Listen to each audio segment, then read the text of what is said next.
Time travel? Really? Memories flooded back like a tidal wave.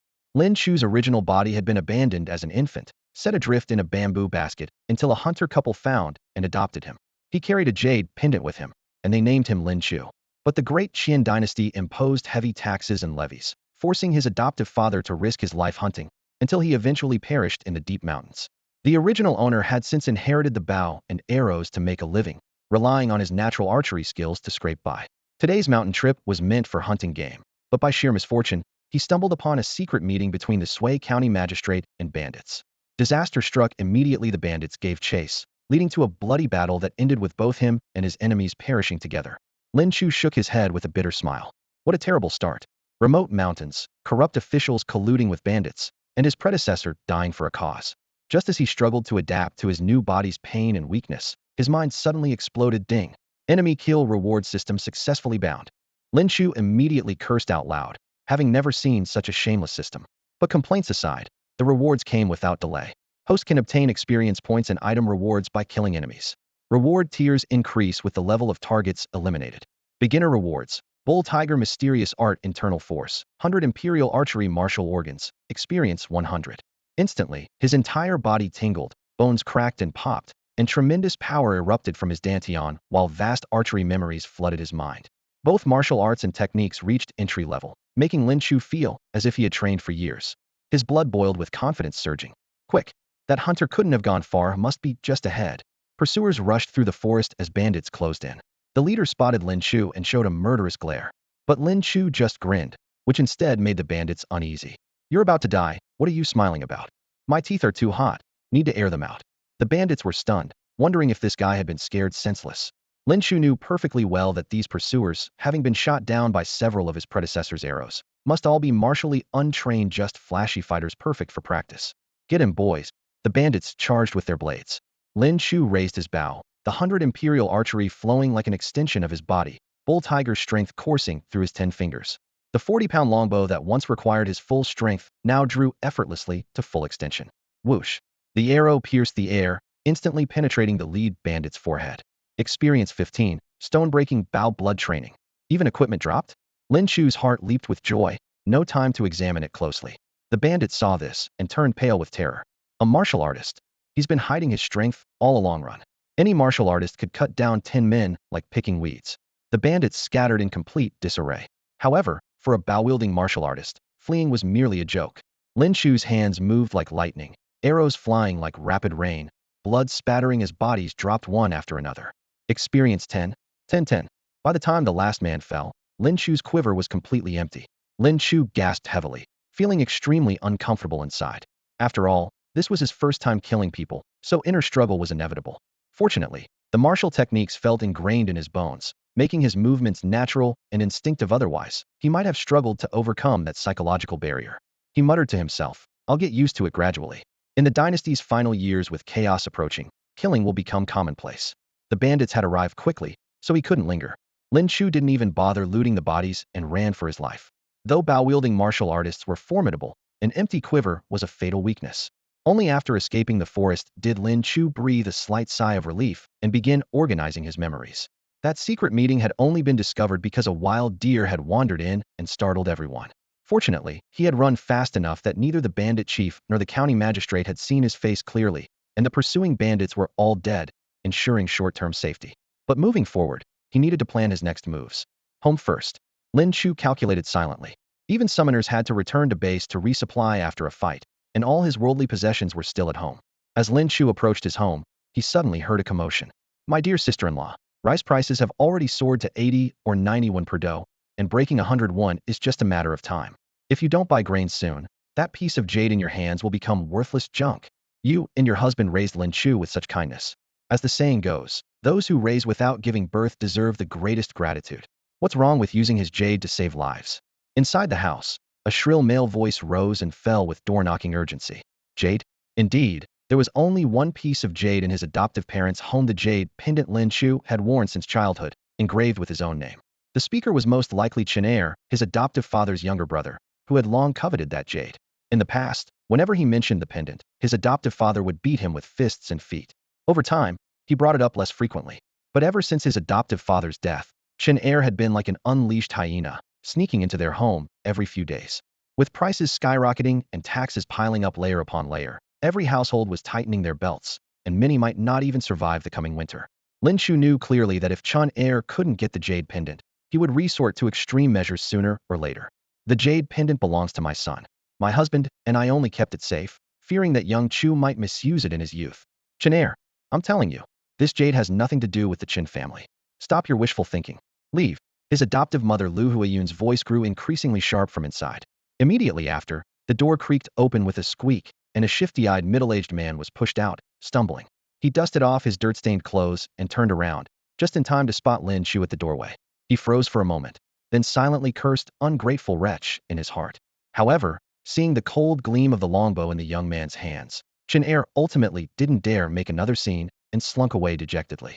When legitimate means fail, he'll likely gather some unsavory friends to do dirty work, Lin Chu thought, watching Chun Er's retreating figure with vigilance. The troubles with the county magistrate and the bandit chief aren't resolved yet, and now I've attracted another hyena. Truly, misfortunes never come alone. Pushing open the door, he was greeted by the aroma of food. Lu Huiyun emerged from the kitchen carrying a steaming wooden tray. The moment she looked up and saw the bloodstains on her son's clothes, her expression changed dramatically. Xiao Chu, are you injured? Mother, I'm fine. This is all blood from my prey. Lin Chu raised his empty hands, showing a hint of helplessness on his face. Unfortunately, it got away. Lu Huiyun quickly set down the food and carefully examined her son's arms and shoulders. Only after confirming he was completely unharmed did she breathe a sigh of relief. As long as you're safe. Come eat quickly. After a journey filled with combat and rapid travel, Lin Chu was already famished.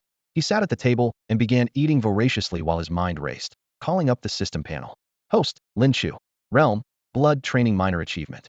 Cultivation Method, Bull Tiger Mysterious Art Force Transformation Beginner, 0-500. Martial Technique, 100 Imperial Archery Martial Organ Beginner, 0-200. Experience Points, 205.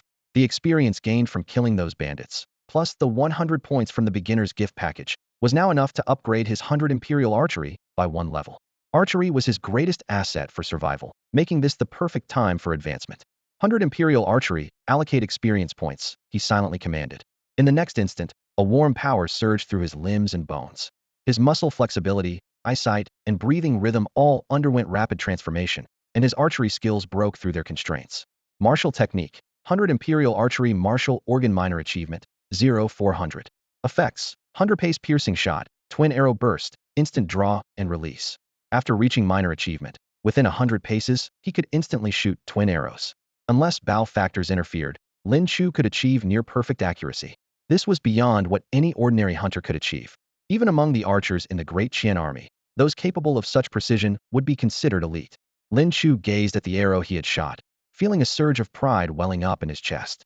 With foreign enemies lurking on all sides and frequent border conflicts plaguing Great Qian, the court had recently lowered the recruitment standards. If he could join the army, he could not only escape the secret collusion between the county magistrate and the village chief through military merit, but also fulfill his ambitions. The idea of enlisting quickly took root in his mind. With this thought, he composed himself and reopened the system. Painlet seemed a bow had also dropped earlier. Name, Stone-breaking bow. Grade, blood tempering. Description, a bow for blood tempering realm cultivators, with a full draw weight of 150 pounds. When paired with blood tempering realm arrows, it can pierce through solid stone. 150 pounds. He clenched his fist, gauging his own arm strength. With his current physique, drawing it wouldn't be difficult, but prolonged combat would surely drain his stamina tremendously. More troublesome still, even arrows were graded by Cultivation realm. Blood tempering realm arrows would definitely cost a fortune. While others threw silver at enhancing their bodies in martial cultivation, he would have to throw it all into his quiver. The poor study literature, the rich practice martial arts. He smiled bitterly and closed the interface. Little Chu, this is for you. His mother, Lu Huiyun, pressed a warm, smooth jade pendant into his palm. Mother, what's this for? He quickly tried to push it back. His adoptive parents had raised his predecessor with great kiness, a debt as heavy as mountains. This jade pendant was smooth and delicate with exquisite craftsmanship, clearly quite valuable. He really couldn't bring himself to take it. I originally planned to bring this out when you got married, but your second uncle has been eyeing it covetously. Now that you've grown up, it's safest in your hands. Lu Huiyun's tone was unusually firm. Though a village woman, she possessed keen insight. Her son's hunting skills were renowned far and wide. Chun Er might dare to argue with her until his face turned red, but he wouldn't dare make a peep in front of little Chu. The jade pendant would only be truly secure with her son. Lin Chu remained silent for a long moment, then nodded solemnly. Then I'll keep it for now. Once I earn military merit, I'll definitely give you a good life, mother. He carefully placed the jade pendant close to his body and made a silent vow. Meanwhile, inside the Chen household. Chen heir, have you figured out a solution or not? Chen heir's wife frowned with resentment. What's the rush? Chen heir smiled sinisterly. I'm quite familiar with the tax official from Sui County. He says he'll be coming to collect taxes in the countryside in 3 days. I'll have him collect extra, forcing Lu Huiyun to sell the jade pendant. Once the jade is sold for money, I'll naturally have a legitimate reason to claim my share. You really are something. His wife immediately beamed with joy. The Chen family saved Lin Chu's life and raised him to adulthood. It's about time he showed some filial respect. Chen heir snorted coldly, his mental calculations clicking away like an abacus. The next morning, Lin Chu told his mother he was going hunting in the mountains, but actually set out on the mountain path toward Sui County. He had run out of arrows and wanted to restock while he was at it. With the mountain wind howling, his steps were swift as a gale, and thinking of the stone-breaking boughs draw weight, his resolve grew even stronger. Half a day later, he reached the county seat and headed straight for the garrison office. The city's garrison office was merely an administrative outpost for the military camp. The compound walls weren't high, with only 2 guards standing watch at the entrance, their armor gleaming dully. Lin Chu straightened his clothes and was about to approach to inquire about recruitment when a familiar voice suddenly called out from his left. Lin Chu. Lin Chu looked in the direction of the voice. The narrow street's cobblestones gleamed faintly in the sunlight, and among the bustling crowd stood a young man in blue robes, quietly waiting. He had thick eyebrows and large eyes, with ordinary features that nonetheless radiated a bold spirit. Recognizing that face, memories flooded Lin Chu's mind. Chen Xiao, his childhood playmate from the same village. Chen Zhao's father served in the military, and after Lin Chu's adoptive father passed away, the Chen family had often helped them. Later, they moved to Cangzhou, and the two hadn't seen each other for over a year. Xiao Xiao? What a coincidence! Lin Chu called out. It really is you, old Lin. Chen Xiao grinned widely and rushed over to give Lin Chu a hearty bear hug. Though 3 years older than Lin Chu, he insisted on being called Xiao Xiao to show their closeness, while he called Lin Chu old Lin in return. Releasing his grip, Chen Xiao mysteriously opened his right palm. By the way, look what this is. In his palm lay a thumb-sized piece of white jade, with the characters Thunder Fist carved sharp as a blade. Ma hand. Lin Chu blinked with mock seriousness. Look carefully. Chen Xiao couldn't help but wave his hand. Lin Chu nodded. Oh, a hand that's never held a girl's hand, only able to fidget alone in the dark night. Show pitiful. Chen Xiao had a rough appearance that had scared away girls his age since childhood, and he remained single to this day. Lin Chu had already recognized it as a martial jade from the Thunder Fist Martial Hall and knew he wanted to show off, so he decided to strike first. Sure enough, Chen Zhao's mouth twitched, his eyes nearly blazing. Old Lin, your tongue is way too sharp. He held the jade pendant up to Lin Chu's face. This is a martial jade from Thunder Fist Martial Hall. Only inner disciples get these. On this continent, martial artists held extremely high status. For commoners wanting to learn martial arts, the most direct path was joining the army, though military techniques were ordinary. Wealthy families spent fortunes sending their children to martial halls. These halls not only charged expensive tuition, but also set high standards only exceptional talents could enter, and becoming an inner disciple required even greater aptitude. That Chen Xiao had reached this level showed his potential. Lin Chu waved dismissively. All right, stop waving around that hand that's never held a girl's hand and only fidgets by itself at night. Arg, I'm going to kill you. Chen Xiao roared and lunged forward. Lin Chu touched his toes to the ground, his form gliding away like a serpent, nimbly dodging. Huh? That movement technique is quite agile. Chen Xiao was startled. Though he hadn't specialized in movement techniques, after the system upgraded his 100 imperial archery, Lin Chu's physique had been comprehensively enhanced. I don't have time to fool around with you. I need to go to the garrison to enlist. Lin Chu raised his hand to stop him. Enlist? Aren't you a hunter? With your skills, hunting provides enough to eat and live on. Military service is so dangerous. Chen Xiao was surprised. Without the incident with the Suixian County magistrate, Lin Chu might have continued as a hunter. He lifted his head slightly. Better to be a centurion than a scholar. If one lives a mediocre life forever, how can that be a man's aspiration? Good heavens, did you really say that? After more than a year apart, this former hunter who used to speak only of skinning and butchering now spoke with poetic flair, making Chen Xiao feel both familiar and strange. But his passionate words ignited Chen Zhao's blood as well, and he laughed heartily. A true man should be thus. When I graduate from the martial hall, I'll definitely enlist too. When martial arts academy disciples enlist in the army, especially inner disciples like Chen Xiao, they start with the rank of centurion upon joining. Chen Xiao happened to be visiting a friend at the garrison, so he invited Lin Chu to come along. When they reached the main gate, the guards recognized Chen Xiao and greeted him warmly as young Master Chen. without any obstruction. This clearly demonstrated the elevated status that martial arts disciples, particularly inner disciples, held among ordinary soldiers. Once inside, Chen Xiao quickly introduced a young man to Lin Chu. The man was around 27 or 28 years old with dark skin, named Tian Yong. After sizing up Lin Chu, he spoke. Though military recruitment standards are relaxed nowadays, we don't accept just anyone. For the sake of your friendship with young Xiao, this squad leader will do you a favor. I'll register you, and in 3 days, report to the garrison camp outside Sui County. Without waiting for Lin Chu's response, he turned and walked away. Chen Xiao looked apologetic. Old Lin, don't take it personally. That's just how soldiers are these days. As long as I can enlist smoothly, thank you. Lin Chu shook his head. Chen Xiao clearly had other business to attend to and was being delayed by him, so Lin Chu made note of this favor. As he prepared to leave, he noticed the archery range on the side was empty.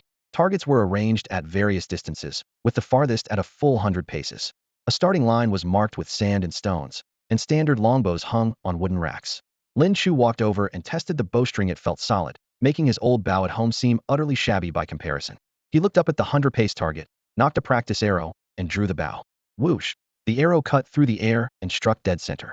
The bullseye 100 paces away seemed like a firefly in the dark to his eye. She locked onto it instantly. Lin Chu gained a more intuitive understanding of his own abilities.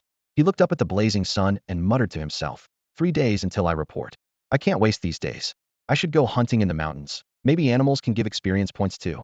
With that thought, he strode away from the garrison. Not long after, a high-ranking officer in full armor arrived at the garrison, accompanied by several centurions and numerous squad leaders. Hearing the commotion, Tian Yong and Chen Xiao hurried out to greet them. Upon seeing the newcomer, Tian Yong's previously arrogant demeanor vanished as his face changed color, and he bowed deeply. Greetings, Commander. The garrison outside Sui County was a chiliarchy, with the chiliarch being the highest military officer in the area. The chiliarch nodded indifferently and was about to enter when he caught sight of the arrow in the 100-pace target. His eyebrows raised slightly. He walked to the wooden rack and ran his hand over the longbow, his keen senses detecting that the bowstring still retained warmth. This testing range is for recruitment purposes. With military funds tight, you veterans shouldn't be using it carelessly. As his words fell, all the centurions turned to glare at Tian Yong. The responsibility for unauthorized use of the testing range was obvious. Tian Yong broke into a cold sweat and bowed as he explained, reporting to the commander, this subordinate has strictly forbidden such use, and they wouldn't dare. There was indeed someone who wanted to enlist just now. He quickly looked toward Chen Xiao. Chen Xiao, does your friend know archery? Chen Xiao hunched his shoulders and considered carefully. He's a hunter.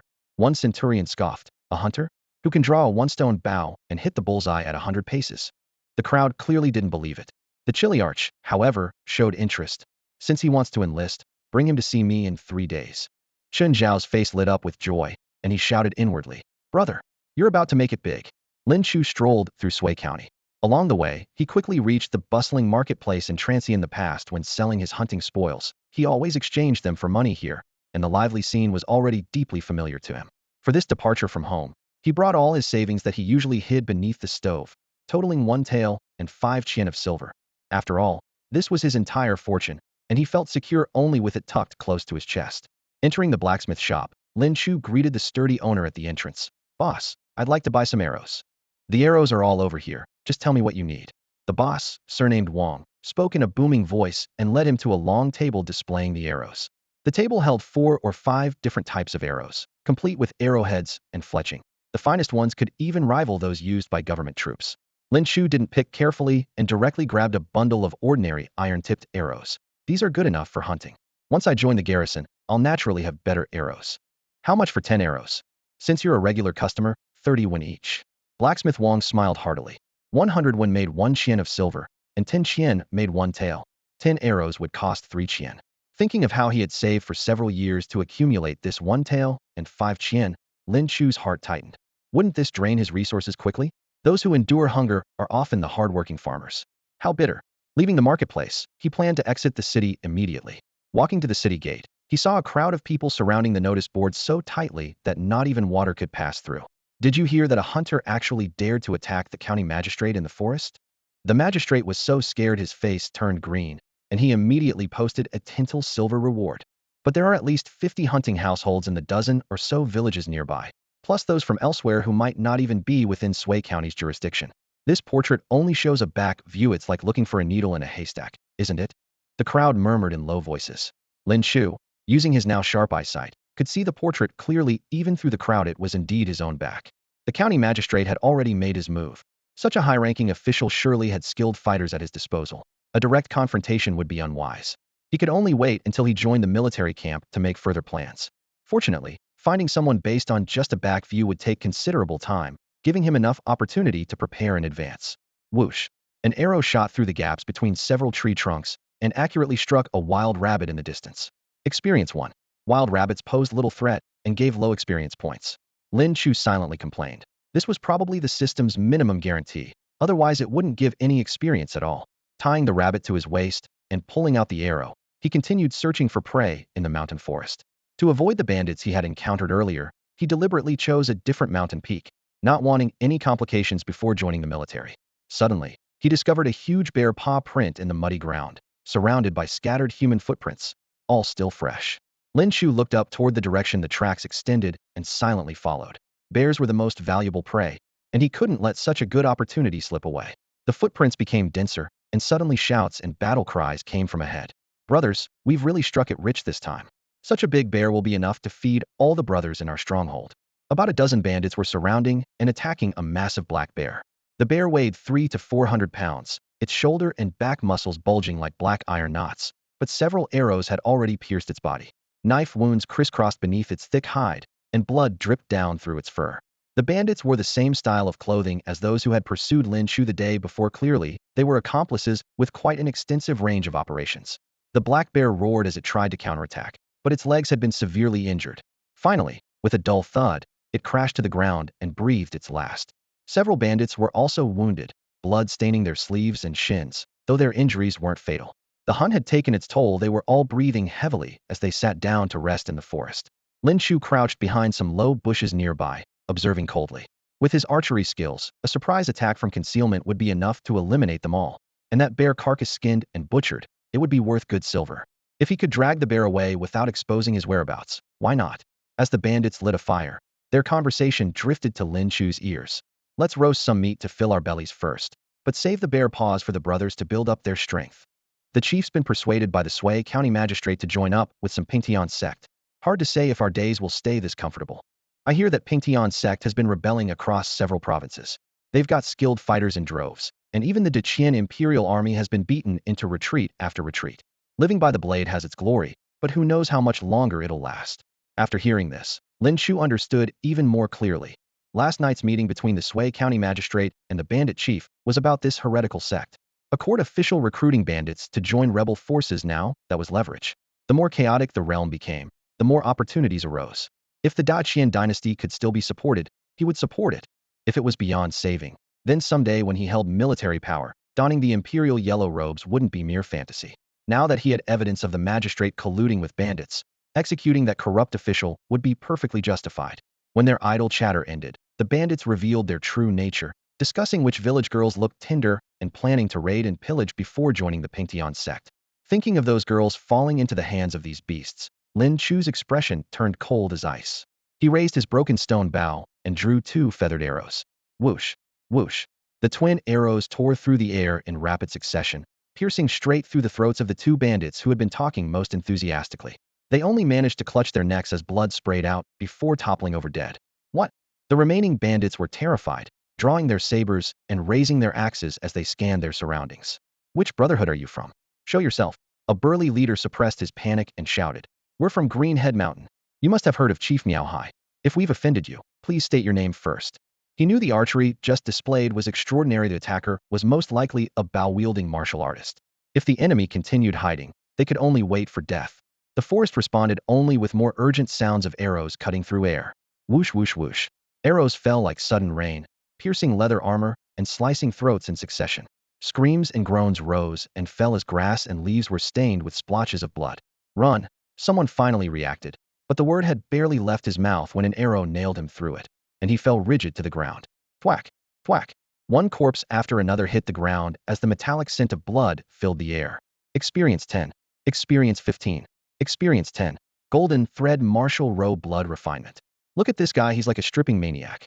Lin Chu thoroughly searched each bandit lying on the ground, not even sparing their personal coin pouches, but in the end he only found less than 2 taels of silver. He muttered to himself, good grief, they're thieves and still this poor? Their professional skills must be terrible, they're probably just useless. Though this was actually good news, suggesting the surrounding villages hadn't been too badly ravaged by them. To completely erase all traces, he selected some clothing to bury in the mountain soil, then cleaned up all the trampled rocks and footprints in the area. The bodies he left where they were. This place had plenty of wild boars, black bears, wolves, and tigers. Within a few days they'd be picked clean. After cleaning up the scene, he twisted the remaining clothes into strips of cloth, knotting them together to make a thick rope, then turned to the black bear that had been shot to death with arrows. Poor bear, you had it rough, beaten to death by a bunch of losers. Lin Chu grumbled as he wound the rope around the bear's body several times. If you'd held on a bit longer, you could have watched me avenge you and helped me gain some experience points too. With that, he tightened the knots, securing the black bear firmly. The black bear was massive, weighing several hundred pounds on his shoulders and back, but Lin Chu's physique was no longer that of an ordinary hunter. He gritted his teeth and hoisted the bear carcass onto his back. The crushing weight instantly spread across his shoulder blades, but he bore it steadily. It's still early, I can make it home before sunset. On his way down the mountain, he opened his personal panel to check. Experience points, 130. If he had killed this black bear himself, the experience would definitely have doubled, but unfortunately the bandits had stolen that credit. Without time for regret, he invested all 130 experience points into the Ox Tiger Mystic Arts. Technique. Ox Tiger Mystic Arts Force Transformation, Beginner, Level 1, 30500. A warm current immediately surged from his dantian, his limbs crackling and popping as if an invisible hammer was forging his bones. Images of himself practicing the Ox Tiger Mystic Arts day and night flashed through his mind. His muscle and bone strength climbed steadily, and his steps became noticeably lighter even while carrying the black bear. Lin Chu finally understood. Once experience was gained, the improvement effects were applied in real time, not just at breakthrough points. Casually, he also opened his loot inventory. Name: Golden Thread Martial Garment Blood Training.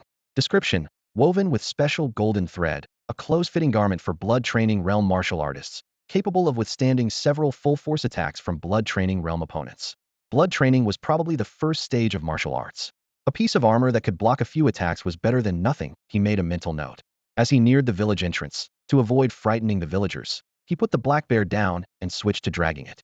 The thick rope scraped against the ground, kicking up dust along the way. The villagers saw him from afar dragging a black bear, and their eyes went wide. Good heavens, little Chu. Did you take down this bear, all by yourself? Even experienced hunters wouldn't dare face one without 4 or 5 people. You've only been hunting for a few years and already have this skill. In a few more years you might become a martial artist. That black bear's got to be worth at least 10 taels, right? Shows how little you know, at least 20 taels. The villagers looked at the black bear in Lin Chu's hands, their eyes unable to hide their jealousy and envy. After all, with taxes due soon, every household was deeply troubled. But in the blink of an eye, Lin Chu returned to the village carrying a black bear weighing nearly 400 pounds. Not only was the tax money secured, but their lives could suddenly become comfortable. Such a stark contrast filled all the onlooking villagers with envy. He glanced around, seeing expressions of shock and amazement on everyone's faces, then spoke cheerfully. Fellow villagers, after my father passed, you've all shown great kindness. Today I was fortunate to hunt this black bear. This evening, please come to my home. Each household may take a pound of bear meat. His tone shifted. I hunt from dawn to dusk year-round, and now I must leave home for military service. I hope you'll all help look after my mother. With that, he casually hoisted the worn stone bow onto his shoulder. Under the sunlight, the bow's surface was weathered, yet emanated a cold menace. Several young men who had harbored ill intentions exchanged glances, their hearts immediately chilled. Lin Chu understood well the principle that small favors breed gratitude, but excessive ones breed resentment. This measured show of strength was perfectly timed to make people consider their boundaries. In the courtyard, Lu Huiyun was drawn by the commotion outside, thinking some family was celebrating. But when she opened the door to look, she stood frozen. The half-grown boy from her memory could now single-handedly hunt bears. Her eyes reddened slightly as she silently comforted her deceased husband. My dear, Chuer can now support our household. This mother of his won't suffer anymore. Mother, Lin Chu called out loudly. Look what your son brought back. He dropped the bear's head to the ground, sending dust flying. Lu Huiyun rushed over, examining him from head to toe. Bears are fierce. How dare you face one alone? Are you hurt? Don't worry, the beast was quite stupid. It lost its life before even figuring out where I was. Lin Chu laughed heartily and went straight to heat water. I need to quickly remove the fur and portion the meat. I still have to deliver some to the neighbors. His movements were swift and skilled, bleeding, gutting, and deboning in one fluid sequence, truly the master of the household. A crowd had already gathered at the courtyard entrance, with aunts and neighbors surrounding Lu Huiyun. Oh my, Sister Lu, your little Chu has really made something of himself. The student surpasses the master. In a few more years, you'll probably be moving to the county seat. Sister Lu, little Chu is of age now. Why don't you consider my daughter? How shrewd of you. My girl's beauty is famous for miles around. Let me bring her over for little Chu to meet. Marriage proposals buzzed back and forth. Lu Huiyun smiled diplomatically. I'll need to ask Chuer about that first.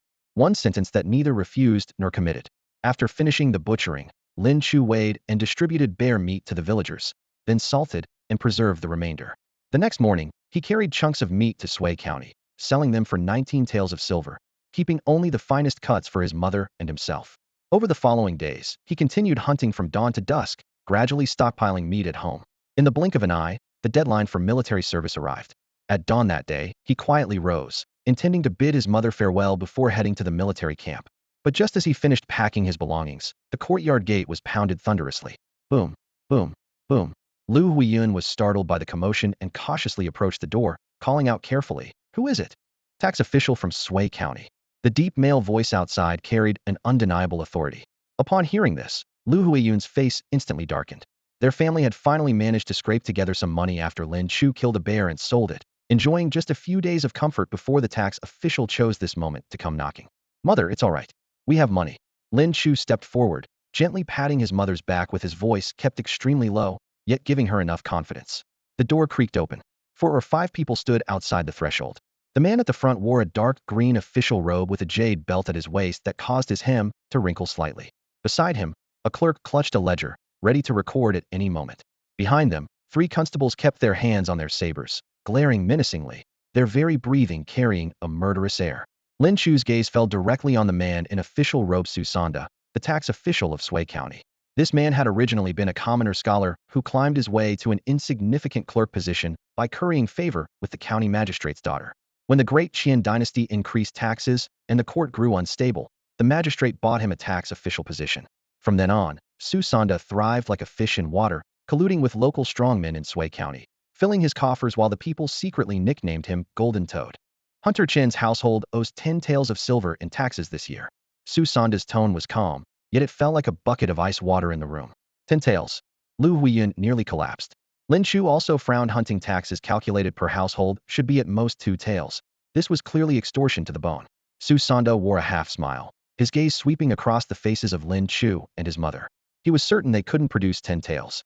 Behind him, the 3 constables stretched their necks, ready to act the moment anyone dared resist. All 3 were martial artists at the entry level, more than capable of handling ordinary hunters. At that moment, hurried footsteps came from outside the courtyard. Sister-in-law. Chen Er rushed in with a face full of feigned concern. The common people shouldn't fight officials. If something happens to little Chu, it won't be worth it. Just sell that jade. Lu Huiyun's heart sank, so that was it. Chen Er had his eye on that fine jade pendant and actually conspired with the tax official to set this trap. Susanda narrowed his eyes, his voice carrying amusement. "Oh, you have jade? Bring it for this official to examine. If the quality is decent, I'll allow you to pawn it in Sui County before paying your taxes." Villagers outside gathered upon hearing the commotion, guessing the gist of the tintal tax and jade pendant matter, but none dared speak upon extra word might bring disaster upon themselves. Lin Chu gently pulled his mother behind him, shielding her with his body as he faced Chen Er and Susanda coldly. In this household, he was the one in charge. Bang, bang, bang. He pulled out silver ingots, slamming them one by one onto the table, the dull metallic sounds exploding through the room. 10 taels of silver. Please count them, sir. Lin Chu's tone was polite, but his gaze was cold as a blade. In the depths of those dark eyes, murderous intent surged when the opportunity arose. He would definitely take this corrupt official's head. Chen Er and Susanda were both stunned when they saw that Lin Chu actually had 10 taels of silver. This amount of money far exceeded Susanda's expectations of what ordinary people could afford. Had thought his outrageous demand would easily stump the Lin family. But he had completely miscalculated. Over the past few days, Chen Er had been staying with Susanda in Sui County and had only returned to the village today, so he knew nothing about Lin Chu's recent killing of the black bear and the substantial reward money he had received. Had they known, the two would never have set such a price. Now that the money was on the table, Chen Er felt uneasy, his feet feeling like they were filled with lead. Susanda, however, rolled his eyes and hatched another scheme with a sinister smile. Ahem, I remembered the new regulation incorrectly. He cleared his throat, his voice taking on a sly tone. This year there's an additional household tax for hunters, and it applies retroactively to ancestral records. According to the registry, your Lin family has been listed as hunters for 5 generations, 2 taels per generation, plus 10 taels for this year, that's 20 taels total. As soon as he finished speaking, the watching hunters erupted in panic, many already eyeing the dense forest behind the mountain, ready to flee at any moment. Lin Chu's face gradually turned cold, his knuckles gripping his worn stone bow tightly. Sir, this is going too far. Someone in the crowd growled. Even a cornered rabbit will bite. Worst case, we'll kill these corrupt officials and become mountain bandits. Lin Chu's gaze was ice cold. As a transmigrator with a system, how could he allow himself to be slaughtered like this? Susanda snorted coldly at this. Either pay up or come with me for forced labor, your choice. He then gave a meaningful look to the three constables behind him. The three stepped forward in unison, their iron armor clanking ominously. Lin Chu reached behind his back with his left hand, grasping an arrow. The lead constable had just begun to sneer. Boy, you'd better behave, when he saw only a flash before his eyes, felt a sharp pain in his chest, and was sent flying, crashing through a wooden table in the courtyard with a loud bang. The scene fell into instant silence. The two remaining constables stood frozen in place, with only an empty footprint in the center. The head constable had seemingly vanished into thin air. Susanda's eyes widened in shock. The constable was at the peak of the blood training realm, and he couldn't understand how this young hunter could send such an expert flying with a single arrow. Nobody moved. Lin Chu drew his bow and knocked 2 arrows, the dark arrowheads firmly locked onto the 2 constables. If any of you move, you die. A chill emanated from the arrows, causing both constables to tremble all over, neither daring to test him. Boy, you've attacked a constable and threatened officials. This is open rebellion. Susanda shouted furiously, though his tone betrayed his fear. What are you compared to the imperial court? You forced me to this. Lin Chu's voice was low and menacing.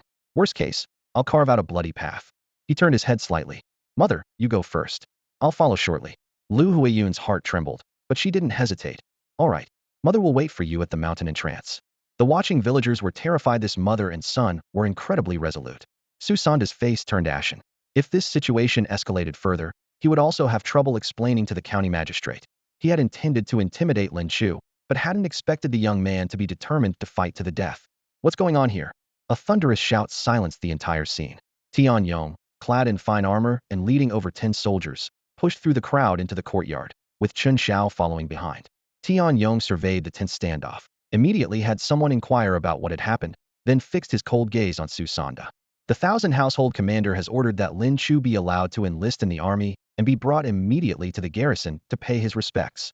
Susanda's face changed dramatically. In these chaotic times, military households were increasingly breaking free from county control, and the commanders of garrison posts wielded real military power. Hardly someone a mere county magistrate could afford to offend. He had heard reports of garrison uprisings in many places. If he truly angered a commander, even having a county magistrate as his father-in-law might not protect him. Between a mere jade pendant and a commander's dignity, the choice was obvious. The thought flashed through his mind, and Susanda immediately put on a smile, clasping his hands and bowing. So this young man has earned the commander's favor? I apologize for any earlier offense, please forgive me. To make amends, your family's taxes for this year are waived. How does that sound? Having said this, he felt he had given Lin Chu sufficient face. If Lin Chu was sensible, that would be the end of it. If not, he doubted the commander would completely break ties with him over a mere hunter. Lin Chu pondered briefly before responding coolly. Since the tax official has spoken, so be it. Though his words were polite, his murderous intent remained undiminished. He knew well that Susanda had always preyed upon the common people. Those who couldn't pay taxes were reported to the court for forced labor, women were sold to brothels, and there were even rumors of him defiling young girls. Now that this corrupt official knew about the jade pendant, he was only held back by fear of the commander. If Lin Chu were ever away from home or met with misfortune, Susanda would likely target his mother, Lu Huiyun. Along with Chun, neither of these two would be allowed to live. Seeing Lin Chu's compliance, Susanda nodded with satisfaction, ordered his subordinates to gather the tax records, and moved on to the next household. The constable Lin Chu had subdued was also helped away. His injuries were minor, and he could return to duty after resting for a couple of days. The disturbance seemed to have settled. Chen Er, however, was deeply shaken. A hunter had actually caught the commander's attention. He forced a smile and approached. Little Chu, we uncles and nephews just had a misunderstanding. Your second uncle was only trying to help you with the tax matter. His gaze drifted toward Lu Huiyun. Sister-in-law, this wasn't such a big deal. We're family, shall we let this pass? Lu Huiyun stood silently, only gazing at her son's broad back. Everything should be left for little Chu to decide. Seeing this, Chen Er was secretly disappointed, having hoped she would speak on his behalf to no avail. Uncle is right, it's a family matter. Why make it bigger? Lin Chu smiled as he spoke. Chen Er felt relieved and relaxed, unaware that Lin Chu had already marked him for death. merely placating him for now to settle accounts later. When the villagers heard about the commander's special audience, they were all amazed, with discussions rising everywhere. Did Little Chu secretly become a soldier? To earn the commander's favor? That's incredible. Even the golden toad backed down. Little Chu is destined for great success. As everyone chattered, Tianyong pushed through the crowd with a complex expression, approached Lin Chu, and spoke in a low but clear voice. The commander orders you to come to the garrison for an audience. Tianyong's attitude toward Lin Chu had completely changed from before. The moment word spread that the Qianhu commander wants to see Lin Chu, everyone around immediately shifted to respectful expressions, proving the old saying that power can change people's hearts. Lin Chu pondered silently. If he could truly climb to a high position, he would surely be able to protect his entire family. With this thought, his gaze grew even more determined. Sir, do I need to pack my belongings? He asked cautiously. Not for now. Tianyong shook his head. After meeting the Qianhu commander, you'll be given time to return home and pack. Having received his answer, Lin Chu quickly bowed in gratitude before turning to face his mother, Lu Huiyun. Mother, I must accompany the officer to meet the Qianhu commander. Please stay home and rest assured there won't be any trouble in the short term. All right. Lu Huiyun reached out to straighten his collar, instructing, when you meet the Qianhu commander, don't be disrespectful. Lin Chu stood straight, waiting for his mother to withdraw her hand before lowering his voice. Mother, there's something I need to. No need to say it. Lu Huiyun cut him off. Do whatever you think is right. She had long harbored disgust for Chen Er, and if something did happen, she could explain it to her husband in the next life. His mother's permission completely set Lin Chu's mind at ease, and he set off with Tianyong toward Sui County. Can you ride a horse? Tianyong asked, turning back along the way. Lin Chu's expression stiffened slightly, and he could only shake his head. Fine. Chen Xiao, take him with you. Tianyong gestured and said no more. Hunters spent years traversing mountains and had good stamina, but they truly had neither the opportunity nor the money to buy horses. So Lin Chu squeezed onto a blue-gray horse with Chen Xiao, feeling somewhat embarrassed by the swaying motion. Old Lin, you've really made it now. Chen Xiao laughed while pulling the reins. Who would have thought your archery had reached the level of hitting a target at 100 paces, earning you a personal summons from the Qianhu commander? So it was his practice shooting that day that had caught the Qianhu's attention. Lin Chu suddenly understood and replied loudly, Don't worry, Xiao Xiao. When I have meat to eat, I'll still leave soup to drink. Huh? Chen Zhao's smile froze. What does that have to do with me? Lin Chu patted his shoulder. After I drink the soup, won't you have a bowl to wash? Chen Xiao nearly drew his sword on the spot. I really want to run you through with my sword right now. At noon, the three arrived at the Sui County garrison. They passed through without obstruction, demonstrating the weight of Tianyong's rank. Once inside, Lin Chu wondered curiously. Chen Xiao was clearly a martial arts school disciple, so why was he always running errands around the military camp? Without knowing the details, one might really think this fellow was also a garrison soldier. Outside a room, Tianyong stopped and respectfully announced. Qianhu commander, the hunter Lin Chu has been brought here. Enter, came a deep voice from inside. The door opened. Inside the hall, 2 rows of chairs were arranged on either side, with a military officer in fine armor seated in the main position, his gaze sharp as a blade. On both sides sat distinguished centurions, before whom even Tianyong, a squad leader, showed particular respect. The elite fighting force of the Sui County garrison was essentially all present. Lin Chu stepped forward and, following Tianyong's subtle cue, bowed respectfully. Hunter Lin Chu pays his respects to the Qianhu commander. That a mere hunter could remain so composed before such an imposing assembly earned approving nods from the assembled officers. The Qianhu nodded slightly. Steady temperament, good. Come, demonstrate your archery skills for this Qianhu once more. At the training grounds, Lin Chu stood between the yellow sand and the target array. He drew his bow, knocked an arrow, and released all in one fluid motion, so fast it seemed like only an afterimage remained. Whoosh! The arrow cut through the air, and 100 paces away, the bullseye trembled instantly as the feathered shaft embedded itself dead center, the target still quivering slightly. This single shot alone demonstrated that his archery had reached a masterful level. Beside the range, a captain in bronze scale armor nodded slightly. Your archery passes. Most archers don't have this skill when they first enter the barracks. As long as you pass the recruit assessment and cultivate a strand of vital energy, you can be assigned to the elite archer unit. With those words, he turned and left with several centurions, their boots striking the gravel with crisp steps. Lin Chu stood there stunned. What? That's it? No tangible rewards? He remembered that in novels, when superiors appeared, they always offered benefits to win people over. Clearly, he wasn't yet worth winning over.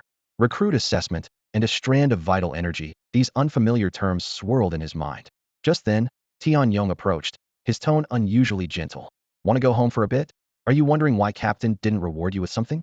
For a new recruit, Those few words are the greatest reward. Otherwise, no matter how well you shoot, you'd have to fight your way up from the very bottom. The elite archer unit is one of the captain's crack troops. Even the most ordinary member receives pay equivalent to a squad leader. So that's how it is. Lin Chu understood that single promise saved him from countless evaluations, which was reward enough. He bowed respectfully. Thank you for the guidance, sir. I do indeed need to return home briefly. Have Chen Xiao accompany you. Report back to camp before noon tomorrow. Tian Yong waved dismissively and left, his retreating figure decisive. Leaving the training grounds, Lin Chu and Chen Xiao mounted their restless warhorses again, galloping toward the village through flying dust. On horseback, Lin Chu asked, Xiao, what exactly are the recruit assessment and a strand of vital energy?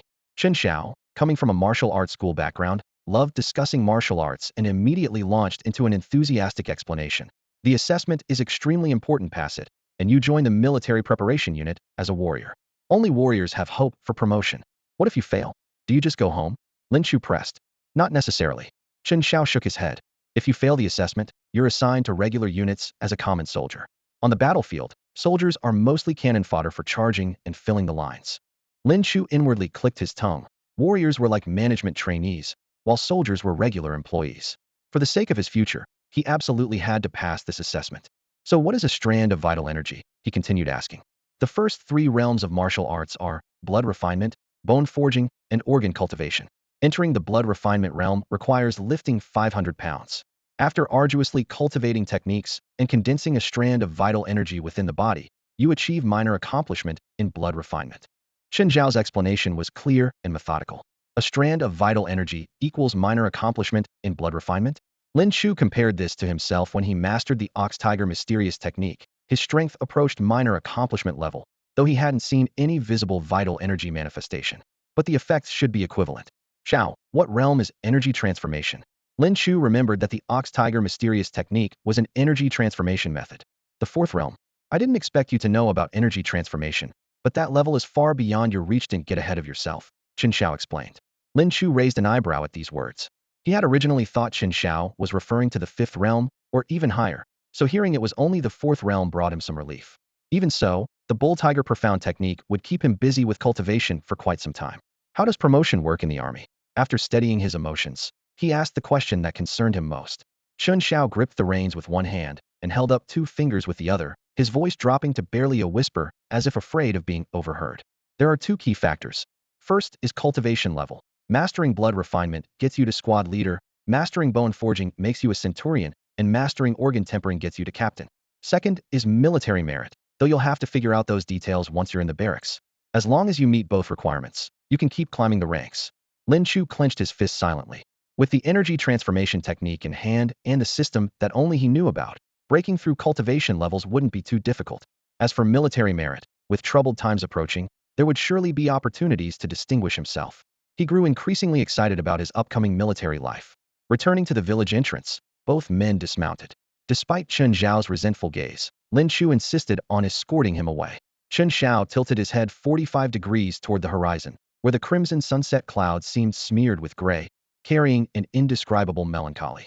Old Lin, even if we're not blood brothers, we're still cut from the same cloth, I know. Lin Chu smiled as he finished the sentence, though his attitude remained firm. I escorted you all the way to Sui County and protected you on the way home. And you haven't even said thanks, let alone offered me a meal? We're right at your doorstep, and I've been craving Aunt Lu's cooking for ages. Chen Zhao's voice grew increasingly pitiful. Just then, the courtyard gate creaked open. Lu Huiyun poked her head out, and seeing the two of them, her eyes curved into crescents. Xiao Chu? Xiao Xiao, you're back. Aunt Lu. Chen Xiao instantly perked up. This morning was so urgent I didn't even get to greet you properly. We haven't seen each other in so long, and I've really missed your cooking. Lu Huiyun looked slightly taken aback, then apologetic. Xiao Xiao, I'm afraid today isn't convenient. How about next time? Question marks seemed to float above Chen Zhao's head. Lin Chu patted his shoulder with a smile. There you have it, me mother promised next time for sure. In the end, Chen Xiao left filled with resentment. Lin Chu wasn't being stingy about the meal. He had other matters to attend to tonight, and Lu Huiyun understood this perfectly, which was why she didn't insist he stay. As night fell and they finished dinner, only cricket songs and moonlight remained in the courtyard. Lin Chu shouldered his longbow and headed for the door. Xiao Chu, put your own safety first above all else and be reckless. Lu Huiyun held onto the doorframe, her gaze full of worry. Don't worry, mother. The young man turned back with a smile, before quickly melting into the darkness. Lu Huiyun clasped her hands to her chest and stood in the doorway for a long time. If they truly had to flee for their lives, she would have no complaints. Her only concern was her son's safety. Meanwhile, the Chen Air household was brightly lit. Inside, Chen Air paced back and forth, his footsteps pounding the floor. Can you stop walking around? You're making my eyes dizzy. Didn't that little brat say he wouldn't pursue the matter? What are you so worked up about? Chen Air's wife dropped her needlework and spoke irritably. Chen Air stopped pacing and glared at her. You have the nerve to talk? That little beast hunting a bear such a big deal, why didn't you tell me beforehand? How was I supposed to know you'd be in such a rush when you got back? You went straight to his house, without even coming home first, his wife retorted coldly. Chen Air's breathing hitched. Though he knew she was right, he still couldn't swallow his anger. That little beast is cunning as they come. He's holding back now because of the situation, but once he gains power, he'll definitely settle scores with us first. He clenched his fists, his voice turning vicious. The room fell silent again, with only the candlelight flickering gently. After a long while, Chen Air stopped pacing and made his decision through gritted teeth. No, we can't stay here any longer. Pack up quick, Lyrie, leaving tonight. Night. Chen Air clutched his meager bundle as he and his wife crept out of their courtyard gate on tiptoe, carrying only a few personal garments and scattered coins. His wife muttered while closing the door behind them. That damn fool. Who knows what's gotten into him? Why such a rush? She was filled with confusion. Her husband looked terrified, as if wolves were chasing him. What pained her even more were the heavy but valuable items left in the house. Copper basins, silk quilts, and the silver pieces hidden in the rice jar. What they couldn't take today would become inheritance for relatives to divide tomorrow, and it would all go to that little wretch Lin Chu. Moreover, Lin Chu had publicly declared during the day that this matter won't be pursued. If lives were really at stake, a mere soldier like him couldn't handle it. Would the commander really protect him? She was convinced Chen Air was making a mountain out of a molehill. Hurry up, Chen Air urged in a hushed voice. His chest felt inexplicably tight, and he couldn't explain why this unease wouldn't leave him. I know, you death-obsessed ghost. His wife quickened her pace, and the two hurried south along the official road. The night was as thick as ink, with not a soul visible for miles. After walking well past the village outskirts, Chen Air felt the weight on his shoulders lift considerably. Perhaps he really was overthinking things. Suddenly, twang, the vibration of a bowstring cut through the silent night. Whoosh, whoosh, two cold gleams shot through the wind. Chen Air and his wife felt a bone-chilling coldness at the backs of their heads, and before they could even scream, both collapsed into the dust. Experience 10. Experience 5. From the dark forest edge, Lin Chu emerged, lowering his bow. Just this little experience, truly weaklings, he muttered under his breath. Walking to the corpses, he dragged the two bodies deep into the woods where wild beasts were most abundant. Be morning, they'd be animal feed. Searching through their bloodied clothes, he found 7 or 8 taels of silver, then stripped them naked and destroyed their faces with his knife handle. It seemed Chen Air indeed had some wealth, being among the most prosperous in the village. After finishing his work, he dusted off his hands and turned away without heading home, continuing to move through the mountains. His steps led directly toward the neighboring village under the moonlight. According to his intelligence, today the county's head bailiff Su Sanda had run through 3 villages collecting taxes, with the neighboring village being his final stop. Given Su Sanda's character, he would certainly spend the night there, forcing poor households who couldn't pay taxes to send their daughters to his bed. Sir, tonight's little beauty is quite tender indeed. The record-keeping clerk, bleary-eyed with drink, leaned close to Su Sanda's ear with a lewd expression. Su Sanda reeked of alcohol, his steps unsteady. The 3 newly recruited constables behind him could barely walk straight, while the other bailiffs had long since scattered. Haha, you're all exhausted, aren't you? Go rest. Su Sanda pulled out several taels of silver and casually handed them to the clerk and constables. Thank you, sir. They beamed with joy. Following Su Sanda at least meant having soup to fill their bellies. Once everyone had left, Su Sanda stood by the roadside and reached into his crotch to relieve himself. Thinking of the night's upcoming activities, he couldn't help but hum quietly. Tonight's girl was naturally hairless, fair-skinned and tender, with a figure surpassing the top courtesan of Sway County. Though her face was lacking, but with the lights out, they were all the same. If he hadn't come up empty at Lin Chu's place during the day, he had planned to take his earnings and enjoy himself in Sway County. That little beast had actually gotten in with the commander, but it didn't matter. Chen Air had told him the jade was on the boy's mother, and as long as he got the chance, that jade would eventually fall into his hands. Su Sanda shuddered, his face twisting into a sinister expression. In the area around Sway County, he had always been considered someone of importance. After being humiliated in public today, how could he simply let this go? However, he had always known how to bide his time. Those who survive to the end are the true winners. A cold mountain wind suddenly swept across the back of his neck, bone-chillingly cold, forcing him to shiver once more. In the sound of the wind, a cold, questioning voice drifted over. Oh? Is that so? Who? Su Sanda spun around abruptly. Whoosh. In his pupils, There was only an arrow rapidly growing larger. Thud! The arrow pierced his eye socket, blood spattering everywhere. Susanda let out a muffled grunt and collapsed to the ground. Experience 50. On the rooftop, Lin Chu flipped down and landed silently, his gaze carrying a hint of surprise. Susanda indulged in wine and women daily and had no cultivation, yet he had given him a full 50 experience points. After pondering for a moment, he understood. Besides strength, status and reputation also determined experience value. With Susanda's death, it would surely cause a sensation, and the crisis would increase accordingly, naturally making the experience more abundant. Rather than leaving him to plot revenge, it's better to strike first. Lin Chu's thoughts raced. After all, he was already at odds with the Sui County magistrate, so making a few more enemies wouldn't matter. Besides, he held solid evidence of the magistrate's collusion with bandits and the Pingtian sect. If things really escalated, it was unclear who would suffer in the end. Next, it's those beasts' turn. He pulled out the arrow, lifted the corpse and stuffed it into the woodpile in the corner of the courtyard. After confirming no one had noticed, he returned. Inside the house, the clerk and 3 constables lay drunk on the ground, their snores rising and falling. Lin Chu quietly infiltrated, the arrow in his hand flashing coldly as he consecutively pierced the throats of several men. No, the head constable's eyes widened, but he couldn't even let out a complete scream as his life force ebbed away like a receding tide. Experience 80. Experience 55. Experience 55. Experience 8. In just a brief moment, experience flowed into Lin Chu's panel like water. The rule that entry-level warriors gave a minimum of 50 points was confirmed once again. Experience 318.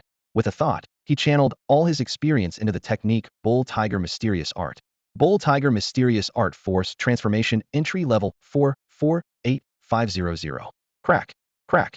Countless memories about the Bull Tiger Mysterious Art flooded his mind, his flesh, blood, and bones resonating in succession as surging power coursed through his body.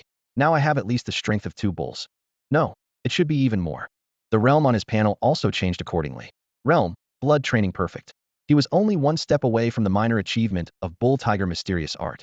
Once he crossed that threshold, he was confident he could directly step into the bone forging realm. As for his confusion about not yet cultivating a trace of chi and blood, he could only seek answers after entering the military camp. With his strength dramatically increased, he easily moved the several corpses and disposed of them properly, then began to search carefully.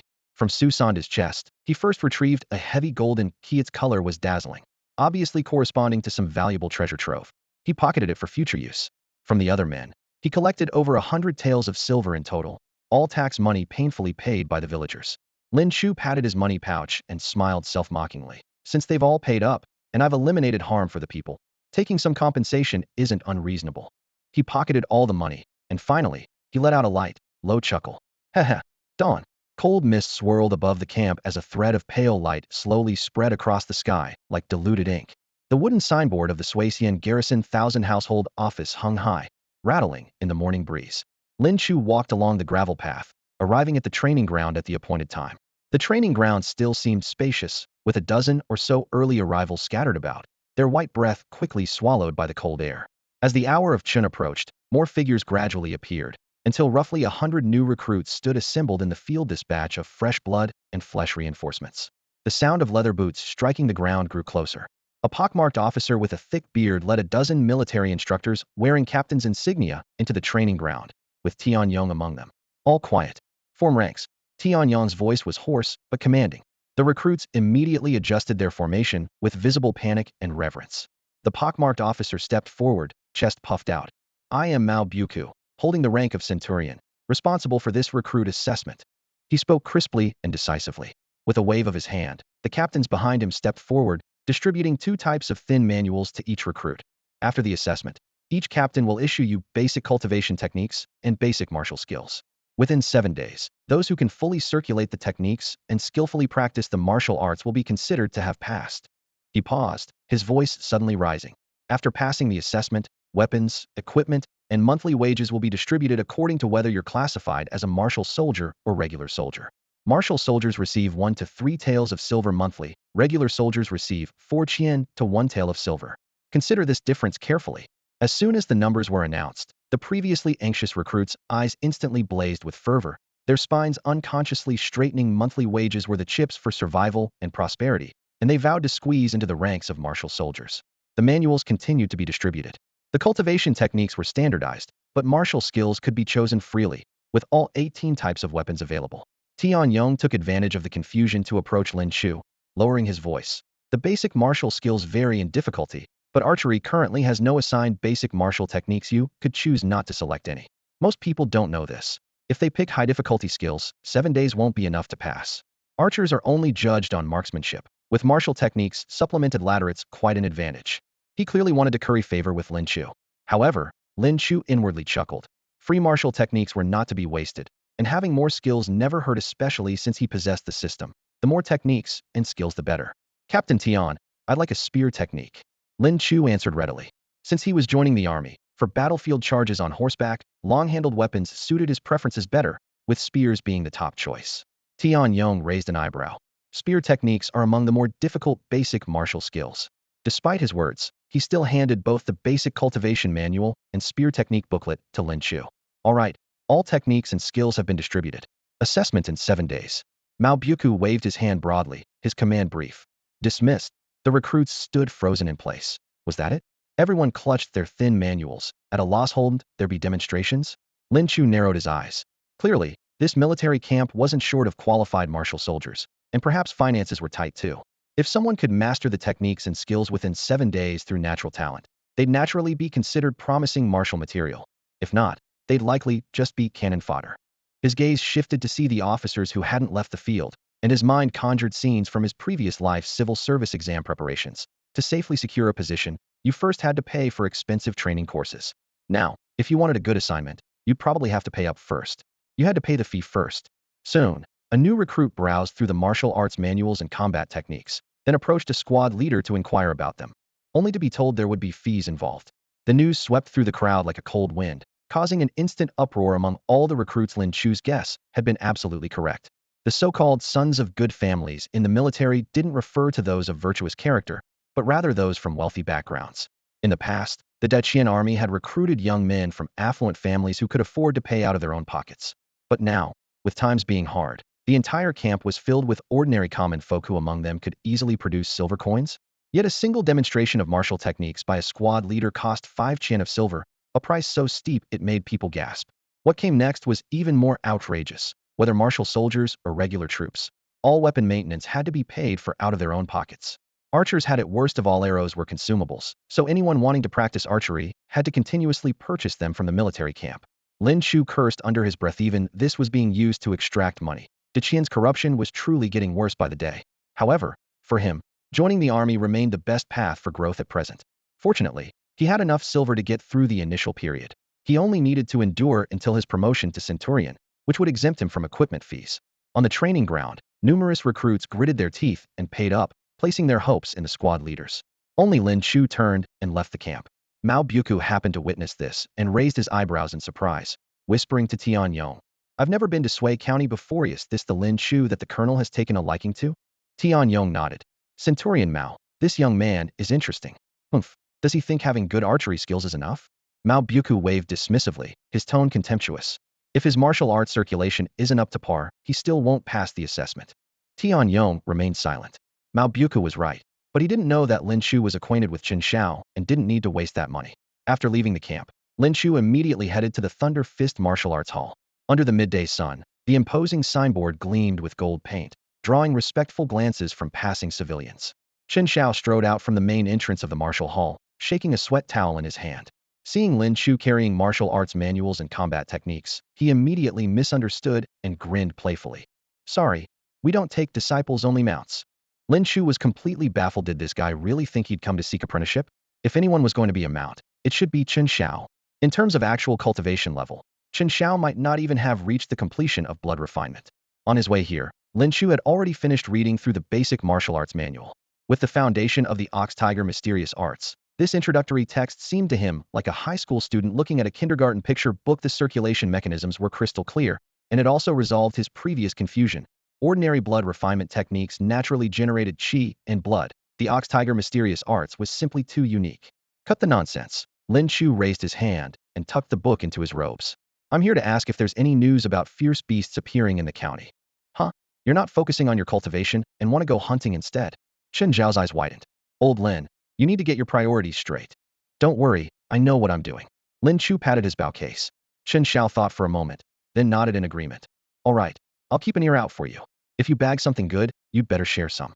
As he spoke, he grinned mischievously and pointed toward his kidney area, his expression suggestive. Lin Chu didn't know whether to laugh or cry. This kid was probably eyeing tiger penis. For the next 7 days, Lin Chu's plan was clear. Venture into the mountains to hunt beasts for experience while perfecting his basic spear techniques. Though archery was powerful, it would be troublesome if enemies got too close. A reliable close combat martial skill was essential. Now that his strength had greatly increased, he dared not only hunt beasts if the opportunity arose, he might even hunt people. After all, that band of bandits in the mountain forests numbered quite a few. Sway County Government Office. At the main gate, several constables hurried back and forth with sabers in hand, their footsteps chaotic and urgent. Onlookers craned their necks, puzzled and curious what earth-shattering event had occurred at the county office. Such a commotion was rarely seen on ordinary days. A series of hurried footsteps approached as Ding Fu, the magistrate of Sway County, rushed in. Beside him walked a young man carrying a long blade on his back, his eyes sharp and his presence intimidating. Passing through the main hall, Ding Fu pushed open the door to the rear courtyard and collided head-on with the county deputy, who was drenched in sweat. How is it? Have you found anything? Ding Fu demanded in a low voice. Everyone has scattered into the mountains. The deputy shook his head. The forest is too vast. It will take time to search it thoroughly. Ding Fu's expression immediately darkened. This morning he had just learned that Su Sanda and his group, who had gone to collect taxes from the village below yesterday, had mysteriously disappeared overnight. The scene was left with large bloodstains, and among them was Sway County's chief constable, whose cultivation had reached the great perfection of the blood training realm, yet he had been silently eliminated.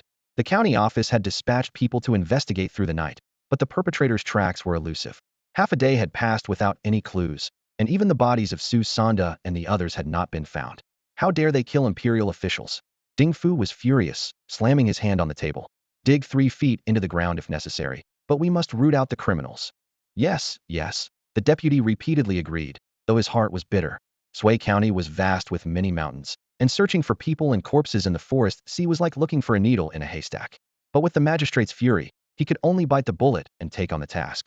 After the deputy left, Ding Fu turned to look at the young man who had accompanied him. Young Hall Master Lu, could we perhaps request the Pingtian sect's assistance in this matter? He asked with a flattering smile. The young man was named Lu Yunsheng, the young hall master of the White Tiger Hall, one of the 5 great halls of the Pingtian sect. His martial skills were exceptional, and the power behind him was even more formidable. It was said that the White Tiger Hall had already conquered an entire prefecture, and their influence was at its peak. Magistrate Ding, you are about to join the Pingtian sect. Now that this incident has occurred, do you still need to report to the governor? Lu Yunsheng's lips curved upward, but his words carried a chill. Young Hall Master Lu speaks truly. Ding Fu smiled obsequiously. Those words were meant for the deputy's ears. What I'm truly concerned about is Su Sanda after all. He is my son-in-law. How curious, Lu Yunsheng sneered. Su Sanda exploited the countryside and forced good women into prostitution. You would love nothing more than to skin him alive. If not for his power, you would have acted long ago. Ding Fu gave another dry laugh. Precisely because of this, my daughter has never had a good day since marrying that beast.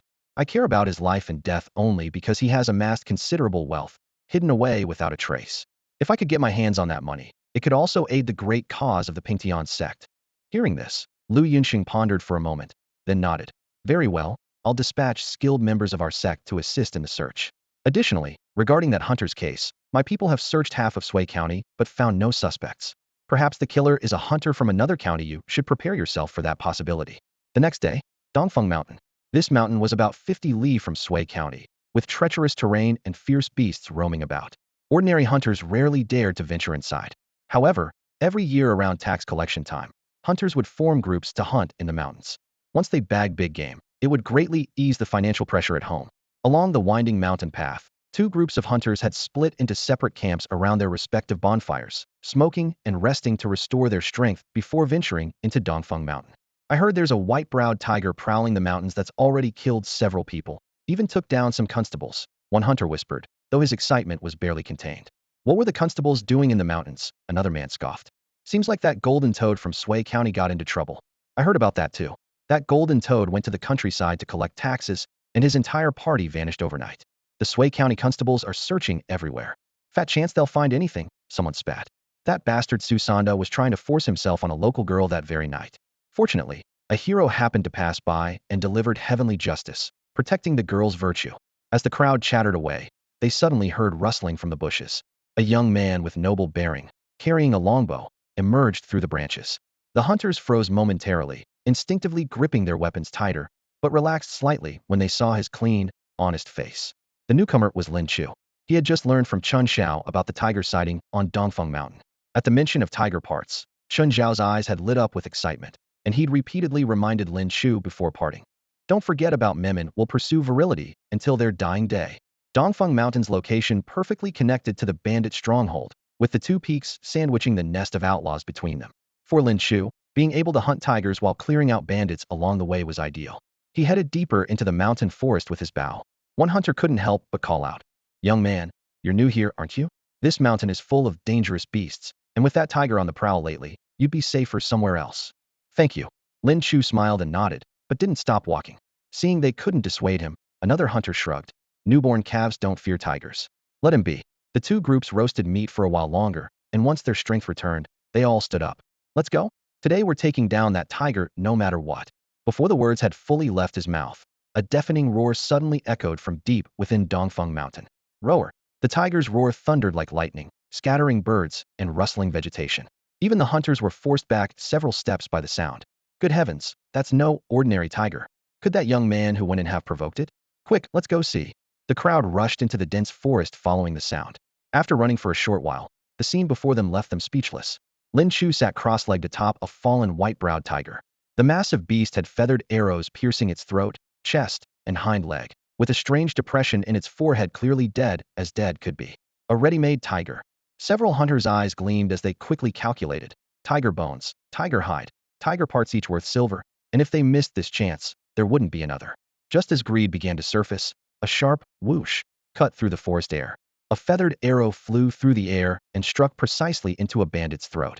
The man grunted, clutched his neck with both hands, and fell backward.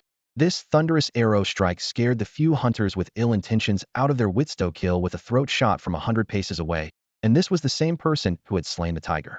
How dare they even think of crossing him? Were they insane? "You damn hunters, how dare you kill our man?" From the other side of the forest, over 20 bandits burst out, brandishing swords and spears with murderous intent. The hunters frantically waved their hands, their faces clearly expressing, "It wasn't us, we didn't do anything." The tiger's roar had echoed far and wide through the mountains. These bandits were patrolling the hills in search of prey when they heard the roar and immediately rushed toward the sound. The fastest bandit happened to encounter Lin Chu, and the moment he appeared, he was pierced through by an arrow. Experience 99. Tiger Bone Essence, Pill Bone Forging. Experience 15. The white-browed, hanging-eyed tiger not only died but also dropped a pill, which lifted Lin Chu's spirits. "Kill!" The remaining bandits shouted as they charged forward, quickly splitting into two groups. One rushed straight at Lin Chu, while the other headed toward the two hunting parties in the distance, clearly planning to dismember the tiger first and then silence the witnesses. Lin Chu had been worried about running out of arrows, but seeing them divide their forces, he secretly smiled. With fewer targets, his arrows would be sufficient. He bent down to pull out the arrows embedded in the tiger's body, and his bowstring vibrated continuously. Whoosh! Whoosh! 2 arrows flew through the air in succession, accurately striking 2 unlucky bandits.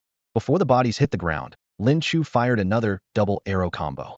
In just a few breaths, for men lay bleeding in the forest, and the remaining bandits finally realized something was wrong. They were still 70 or 80 paces from Lin Chu, but at his rate of fire, they'd all be dead before reaching 50 paces. "Take cover. Get to cover first. Wanna hide? No chance." Lin Chu growled, leaping down from the tiger's back and shooting while running, his archery still terrifyingly accurate. Whether the bandits charged straight or dodged sideways, he always found an angle to pierce their throats with a single arrow. In an instant, Lin Chu closed to within 10 paces of one bandit. The bandit was overjoyed and swung his blade in a mountain-splitting strike. "Take this blade, you bastard." But Lin Chu was prepared. He spun to the side as the cold steel grazed his shoulder, then immediately countered with a sideways kick. Crack! The sound of breaking bone accompanied the blade flying through the air to stick in the ground. The bandit's right arm was broken, and he screamed in agony. "How? How do you have such terrifying strength?" He clutched his broken arm and retreated in terror. Lin Chu's expression remained cold as he picked up the fallen blade, his arm muscles bulging as he hurled it forward. Thud! The blade spun through the air and crashed through the bandit's chest. Experience 15. Experience 15. Experience 18. No more bandits dared to charge at him. Lin Chu looked around and noticed that the other group of bandits and hunters had vanished, probably having fled some distance away. After a quick search, he only found 1 tael and 3 chien of loose silver, plus 5 or 6 broken arrows need to replenish his arrows later. Then he pulled out the blade, grabbed the tiger's neck with one hand, and dragged the heavy carcass as he leisurely pursued in the direction the hunters had fled. Before long, a strong smell of blood drifted over. "Don't kill me. Please, Danta." Screams rose one after another. Lin Chu crested the ridge and saw hunters' bodies scattered across the rocky ground. But this wasn't the bandits' doing. Those bandits were now huddled together, trembling with fear. "What is that?" Lin Chu's gaze sharpened. Not far away, a group of strangely dressed people were cornering the remaining hunters. No matter how the hunters pleaded, they showed no mercy, driving them to the edge before flashing their blades and slaughtering them all. Are you from the Tianping cult?" Finally, one bandit spoke in a trembling voice. The county magistrate of Sui County had once brought Tianping cult members to their stronghold, and they had seen their attire. Clearly, they all recognized the distinctive clothing worn by Tianping cult members, identical to what these people were wearing. The display of power from those people just now was so shocking that it left them thoroughly terrified. The leader of the Tianping sect asked in a deep voice, "Are you following orders to hunt down these hunters?" The bandits cupped their fists and replied, "That's not the case. These hunters killed our men, so we're pursuing them for revenge." The Tianping sect members turned back and reported respectfully to a distinguished young man. "Young Hall Master, there are no skilled fighters among these hunters, and their escape abilities are mediocre at best. I'm afraid none of them are the person the county magistrate encountered that day." Lu Yunsheng lowered his head slightly, raised his hand to pull down his hood, his expression cold and indifferent. "No matter. The priority now is to find traces of Su Sanda and the others as quickly as possible. Clean up the bodies and let's all head back." With that, he turned to leave. Suddenly, one of the bandits remembered something and called out loudly, "Sir, there's still a young hunter up there, and he has a white-browed tiger with him." "Oh." Lu Yunsheng looked up, his gaze meeting Lin Chu's on the mountainside. "This is bad." Lin Chu's heart sank as he instantly assessed the situation. Lu Yunsheng was definitely no ordinary person, and the Tianping sect members around him were clearly skilled fighters. In a flash of thought, he raised his bow and shot 2 arrows in quick succession. Whoosh! Whoosh! The arrows cut through the air, aimed directly at Lu Yunsheng's face. Swish! A blade flashed, and both arrows fell to the ground. Lu Yunsheng sheathed his sword and clasped his hands behind his back, a hint of amusement in his eyes. Too slow, but decent accuracy. At least a bow warrior at the blood refinement completion stage. Sui County actually has someone of this caliber. His gaze sharpened. Speak of the devil. Being both a hunter and possessing such skills, could this young man be the one who encountered the county magistrate that day? Lin Chu didn't give him a chance to think further and immediately turned to flee. "Chase him. Try to take him alive." Lu Yunsheng waved his hand. Whether or not this person was the hunter the county magistrate was looking for, with such archery talent, the Tianping sect had to have him. If he resisted too fiercely, Lu Yunsheng wouldn't hesitate to kill him outright to avoid losses on his side. Lin Chu simply abandoned the tiger carcass and ran without looking back. Lu Yunsheng definitely had bone-forging realm strength, and there were probably 1 or 2 others among his companions with similar power. Wind whistled past his ears as he glanced back to see the Tianping sect members moving with light, agile steps, following some specific rhythm that doubled their speed. That was a movement technique. No matter how he weaved through trees and rocks, the distance between them continued to close rapidly. Haha, this hunter's escapability is quite good. The person the county magistrate wants must be him. The laughter was already close to his ears. Lin Chu's heart sank. There was no escape. He could only fight. He quickly opened his status panel and poured all his experience points into the bull tiger mysterious art. Boom! A massive amount of information flooded his mind. His muscles and bones felt like they were exploding with pain, yet accompanied by a tingling pleasure. Host, Lin Chu. Realm, Bone Forging Minor Achievement. Cultivation Method, Bull Tiger Mysterious Art, Force Transformation Minor Achievement 03000. Martial Skills, 100 Imperial Archery, Martial Organ Minor Achievement 0400. Experience Points, 163. His strength surged dramatically, estimated he now possessed the power of 3 bulls, and his realm had directly skipped the entry level, stepping into Bone Forging Minor Achievement. Lin Chu steadied his steps, turned around, and smiled at the pursuing Tianping sect members. "Now it's my turn. Why aren't you running anymore? Come on, keep going." Laughter erupted from the Tianping sect crowd, convinced that Lin Chu had reached his limit. Their leader, Deng Chong, hailed from the White Tiger Hall of the Tianping sect and was personally selected by the Hall Master as an elite member. He had originally been assigned to protect the young Hall Master Lu Yunsheng. Only 2 in their group had reached the bone forging realm, Deng Chong and Lu Yunsheng, with Lu Yunsheng being the stronger of the 2. It was precisely because of this that Deng Chong dared to temporarily leave the young master behind and lead his men in pursuit of this seemingly ordinary young hunter. Something's off about this kid. Deng Chong suppressed his restlessness and exchanged a meaningful glance with a subordinate at his side who had reached the peak of the blood training realm. The man understood, drew his blade, and stepped forward with vicious intent. Boy, since you're not running, leave your life here. Swish. Lin Chu's expression remained unchanged as the bandit's cleaver left its sheath in a single flash. Blood shot skyward as the blood training realm warrior's head flew high into the air. Experience 95. The surge in perception brought by his breakthrough allowed Lin Chu to instantly assess the entire battlefield. Aside from Deng Chong, who was in the bone forging realm, the rest were all in the blood training realm. His thoughts shifted from escape to something else entirely in that case. None of these people would be spared. Deng Chang's expression changed drastically. That strike had shown no sword technique whatsoever, yet it was frighteningly fast. Even more bizarre was that Lin Chu showed no fluctuation of qi and blood within his body, yet possessed the speed and strength of the bone forging realm. If he had rashly attacked just now, he would have suffered greatly. Attack together. Hold nothing back, kill him. Deng Chong made his decision instantly. Clang. Over 10 weapons struck simultaneously, sparks flying everywhere. In mere moments, Lin Chu had exchanged blows with the group dozens of times. Deng Chong finally understood. Lin Chu truly had no sword technique, relying purely on his physical body to match the bone forging realm. Absolutely monstrous. He gritted his teeth secretly. Today, no matter what, this monster had to be buried here. Finally, he caught an opening in Lin Chu's defense and struck with his blade, carrying fierce wind straight toward a vital point. Lin Chu reacted slightly too slowly and couldn't dodge or block in time. In that case, he simply wouldn't dodge. Madness surged in Lin Chu's eyes as he stomped the ground hard, ignoring the blood training realm opponents around him and charging straight at Deng Chong. Deng Chang's heart trembled, and before he could see clearly, Lin Chu was already swinging his blade with wild, sweeping motions, adopting a stance of mutual destruction. Clang. Swish. The two figures passed each other, crimson splattering the ground. Deng Chong clutched his torn throat, pupils dilating in shock. You actually have inner armor. Before he could finish speaking, he crashed to the ground. Even in death, he couldn't understand why a mountain hunter would possess protective inner armor capable of withstanding a full-force strike from the bone forging realm. Experience 148, Cloud Wandering Steps Bone Forging. Golden Thread Martial Garment damaged and destroyed. Golden Thread Martial Garment can withstand several full-force attacks from the blood training realm. However, it shattered completely under a single attack from a bone forging realm warrior. But this was already enough. Between life and death, even the smallest advantage could determine victory or defeat. Deng Chong died miserably due to his underestimation of his opponent. Never imagined that Lin Chu was wearing a golden silk martial vest beneath his clothes. Lin Chu's blade struck directly at his opponent's carotid artery, giving him no chance of survival. The golden silk vest shattered upon impact. Lin Chu's chest clothing was torn to shreds by the force, and bloody scratches marked his skin. Just half an inch closer, and he might have died from a pierced chest. He flicked the blood from his blade and turned around with a sharp whoosh, his cold gaze sweeping over the remaining enemies. Everyone instantly fell silent as cicadas in winter. Who could have imagined that a mountain hunter would kill a bone forging realm martial artist in return? Run! Run quickly!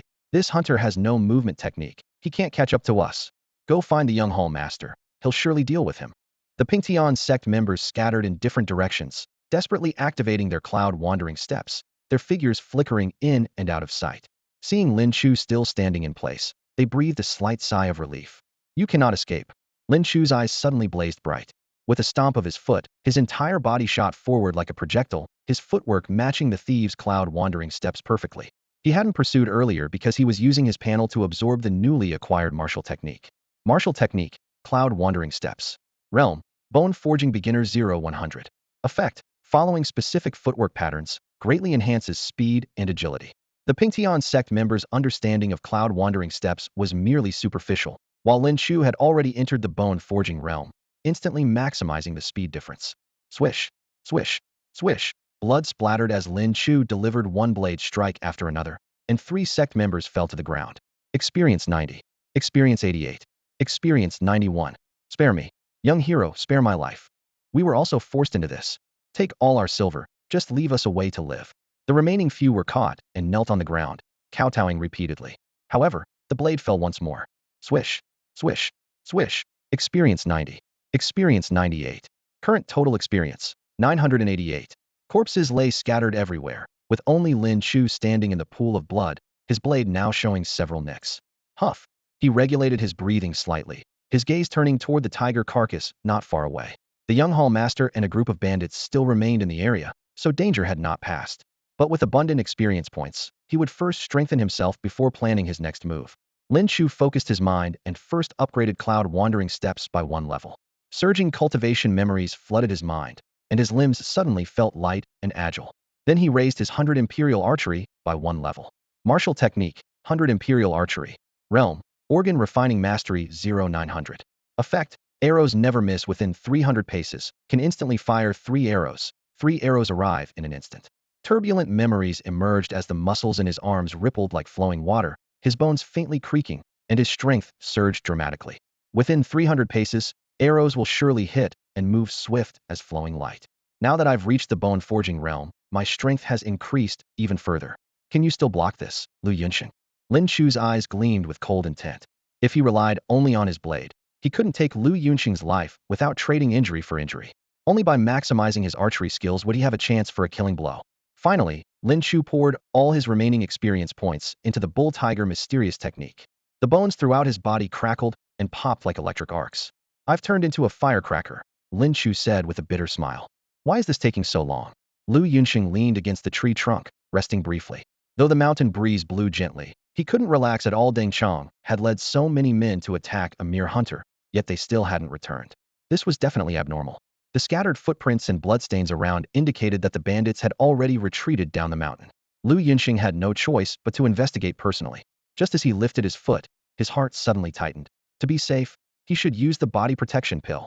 The body protection pill was a precious medicine that could be taken by practitioners in the blood training, bone forging, and organ tempering realms. It could instantly mobilize one's blood, bones, and internal organs, dramatically boosting defensive power, achieving in mere moments what would take years of Iron Shirt training. One pill cost over 100 taels of silver, making even him wince at the expense. Lu Yunsheng placed the pill under his tongue, silently warning himself, swallow it immediately if anything goes wrong. With that, he hurried along the mountain slope. Just as he stepped over the massive tiger carcass, a cold gleam tore through the air toward him so fast, it was nearly invisible to the naked eye. Before the thought of dodging could even form, he had instinctively swallowed the body protection pill. Clang! A sharp sound rang out.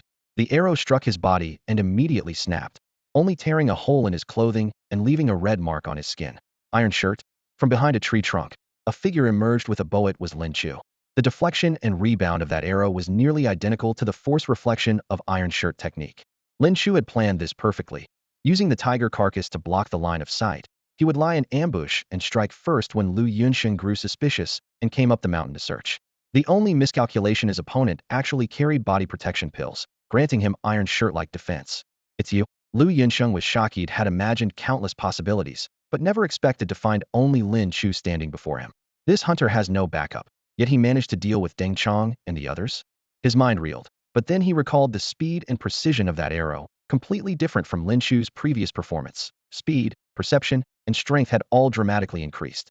Where are Deng Chong and the others? Dead. How did they die?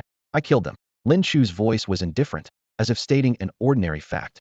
Lu Yunsheng's eyes turned cold. You killed them? Then let me see how you managed to kill them. The body protection pill's effect was limited. Didn't want to delay. His cloud wandering steps unfolded beneath his feet, his form moving like mist and lightning. Lin Chu also stepped forward at the same instant, using the same cloud wandering steps. Cloud wandering steps? How do you know cloud wandering steps? Lu Yunsheng's heart pounded, but before he could think further, their blades had already clashed. Clang! Steel rang against steel, shockwaves exploded outward, and withered leaves scattered in all directions. Lin Chu remained expressionless. Keep talking, and you'll die faster. Lu Yunsheng's wrist went numb. He discovered with horror that no matter how much force he applied, Lin Chu remained steady as a mountain. Such overwhelming strength was equivalent to the bone forging realm. Could this guy be naturally born with forged bones? Clang, clang, clang. Blade light flashed like pearls on a string. Lu Yunsheng's swordwork flowed like water, dense and seamless, but Lin Chu met it with impenetrable defense, revealing no openings. Under the collision of tremendous forces, Lu Yunsheng's blade trembled repeatedly and his grip went numb, while Lin Chu seemed completely immune to pain. Before long, Lu Yunsheng's breathing grew increasingly labored, and the body protection pill's effects were waning. In contrast, Lin Chu's breathing remained steady, his movements showing no signs of slowing. The difference in their endurance was enormous. Lu Yunsheng was beginning to regret his decision. Now he wanted to retreat, but couldn't. Lin Chu also mastered the cloud wandering steps, making it nearly impossible to create distance between them. Clang! Their blades crossed again, and Lu Yunsheng's broadsword was deflected by Lin Chu's sideways strike. Lin Chu followed through, raising his blade to chop down, the cold steel slashing heavily into Lu Yunxing's left shoulder. Crack! With a crisp snapping sound, Lin Chu's broadsword shattered at the spine.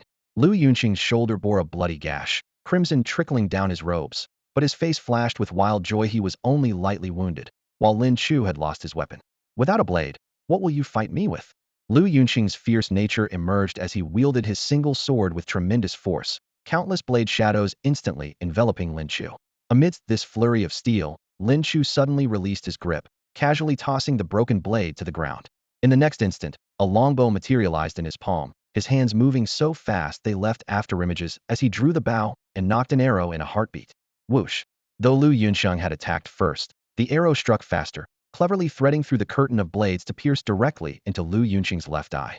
Thunk! With a sharp sound, the arrowhead penetrated his brain, and Lu Yunxing crashed to the ground, lifeless. So what if my blade broke? I can use a bow. Lin Chu panted, a smile playing at his lips. No matter how powerful the iron shirt technique, it can't protect the eyeballs. A system notification appeared. Experience 220. Body Protection Pill X1. Body Protection Pill? I'll examine it later. Lin Chu collected his rewards, picked up Lu Yunxing's finely crafted broadsword, and searched the area for any remaining bandits. Fortunately, this entire group had been eliminated before they could return to their stronghold. If they had leaked information, it would have caused serious trouble. Taking inventory of the spoils, over 300 taels of silver, plus Lu Yunxing's broadsword. Since the weapon would draw unwanted attention, he wrapped it thoroughly in torn cloth, planning to sell it later for money. He then returned to the tiger's carcass, and this time, instead of dragging it by the neck, he placed one hand under the tiger's belly, channeled his true force, and lifted the entire carcass. After butchering the tiger meat, Lin Chu sold it in batches at Sui County to avoid drawing attention. He saved the tiger's reproductive organ for his brother Chen Xiao. Good brother, for life. Chen Xiao gave him a hearty embrace. Lin Chu spoke earnestly. As martial artists, remember to spend less time at Taoist temples, practicing crafts. Chen Xiao looked puzzled, then seemed to understand and roared. What nonsense are you spouting? I've sworn off women. You've sworn off women because no girl wants to get near you. Lin Chu shook his head. Besides, this celibacy doesn't stop you from, well, being ambidextrous. As soon as he finished speaking, Chen Xiao's eyes blazed with fury. Gibberish. I don't understand. After his angry shout, he spurred his horse and rode away in a cloud of dust. Lu Huiyun emerged from the house upon hearing the commotion. What's wrong with little Xiao? Did you two fight? Lin Chu smiled. Mother, no. I just hit his sore spot. He's thin-skinned. Lu Huiyun waved her hand. That's good then. Go wash up by the river. Dinner's almost ready. Late that night, Lin Chu spread out a wooden table under lamplight, with two porcelain bottles sitting quietly before him. One was striped yellow and black with tiger-like patterns. The other was dark and round, resembling chocolate candy. Let's see what effect you two have. Name: Tiger Bone Essence Pill. Bone Forging Effect. Refines and strengthens bones with the mighty essence of tigers. Consumption consolidates the foundation of bone forging, granting the power of tiger bones with astonishing skeletal toughness. This was actually a consolidation pill for the bone forging realm, truly a precious treasure. Lin Chu had recently gained deep understanding of martial arts rankings through Cultivation Jade slips and Chen Zhao's guidance, knowing well that, without a solid foundation, all efforts are in vain. On the path of cultivation, consolidation pills were like cornerstone foundations, extremely rare and precious. Even in martial halls, such pills were difficult to purchase with gold. This tiger bone essence pill before him would be impossible to obtain without 400 to 500 taels of silver, showing its immense value. The system's 100% enhancement meant Lin Chu had no worries about building foundations, but if he could grant his bones the power of tiger bones, why not? He tilted his head back and swallowed the tiger bone essence pill in one gulp. The medicinal power instantly dissolved, and a scorching hot current exploded from his chest cavity, rushing through his meridians to impact his limbs. His bones felt as if they were being carved by axes and knives. After waves of sharp pain, their toughness climbed steadily higher. Following this, dark brown impurities seeped from his pores with a foul stench. The tiger bone essence pill actually had marrow cleansing effects. With impurities expelled, his martial aptitude rose to another level. Earlier, Lin Chu had already invested experience points into the bull tiger profound art. Now, with the medicinal power stacking, his realm broke through once again bone forging realm. Great mastery. His gaze then fell upon the porcelain bottle on the table. Chocolate candies. No, body protection pills. Name: Body Protection Pill. Effect: usable in blood training, bone forging, and organ refining realms. Mobilizes the power of qi, blood, bones, and internal organs to create effects similar to several years of iron shirt training. Lin Chu let out a soft exclamation as his mind flashed to Lu Yunxing's ability to withstand his full-force strike with only superficial damage that day, instantly understanding the reason. Lu Yunxing was merely at the minor achievement level of bone forging realm, yet with one body protection pill could resist a full power attack, showing just how domineering this pill was. The bottle contained 5 pills total, enough to walk sideways through the first 3 realms. The next morning, Sui County's government office mobilized numerous constables, even bringing along a centurion with dozens of soldiers. Such a formation was rarely seen in the county. Streets and alleys buzzed with discussion. What happened? You don't know yet? Several hunters went into the mountains yesterday to hunt beasts, but still haven't returned this morning. Someone discovered dozens of corpses at East Peak Mountain, alarming the authorities. I heard the person who reported it was so frightened he fell ill on the spot. TSK, what a tragedy. At East Peak Mountain, the smell of blood was thick. Constables waved clubs to drive away wild beasts gnawing on corpses, quickly forming a protective perimeter before splitting up to investigate. County magistrate, someone reported, the missing hunters are all here. There are also corpses of nearby mountain bandits and suspected Leveling Heaven sect members.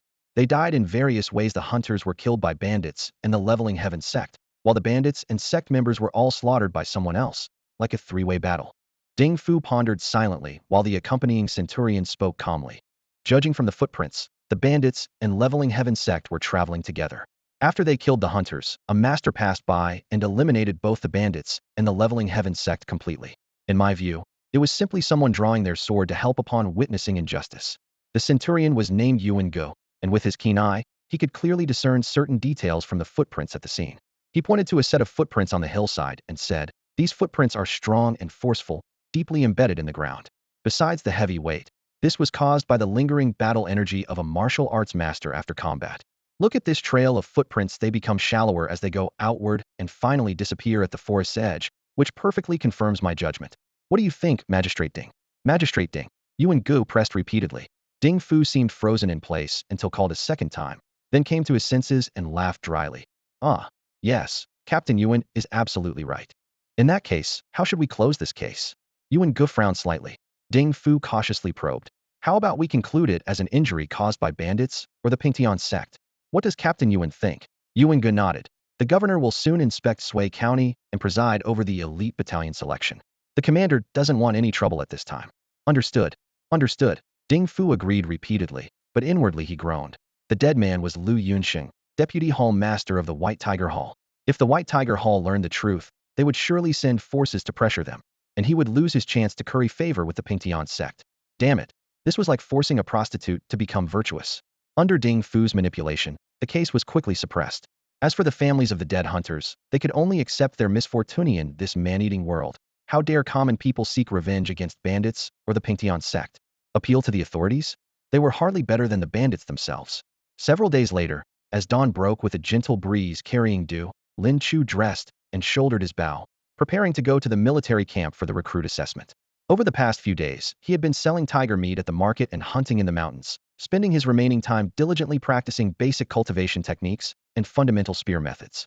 With his current foundation, both techniques had reached mastery without requiring any experience points, and would achieve perfection with just a few more days of practice. 7 streams of vital energy surged within his body. Only 3 more were needed to complete the blood training realm. While the bull tiger profound technique focused on strengthening bones and muscles, the assessment required at least 1 stream of vital energy to enter the elite archer battalion, making basic cultivation techniques still essential. When he arrived at the military camp, the training ground was empty with no recruits yet present. Lin Chu took up his spear and began practicing. Whoosh, whoosh, whoosh.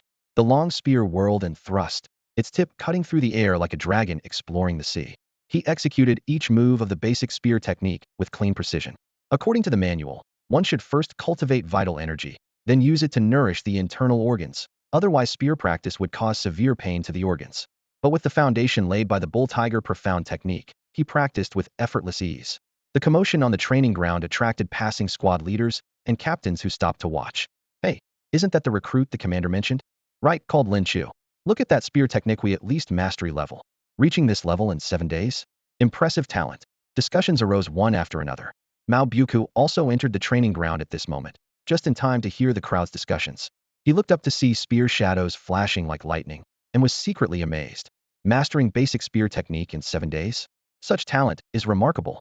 As Mao Buku arrived at the training ground, Hearing the discussions of the captains and squad leaders, his gaze turned toward Lin Chu on the field, his eyes flickering with astonishment. Chen Xiao, honestly, did you teach him this? Mao Buku asked Chen Xiao beside him. Captain Mao, I swear on heaven and earth. Chen Xiao raised his hand in oath, his face full of bitterness.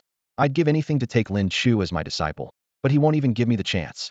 Throughout the entire military camp, even the whole of Sui County, no one wanted to be Lin Chu's master more than Chen Xiao.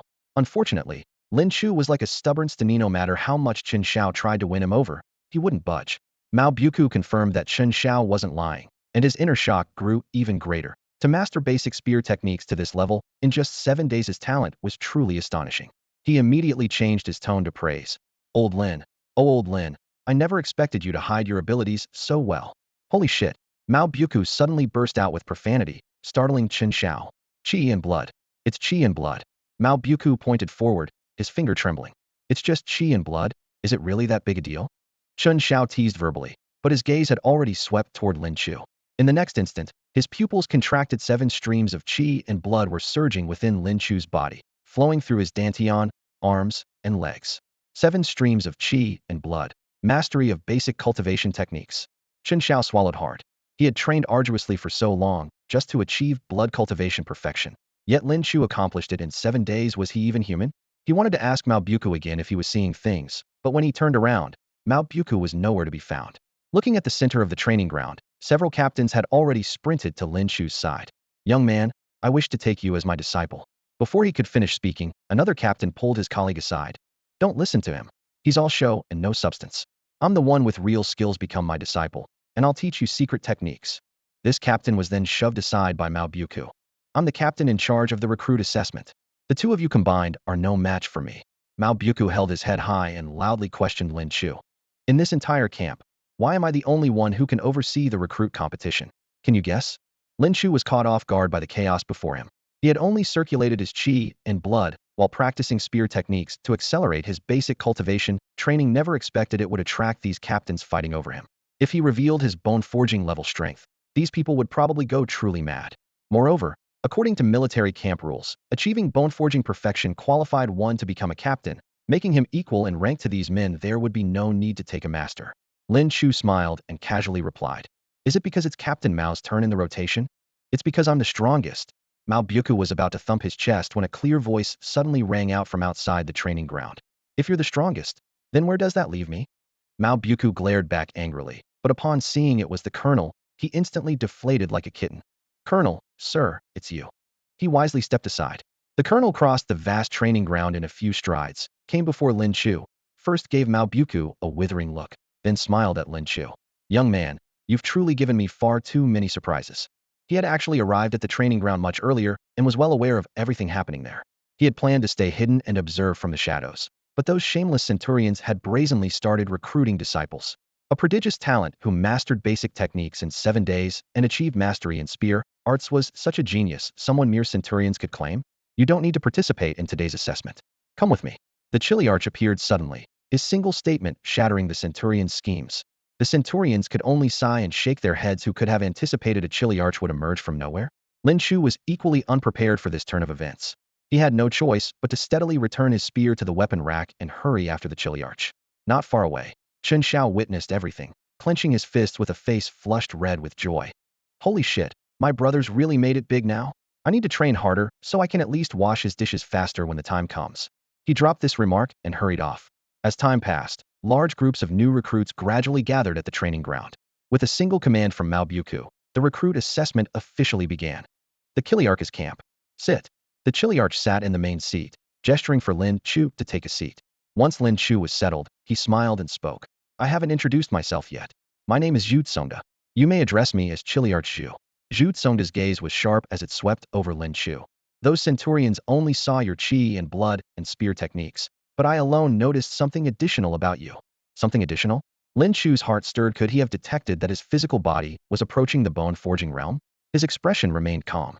Martial arts cultivation prioritizes natural talent above all. Zhu Tsongda rose to pour himself a bowl of water, then personally brought it to Lin Chu. While comprehension is important, sinews, bones, and skin test one's mental fortitude and resilience even more. The stronger the body, the further one can progress on the martial path. Before he finished speaking, he suddenly reached out with lightning speed that Lin Chu couldn't react to. His 5 fingers gripped Lin Chu's arm as a surge of penetrating force flowed along the bone. What remarkable physique! Zhu Tsongda released his grip and praised involuntarily. Indeed, I wasn't mistaken. Your bone structure is extraordinary. If you didn't have only 7 wisps of qi and blood in your body, I would almost suspect you'd already entered the bone forging realm. He returned to his desk, retrieved a thin manual from a drawer, and placed it on the table. This is for you. Lin Chu stood and leaned forward to examine it closely. The cover bore 3 bold characters: Zhu family spear techniques. He mentally complained about how lazy the naming was. This spear technique is my Zhu family's inheritance, arguably one of the strongest spear arts in the viscera tempering realm, comprising 13 forms. Take it back and study it carefully, but never share it with others. Zhu Tsongda instructed. Remember, no matter how gifted you are with spear techniques, don't be reckless. Viscera tempering realm martial arts are no trivial matter. For someone in the blood refining realm, comprehending 2 or 3 forms is already the limit. Lin Chu didn't immediately reach for it, but probed cautiously. Chiliarch, are you taking me as your disciple? Zhu Tsongda shook his head. Not at all. With your qualifications, you're destined for great success in the future. I'm not qualified to be your master. My actions serve 2 purposes. First, to forge good relations with you, and second, to propose a transaction. At this point, his expression grew serious. Soon, the governor will come to Sui County to oversee the elite battalion selection. I hope you'll accompany me and claim first place. When that time comes, I'll need you to petition the governor for a favor on my behalf. He added, of course, this favor will only be beneficial good for you and good for the people. However, I cannot tell you the specifics at this time. According to Zhu Tsongda's explanation, the elite battalion selection was established by the governor to recruit martial arts prodigies from military camps across Yu province. Once selected, candidates could join the most elite force under the governor's command, the Yu province elite battalion. The entire Deqian Empire had 9 top-tier elite forces known as the 9 pillars, and the Yu province elite battalion was one of them. As one of the 9 pillars, this unit not only received access to advanced cultivation techniques and martial skills, but also personal guidance from the governor himself, an incredible opportunity for any martial artist. The governor's strength was unfathomable, and calling him the foremost person in Yu province was no exaggeration. Therefore, elite soldiers from all military camps in Yu province were desperately eager to stand out in the elite battalion selection. This matter brings you only benefits, no drawbacks, Zhu Tsongda emphasized again. He could see Lin Chu weighing his options. Was Captain Zhu acting out of goodwill, or did he have ulterior motives? Offending a 5th-rank official by refusing would clearly be unwise. After weighing the pros and cons, Lin Chu decided to go with the flow for now. Once the elite battalion selection arrived, his own strength would likely match Zhu Tsongda's, and if the man made unreasonable demands, then he could refuse at that time. Very well, I thank Captain Zhu for this kindness. Lin Chu picked up the spear manual from the desk and bowed in gratitude. Let me inform the county magistrate, and I'll immediately promote you to banner officer of the precision archery battalion, Zhu Tsongda declared loudly. Stay in the recruit camp for the next few days. Once the position is confirmed, you can move into the military quarters. Go to the armory later to collect your weapons and equipment. Yes, Captain Zhu. When Lin Chu returned to the training ground, the recruit assessment was nearly finished. Of nearly 100 applicants, only 4 or 5 were dismissed for poor physical condition. The rest were all accepted. In the end, over 30 were classified as soldiers, while the remainder were assigned as regular troops. The armory gates stood wide open, with the steward already waiting at the entrance, clearly having received instructions from the captain. Banner Officer Lin, please tell me whatever you need. The steward bowed respectfully. A set of armor, a bow, and a spear, Lin Chu said directly. He knew the rules arrows had to be purchased separately, so he didn't bother mentioning them. Regulations allow only 1 primary weapon per person, the steward said with an apologetic smile. However, the captain has ordered that all of Banner Officer Lin's needs be met, so we'll make an exception and provide 2. Soon, soldiers brought the equipment before Lin Chu. The armor was iron plate with cotton padding, standard treatment for banner officers. Regular soldiers only received thinner armor without padding, while common troops weren't even qualified to wear armor. The spear was a standard military weapon, and the bow was a 2-in heavy bow with a full draw weight of 300 pounds, far superior to Lin Chu's old broken stone bow. That old weapon could finally be retired. After collecting his equipment, the steward personally escorted Lin Chu to a spacious tent in the recruit camp. This is a soldier's tent, with slightly better conditions than the regular troops' quarters. I apologize for the temporary inconvenience, Banner Officer Lin. No problem, Lin Chu nodded. The recruit soldiers inside the tent were quite astonished to witness this scene. They were all completely unfamiliar with Lin Chu. Thinking back to the recruit assessment roster, there was no such person on it. Lin Chu had only appeared once in the registration book that day and never returned to the camp afterward. The recruits immediately labeled him as someone who had pulled strings to get in. A single tent could squeeze in over a dozen camp beds, and at this moment 10 people had already formed a circle inside, clearly forming their own clique. Brother Wong, isn't this string pulling a bit too blatant? Exactly. Brother Wong, you were first place in the recruit assessment, not only mastering basic blade techniques, but even cultivating a strand of vital energy. We're definitely following Brother Wong. Someone who pulled strings like this shouldn't even think about climbing above Brother Wong. Voices rose one after another, surrounding a tall, lean youth with determined eyes at the center. Wong Su, from Sui County. After his parents died, he enlisted with a desperate will to survive. He took the basic cultivation methods and martial techniques home to practice intensively, condensing a strand of vital energy in just 7 days and standing out brilliantly in the recruit assessment. Wong Su waved his hand dismissively. Those who want to follow can follow. When I become a banner officer, I'll take good care of you all. But don't cause trouble or make enemies needlessly. Despite his words, when he looked toward Lin Chu, a flash of disgust still crossed his eyes. The military camp should be a place where people rise through ability, yet now it was being corrupted by those who schemed for connections and engaged in corruption. At the tent entrance, the steward smiled and cupped his hands toward Lin Chu.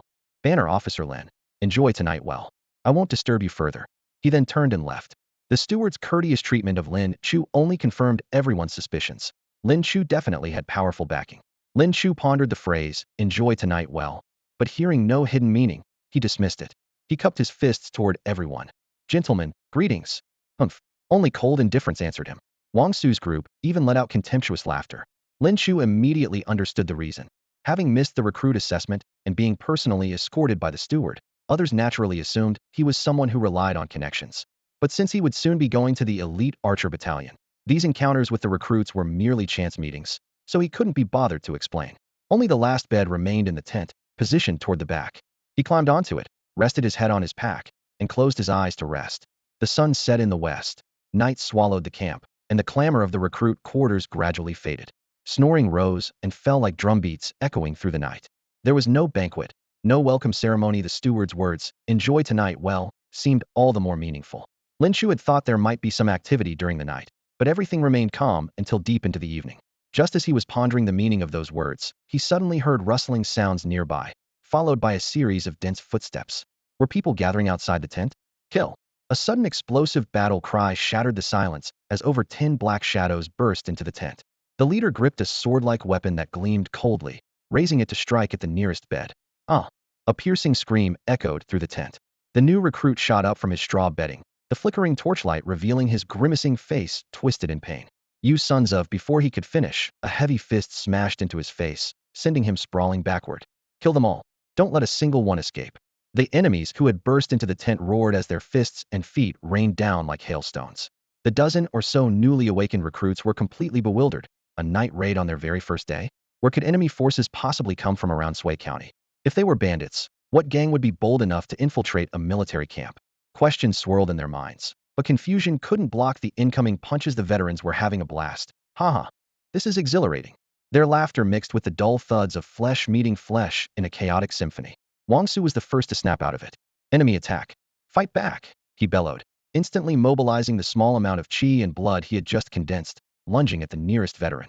His movement ignited the other recruits' fighting spirit, and they charged forward with bloodshot eyes. Well, got some backbone. The lead veteran sneered, swinging his wooden sword horizontally. Smack.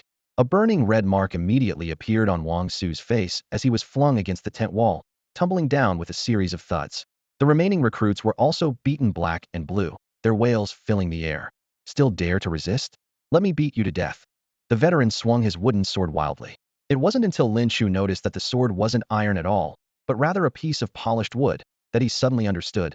This was an unwritten, welcoming ceremony for new recruits. These enemies were actually veterans who waited for the recruits' first night to give them a harsh lesson about who really ran the camp. At that moment, the lead veteran had one hand pressing down on the prostrate Wang Su, while wielding his sword with the other, striking Wang Su's back repeatedly. Do you submit? Never. What kind of skill is a sneak attack? Wang Su gritted his teeth, his voice hoarse. Still got attitude? I'll beat you until you submit. Smack, smack. The wooden sword fell again. Boss, there's another one over there. Another veteran pointed to the dark figure huddled in the far corner. Only then did the leader release the barely conscious Wang Su and turn toward Lin Chu, sneering as he approached. Kid, stop playing dead. The wooden sword sliced through the air in a direct strike. Lin Chu raised his hand, and firmly grasped the blade with his 5 fingers. What the veteran's expression changed drastically as that hand seemed like an iron clamp, completely immovable no matter how hard he struggled. Whoosh! Lin Chu flicked his wrist and seized the entire wooden sword.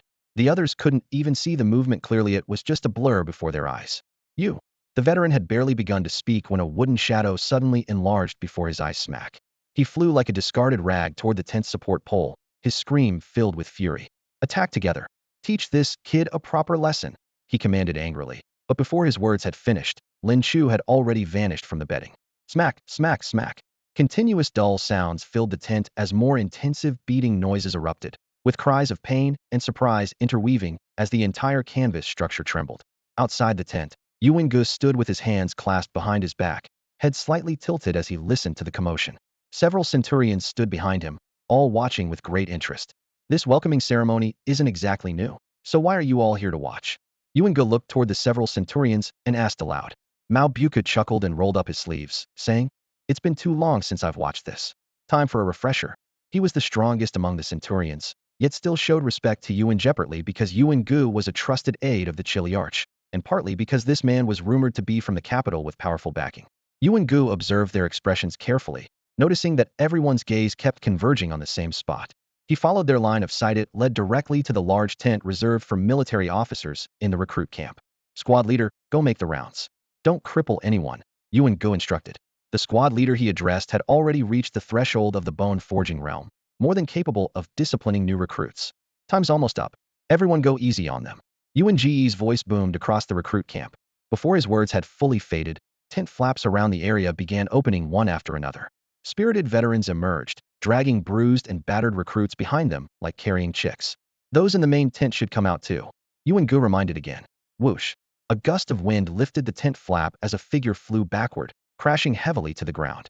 Ow, mercy! The squad leader, now bruised and battered, clutched his ribs while rolling and groaning. Yuan Ge's pupils contracted sharply. Then, 2 lines of people emerged from the tent, half recruits and half veterans, all equally bruised and battered except for one person whose clothes remained neat and spotless. Lin Chu. Mao Buku and the other centurions stared in disbelief. They had expected to watch the prodigy get beaten, but the situation was completely reversed. What happened? Yuan Gu helped up the squad leader and asked in a lowered voice. Centurion Yuan, that kid isn't normal. The squad leader pointed at Lin Chu with terror written across his face. His skills are nothing like a recruit's. I was no match for him at all. What? Yuan Ge's heart shook as he stared intently at Lin Chu, his eyes flashing with keen interest. After a moment, as if realizing something, his face broke into an excited smile. You weren't scheduled for today's recruit assessment, but no matter. I'm from the Imperial Dragon Guard of the capital and have mastered advanced martial techniques. Would you be willing to take me as your master? Brother Yuan, save your breath, Mao Buko laughed heartily. Earlier, the Chiliarch already called him for a private chat. He's probably already the Chiliarch's disciple by now. The Chiliarch. Yuan Gu suddenly understood, then nodded with resignation. I see. No wonder you didn't participate in the recruit assessment. Forget what I just said. What's your name? Lin Chu set down his wooden sword and cupped his fists, reporting to Centurion Yuan. This subordinate is Lin Chu. Yuan Ge's expression flickered briefly before quickly recovering. Today's events count as recruit etiquette. First, to remind you all that you can never let your guard down in the military camp. Second, to tell you that the army is no game. The first thing you must learn is obedience. He swept his gaze around, his voice thundering. Are you convinced by today's lesson or not? Convinced. Too quiet. I can't hear you. Convinced. Very good. That's the spirit. After a few more instructions, Yuan Gu hurried away, apparently having urgent matters to attend to. The surrounding recruits' gazes toward Lin Chu had completely changed. The few recruits who had just been gathered together mocking him now looked as if they'd been slapped across the face, their cheeks burning with shame, though their eyes now held a newfound respect. At the edge of the training ground, Mao Buku and several other centurions hadn't moved a step, their widened eyes filled with shock. A recruit, who had only been in camp for 2 days, had actually defeated a squad leader who had reached the bone-forging stage he'd in. They instinctively felt that Lin Chu must be hiding some trump card they couldn't perceive. In comparison, the Chiliarch and Yuan Gu, who had rushed here from the capital, saw things more clearly. Lin Chu's ability to crush that squad leader was no coincidence. The squad leader, his face swollen from the beating, felt his heart churning like stormy seas, wishing he could dig a hole right there and crawl into it. If word got out that he'd been thoroughly beaten by a recruit, he'd be laughed at for who knows how long. All right, everyone disperse. Mao Buku waved his hand to scatter the onlookers, muttering under his breath. Yuan Gu rushed off in such a hurry earlier. Could something urgent have happened? The centurions each led their veteran soldiers away, and the oppressive atmosphere on the training ground finally lifted. Only then did Wang Su raise his head to look at Lin Chu. Earlier, he had scorned Lin Chu for pulling strings, his words full of disdain. But now reality had delivered him a resounding slop. A recruit beating down a squad leader was something he wouldn't have dared to imagine. Thinking of his previous cold treatment and misunderstanding, his heart filled with guilt as he quickly stepped forward, clasping his fists and bowing his head. Brother Lin, I previously thought you had entered the camp through special means and spoke many offensive words. I hope you can forgive me. Lin Chu hadn't expected Wang Su to voluntarily apologize and was stunned for a moment. With Wang Su setting the example, the nearby recruits rushed over one after another, scratching their heads in apology. We also misunderstood you before. Brother Lin, please forgive us. Brother Lin, you're too strong. Even the squad leader was no match for you. You've really brought honor to us recruits. From now on, we'll follow your lead. Listen to your commands. Lin Chu silently praised Wang Su's broad-mindedness and decisive actions. This person feared no strong enemies and had high martial talent. Was worth befriending, though his personality was perhaps a bit too straightforward. Since he had entered the military camp, he would eventually need to organize his own team. The veterans were mostly old hands with their own allegiances, so if he wanted to cultivate loyal followers, he'd have to start with these recruits. He raised his hand to signal for quiet, his voice steady. Since we're all in the military together, we're brothers and comrades in arms. There's no talk of following anyone's lead. In future battles, we'll fight side by side and watch each other's backs. This single sentence bridged the distance between them. Lin Chu's approachable attitude quickly put the recruits at ease, and they chattered around him, soon becoming familiar with one another. Meanwhile, Yuan Ge had already rushed back to the military settlement at top speed. The military settlement of Shui County Garrison was not far from the camp, and he ran home in one breath, pushing through the door and immediately began rummaging through boxes and chests. Soon, he found a scroll with yellowed paper at the bottom of a chest, gently shaking it with both hands as he untied the cord. The scroll slowly unrolled, revealing the figure of a middle-aged man. In the corner of the painting were 4 bold characters, Portrait of the Prince of Jinbei. Yuan Ge stared at the portrait for a long time, his expression complex, his throat working as he finally whispered in a low voice. The resemblance is uncanny. Your Highness, could he truly be your posthumous son? But how can I verify this? 2 days later, Lin Chu's appointment was officially announced squad leader of the elite archery battalion of Shui County Garrison, commanding 10 men. At the same time, housing in the military settlement was also allocated to him. As soon as he received the documents, he immediately set off to return to the village, with only one thing on his mind: bringing his mother to move into the military settlement. It would be much safer there than in the village. When the villagers saw Lin Chu returning in armor, carrying a bow and spear, their eyes nearly popped out of their heads. Good heavens, how did little Chu bring back so much equipment from his military service? Exactly. In previous years, the men from our village who went to serve came back empty-handed. Those were ordinary foot soldiers. I heard the army has both warriors and regular soldiers. Little Chu must have become a warrior. Warriors do get issued armor. I've seen them in Shui County, but never anything this sturdy. The crowd chattered excitedly, and the most curious among them, a burly man, stepped forward to ask, "Hey, Little Chu, what rank did you achieve in the army?" Lin Chu smiled and cupped his fists respectfully. Thanks to the kindness of Commander Qianhu, I was given the position of squad leader. Squad leader? What kind of rank is that? Don't you know anything? Someone nearby interjected. A squad leader may not have an official grade, but he commands 10 men. In Shui County, that makes you somebody important. Thinking of the arrogant squad leaders they'd seen in town, the villagers couldn't help but feel a bit intimidated. Lin Chu waved his hands dismissively. You're too kind, folks. I'm just a common man born and raised here. His humble words immediately bridged the distance between them. Seeing that he still cared about his hometown, everyone relaxed and eagerly helped move his belongings. Lin Chu had borrowed a supply wagon from the military camp in advance, loaded with armor, crossbows, bedding, and provisions. Lu Huiyun followed behind the cart, her face beaming with joy. My dear boy, Little Chu has made something of himself. He truly has. Thinking that her late husband would be proud if he knew, she felt deeply comforted. The family soon moved into their new home in the military settlement. The brick and tile courtyard was spacious and clean, far superior to their old village house. Lu Huiyun rolled up her sleeves and began cleaning the moment she stepped inside. When Lin Chu tried to help, she shooed him back to the courtyard. Leave these small tasks to mother. You focus on your martial training. Unable to argue with his mother, he picked up his spear and began practicing in the open space. During his free time at the military camp over the past few days, he had perfected both the basic techniques and the camp spear methods. The 10 strands of qi and blood in his body had merged into one, and when circulated, they seeped into his bones.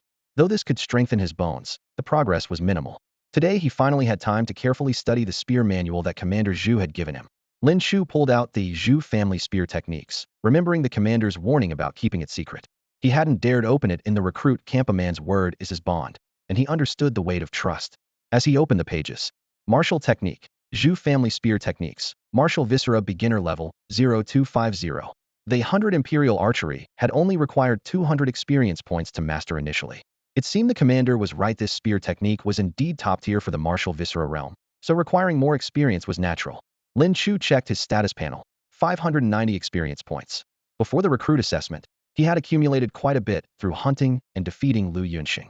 It was unfortunate he hadn't hunted larger prey, or the number would be even higher. With his mind made up, he poured his experience into the spear manual. Vast cultivation insights flooded in like a torrent. As if he had trained intensively for over a year, the force of the spear tip cutting through air, the rhythm of footwork, the power generated by wrists and arms, all took perfect shape in his mind. Martial technique, Zhu family spear techniques, martial viscera minor achievement, 0500. Effect, perfect mastery of the first three forms, swift and fierce spear technique. The Zhu family spear technique emphasizes swift and continuous attacks. While each individual move may not be the most powerful among techniques of the same level, once the moves connect, they crash down upon enemies like raging waves. The spear force accumulates layer by layer between strikes, until the 13th form reaches full momentum and suddenly erupts, instantly unleashing several times the normal power, truly worthy of being called one of the strongest spear techniques in the martial viscera realm. Didn't Captain Zhu say the first three forms were the most difficult? This doesn't seem so hard after all. Lin Chu finished his practice and stood still, calculating briefly. He had originally thought he would need at least 300 to 400 minor achievement experience points to grasp the first three forms, but his progress was much smoother than expected. With this in mind, he simply poured all his remaining experience points into the Zhu family spear technique. Buzz's mind shook again as a flood of training memories surged in. Spear shadows flickered indistinctly, and 5 forms rotated, ready to emerge. As his spear technique improved, his cultivation also rose accordingly, leaving him just one step away from perfecting the bone-forging realm. The path ahead suddenly seemed brighter, and Lin Chu let out a long breath, rolling his shoulders. Wu, a military horn suddenly sounded in the night. What's happening? From inside the house, Lu Huiyun rushed out upon hearing the sound. Immediately after, urgent knocking echoed, bang, bang, bang. Mother, don't worry, I'll go see. Lin Chu opened the door and found himself face-to-face with the squad leader he had beaten up earlier. Squad leader Zhao looked embarrassed and coughed lightly. Assembly call. Everyone report to the training ground immediately. Yes. Lin Chu cupped his hands in acknowledgement. Watching Zhao turn to notify the next household, he returned inside to gather his weapons and armor, then handed all the silver he had saved over this perioda, full 500 taels to his mother. I feel at ease leaving it with you. He pressed the money pouch into Lu Huiyun's hands. Son, be careful in everything. Lu Huiyun's face was full of worry. Don't worry, there's no enemy activity around here. It's probably just training. Lin Chu offered comfort as he shouldered his pack. Torches blazed in rows across the training ground.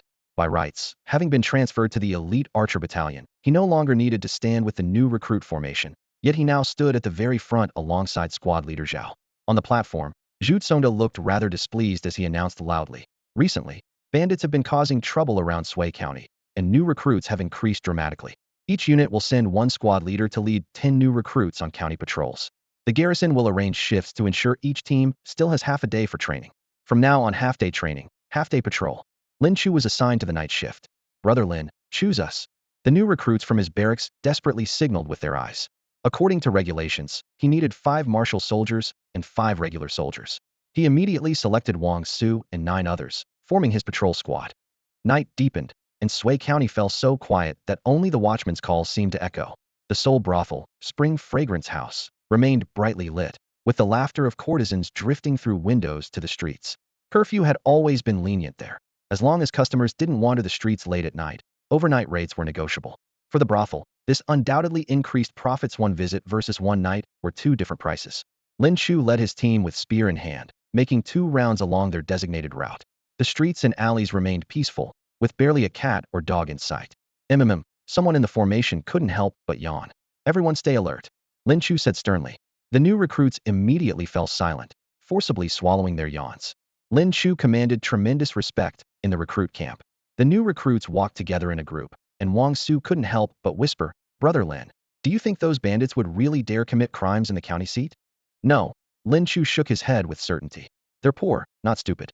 If they actually stormed into Sway County today, the government troops would wipe out their stronghold tomorrow. He paused to scan their surroundings. Commanders use martial law today must serve another purpose. Maybe it's just for show to impress the governor. Despite his words, Lin Chu secretly hoped the bandits would appear only through combat could his abilities advance by leaps and bounds.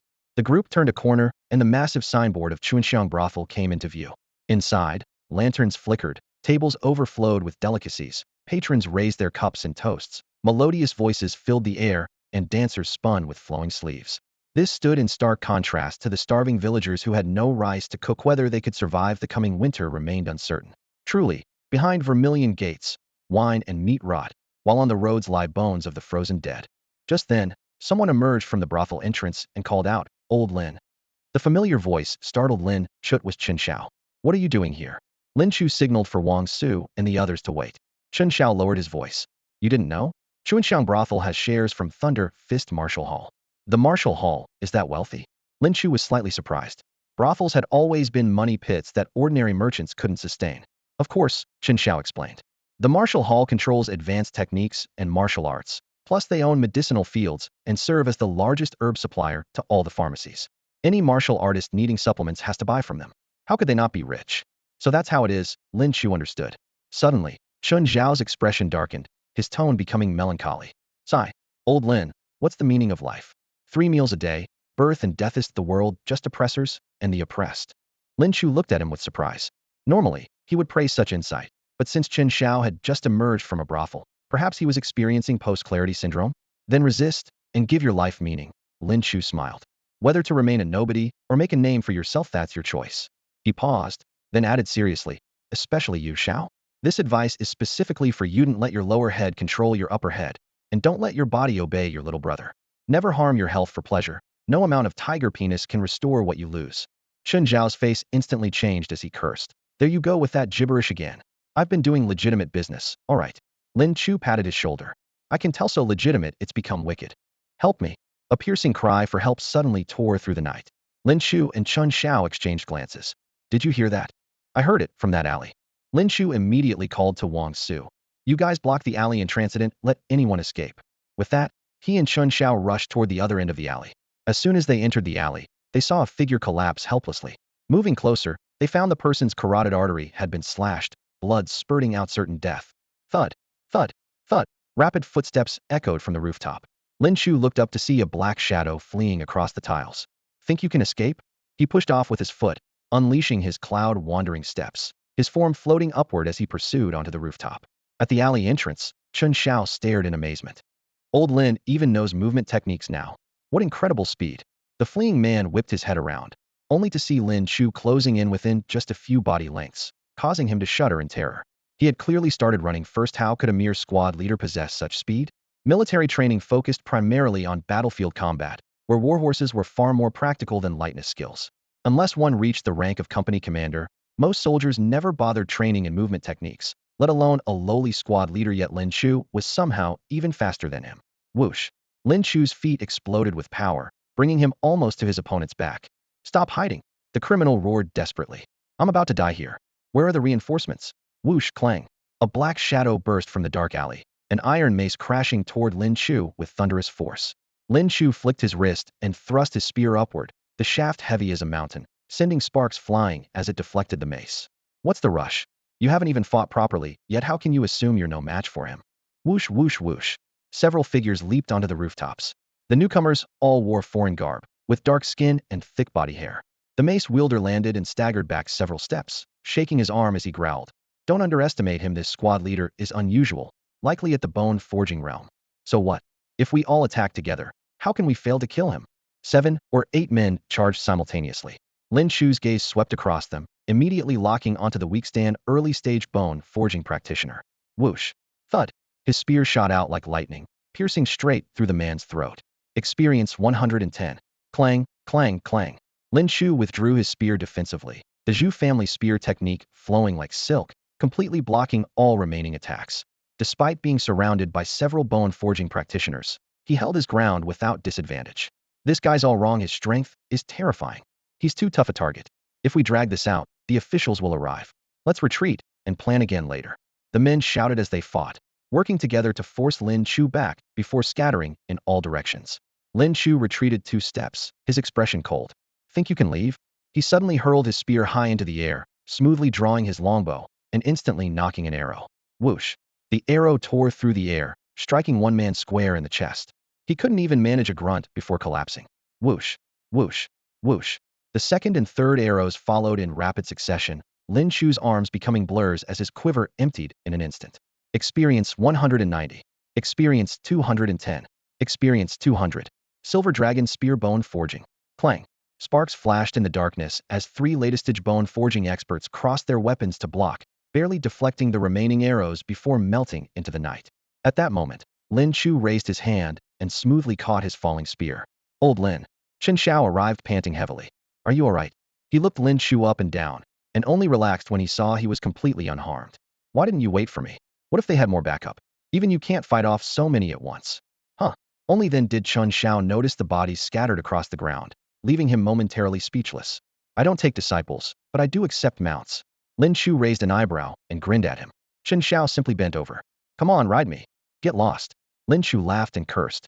He walked over and crouched beside the bodies, examining them carefully for a moment before confirming the dead were not citizens of Deqian. They're northern barbarians. Chen Xiao observed. The northern barbarians are people who dwell in the savage lands north of the Great Qian dynasty. Here, the law of the jungle reigns supreme. The strong survive, while the weak perish. Thus, the northern barbarians forge their martial talents in blood and fire from childhood. For them, entering the blood refinement stage is as easy as drinking water, and their naturally robust bones allow them to dominate in the bone forging realm. As the Great Qian dynasty's power wanes, the border troops repeatedly suffer losses in clashes with the northern barbarians. Yu Prefecture borders the northern barbarian territory, but has never been their strategic focus. First, the continuous mountain ranges and narrow terrain prevent their cavalry from sweeping across freely. Second, resources are scarce. Even if conquered, it would be difficult to supply their forces, making it essentially worthless. Therefore, the northern barbarians rarely set foot in Yu Prefecture. Yet today, they openly killed someone in Sui County. What exactly are the northern barbarians planning? And who was the victim? Lin Chu had been pursuing the killer earlier and hadn't had time to examine the body closely. It's a martial academy disciple. Judging by the clothing, he should be from Dragon Sword Martial Academy, Chen Xiao revealed. Lin Chu was slightly stunned. Martial academies hold a transcendent status among the common people, and their disciples are all arrogant. The northern barbarians killing someone in Sui County was already risky enough. Why specifically target a martial academy disciple? Dragon Sword Martial Academy was one of the 3 major martial academies in Sui County, on equal footing with Thunder Fist Martial Academy. They would never let this slide. What happened? Mao Buku arrived with Wang Su and other constables. Earlier, when Wang Su saw Lin Chu pursuing the killer alone, he knew he couldn't help and hurried back to the yamen for reinforcements. By the time they returned, everything was already settled. Lin Chu briefly reported what had transpired. Mao Buku crouched down to examine the corpses, frowning as he did. Dense bones, definitely bone forging realm. And this one here, minor achievement in bone forging. Bone forging realm practitioners had bones like refined iron, making them extremely difficult for ordinary blood refinement practitioners to kill. Lin Chu's previous beating of a bone forging captain was already outrageous enough, but now he had single-handedly eliminated several bone forging warriors? You did all this by yourself? Mao Buku asked in disbelief. Lin Chu nodded. Mao Buku silently cursed him as a monster, but could only suppress his shock. This matter is serious. You continue your patrol while I report to the Chili Arch. In the military camp, an empty tent had been temporarily converted into a morgue. Zhu Tsongda and Yuan Gu entered to find several northern barbarian corpses lying inside, blood still fresh and the stench overwhelming. Both men's faces were grim. These barbarians are getting more and more brazen, Zhu Tsongda said in a low voice. We've confirmed the victim was the young master of Dragon Sword Martial Academy, Yuan Gu reported with cupped hands. Send these barbarians' corpses to Dragon Sword Martial Academy, Zhu Tsongda said in a calm tone that concealed a sharp edge. Yuan Gu pressed further. Should we strengthen the city defenses? No need. Maintain the status quo. Zhu Tsongda's gaze was ice cold. If we truly impose martial law, how would those lurking in the shadows willingly fall into the trap I've set? After saying this, he suddenly showed signs of joy. Speaking of Lin Chu, blood refinement perfection, yet able to kill across major realms. In this year's elite battalion selection, his chances are extremely high. Thinking of this, he could barely contain his excitement. Once I complete that great task, combined with Lin Chu entering the Yu Prefecture Elite Battalion, my position will surely soar. Brother Yuan, your position will rise with mine. Yuan Gu cupped his hands and smiled without saying much more. The Silver Dragon Spear? When Lin Chu returned home, Dawn was just breaking on the horizon. He could hear his mother's steady breathing from inside the house, so he didn't push open the door to disturb her, instead walking straight into the courtyard. The moonlight hadn't completely faded yet, its cold glow falling on the long spear in his hands. The entirely silver-white shaft was carved with intricate dragon scales, the spearhead narrow and long with a menacing cold gleam. The entire weapon weighed over 100 pounds, heavy in his palm yet without the slightest hindrance. He gripped the spear and gave it a shake. Silver light rolled and flickered, the spear's sound cutting through the wind with two whoosh, whoosh sounds as it picked up scattered stones. The shaft felt smooth and ice-cold, perfectly matching his current arm strength. A weapon forged at the bone-tempering realm would be sufficient to support his cultivation for some time to come. Lowering the spear to the ground, he sat cross-legged in the courtyard as rows of data floated through his mind. Experience points, 980. Killing someone at the bone-tempering realm really makes experience shoot up fast, much more satisfying than hunting in the mountains. He rejoiced inwardly, immediately calling up his skill panel to first upgrade the Zhu family spear technique by 1 level. Martial skill, Zhu family spear technique, martial viscera mastery, 01100. Effect, the first 7 forms are flawless and perfect, spear momentum swift and continuous, chi and blood like a dragon, unending as silk thread. Experience points, 820. Blazing chi and blood boiled and surged through his limbs, flowing noticeably faster, as if inexhaustible. Lin Chu clenched his fist, feeling each pulse more robust than before. The Zhu family spear technique emphasized continuity, and now with enhanced chi and blood endurance, he was like a furnace filled with fuel. His stamina had increased dramatically. For a man, endurance was everything. Next, he allocated 200 experience points to Cloud Wandering Steps. Martial skill, Cloud Wandering Steps bone tempering mastery, 0400. Experience points, 620. A light, agile sensation rose from the soles of his feet, as if his entire body was treading on thin clouds, each step generating wind. He invested all remaining experience into the Bull Tiger Profound Art. Cultivation method, Bull Tiger Profound Art Force Transformation Minor Achievement, 11083000. Realm, Bone Tempering Perfection. Heat instantly spread throughout his body, white mist steaming from his surface as his bones crackled like a fierce beast breaking free from shackles. The phenomenon gradually subsided only after a full quarter hour. Lin Chu spread his 5 fingers, secretly estimating the strength of 4 bulls was in his grasp, and likely no one in the bone-tempering realm could match him now.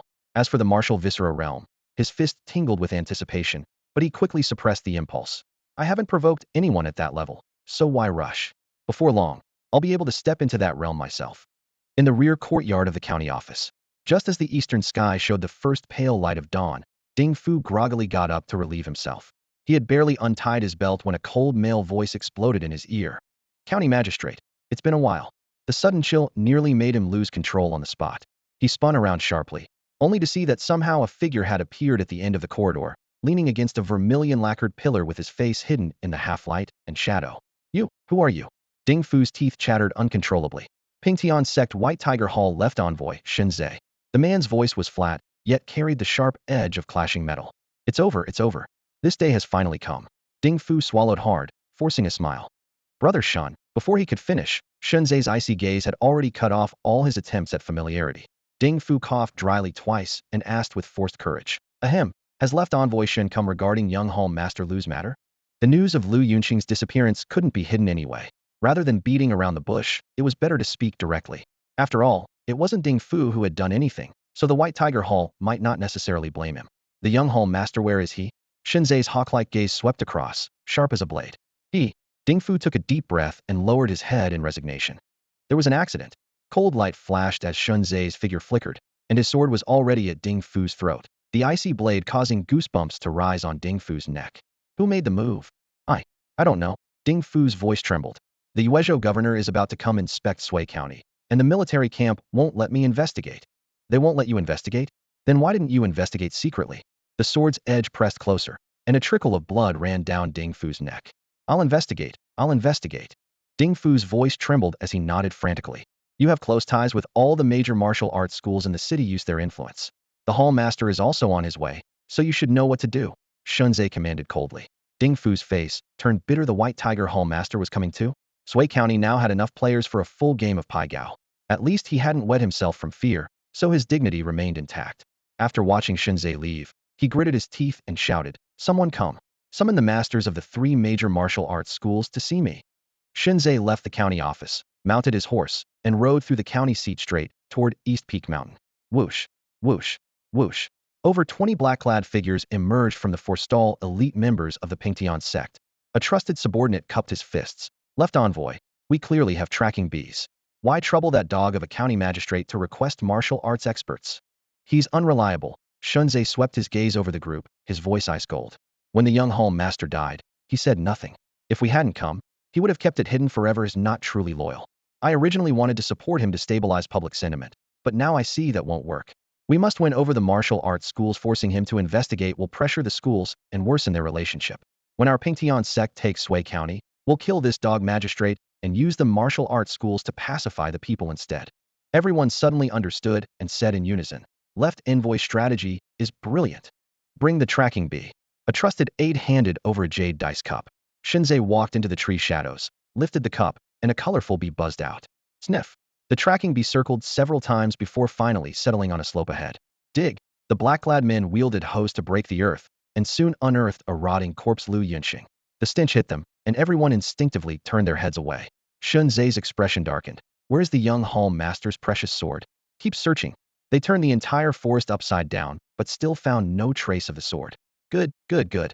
This makes things even easier. Shunzai raised his hand slightly. Tracking bees can smell blood and qi. Every martial artist has a unique aura. The killer took the sword, which is soaked with Lu Yunxing's blood. We don't need to search blindly, just follow the scent of the blade. Though much time has passed, it will probably take about 10 days. We'll search slowly. Shinzai, can afford to wait. The next day dawned clear and cloudless. In the Lin residence, Lu Huiyin was overjoyed to see her son Lin Chu return safely. She personally prepared a lavish breakfast, making an extra plate of braised wild game. Mother heard that martial artists need to eat meat, especially wild game, to improve their cultivation quickly. Eat more, she said as she set down the plate. Knock, knock, knock. Someone rapped at the courtyard gate. You eat, mother will answer the door. Outside, Wang Su cupped his fists respectfully. Greetings, auntie. Is brother Lin home? He's having breakfast.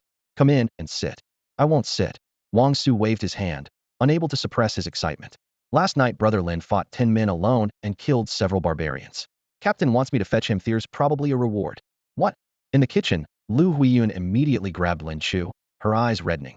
Why did you show off like that? Those barbarians are bloodthirsty savages. How could you be so reckless? If something happened to you, what would mother do? Mother, I have muscles of copper and bones of iron. Those barbarians couldn't even touch the hem of my clothes. Don't worry.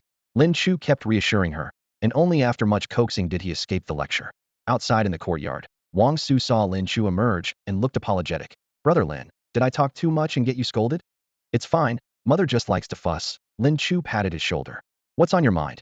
Wang Su's expression dimmed for a moment. Then he smiled again. Lin Chu laughed heartily. Let's go to the military camp and see what reward the captain has prepared for us.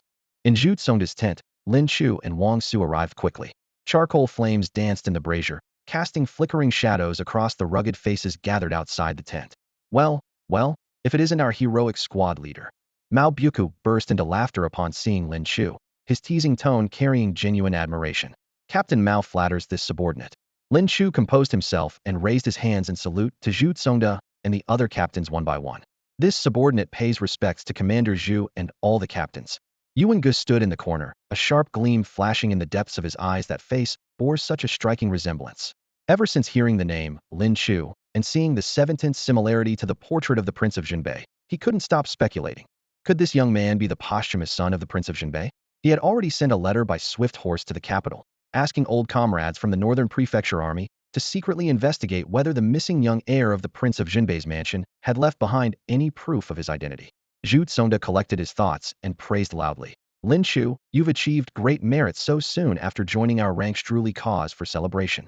His eyes shone with delight. If the great Qian had a few more like Lin Chu, what would the Pingtian sect rebels or northern barbarian invasions matter? Commander, you praise me too highly. This subordinate merely did his duty.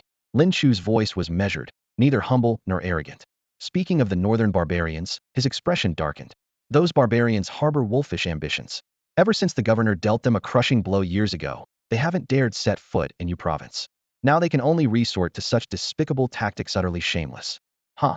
Well said. Zhu Tsongda nodded vigorously. This time you fought multiple enemies alone, slaying several bone-forging realm warriors. The entire camp is inspired by your feat with both merit and cultivation. So excellent. Today, I promote you to squad commander, commanding 50 men, with rewards of a fine horse and 10 portions of blood-strengthening medicine. The captains in the tent showed flashes of envy in their eyes. It had taken them years to earn the position of squad commander, while Lin Chu achieved it in just 1 month. Such comparisons could drive a man to despair. I thank Commander Zhu. Lin Chu hesitated a moment, then clasped his fists and added, without my 10 brothers blocking the enemy's retreat, this subordinate could not have successfully slain the barbarians. This lad knows to seek rewards for his men. Several captains exchanged smiles, silently approving. He understands how to win hearts only, then will soldiers fight to the death for him in the future. Zhu Tsongde decisively waved his hand. Naturally, Lin Chu's 10 new recruits performed meritoriously in blocking the enemy. Each warrior receives 1 portion of blood-strengthening medicine. Each soldier receives 1 tael of silver. We thank Commander Zhu. Wang Su clasped his fists on behalf of everyone. Overjoyed, 1 portion of blood-strengthening medicine was worth 10 taels of silver. They had faced little real danger yet received such generous rewards, more than they could have hoped for. Very well, the rest of you may go. I wish to speak with Lin Chu privately. With Zhu Tsongde's words, everyone bowed and withdrew. The tent flap fell, leaving only the 2 men facing each other. Tell me, how exactly did you defeat those bone-forging barbarians? Zhu Tsongde asked with a smile. Could it be that my Zhu family spear techniques proved their worth? Lin Chu nodded. Indeed so. Without the spear techniques Commander taught me, I could never have faced multiple bone-forging opponents alone. I only regret that if I had comprehended the first 7 forms at the time, I could have eliminated all the barbarians. Zhu Tsongde pondered these words, finding them increasingly strange. Which form had you comprehended at the time? Reporting to Commander, the 3rd form. And now, I have already grasped the 7th form. Crack. Zhu Tsongde had been about to take a sip of water when he heard Lin Chu's words, and his teacup crashed to the floor, shattering into pieces. The porcelain fragments scattered to the table's base as the clear tea slowly seeped through the stone cracks. The hall immediately fell into a long, oppressive silence. Zhu Tsongde certainly understood the difficulty of his family's ancestral spear techniques. Only those at the bone-forging realm could master the first 7 forms. Throughout generations of the Zhu family, anyone in the qi and blood realm who could skillfully execute the first 3 forms would already be considered a genius. Yet this young man before him had practiced all the way to the 7th form in one go. A monster, he thought to himself, his burning gaze suddenly locking onto Lin Chu. Lin Chu, what do you think of me as a person? Huh? Lin Chu was stunned by the question, completely bewildered. I've served in the military for many years, remain unmarried to this day, and have no children. Zhu Tsongde paused, his tone becoming increasingly solemn. I'm not qualified to be your master, but would you be willing to accept me as your adoptive father? What? Lin Chu was dumbfounded on the spot. Captain, what's this all about? Zhu Tsongde reined in his inappropriate excitement, took a deep breath, but his speech remained alarmingly fast. Earlier, I merely thought you were a martial arts genius, but now I realize how blind I was. You possess the bearing of the great ancestor. The great ancestor of De Qian, the only being in the world to have reached the terrestrial, immortal realm. Such high praise was truly astounding. Should you one day reach the pinnacle of martial arts, you'll surely spread my Zhu family spear techniques throughout the world. Zhu Tsongde grew more excited as he spoke. Lin Chu quickly waved his hands. Captain Zhu, this isn't quite appropriate, is it? My mother probably wouldn't agree. Besides, the title adoptive father was ruined by a certain ancestor surnamed Lu. Aren't you afraid I might turn on you with a blade someday? Upon hearing mention of Lin Chu's widowed mother, Zhu Tsongde stroked his chin thoughtfully for a moment, then suddenly clapped his hands together. Right? Your mother is still a widow. Why don't I marry her in a few days? That would make everything legitimate. Holy crap, Captain Zhu, your thought process is truly unique. Lin Chu was so shocked he stepped back half a pace. This man really wanted to claim every advantage possible. Clearly Lin Chu had underestimated Captain Zhu's determination to see his family's spear techniques restored to glory. Haha, just joking, just joking. Zhu Tsongde laughed heartily as he stepped forward, giving Lin Chu's arm a hearty pat. Practice well, reach the bone-forging realm quickly, and you'll have a better chance of joining the elite battalion. Yes, Captain. Lin Chu secretly breathed a sigh of relief and respectfully acknowledged the order. Dragon Soaring Martial Hall. Hall Master Zhao Qiao was over 60 years old. Having no children in his youth, he finally had his only son when he was over 40, and from then on doted on him excessively. Because of this indulgence, his son developed a perverse temperament and made many enemies. Fortunately, he was still clever enough never to provoke the truly powerful forces in the city. Relying on the Dragon Soaring Martial Hall's reputation, those smaller factions didn't dare act rashly either. But who could have imagined that this only son would ultimately perish at the hands of barbarians? At this moment, a coffin was placed in the morning hall with white candles flickering. Zhao Qiao sat collapsed before the coffin, his entire body seeming drained of its bones, his eyes vacant. Hall Master, the Thunder Fist Hall Master requests an audience. A disciple hurried before him. Zhao Qiao's originally grief-stricken face suddenly froze, then turned sinister. They still dare to come. He abruptly stood up, straightened his robes, and walked toward the front hall with steady steps. As soon as he entered the main hall, he heard the Thunder Fist Hall Master wailing at the top of his lungs. "Oh, my dear nephew, why did those damned barbarians lay hands on you, making my brother Zhao suffer the pain of a parent burying their child?" Lei Xingshan, the master of Thunder Fist Martial Arts School, was in his prime years with a robust build and a full beard. That evening, he swaggered into Dragon's Sword Martial Arts School with over 10 disciples, wailing and sobbing dramatically all the way. Tears and snot flew everywhere as his cries echoed throughout the entire school. Anyone unaware of the situation would have thought his own son had died. The members of Dragon's Sword Martial Arts School exchanged bewildered glances, completely taken aback by this display of crocodile tears. Everyone in Sui County knew that Thunder Fist Martial Arts School had always been arrogant and domineering, relying on their good relationship with the prefect. They had already absorbed 2 territories, including that of Dragon Sword Martial Arts School. The 2 sides harbored deep grudges, and with the young master of Dragon's Sword now dead, many secretly suspected that Thunder Fist Martial Arts School was somehow involved. Lei Xingshan's visit now seemed like nothing more than gloating over their misfortune. Before his wailing had even stopped, Lei Xingshan tried to barge straight into the morning hall, only to run into Zhao Qiao, who had just hurried over. "Brother Zhao, you mustn't let this upset you too much. This great martial arts school still needs you to hold it together." Lei Xingshan spread his arms wide, making as if to give him a bear hug. Zhao Qiao stepped aside, his face expressionless. "Enough with the act. I never imagined you, Lei Xingshan, had such capabilities, even able to command barbarians." "Brother Zhao, that's a slanderous accusation." Lei Xingshan immediately protested loudly. "How can you pin such a deadly crime on me without cause? My nephew was killed by barbarians, and I came to pay my respects at the first opportunity. If you don't appreciate it, so be it, but how dare you falsely accuse me?" Zhao Qiao's expression remained cold. "I'm terminally ill and don't have long to live. To seize the Medicine Valley of North Peak Mountain, my son was the only breakthrough point. No one in Sui County would dare take such a risk, not even the Leveling Heaven sect. Barbarians are different. They'll do anything if the profit is big enough. I have to admit, you played this move brilliantly." Lei Xingshan waved his hands frantically, shaking his head like a rattled drum, though he couldn't hide the smugness in his eyes. "A misunderstanding, a huge misunderstanding. Brother Zhao and I are like brothers. How could I do something so vicious?" Zhao Qiao raised his hand dismissively. "We'll see if you can actually take North Peak Mountain's Medicine Valley. Show them out." The disciples of Dragon's Sword Martial Arts School immediately stepped forward and escorted Lei Xingshan's group out the door. Outside, one disciple said indignantly, "Master, that Zhao Qiao has some nerve, still daring to speak to you like that at a time like this." Lei Xingshan sneered. "Let him be. I've already spoken with Zhu Tsongda, and the prefect has nodded his approval. I'd like to see what waves he can still make. I don't know what dumb luck he had, but his Medicine Valley just happened to produce spiritual herbs." As night fell and stars dotted the sky, Lin Chu led his squad on their routine night patrol. "Sir, here's what happened." A pickpocket was pinned to the ground by soldiers, holding up a thin steel hook like a fishing rod and trembling. "This young lady was walking toward me, and her purse accidentally got caught on my hook. I really don't know anything." Lin Chu glanced at him. "Do you even believe that yourself? Take him back to the county office." He waved to the shaken young woman. "Go home quickly, curfew is about to begin." Soon after, the squad caught a disheveled fertilizer merchant. "Sir, it's a misunderstanding, all a misunderstanding." The fertilizer merchant frantically waved his hands. "I was just fertilizing the medicine garden for the pharmacy owner's wife. The lady kindly helped out, and when she got sweaty and took off a piece of clothing to cool down, that's perfectly reasonable, right? Who knew the owner would come in and start shouting about adultery? It's really a misunderstanding. Take him away and let the county office handle it."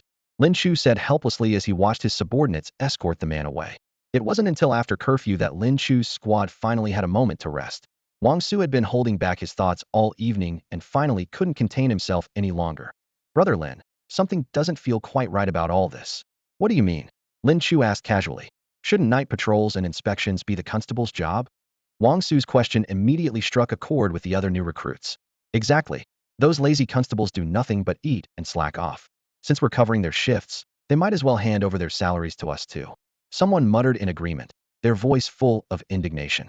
Another squad leader overheard and coughed awkwardly. "I heard the county office constables suffered heavy casualties. Even a chief constable was murdered. They still haven't figured out who did it, so they've dumped all the work on the military camp." "Good riddance." The previous squad leader's expression brightened considerably. Despite their official positions, they were in cahoots with that golden toad, bleeding the common folk dry. They deserved what they got. As the group continued their animated discussion, their patrol brought them to the garrison post. Lin Chu went inside briefly and emerged with a thick bundle. When he opened it, rows of crimson pills gleamed in the light. Blood and chi supplements. Brother Lin, we can't accept these. Wang Su quickly waved his hands. The captain just rewarded us the day before yesterday, all thanks to your influence. If we take your medicine too, we'll have no face left. That's right, Brother Lin, the other recruits chimed in. You're about to break through to the bone forging realm. You need these more than anyone. Giving them to us would be a waste. Lin Chu wouldn't hear any of it, forcibly pressing the pills into their hands. Take them. Those in the blood training realm should use blood training medicine. Practice patiently and wait until you've cultivated at least a trace of blood chi before taking them, or you'll suffer backlash. Yes, Brother Lin. The recruits clutched the medicine, their eyes filled with gratitude, quietly storing this kindness in their hearts. The next morning, Lin Chu went alone to the military camp stables. As soon as he stepped onto the walkway, he raised his eyebrows in surprise. Oh, the steward. The steward bowed respectfully. It was the same old man who had previously managed the armory. Greetings, squad leader Lin. The camp is short-staffed, so this old bag of bones can make one more trip for the captain and do his part. He led Lin Chu to the deepest part of the stables, pointing toward 4 separate stalls. These are all the captain's private horses, pure bloodlines with excellent stamina. The captain has instructed that you may choose any one you like. Through the wooden rails, all 4 horses displayed smooth muscles and glossy manes, emanating an aura of restless energy. Lin Chu's gaze swept over them before settling on a jet-black stallion with snow-white hooves. Steward, may I choose that one? The old steward's eyes lit up. Squad leader Lin has excellent taste.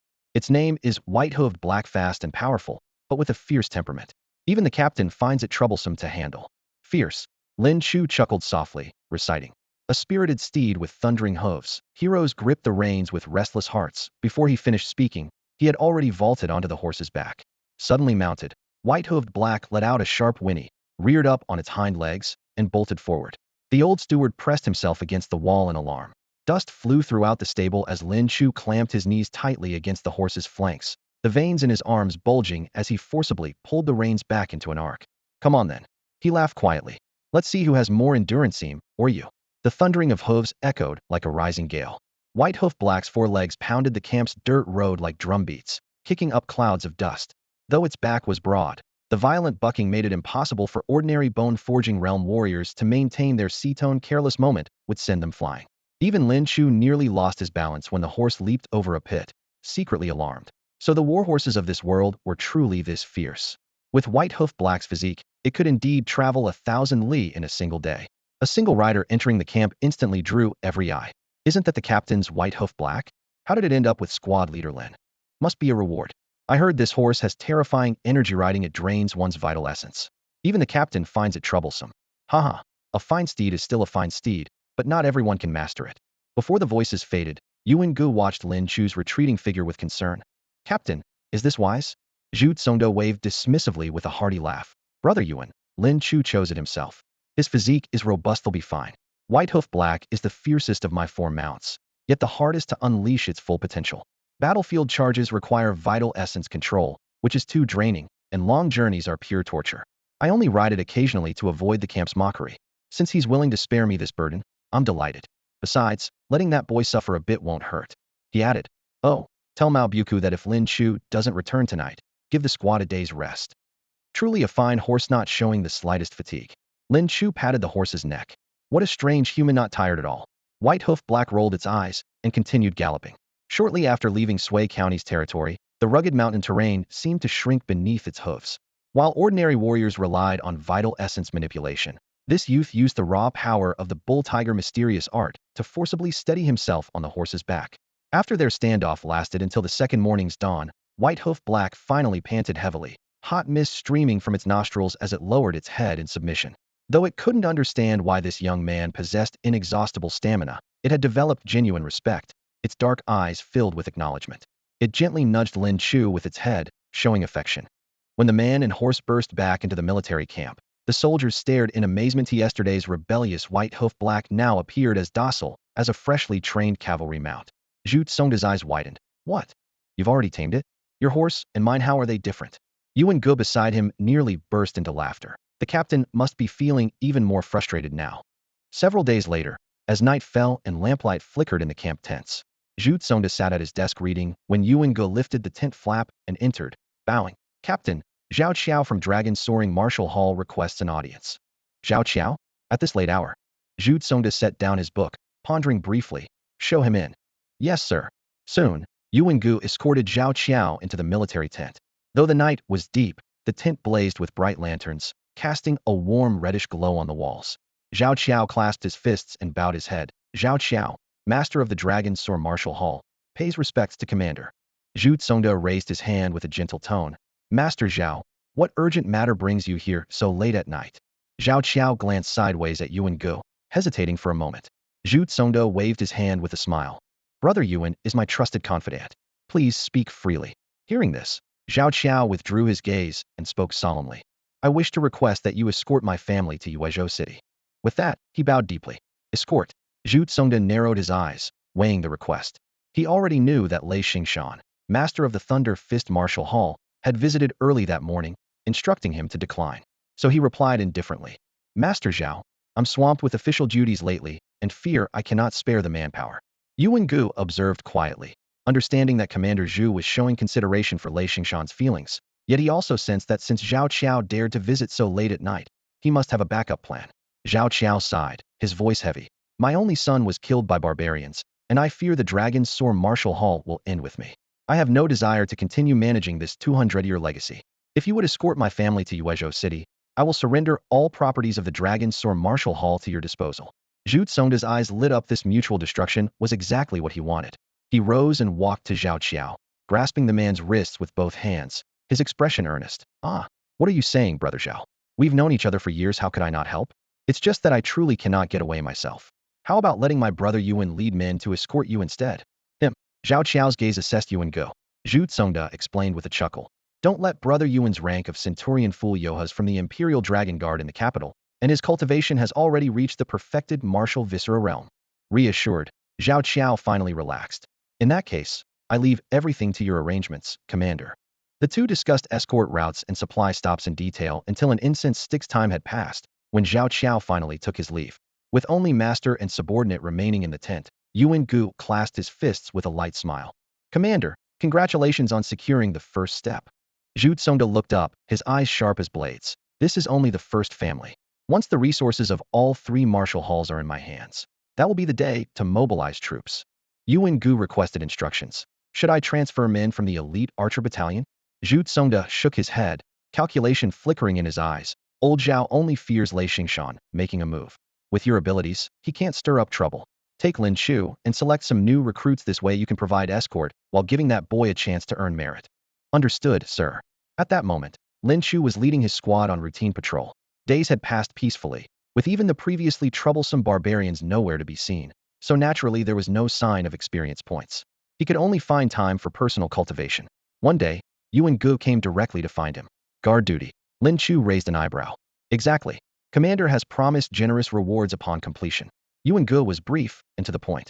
Lin Chu pondered. On the road, he might encounter bandits or outlaws, earning both merit and combat experience, killing two birds with one stone. He nodded in agreement. He casually picked up the heavy broadsword that had belonged to Lu Yunsheng, planning to sell it once they reached Yuezhou City. After a brief farewell to Lu Huiyun, Lin Chu led his troops and followed Yuan Gu as they departed. On the official road outside Sui County, the dark sky still held traces of twilight, and the locust trees lining the road were bathed in dusky gold by the setting sun. Wang Su and his fellow recruits rode their assigned horses, excitement mingling with nervousness. This was their first escort mission of this caliber, and they'd heard rumors of special rewards from the captain. With such incentives dangling before them, how could they not be thrilled? The only one maintaining his composure was Lin Chu, also a recruit, but one who had already distinguished himself in battle and knew the true nature of their cargo. Before long, two green-lacquered carriages approached from the direction of Sui County's gates. The front carriage had thick curtains concealing the employer's family, while the rear was loaded with trunks and bundles. When the carriages stopped, an elderly servant with silver hair but sharp eyes stepped down, carrying a heavy cloth bundle.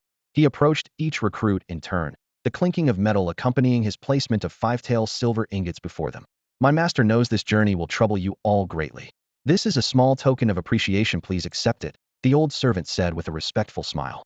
When he reached the unit leader, Centurion Yuan Gu, and squad leader Lin Chu, the servant switched to banknotes, 10 taels for Lin Chu, and a full 100 taels for Yuan Gu. All eyes turned to Yuan Gu. Since it was called a token of appreciation, there was no reason to refuse. Yuan Gu laughed heartily and tucked the note into his robes, while the recruits beamed with joy. their postures straightening noticeably. The rules of the time were simple and brutal. If you wanted soldiers to risk their lives, silver was the best command. Then, from within the carriage curtains came an aged, raspy voice. Centurion Yuan, the hour has come. We may depart. Right, Yuan Gu responded, spurring his horse to take the lead. The recruits and soldiers led their horses alongside, while those unable to ride joined the servants in the rear carriage. Dust clouds rolled as they traveled straight through until sunset. Ahead, beside the official road, stood a way station with white walls and dark tiles, its lanterns just being lit. With the employer Zhao Qiao's consent, the group stopped to rest. Innkeeper, some food. Yuan Gu strode into the main hall, his voice booming. Then, lowering his voice to address Zhao Qiao. Master Zhao, shall I have your family's meals sent to your rooms? Zhao Qiao nodded with a smile. Centurion Yuan thinks of everything. Better to avoid being spotted by Thunder Fist Academy's people. Discretion is always safer. Lei Xingshan would never imagine that Captain Zhu would intervene. The military escort alone wouldn't draw attention. Soon, steaming delicacies filled the long table, wine aromas wafting through the air. Several recruits swallowed hard at the sight. Centurion Yuan, how about a couple of jugs? It's so lively, drinking would really set the mood. Except during farming duties, alcohol is strictly forbidden during all missions. Yuan Ge's expression darkened. Yes, sir. Everyone immediately focused on their rice. Suddenly, clatter, clatter, clatter. Dense hoofbeats echoed outside the inn, clearly from a large group. Moments later, the main door burst open as about 15 black-clad figures filed in, each wearing weapons at their waist. On the leader's shoulder, a yellow wasp buzzed and circled, its wing beats piercing the air. Yuan Gu frowned and quickly signaled his subordinates. Most of the recruits were still absorbed in eating, but Lin Chu and Wang Su caught his meaning, their fingers moving to rest on their weapons. The innkeeper approached nervously. Honored guests, will you be dining or staying the night? Food first. The lead figure in black scanned the room and took an empty table. As the black-clad men poured in, the inn's main hall was quickly packed. Buzz, buzz, buzz. The yellow wasp circled overhead, agitating everyone present. Hey, that wasp is too noisy. We're trying to eat here, can't you make it rest? One recruit complained. Silence. Yuan Gu commanded sternly, then looked up at the black-clad leader. That's a tracking wasp, isn't it? I suppose the person you're seeking is in this very inn. The black-clad figure seemed not to hear, remaining silent. Yuan Gu showed no irritation, declaring loudly, I am Centurion Yuan Gu of the Sui County garrison. If you have any difficulties, we can discuss them. Most martial sects wouldn't dare oppose government troops. Yuan Gu was counting on exactly this, openly displaying his centurion rank to discourage any troublemaking at the post station. Once a fight broke out, local authorities would inevitably intervene. Yet his tone remained somewhat courteous because the enemy leader had already reached the great perfection of the viscera cleansing realm, not far from his own level. Moreover, the man's followers were all at the bone-forging realm. If it came to blows, his green recruits wouldn't stand a chance, and the casualties would be devastating. Avoiding conflict was naturally preferable. Unfortunately, the response was still dead silence. Suddenly, the buzzing tracking bee above Lin Chu's head came to an abrupt halt, its stinger slightly raised, its humming several notes sharper than before. In the next breath, a sword shot out from the leader's sleeve like lightning, its cold gleam aimed straight at Lin Chu's vital point. Seeking death. Yuan Ge's saber flashed from its sheath, striking later but arriving first, the blade meeting the sword Hedon. Clang. Sparks exploded. Shinzei was forced back several steps, his face ashen. Viscera cleansing perfection? A mere centurion with such cultivation, attacked together. No one in this post station leaves alive today. Whoosh, whoosh, whoosh. The black-clad bone-forging warriors pounced. Lin Chu, protect yourself. Yuan Gu shouted, his blade light sweeping as he charged straight at Shinzei. He knew clearly that these recruits couldn't stop bone-forging warriors. His only options were to fight to the death protecting Lin Chu, or eliminate the enemy leader as quickly as possible to save more lives. Most importantly, he had to avenge the young hall master. Several bone-forging warriors rushed toward Lin Chu with battle cries. Young hall master? Lin Chu's heart tightened. So it's the Pingtian sect, and their target is indeed me. He flicked his heel, and the silver dragon spear swept up from beside the wall, falling into his hand midair. Cold light flashed as the spear tip collided Hedon with the weapon of the foremost attacker. Clang. The man's weapon was shocked from his grip and sent flying. The silver dragon spear's material far exceeded common iron. These Pingtian sect followers' weapons simply couldn't withstand it. Swish. The spear light swept horizontally. The man felt heat in his nose and mouth as a line of blood erupted from his neck. Experience 220. How is this possible? His spear. Too fast. He killed fifth brother in the blink of an eye. Before the cries of shock could fade, Lin Chu had already charged into the crowd. Clang, clang, clang. Swish, swish, swish. Experience 200. Experience 290. Experience 350. Spear shadows flowed continuously, thrusting, lifting, striking everything they touched was sent flying or shattered. Several bone-forging warriors couldn't even withstand a single exchange. Nearby, Wang Su and the other recruits stood dumbfounded, gripping their weapons. They had wanted to charge forward, but Lin Chu had already crushed all available opponents into bloody pulp. On the other side, Yuan Gu and Shunzai, locked in combat, were equally shocked. No wonder, no wonder the young home master died at this man's hands. Shunzai's face went pale. Clang. Yuan Ge's blade light surged. Distracted?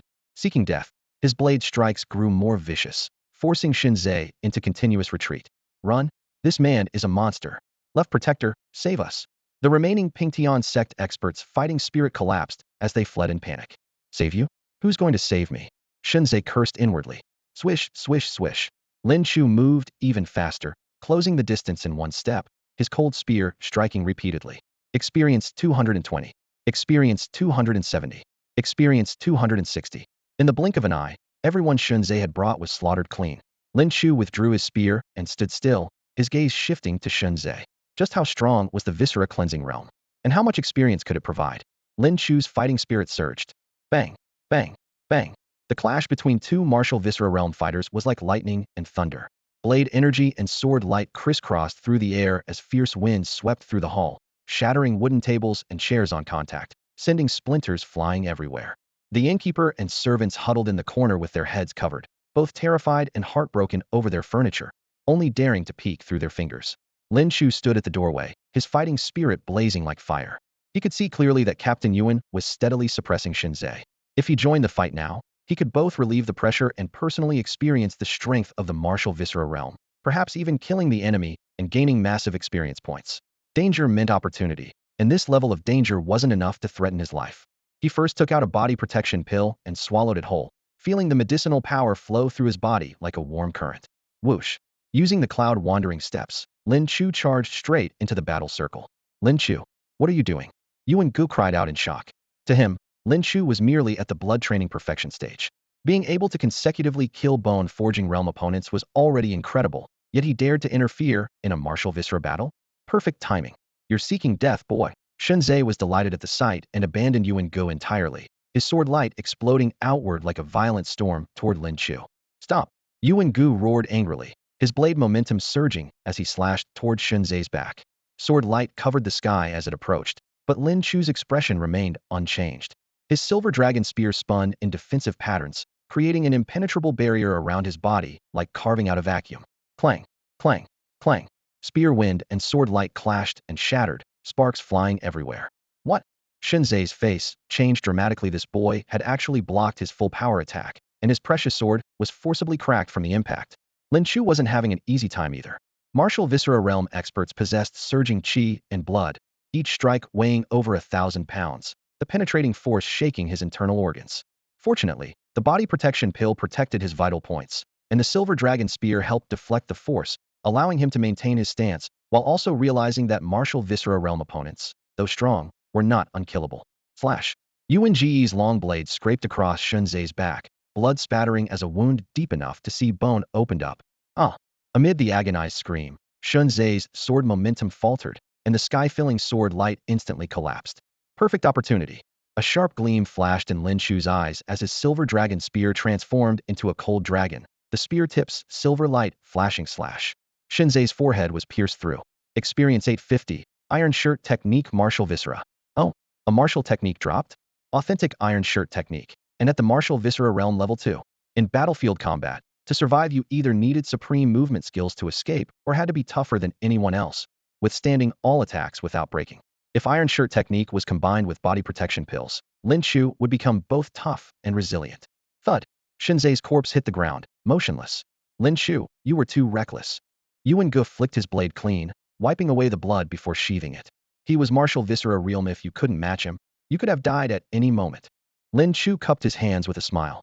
Captain Yuan's lesson is well taken. I simply wanted to test just how strong the martial Viscera realm truly is. Hearing these words, Yuan Ge's heart stirred again, his gaze fixed on Lin Chu filled with shock. I truly never expected that you could actually fight a martial Viscera realm master at full strength without falling behind. Yuan Ge's gaze shifted to the silver dragon spear. Though I must say, your weapon does give you quite an advantage. He was merely making casual observations and didn't delve into the spear's origins. To him, Lin Chu's secrets were irrelevant. What mattered most was staying alive. Lin Chu sensed Yuan Ji's concern and suspected it stemmed from the close relationship between Captain Yuan and the Centurion, combined with his upcoming participation in the elite battalion selection. After organizing the watch, Yuan Gu immediately gathered the recruits to move the corpses to a corner of the courtyard, then dispatched a rider to report the incident to the nearest magistrate. He had hoped to leave one or two alive for questioning, but Lin Chu had efficiently eliminated every last bandit with his spear, leaving no leads to follow. While waiting for reinforcements, Yuan Gu went to report to Zhao Qiao. Could they be from the Thunder Fist Martial Hall? Zhao Qiao's face showed worry. Based on their code words and conversations, they were most likely members of the Pingtian sect. All have been eliminated, Master Zhao need not worry. Yuan Ji's tone remained steady. With that, he left the room and found Lin Chu in a corner. They mentioned you killed a deputy hall master. Was that from the incident at East Peak Mountain? Yuan Gu lowered his voice. Reporting to Captain Yuan, I have no knowledge of this. Lin Chu remained cautious, withholding the truth. After all, involving Susanda and those constables would bring him no benefit. I accompanied Magistrate Ding to investigate that day. Rest assured, the matter has been superseded. No one will dig deeper. Captain Yuan, this matter truly has nothing to do with me. Lin Chu continued to deny involvement. Yuan Gu felt no anger, but rather secret relief. In these treacherous times, knowing when to stay silent was key to survival. If Lin Chu truly was the prince's posthumous son and possessed such composure, he could set his mind at ease. Very well, I'll pretend I never asked. I'll handle tonight's affair as well. Soon after, local officials arrived to investigate the inn.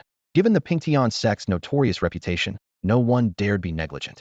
Yuan Gu casually assigned the crime as attempted robbery and managed to placate the officials. After this battle, the recruits' admiration for Lin Chu soared, his prestige nearly matching that of Yuan Gu himself. Late at night, the inn's lights gradually dimmed. As a squad leader, Lin Chu had a private room to himself. The experience bar displayed a striking 6,170, his highest total yet. Lin Chu rubbed his hands together eagerly and focused his mind, first absorbing the iron shirt technique. Martial skill, iron shirt martial viscera beginner, 0250. Experience flowed rapidly, light points flickering 2 consecutive level increases.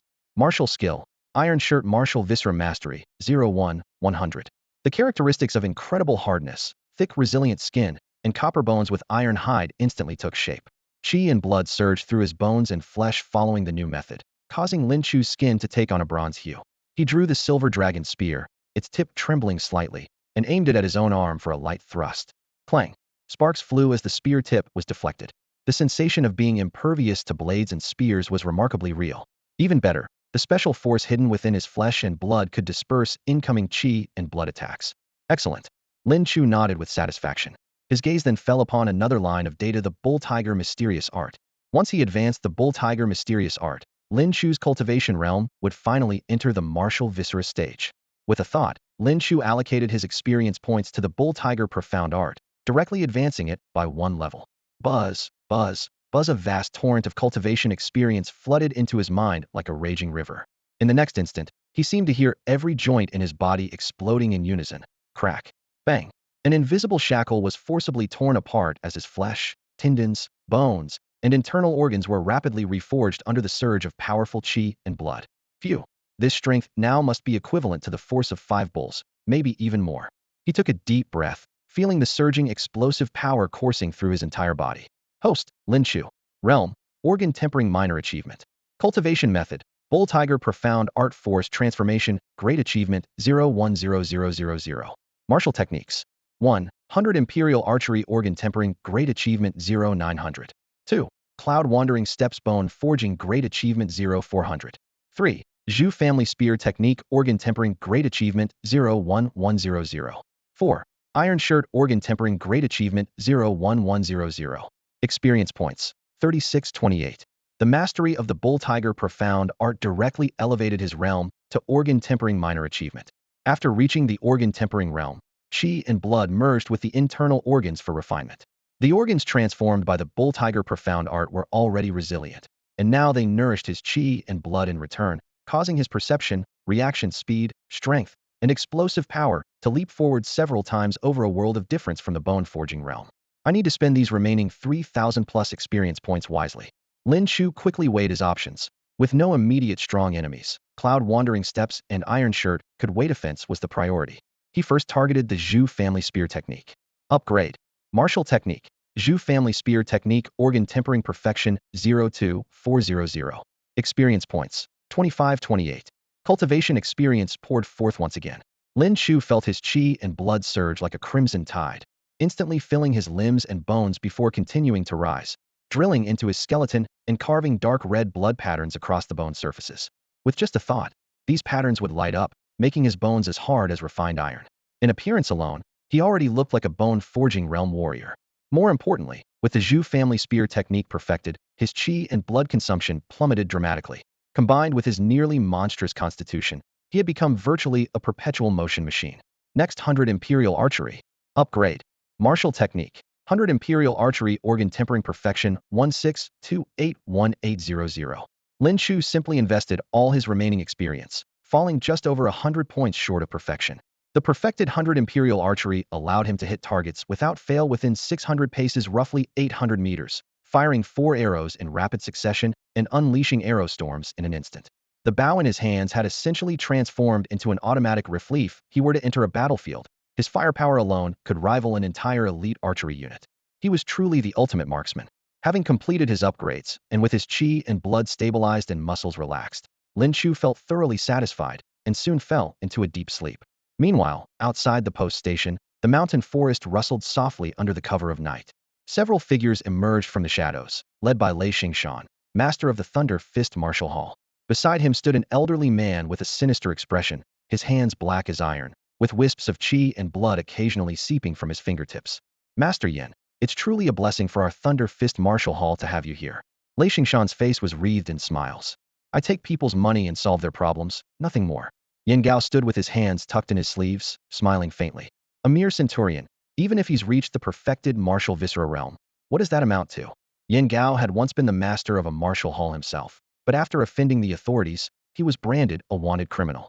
To survive, he resorted to any means necessary, killing both government soldiers and innocent civilians. His name still remained prominently on the wanted list. He now made his living through assassination, and this time he had accepted Lei Xingshan's commission to come and assist. Those who charged in earlier should have been from the Pendant sect. Lei Xingshan lowered his voice. Their leader was quite capable, with subordinates all at the bone-forging realm, yet they were still taken down by Yuan Gu. Master Yin, we need to be careful. If I, at the minor achievement level of force transformation, still had to fear a centurion and a bunch of new recruits, I would have been finished long ago. Yin Gao remained dismissive. Lei Xingshan nodded repeatedly. Master Yin speaks truly. Yet inwardly he cursed. This old ghost really knows how to put on airs. Having secured an expert, Lei Xingshan was unwilling to delay further and asked quietly. In that case, Master Yin, could you act now? They were only a step behind the Pendant sect. If the sect hadn't alerted their prey, Zhao Qiao's group would have already fallen into his hands. At this thought, rage surged in his chest. That bastard Zhu Tsongda dared to play both sides. Fortunately, he had prepared contingencies, planting spies around both Zhao Qiao and Zhu Tsongda, which allowed him to learn that Zhu Tsongda had secretly sent Yuan Gu to escort Zhao Qiao. Once he obtained the spirit medicine and presented it to the prefect, let's see how Zhu Tsongda would handle that. It's about time. Yin Gao's tone remained flat. Disciples attack. Lei Xingshan gave a low shout. Rustling sounds filled the mountain forest as shadows stirred, and 40 to 50 elite fighters emerged simultaneously in a dark mass. Thunder Fist Martial Hall had brought out all their trump cards. For the spirit medicine, Lei Xingshan was determined to succeed. Kill. The night was deep, the bright moon hung high, and silver radiance bathed the earth. Whoosh. A blade cut through the air, slashing directly at the dark figure on the bed. Lin Chu's eyes snapped open, his 5 fingers forming a loose grip as the silver dragon's spear materialized from thin air to block horizontally. Clang. Sparks flew in all directions. What? This spear? How did you? The assassin's face showed complete bewilderment, never expecting Lin Chu to summon a long spear from nowhere. The spear's shadow moved like a phantom. Lin Chu twisted his wrist, channeling force through it to deflect the incoming blade, then immediately thrust the spear point forward. Hiss. Blood sprayed forth. Experience 210. Bone Forging Realm, the Pendant sect again? Lin Chu's brow furrowed slightly. Bang. Suddenly, screams erupted from outside the door. A thick, bloody smell poured into the room. Lin Chu sensed trouble and rushed out using the cloud-wandering steps. The moment he stepped through the doorway, he saw the main hall with flickering lights and swarming figures. The scale was even larger than the previous Pendant sect attack. Even Centurion Yuan was being suppressed. In the hall, Yuan Gu was locked in confrontation with Yin Gao. Facing a force transformation expert, he could only defend passively, with several counterattacks easily neutralized by Yin Gao. Once his vital energy weakened, Yuan Ji's defeat would be inevitable. Quick, don't let that old man Zhao Qiao escape. Battle cries rang out from the direction of Zhao Qiao's family quarters. Wang Su and the other new soldiers in the main hall were also retreating step by step, with several already fallen in battle. The enemy not only had numerous experts, all at the bone-forging realm, but also held the advantage of surprise attack, causing the situation to shift dramatically in an instant. Lin Chu's mind raced like lightning, and a complete strategy formed. He used the cloud-wandering steps again, instantly moving through the new soldiers' quarters to gather all the arrow quivers, piling them before him at least 500 arrows or more. Today, I'll shoot to my heart's content. A disciple from the Thunder Fist Martial Hall at the Bone-Forging Realm was attacking ferociously, having already killed 3 soldiers. Before the cold sweat could even slide down these recruits' faces, the disciple was already charging toward his next target with blade raised. Suddenly, a sharp whistling sound pierced the air overhead, the sound of arrows cutting through the sky. He instinctively raised his weapon to block, but when he looked up, he froze. A dense rain of arrows was pouring down, sealing off every inch of space around him while staying just out of reach of the nearby soldiers. Such precise coverage was absolutely terrifying. He gritted his teeth and roared, sweeping his weapon horizontally to deflect the first arrow, but thwack! The second one pierced through his collarbone. More arrows immediately followed from all directions, turning him into a human pincushion. Experience 210. Thwack, thwack, thwack. The arrow rain continued, and the remaining bone-forging realm disciples met the same fate, collapsing and convulsing on the ground. Experience 250. Experience 270. Experience 200. The sudden arrow barrage caught Yin Gao's attention. With a quick glance, he spotted a young figure behind the second-floor railing, Lin Chu.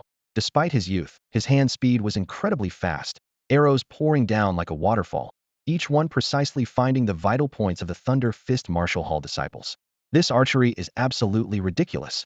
Yin Gao felt a slight shock in his heart, but his movements never paused.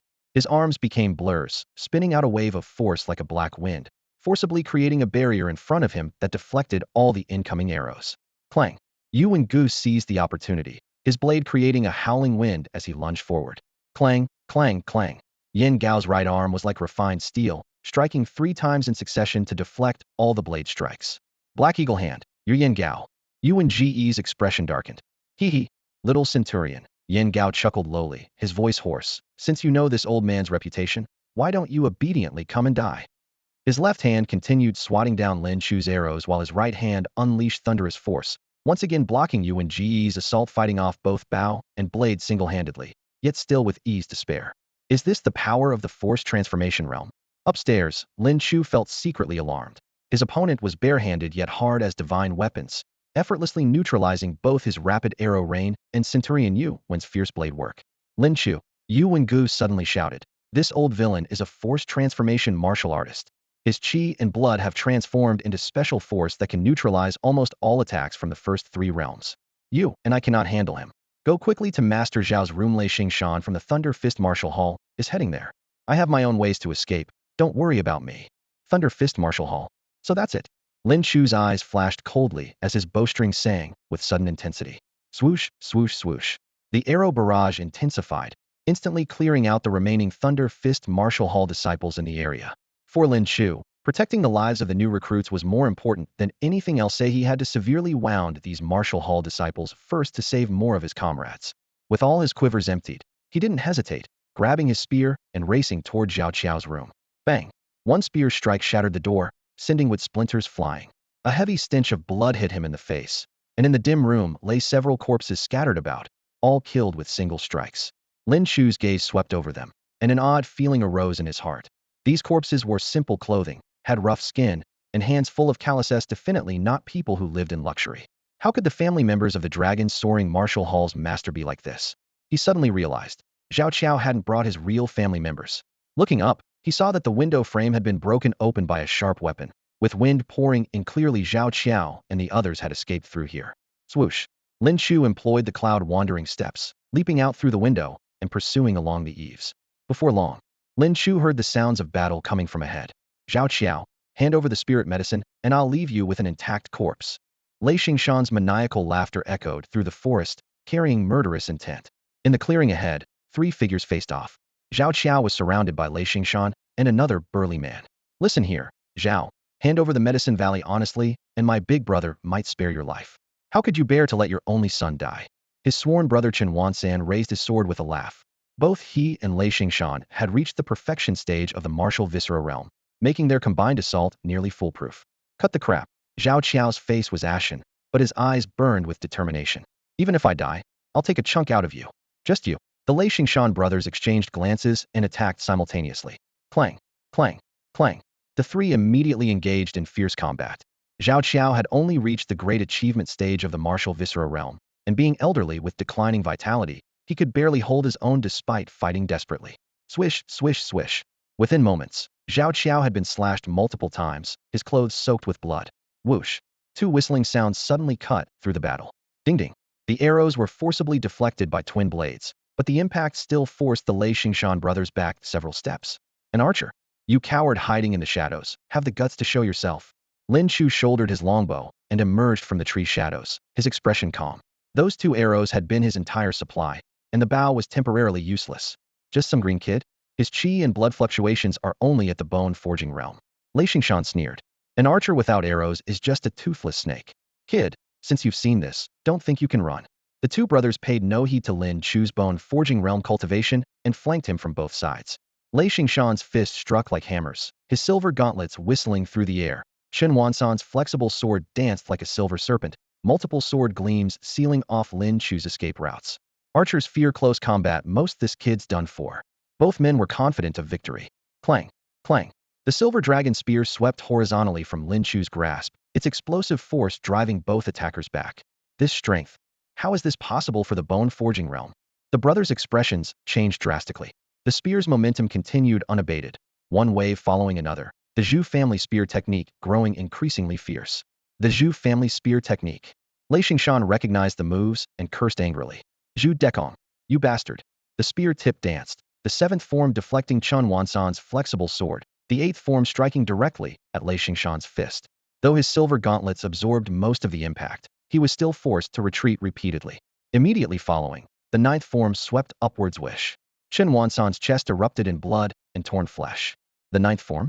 This kid has mastered the Zhu family spear technique to the 9th form? In that life-or-death moment, Lei Xingshan glanced at Zhao Qiao, then at Lin Chu, and made his decision in a flash. Big brother, this kid's too troublesome. We should. Chen Wansan turned back, only to discover Lei Xingshan had already fled far into the distance. You son of a. His eyes widened, but he could say no more. Swish. A severed head flew high into the air. Experience 1000. After slaying Chen Wansan, Lin Chu hurried to Zhao Qiao's side to assess his condition. He knelt down and examined the crisscrossing wounds across Zhao Qiao's chest and abdomen, several blade cuts so deep they reached bone, with blood continuously seeping through his robes, a horrifying sight. With his military background, Lin Chu could tell at a glance that these wounds had struck vital areas, and without immediate treatment, death was imminent. Master Zhao, I have a body protection pill here, though I'm not sure if taking it now would still help.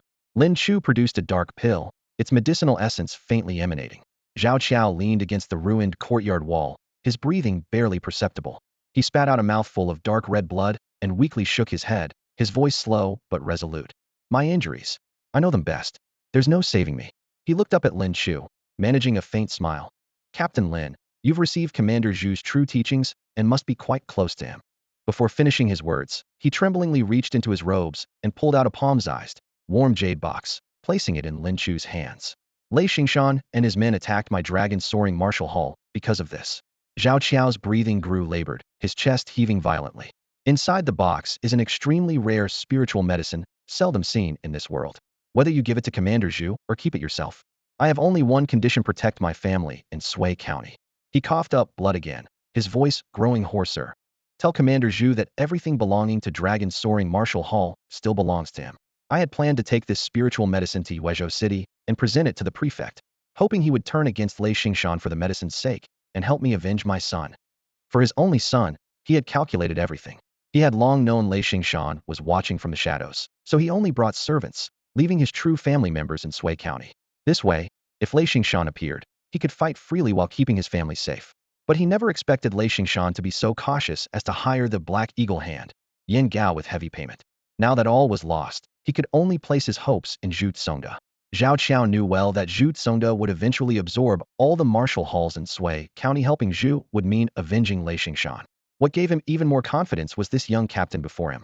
Despite his youth, he could fight two martial artists at the perfect martial viscera realm, repelling one and killing the other, something even Zhao Qiao couldn't accomplish. That's why he felt comfortable letting Lin Chu take the spiritual medicine, asking only for protection of his family. My son, father is coming to find you. The low murmur pierced the night as Zhao Qiao's head tilted to one side, falling completely silent. In the silence, Lin Chu's gaze fell upon the jade box in his palm. He opened the lid, and a chill rushed toward him. Inside lay a transparent, jelly-like semi-solid substance, resembling a crystal dumpling that refracted a faint luminescence. Since it's called spiritual medicine, do I consume it directly, or apply it externally? Lin Chu stared at the crystalline mass, puzzled. He didn't want to make the foolish mistake of putting something like suppository medicine in his mouth. With such a mysterious object, he couldn't risk trying it without understanding its proper use. Thinking further, if this were the only one in the world, how would Zhao Qiao and Lei Xingshan know its value? There must be other channels spreading information about this spiritual medicine. He reached out to touch it, is cold to the bone. It would make decent iced fruit juice. The thought flashed through his mind when suddenly he heard the system notification. Absorb tempering essence medicine. Name, tempering essence medicine. Effect, immortal heritage seed, stunted due to sparse spiritual energy. Upon consumption, grants immunity to all poisons, tempers bones and constitution, enables absorption of spiritual objects. Lin Chu's heart trembled. An immortal heritage seed? There are immortals in this world? Lin Chu stared wide-eyed for quite a while. When he finally came to his senses, he realized this was merely the mortal world. Where would immortals come from? Even if they truly existed, they would be high above, far beyond his reach to glimpse. The system had specifically used the word remnant, so perhaps this thing was just a lost artifact. Since it could be absorbed, he certainly couldn't miss this opportunity. Absorb. A strange power instantly flooded into his dantian, then flowed through his limbs and bones. The cool sensation spread throughout his body like spring water, incredibly refreshing, but it vanished in an instant as the power merged into his flesh and blood, becoming almost imperceptible. Lin Chu focused intently, barely managing to detect that faint, elusive fluctuation within his body. That's it. He had expected a complete transformation, but no matter how he looked, his physical condition seemed almost identical to before. Wait, what he had just sensed was only the change at the martial arts level, but this was clearly an immortal remnant seed. It should be activated with spiritual energy. Spiritual energy, come to me. He took a deep breath, assumed a hoarse stance, and thrust his arms wide open. Dead silence. Huh? Lin Chu awkwardly withdrew his stance. Could it be that the mortal world truly had no spiritual energy? After much thought, this seemed the only explanation. Well, even without spiritual energy, gaining an immunity to all poisons buff for free wasn't a loss. At this moment, he turned to Zhao Qiao and bowed respectfully with cupped hands. Master Zhao, rest assured, I will definitely take care of your family. Before his words finished, a foul wind suddenly struck his face. From the distance came Yuan Ji's roar, watch out. Just as Lin Chu regained his senses, a black claw was already upon him. Iron shirt. His muscles bulged and his skin became like cast bronze. Bang! A dull impact exploded as Lin Chu was sent flying, crashing through several trees before stopping. Looking down, he saw his armor torn with a large gash, and despite his iron shirt technique and layers of force deflection, his internal organs still churned violently. A forced transformation martial artist was truly terrifying. However, Yin Ji's arrival was perfectly timed. He had been worried about how to explain the spiritual medicine, and now he had a scapegoat. During his flight through the air, he had casually tossed the jade box aside. Yan Go picked up the jade box, his face showing wild joy. That foolish Lei Xingshan actually thought I came to help him? Using me against a mere martial viscera realm cultivator? Humph. Only after investigating did I discover he was after this spiritual medicine. I want both the money and the medicine. Once I consume this spiritual medicine, I'll be invincible under heaven. Ha! Yuan Ji's face turned ashen. He had originally escaped, but discovering Yin Ji's sudden attack, he had no choice but to return to help. The situation had turned into him chasing after Yen Ge. If not for his concern for Lin Chu, he would never have done something so reckless.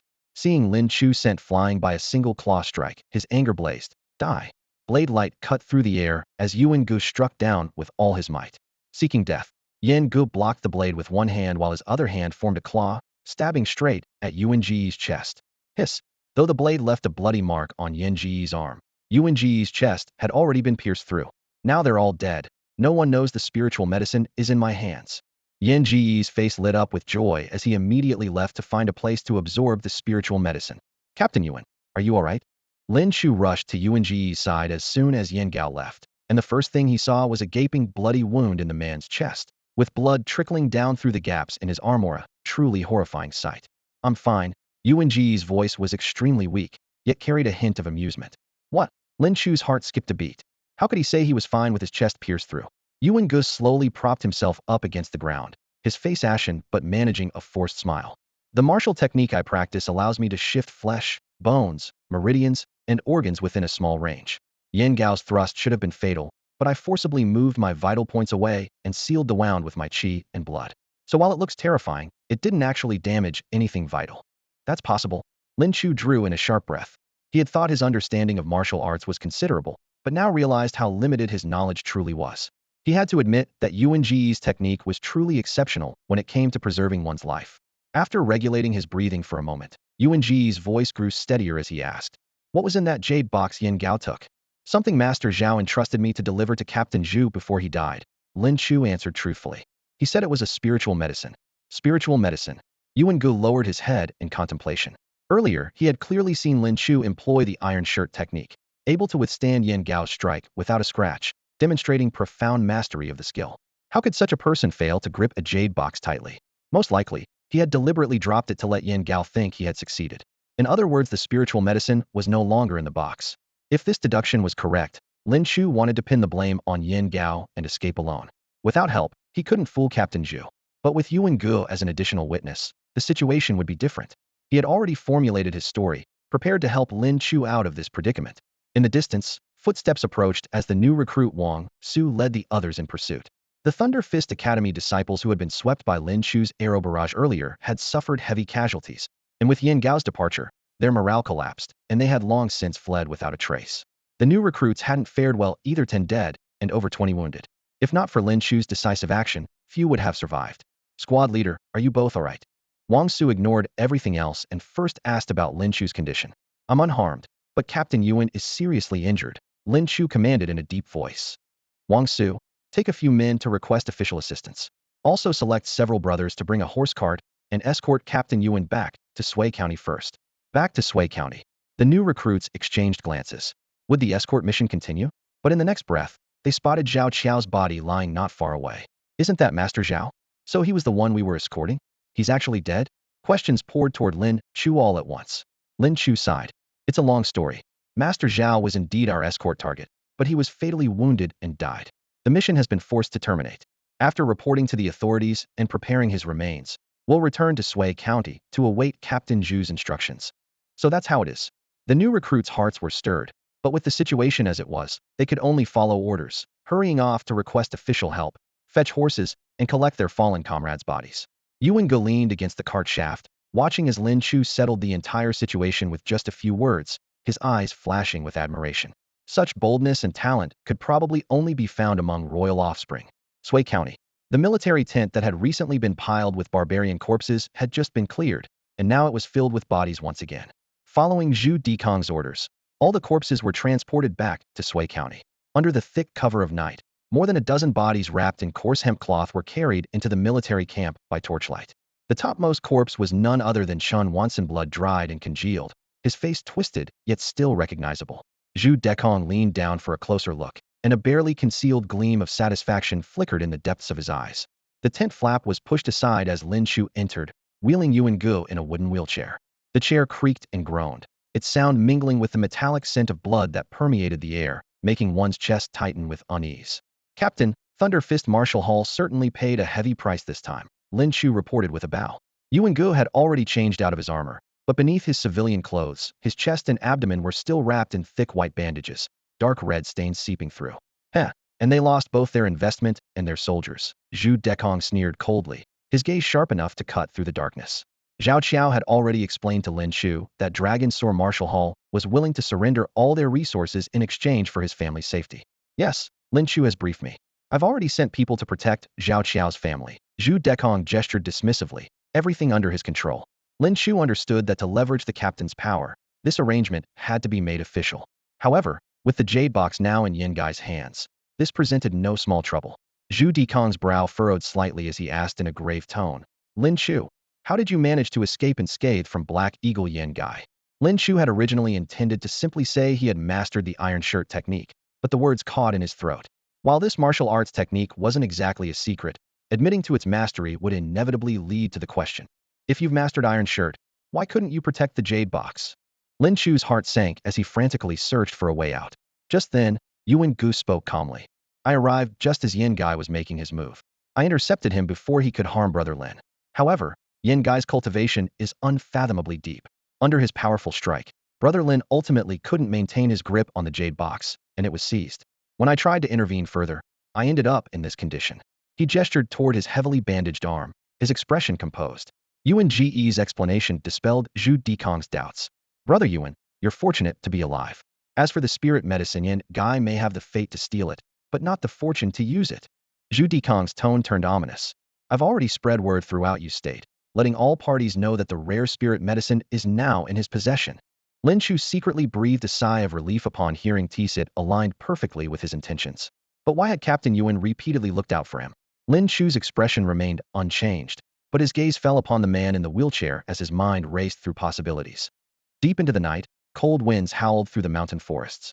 Several sounds of rushing air cut through the branches as a group of dark figures landed on the official road. Ahead lay sleeping Sui County, its lights sparse and scattered. Leading them was a burly, broad-shouldered, middle-aged man, Lu Iha, Hall Master of the White Tiger Hall of the Leveling Heaven sect. Under the moonlight, his face appeared chiseled as if carved by a blade, his expression hard as iron. Hall Master, the tracking bee sent to the left envoy has returned. An accompanying disciple reported breathlessly. Lu Iha took the empty bee cage, his fingertips trembling slightly. When the tracking bee returns, its keeper is dead. Lu Iha's voice was low and deep, like suppressed thunder. This small Sui County has consecutively devoured my son and my left envoy. The distant county town seemed shrouded in dark clouds, its outline blurred and indistinct. Lu Iha stared at that mass of shadow, murderous intent churning in his eyes. What secrets does Sui County hide? After a moment of silence, he issued his command in a grave tone. Send where the main army advances toward Sui County. Order the right envoy to bring the Kunlun immortal tea and come see me first. Under the cold moon, his gaze locked firmly onto that patch of darkness. I shall venture there personally to see what demons and monsters lurk within Sui County. Experience points, 7,250. Lin Chu sat in his tent, checking his experience points. Since night had fallen deep, returning home would surely wake his mother, so he decided to spend the night in the military camp. The gains from this expedition were nothing short of extraordinary. After completing the escort mission, all the combat experience accumulated from battles with the Pingtian sect and others was tallied together, totaling over 10,000 points. Beyond that, he had also acquired a martial viscera realm technique called Iron Shirt and a bottle of mysterious tempering elixir. With such a massive amount of experience, he could push several martial techniques in his possession to perfection. The first priority was naturally the 100 imperial archery, which was just one step away from completion. With a thought, Lin Chu immediately selected Upgrade. A torrent of archery insights flooded his mind as his arm muscles rapidly expanded, their definition becoming as clear as carved stone. Even his arm span was forcibly extended by several inches. Archers prized ape arms and wasp waist. Above all, for every inch of arm length added 3 parts of arrow speed. Martial technique, 100 imperial archery, martial viscera perfection, 18001800. Effect, perfect accuracy within 1,000 paces, 5 arrows in the blink of an eye, 100 arrows in one breath, commanding them like soldiers. Experience points, 7,078. He opened his eyes, a sharp, cold gleam flashing in their depths. 1,000 paces, roughly 1,400 meters, was a distance where ordinary people could barely distinguish friend from foe with the naked eye, yet he could achieve perfect accuracy. Even more remarkable was the arrow control. Effect B, infusing his chi and blood into the arrows, he could manipulate them at will within 1,000 paces, truly living up to the name 100 Imperial. Still unsatisfied, he proceeded to upgrade the Zhu family spear technique. Martial technique, Zhu family spear technique, martial viscera perfection, 24002-400. Effect, 13 forms executed flawlessly, spear work like violent wind and sudden rain, growing stronger with battle, endless chi and blood, accumulating spear momentum for explosive release. Experience points, 4,678. Violent spear intent coursed through his limbs and bones as his muscles became more refined and his frame subtly grew taller, his entire being radiating vitality and striking handsomeness. This spear technique specialized in prolonged combat, with remarkable chi and blood recovery. He joked to himself. In terms of stamina, he could probably handle a dozen rounds in one night. Perhaps he should recommend it to Xiao Xiao. Next, he invested 3,500 experience points to push Iron Shirt to perfection. If Yin Gu attempted another sneak attack now, even without armor protection, his internal organs wouldn't be shaken to turmoil. He then upgraded Cloud Wandering Steps, by 1 level and poured all remaining experience into Bull Tiger Profound Art. Tremendous power roared within his body as he clearly sensed his strength had climbed to the power of 6 bulls. Host, Lin Chu. Realm, Martial Viscera, Great Achievement. Cultivation Method, Bull Tiger Profound Art, Force Transformation Great Achievement, 77010000. Martial Techniques, 100 Imperial Archery, Martial Viscera Perfection, 18001800. Zhu Family Spear Technique, Martial Viscera Perfection, 24002400. Iron Shirt, Martial Viscera Perfection, 24002400. Cloud Wandering Steps, Bone Forging Perfection, 0800. Experience points, 0. Though his realm had only advanced by 1 minor level, his combat power had multiplied several times over. Lin Chu felt that facing Yin Gao now, he would definitely have the strength to fight. Yin Gao couldn't take down Yuan Baihu quickly after all. Though his cultivation was high, he presumably hadn't mastered his transformation stage martial techniques to an extremely profound level. Lin Chu leaned against the window, his mind racing with calculations. If he could truly devour a transformation stage martial artist and extract a transformation stage technique from them, how wonderful that would be. Night quietly descended. His thoughts gradually drifted away, his breathing slowed, and before long he fell into slumber. The next morning, the county office remained silent both inside and out.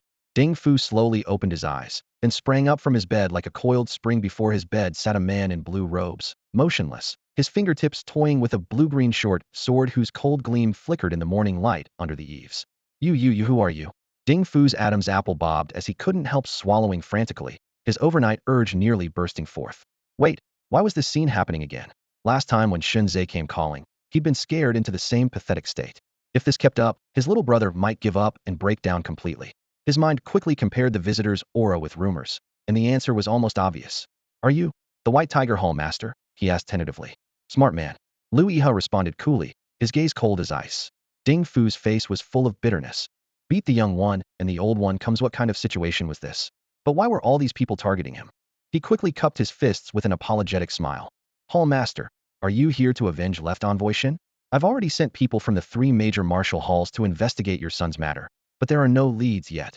Shunzhe is already dead. Lu Yihe's fingertips gently caressed the short sword, his voice as calm as stagnant water. Dead. Ding Fu's pupils contracted sharply, his head buzzing. Shunzhe was a martial viscera realm expert. Those in Sui County capable of killing him could be counted on one hand. Who could have done it? The martial halls need not investigate further. Lu Yihe raised his eyes, giving a calm order. Have the masters of the 3 major martial halls come see me. Ding Fu's heart sank heavily. White Tiger Hall was truly going to make a move on Sui County. That afternoon, voices buzzed outside Thunder Fist Martial Hall. Zhu Tsongda personally led garrison troops to surround the entire martial hall completely, their armor and spears gleaming coldly in the blazing sun, making the watching civilians gasp in alarm. What's happening? Why is the garrison surrounding Thunder Fist Martial Hall? Don't know, but I heard Thunder Fist Martial Hall mobilized quite a few people a few days ago. Did they commit some crime? Serves them right. These martial hall disciples rely on their fighting skills to terrorize the countryside. Among the 3 major martial halls, Thunder Fist is the most harmful. If they can really deal with them, I'll applaud. Don't dream. They have strong backing and lots of money. The garrison can't touch them. Bang! With a tremendous crash, Zhu Tsongda kicked the main gate open. In the center of the hall, Lei Xingshan was already seated upright, his spine straight. Zhu Tsongda strode in with the bearing of a dragon and tiger, walked before him, raised his hand in a grasping motion, and a strange force rippled out. A wooden chair nearby actually rose into the air and obediently settled behind him. Transformation stage? Lei Xingshan's eyelid twitched, secretly alarmed. He hadn't expected Zhu Tsongda to have already entered the transformation realm. However, his expression quickly returned to calm as he lifted his cup to sip hot tea. Zhu Tsongda sat down casually with a half-smile. Hall Master Lei, I wonder where your sworn brother Chen Wansan might be now. Lei Xingshan set down his teacup, speaking at an unhurried pace. Chen Wansan has betrayed Thunder Fist Martial Hall, taking many disciples with him in his escape. I've already sent people to pursue him. Oh, Zhu Tsongda's gaze narrowed slightly. That excuse isn't very clever. Whether an excuse is good or not isn't determined by words alone. Lei Xingshan asked leisurely in return. Then what should be done? He drew a land deed from his sleeve and spread it on the table, the writing clear and distinct. It's determined by what you produce. I'm willing to gift Captain Zhu 3 medicinal gardens in the city, 1 medicinal valley outside the city, plus 2 medicine shops, and 1 weapons depot. Zhu Tsongda narrowed his eyes. What was Master Lei getting at? My lord, whatever you think I mean, that's exactly what I mean. Lei Xingshan lowered his head submissively and presented a thick stack of property deeds with both hands. The pale yellow deed papers fluttered in the wind as Zhu Tsongde reached out to catch them, carefully examining the official seals and wax stamps before tucking them into his robes. In that brief moment, he fell silent. To seize control of Sui County's 3 major martial arts schools and their resources, he had been scheming in the shadows for quite some time. The medicine valleys, pharmacies, equipment warehouses, supply depots all would be vital if military action became necessary. The 3 schools had originally formed a stable triangle, each checking the other's power in an almost airtight arrangement. But when spiritual herbs unexpectedly appeared in Dragon Soar Martial School's Medicine Valley, that balance cracked open. He had quickly swallowed up Dragon Soar, and now wanted to eliminate Thunder Fist while the momentum was on his side. However, Lei Xingshan's compliance gave him pause. This man might still prove useful, especially given his secret channels for money and correspondence with the prefect of Yu Province. After securing the deeds, his tone remained flat but carried a warning. In that case, I hope Master Lei will properly discipline his subordinates going forward and avoid any more reckless behavior. Yes, of course. Safe travels, my lord. The moment Zhu Tsongde's figure disappeared from the doorway, Lei Xingshan's expression turned ice cold as he spat. That dog of a captain. I only handed over those deeds to save my skin. Once the Pingtian sect enters Sui County, I'll make you pay back every bit with interest. That morning, he had been summoned by the county magistrate for secret talks with Lu Iha, hall master of the Pingtian sect's White Tiger Hall. His situation was now precarious. Zhu Tsongde had the governor's backing, and the governor had always been at odds with the prefect. With his crime of attacking government troops now confirmed and no spiritual medicines to leverage, the prefect might not be able to protect him. In desperation, he readily agreed to join the Pingtian sect. The master of Hua Sword Martial School had initially hesitated, but after persuasion from both him and Ding Fu, combined with Lu Yi's threats and promises, finally relented. The tide in Sui County was destined to turn. In the streets outside the city, common folk whispered among themselves. The captain just left like that? Nothing happened at all. All thunder. No rain. The martial school probably paid a hefty sum. That's how soldiers are. In the end, it's always us common people who suffer. Amid the murmuring, Zhu Tsongde led his troops away in a cloud of dust. Not far from the city, a figure emerged from the woodsit. Was Chen Xiao. Greetings, my lord. Zhu Tsongde glanced around before leading him into the secluded forest, asking in a low voice, how are things progressing? During my infiltration of the martial school, I've gathered plenty of evidence about Lei Xingshan's financial dealings and correspondence with the prefect. I can report to the governor at any time. Chen Xiao replied with a slight smile. No rush. Zhu Tsongde pondered for a moment. I suspect Lei Xingshan is still hiding something. Continue your infiltration for another 3 months and wait for the right opportunity. What? Chen Xiao's smile instantly crumpled. 3 months after 3 months of already worked my way up to inner disciple at Thunder Fist Martial School. Just a few days ago I broke through to the bone forging stage, and that old fool Lei Xingshan even mentioned taking me as his personal disciple. If I keep lying low any longer, I might end up taking over the Thunder Fist Martial Arts School. Commander. And what's wrong with that? Zhu Tsongde looked at the young man before him, his tone half teasing, half encouraging. Then the spring fragrance brothel would be yours for the taking. Chen Xiao tried to argue further, but was cut off by a dismissive wave. Enough. Follow orders. Zhu Tsongde's tone turned cold and hard. Once you complete this mission properly, your father won't stand in the way of your military service anymore. Having finished his instructions, he waved Chen Xiao away and hurried toward the military camp. The stack of property deeds in his chest was slightly wrinkled from sweat, but his eyes gleamed with excitement. With just a bit of renovation, he could use these properties as training grounds. As for training targets, he had already chosen them. The bandit strongholds scattered around Sui County. Several days later, Sui County's daily patrols continued as usual. The difference was that Lin Chu no longer had to lead them personally. Zhu Tsongde had promoted him to command all patrol units. With his hands freed, he spent time each day training new recruits. Before long, both new and veteran soldiers had come to respect and admire him. What excited everyone even more was that the camp began distributing qi and blood supplements for free. Talented soldiers like Wang Su made rapid progress. Meanwhile, weapons and horses kept arriving at the camp, creating an atmosphere of impending storm. New recruits whistled excitedly, while veterans quietly sharpened their blades. Lin Chu could smell the tense gunpowder in the air, and knew major action was approaching. That afternoon, he was leisurely drinking tea at the city garrison office when Wang Su's patrol returned. Setting down his teacup, he called out, "You're back? Any incidents in the city today?" "Nothing major," Wang Su frowned. "Just a pile of minor issues. People have been restless lately. Neighbors who used to get along fine now argue over nothing, even coming to blows. The autumn heat is fierce this year, making everyone short-tempered," Lin Chu replied with a casual smile. Wang Su nodded and took his leave. They now worked day shifts, a small privilege of Lin Chu's position as chief commander. Evening. When Lin Chu returned home, his mother Lu Huiyun had already set out a lavish dinner, with several plates of fragrant beast meat. An unexpected guest sat at the table. Chen Xiao. The young man had heavy dark circles under his eyes and looked utterly exhausted. When Lu Huiyun went to the kitchen to fetch soup, Lin Chu teased in a low voice. What's wrong with you? Have you been playing terracotta warrior these past few days? What do you mean? Chen Xiao looked confused. Being a terracotta warrior is great. You get to guard Emperor Qin day and night, accumulating virtue. Lin Chu joked. Chen Xiao was puzzled at first, then caught on and glared, shouting. Nonsense. I haven't. No. Lin Chu raised an eyebrow. Aren't you the type who'd accumulate yang virtue if you didn't play terracotta warrior for 1 day, and double yang virtue for 2 days? You son of a. Chen Xiao started to curse, but swallowed his words when Lu Huiyun emerged with dishes. After dinner, Lu Huiyun went to wash dishes in the kitchen. Chen Xiao lowered his voice. Old Lin, something's not right in Sui County lately. The spring fragrance brothel has this Kunlun immortal tea that supposedly makes you feel like you're floating on clouds. I tried a few cups myself, and I have to say, it felt better than practicing that particular skill at the monastery. But since that day, I can't sleep at night. My mind is full of thoughts about that tea, and my temper has become frighteningly violent. There's definitely something wrong with that tea. Kunlun immortal tea? Lin Chu's heart skipped a beat, immediately recalling Wang Su's mention of the neighbor's strange behavior. The two incidents seemed connected. Just as he was about to discuss it further, a military horn suddenly pierced the night sky. Then soldiers shouted outside. All units assemble. By order of the commander, everyone from the garrison office must gather immediately to raid bandits tonight. A raid on the bandits? While most had anticipated this, no one expected the orders to come so suddenly.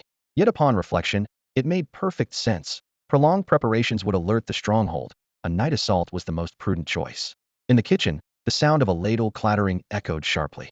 Lu Huiyun was startled by the sudden military horn, trembling as she hurriedly lifted the curtain and rushed into the courtyard, staring anxiously at Lin Chu, who was organizing his armor and weapons. Mother, it's all right. I'm with the elite archer battalion. I won't need to engage in close combat. Lin Chu reassured her with a relaxed tone. According to the formation, he belonged to the elite archer battalion, providing long-range suppression from the rear, which was indeed much safer than the infantry, who fought with shields and blades in close quarters. Lu Huiyun knew that war would come sooner or later, and that anxiety would only burden her son, so she took a deep breath and forced a smile. Mother believes in you. You're surely the most valiant squad leader in all of Sui County. Lin Chu finished packing his bow case and quiver, then raised his hand and whistled sharply at the white-hooved black horse in the courtyard. The snow-white warhorse immediately galloped over with raised hooves. He mounted swiftly, shook the reins, and rode off in a cloud of dust. Chen Xiao bowed to Lu Huiyun before mounting his horse to follow.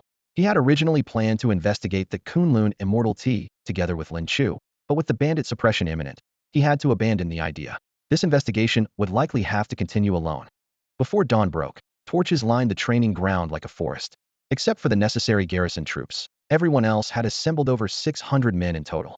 Zhu Tsongda's elite archer unit had also deployed in full force. It was truly an all-out mobilization. Lin Chu could see at a glance Zhu's determination to swallow the mountain stronghold in one decisive strike. He quickly joined the elite archer battalion formation. 200 archers were led by 2 centurions, assisted by 4 squad leaders. One of the centurions was none other than Yuan Go. Lin Chu, these 50 men are under your command. Yuan Go assigned the units while instructing. You and Tianyong are both under my command, responsible for rear firepower. Follow my orders. Though Lin Chu's combat abilities were considerable, he had never experienced a real battlefield, and large-scale combat would inevitably feel unfamiliar. With Yuan Go in command, he felt much more at ease. He nodded in acknowledgement. When he turned around, Tianyong was looking at him with a complex expression, from initially registering Lin Chu for military service to now serving as fellow officers. It had been just over a month. Lin Chu, please guide me well. Tianyong smiled heartily. Please guide me as well. Lin Chu returned the salute with clasped fists. As the troops were about to depart, Yuan Go leaned close to Lin Chu's ear and whispered, "Be extremely careful on this mission." Lin Chu raised an eyebrow, and Yuan Go lowered his voice further. The 1,000 household is mobilizing now because scouts reported Yin Gao is in the stronghold. Yin Gao's name pierced Lin Chu's mind like an arrow, his pupils contracting sharply, followed by surging battle intent. He had been looking for him. If the man hadn't obtained the spiritual medicine and denied everything to the end, 1,000 household Zhu would surely suspect him.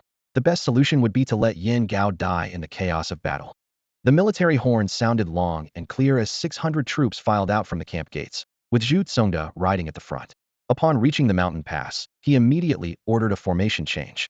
100 men to seal off the side mountain passes. Main force follows me up the mountain. We must not give the bandits any escape route. Infantry in front, warriors behind, archers forming their own unit. The elite archer battalion knocked their arrows, awaiting the command. Zhu Tsongda loudly repeated. All troops, listen to orders. Infantry in front, warriors behind, archers form their own unit. Elite archer battalion awaits the opportune moment for my command. According to intelligence, most bandits in the stronghold were at the blood training realm, with those at the bone forging realm being few and far between, hardly worth mentioning in Zhu Tsongda's eyes. His gaze was cold and stern, clearly already envisioning the moment when the stronghold would be engulfed in flames. What he truly cared about was Yin Guo and the spiritual medicine. Meanwhile, as night fell, the atmosphere in the mountain stronghold felt like a stone pressing against one's chest.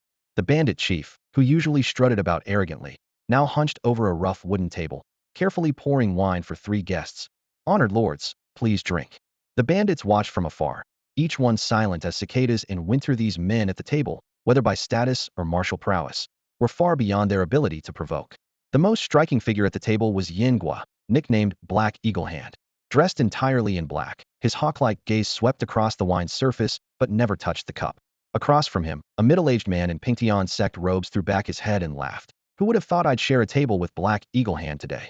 This man had a sinister countenance. With a cold, soft menace beneath his mustache was Chung Feng, right envoy of the White Tiger Hall of the Pingtian sect.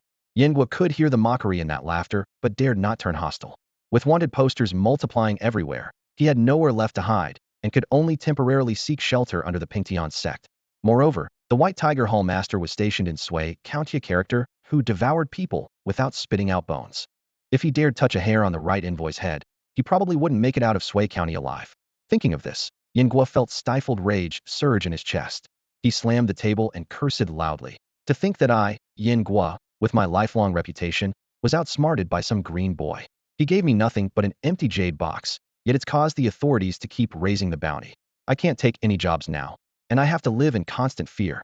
After his hoarse shouting, only heavy breathing remained. The small-time bandits in the stronghold dared not breathe loudly, while Chung Feng merely smiled silently. Whether the empty jade box matter was true or false, once they captured Sui County, they would have plenty of methods to verify it. Just then, chaotic footsteps suddenly came from the direction of the stronghold gates. A blood-covered bandit stumbled into the courtyard, cupping his fists and shouting hoarsely. Chief, disaster. A large force of government troops has come up the mountain and surrounded the entire peak. What? Everyone in the room shot to their feet. Yin Guo's eyes blazed with fury as he turned to glare at Chung Feng. You betrayed me? Chung Feng's expression remained unchanged, his voice still calm. Don't panic. If I wanted to sell you out, why would I be trapped here with you? He gestured in the air, analyzing briefly. Either Zhu Tsongda had long planned to eliminate this bandit group and just acted today, or he wanted both to suppress bandits and had learned of your whereabouts. So he climbed the mountain under cover of night. Either way, you and I are both at the energy transformation realm. Why should we fear Zhu Tsongda? I've already set up the Kunlun immortal formation within the stronghold. When they break in and the formation restrains them, we'll join forces to kill Zhu Tsongda first. The remaining centurions and squad leaders will be lambs for slaughter. Yin Guo pondered for a moment, then showed a pleased expression and nodded. Agreed, let's do it. On the other side of the mountain base, government troops had formed an arrow formation. Attack! Bowstrings sang in succession, arrows falling like rain, forcing the bandits defending the stronghold walls to retreat repeatedly. Immediately after, dozens of soldiers carrying heavy battering rams charged to the stronghold gates, their work chants shaking the heavens as the wooden beams struck the gates again and again. These poor bandits were merely a rabble, instantly thrown into chaos when faced with well-trained government troops. Crash! On the 4th impact, the entire gate collapsed. All men follow this 1,000 household commander into the stronghold. Those who kill bandits will be rewarded with bloodkey supplements and silver. Those who kill bandit chiefs will be promoted 1 rank and receive 10 bloodkey supplements plus 100 taels of silver. The generous rewards were like oil on fire, greatly boosting military morale. A mass of government soldiers poured through the broken gates, their blades and spears gleaming coldly, instantly engaging in close combat with the bandits who had been waiting in readiness. Brothers, charge.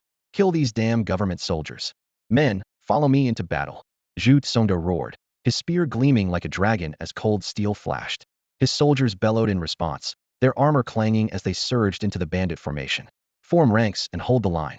He thrust his spear forward again, and a powerful yet strange surge of vital energy spread from his body, instantly connecting to every soldier. Dozens of government troops immediately tightened their formation, spears extended forward, their points striking out in unison like a steel hedgehog. Most of these soldiers lacked true cultivation and vital energy. They were merely ordinary men with strong bones and muscles. Yet their skilled coordination and formation enhancement allowed them to withstand the assault of a group of bandits who had reached the vital energy realm. The difference between organized troops and scattered fighters was crystal clear. If these had been elite, nine-pillar cauldron level forces, even enemies a full realm higher might not have gained any advantage. Outside the stronghold, the warriors not yet engaged in battle chuckled softly. Looks like we won't be needed. With the captain here, these bandits can't even handle regular soldiers. Fighting bandits is just training. How hard could it be? Bang, bang, bang. Sudden muffled explosions erupted from deep within the stronghold. White smoke billowed up like mushroom clouds, instantly engulfing both government soldiers and bandits. The mist wasn't particularly thick, but it rolled slowly through the air, allowing those outside the stronghold to barely make out what was happening inside. What's going on? What is this white fog? The soldiers panicked. The explosions and smoke had come too suddenly. They were completely unprepared. Zhu Tsongda's brow furrowed as he immediately circulated his vital energy to seal his nostrils, but he had already inhaled a few breaths. His vital energy instantly became chaotic, his chest felt tight, and his vision distorted like rippling water. Hold your breath and retreat from the stronghold. This white fog is poisonous, he roared, his voice echoing throughout the stronghold. He hadn't expected a mere mountain stronghold to hide such toxic traps, but it was too late. Most of the soldiers and bandits had collapsed to the ground, their eyes glazed, muttering incoherently as they lost all fighting capability. Right, Protector, sir, why did you affect our people too? The stronghold leader's face turned deathly pale. Cheng Feng stood with his hands behind his back, a cold smile playing at his lips. Without bait, would Zhu Tsongda have obediently walked in? It's just a few deaths. Why are you so worked up? Yan Gao beside him was secretly alarmed. Those who crafted poisons truly didn't value life, and such people were the most terrifying, having no moral boundaries whatsoever.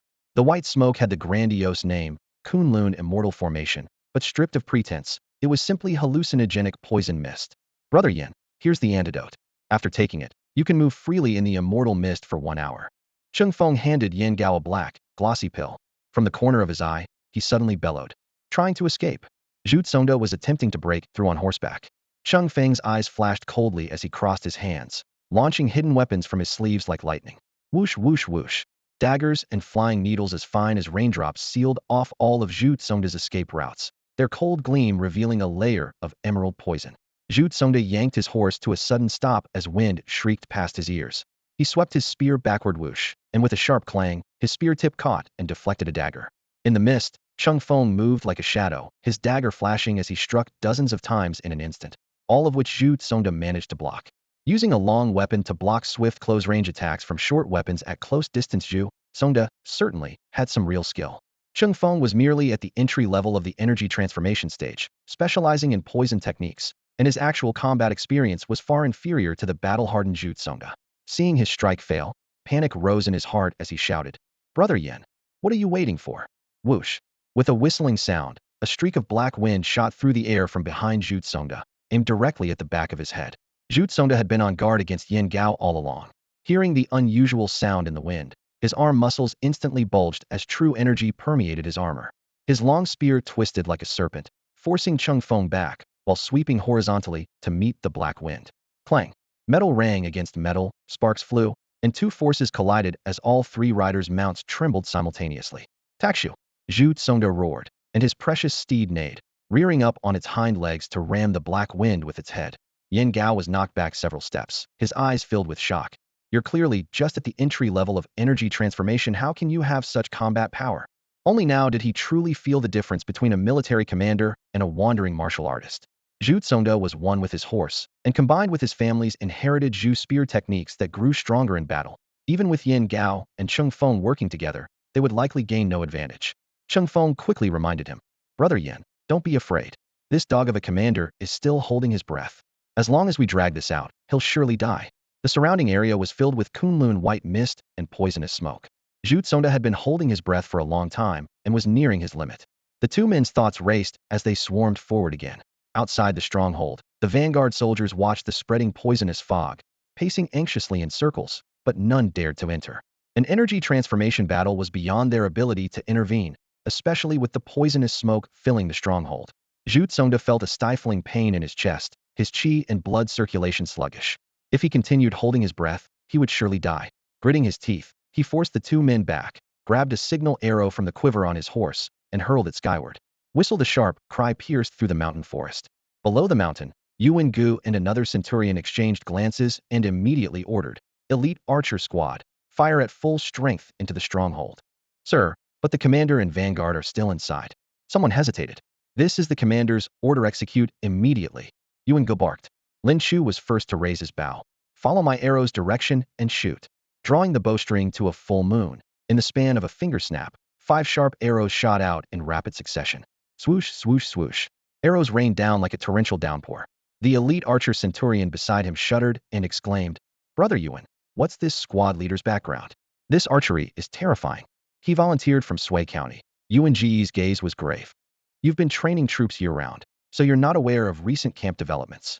"What? Sui County? With this talent? He's probably comparable to the noble sons from the capital." Yuan Gu was secretly delighted. This young man's archery had improved even more than his spear work. Perhaps he truly could clear the prince's name. Not only the two centurions, but Tianyong and the other squad leaders, along with all the elite archers, were stunned. This fellow alone shot more arrows than their entire squad combined. Each arrow that fell brought down an enemy bandit. What did they even need the rest of them for? But the thought was fleeting, and all the archers still followed closely behind, drawing strings and releasing arrows. The arrow rain grew ever denser.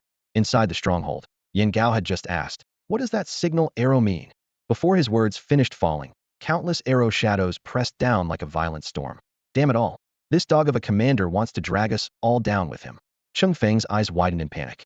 He hadn't expected that while he thought himself ruthless, this dog of a commander was even more ruthless. There were still quite a few soldiers inside the stronghold. Did Zhu Tsong not care about his own men's lives at all? "You dog of a captain. You don't even care about your own men's lives. What kind of captain are you?" Cheng Feng roared, his voice echoing between the fortress walls. He had thought that military men would at least have some principles, but he never expected this one to be so ruthless as to treat even his own subordinates as expendable pawns. Lives? I don't even care about my own life. Why should I care about anyone else's?" Zhu Tsongda sat on his horse, throwing back his head in wild laughter, his face twisted like a demon's. "Mad dog. You're nothing but a mad dog." Cheng Feng gritted his teeth, catching a glint of cold light in his peripheral vision and immediately deflecting it with his dagger. Whoosh whoosh. The first wave of arrows seemed to have eyes, all targeting him and Yan Gao. The arrow shafts vibrated through the air, producing a low, ominous hum. "Damn, these arrows aren't normal." Yan Gao blocked an arrow and felt his wrist bones go numb, roaring in frustration. Each arrow carried tremendous force, with the arrowheads wrapped in wisps of faint blood energy that both increased their power and provided slight guidance. No wonder their trajectories were so strange. "You dog of a captain. So you've been hiding a martial organ realm archer in your camp?" Cheng Feng's eyes were bloodshot. This was exactly the method of a martial organ realm archer. As long as they had sufficient arrows and weren't approached closely, they could even threaten masters of the force transformation level. Such archers were rare throughout Yu province. Yet Zhu Tsongda's camp actually harbored one. A martial organ realm archer? Zhu Tsongda watched the rain of arrows that deliberately avoided him, his brow furrowing slightly. Could it be him? He knew the elite archery unit's capabilities best. The only variable was Lin Chu. Sure enough, the subsequent rapid-fire arrows were mostly scattered. Though they tried to follow Lin Chu's shooting direction, they fell far short, more like the standard of ordinary elite archers. Seeing Cheng Feng and Yan Gao pinned down by the arrow barrage, Zhu Tsongda pulled his reins and turned around, planning to escape the stronghold on horseback while chaos reigned. "Brother Yan, we can't let this captain escape. Otherwise we'll both die." Cheng Feng shouted to stop him. "You think I need reminding?" Yan Gao roared himself hoarse. "This arrow barrage won't let me move a single step. Cover me for a moment, I have a way." Cheng Feng yelled. Yan Gao gritted his teeth and raised his blade, holding firm in front, as the arrows instantly doubled in intensity. Thwack thwack thwack. The dense arrows pierced through his protective energy barrier, with several still embedding in Yan Gao's shoulders and back. He grunted but stubbornly refused to retreat. Cheng Feng seized the opportunity to pull out a slender wooden tube from his chest, aiming at the white figure of Zhu Tsongda rapidly disappearing in the distance. Swoosh. A tiny hidden weapon shot through the air, instantly piercing Zhu Tsongda's back, penetrating even his iron armor. The skin around the wound visibly darkened and spread. "You bastard." Zhu Tsongda turned back and roared. "I'll flay you alive sooner or later." As the poison invaded his system, he tumbled from his horse, crashing heavily in front of the stronghold gate. One soul-stealing needle costs over 1,000 taels. Cheng Feng looked at the empty tube, his heart aching. "Brother Yan, are you alright?" He raised his hand to block arrows while turning his head to ask, Yin Gao yanked out the arrows and circulated his energy to seal the bleeding. I won't die. Your movement technique is faster. Go deal with the archers outside. Cheng Feng took his place, raising his blade and spinning to withstand the remaining arrow barrage. This bastard sure knows how to order people around. Yin Gao cursed inwardly, but he also understood this was the most reliable approach. If Cheng Feng charged out instead, leaving him to guard the stronghold, both would end up shot full of holes like porcupines. Fine, I'll be right back. Before his words faded, he transformed into a black whirlwind and rushed out of the stronghold gate. Oh no, Captain Zhu is in trouble. Lin Chu called out loudly. Since he could infuse his vital energy into arrows, he naturally sensed that Zhu Tsongda's aura was growing weaker and weaker. What's happening? Yuan Gu rushed forward. I don't know. All I know is that Captain Zhu's breath is becoming fainter by the moment. I fear his time is running short. What? Everyone cried out in shock. Before their alarm could subside, the stronghold gates suddenly erupted in chaos. A dark, violent wind burst into the formation of soldiers like a wolf among sheep, instantly tearing through their ranks and charging straight for the archer unit. It's Yin Gao, the Black Eagle, someone screamed. Yuan Gu gritted his teeth and moved to intercept. Clang. His blade light was instantly shattered by dark claw shadows, his sword flying backward to embed itself in the distant mud with a sharp whistle. Yuan Gu spat blood, his body flying back several yards like a kite with its string cut. Still recovering from his injuries, how could he possibly withstand Yin Gao? Oh, you're still not dead, Yin Gao said with surprise, then sneered coldly. Another captain roared and charged with his blade, engaging Yin Gao in fierce combat for over 10 moves before his strength gave out, and he was defeated. This is bad. Run. He turned and fled desperately.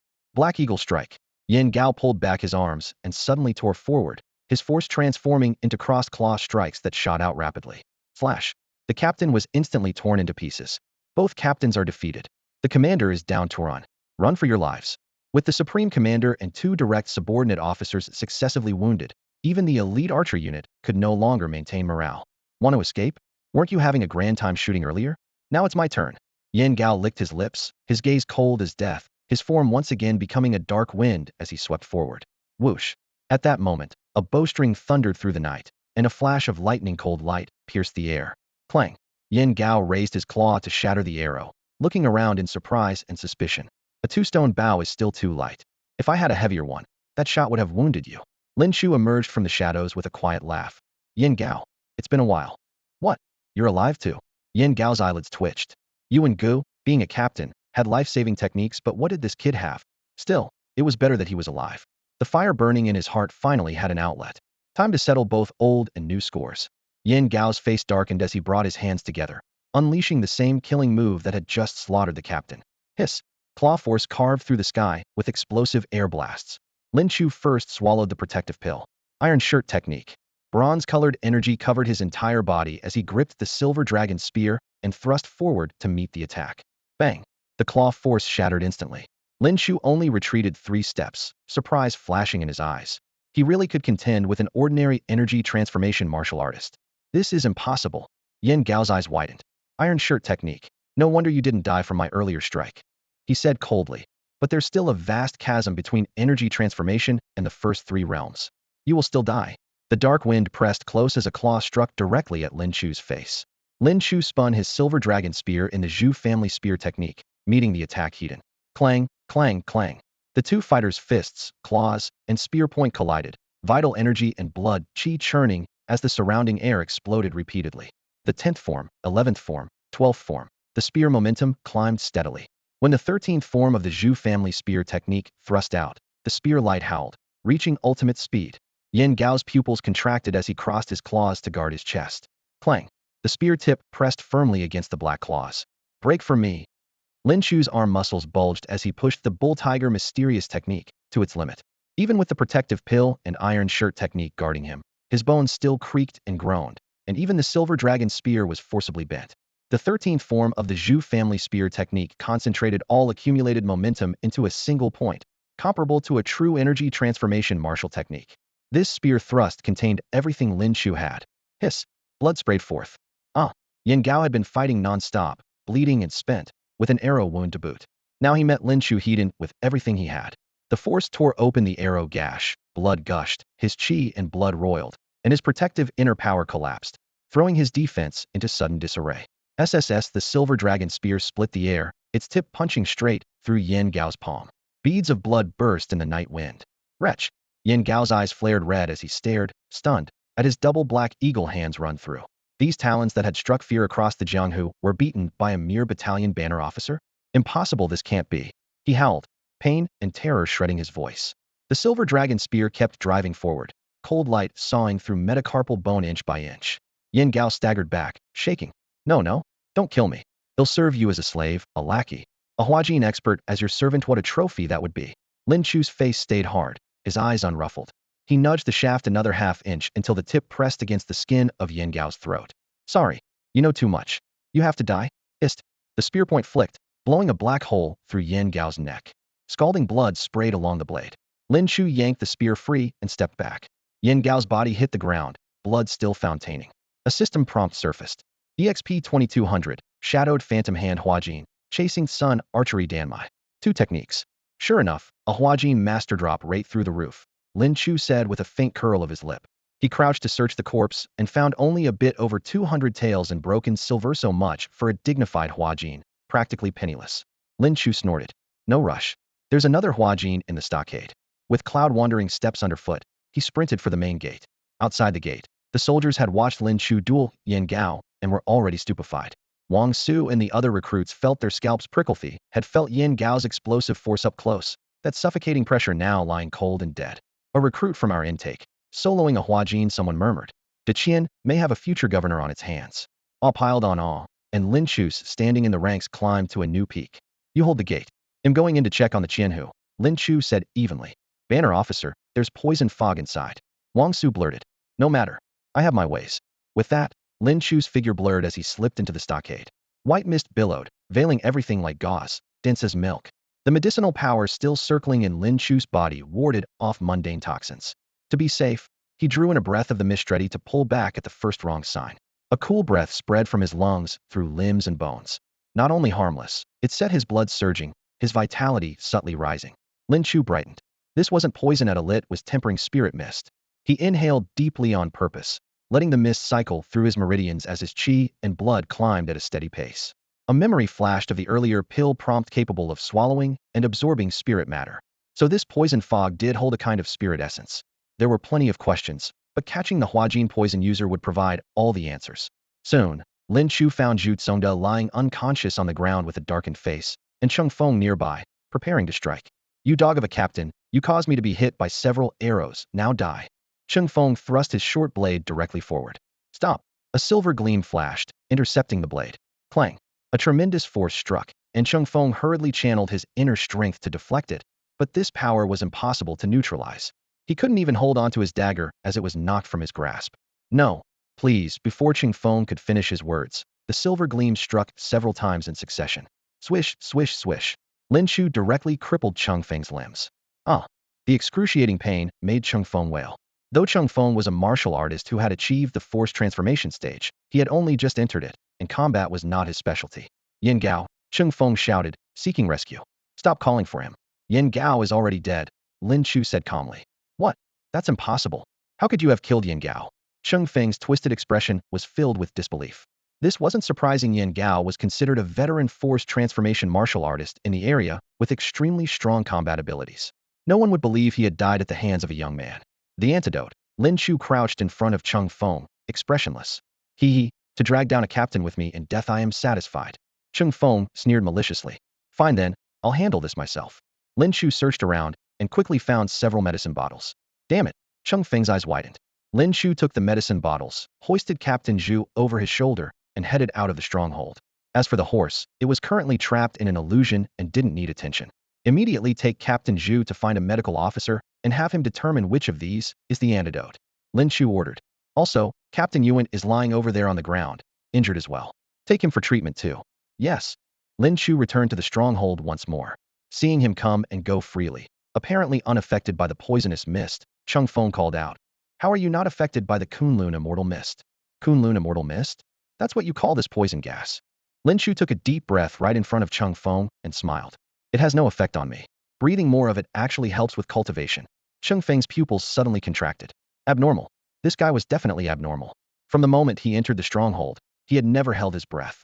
Without taking an antidote, how could he remain so calm and composed in the Kunlun immortal mist? His constitution. His constitution must be very special. Could it be the immortal body described in the books? I ask, you answer. Lin Chu continued. What's the relationship between this Kunlun immortal mist and Kunlun immortal tea? I can tell you. But first you must tell me, are you the immortal body described in the books? Cheng Feng seemed to feel no pain, his eyes burning with intensity. Immortal body? That's right. The sect leader accidentally obtained an immortal treasure containing Kunlun immortal grass and several books. The books record that those with immortal bodies can advance their cultivation by consuming Kunlun immortal grass. Lin Chu's eyebrow twitched. How is this becoming more and more mystical? I might be.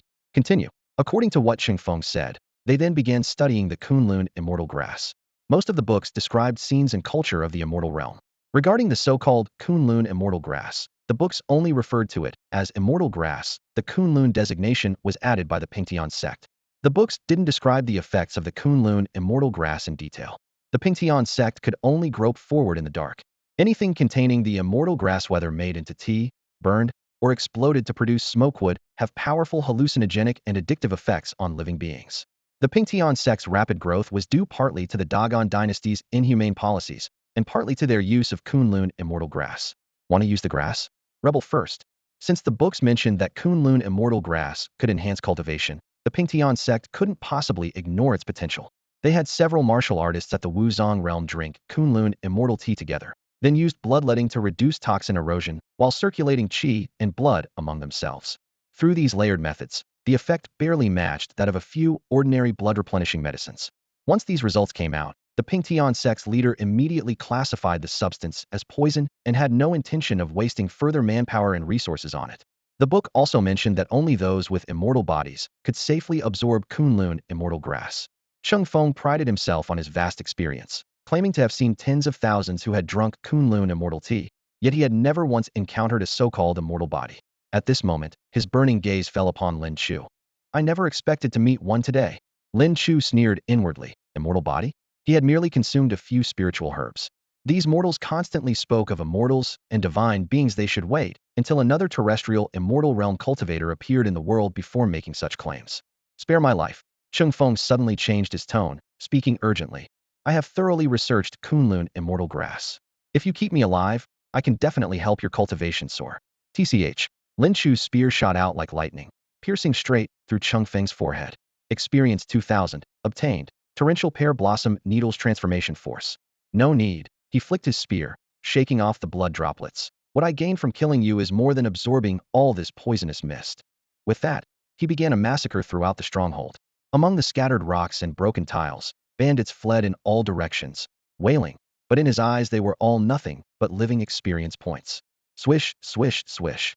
Experience 50, experience 60, experience 77.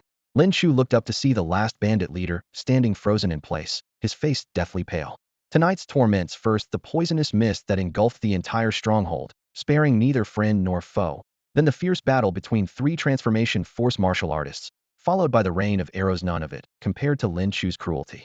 This man feared no poison, slew transformation force warriors, and didn't even spare unarmed brothers. I choose to take my own life. The leader's voice trembled. I can consider other conditions, but not that one. Lin Chu shook his head indifferently. Damn it, you're completely insane. The leader's eyes widened. TCH. The spear tip pierced through his chest. Experience 650. Quite a harvest today. Lin Chu calculated his gains, then thought. Suixian County is now flooded with Kunlun immortal tea. Surely with the Pingtian sect secretly promoting it, there's definitely a large batch of experience points waiting for him to collect there. He began looting the corpses, gathering 300 to 400 taels of silver and several gold nuggets that formed a small pile. Strangely, Cheng Feng only had about 30 taels on him. Was he truly poor, or had he simply not brought money when he left? The poisonous mist gradually dispersed, and the soldiers outside the stronghold gate cautiously entered. Only after confirming the air was safe did they breathe a sigh of relief. However, the sight of corpses piled like mountains and seas of blood made many new recruits immediately bend over and vomit. Everyone understood that all of this was Lin Chu's doing alone. He was no longer just their pillar of support, but a pillar they both revered and feared. Count the numbers and treat the wounded, Lin Chu ordered, rolling up his sleeves to help the soldiers carry the injured. It wasn't until dawn broke on the horizon that the battlefield was finally cleared. Learning that Zhu Tsongda and Yuan Gu had been sent back to the military camp, Lin Chu immediately headed there first. Third brother, how are the Qianhu and the others? Mao Buku burst into the medical tent, his voice filled with uncontainable anxiety. Last night's raid against the bandits had been personally overseen by Zhu Tsongda, with 4 Baihu officers who should have easily overwhelmed the enemy, 2 elite archery battalion Baihu officers, and the Qianhu leading the frontal assault, while 2 other Baihu officers handled the flanking maneuvers, and the remaining officers guarded the camp. Who could have predicted that the right envoy of the White Tiger Hall from the Pingtian sect had already laid an ambush, complete with traps and poison gas, instantly reversing the tide of battle? Had it not been for squad leader Lin's timely delivery of the antidote, Lord Qianhu would have been hanging by a thread. Medical officer third brother was busy changing bandages and replied without looking up. Lord Qianhu's poison has been neutralized. Baihu Yuan's old wounds haven't healed, and he sustained new injuries, still unconscious. He'll probably need to sleep for several more days, but his life is not in danger. Confirming that their commanding officer was safe, Mao Buku and the others finally breathed a sigh of relief, though they remained shaken. This battle had come at a heavy cost, losing 1 elite archery battalion Baihu officer, 1 of their finest archers. Mao Buku turned to look at Lin Chu with deep emotion. Lin Chu, we owe you everything this time. We've all heard about how you fought against 2 Huajing martial artists. Lord Qianhu and Baihu Yuan are alive because you risked your life for them. I will report this merit truthfully. Based on your military achievements, you're not far from promotion to Baihu. You've been through an ordeal all night. Go back and rest. Lin Chu clasped his fists. Yes. I'll leave the remaining matters to you Baihu officers. After Lin Chu left, the several Baihu officers exchanged glances and couldn't help but gasp in amazement. He's clearly only at the bone forging realm, yet he could fight 1 against 2 against Huajing martial artists. Lin Chu is extraordinary. I find him increasingly unfathomable. Lord Qianhu was right, none of us are qualified to teach him. In all of Yu province, probably only the governor could serve as his master. I suspect Lin Chu has exceptionally special natural talents. The governor is already on his way. He'll surely be able to discern the truth. Returning home, Lu Huiyun's heart tightened when she saw Lin Chu covered in blood. Lin Chu quickly waved his hands with a smile. Mother, I'm fine. This is all enemy blood. He removed his armor, his eyes unable to suppress his excitement. Your son has achieved great merit this time. I might be promoted to Baihu in a few days. Wonderful, wonderful. Lu Huiyun's eyes crinkled with joy as she gently touched her son's arm. My son is accomplished and will surely become a marquis and general in the future.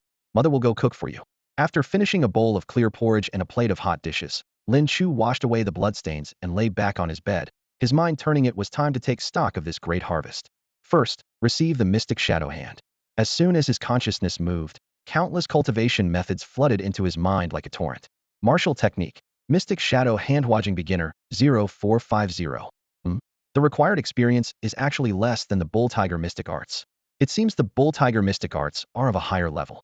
With a flash of thought, Lin Chu directly invested his experience for 2 consecutive upgrades. Martial technique, mystic shadow hand. Huajing mastery, 08000. Effect, palm training for tendons, bones, and skin, hard as refined iron, swift as dark wind. Remaining experience, 9400. The essence of mystic shadow hand could be summed up in 2 words, hard. Fast. When chi and blood flowed according to the technique, both hands immediately became black as iron, not only tough, but capable of explosive speed.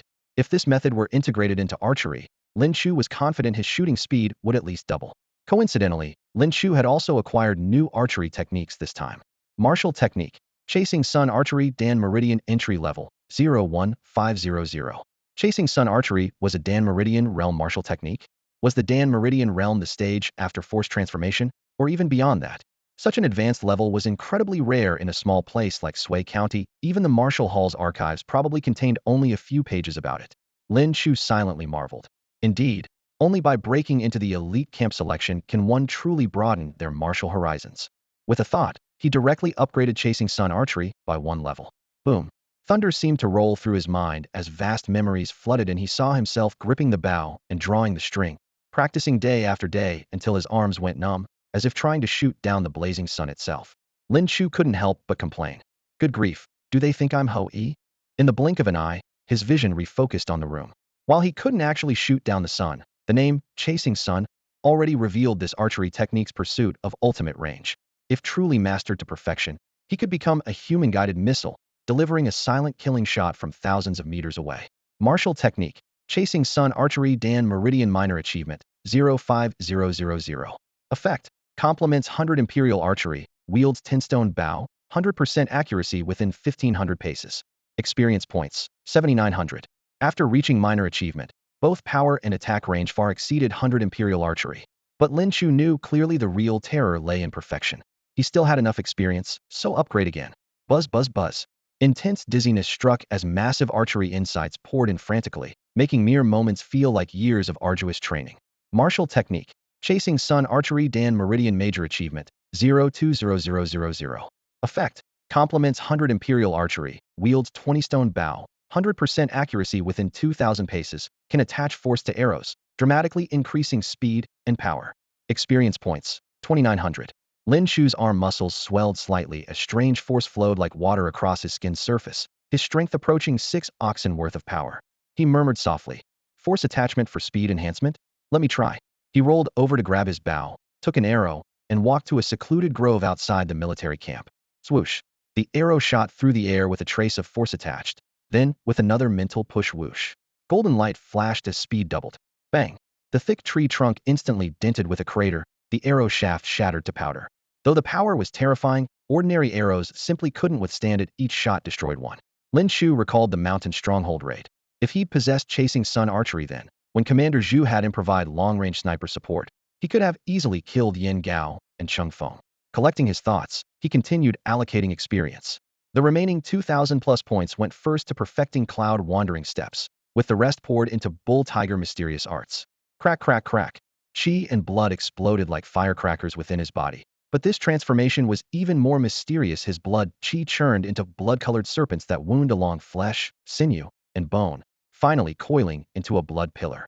The pillar continuously compressed and rotated, its peak giving birth to an entirely new force that, upon forming, instantly slipped deep into his flesh to lie dormant. Lin Chu had broken through to the force transformation realm. However, unlike typical energy transformation practitioners who store their inner force in the dantian, Lin Chu's power resided within his muscles. To outsiders, his cultivation appeared more like an entry-level organ refinement practitioner. But in reality, his Bull Tiger Profound Arts had reached the pinnacle of energy transformation technique progress. 28702000. The special force he had condensed earlier through the sun-chasing archery was merely a byproduct of blood and chi refinement. What now flowed through his body was the true power of the energy transformation realm. Whoosh! Lin Chu slowly exhaled a breath of turbid air, the grayish-white stream shooting straight out like a ribbon for 2 meters before dispersing. The muscles throughout his body subtly bulged and contracted as his inner force responded to his will instantly. He tested lifting his hand and clenching his fist. Every minute movement could mobilize his internal power without deliberate effort, as if it were innate. Both his explosive strength and endurance far surpassed ordinary energy transformation martial artists. To enter energy transformation after barely a month of training, if word got out, it would probably frighten countless people to death. Lin Chu murmured to himself, a faint smile playing at the corners of his lips.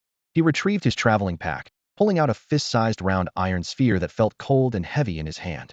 Its surface was black and gleaming, with only the mechanism parts inlaid with small copper pieces. This was the torrential pear blossom needles he had recently acquired. By pushing the button, hidden weapon needles would shoot rapidly from the front. By pressing down and throwing it, the iron ball would instantly explode and scatter all its needles, creating area damage. This item's grade also reached energy transformation level. Even if it couldn't kill an energy transformation martial artist in one strike, it was sufficient to severely wound them. After confirming his gains, Lin Chu contentedly stored away the hidden weapon and turned to head home. In the rear courtyard of Sui County's government office, the night was deep and torches crackled. Several pale corpses lay in the yard, including those of Yin Gao and Cheng Feng.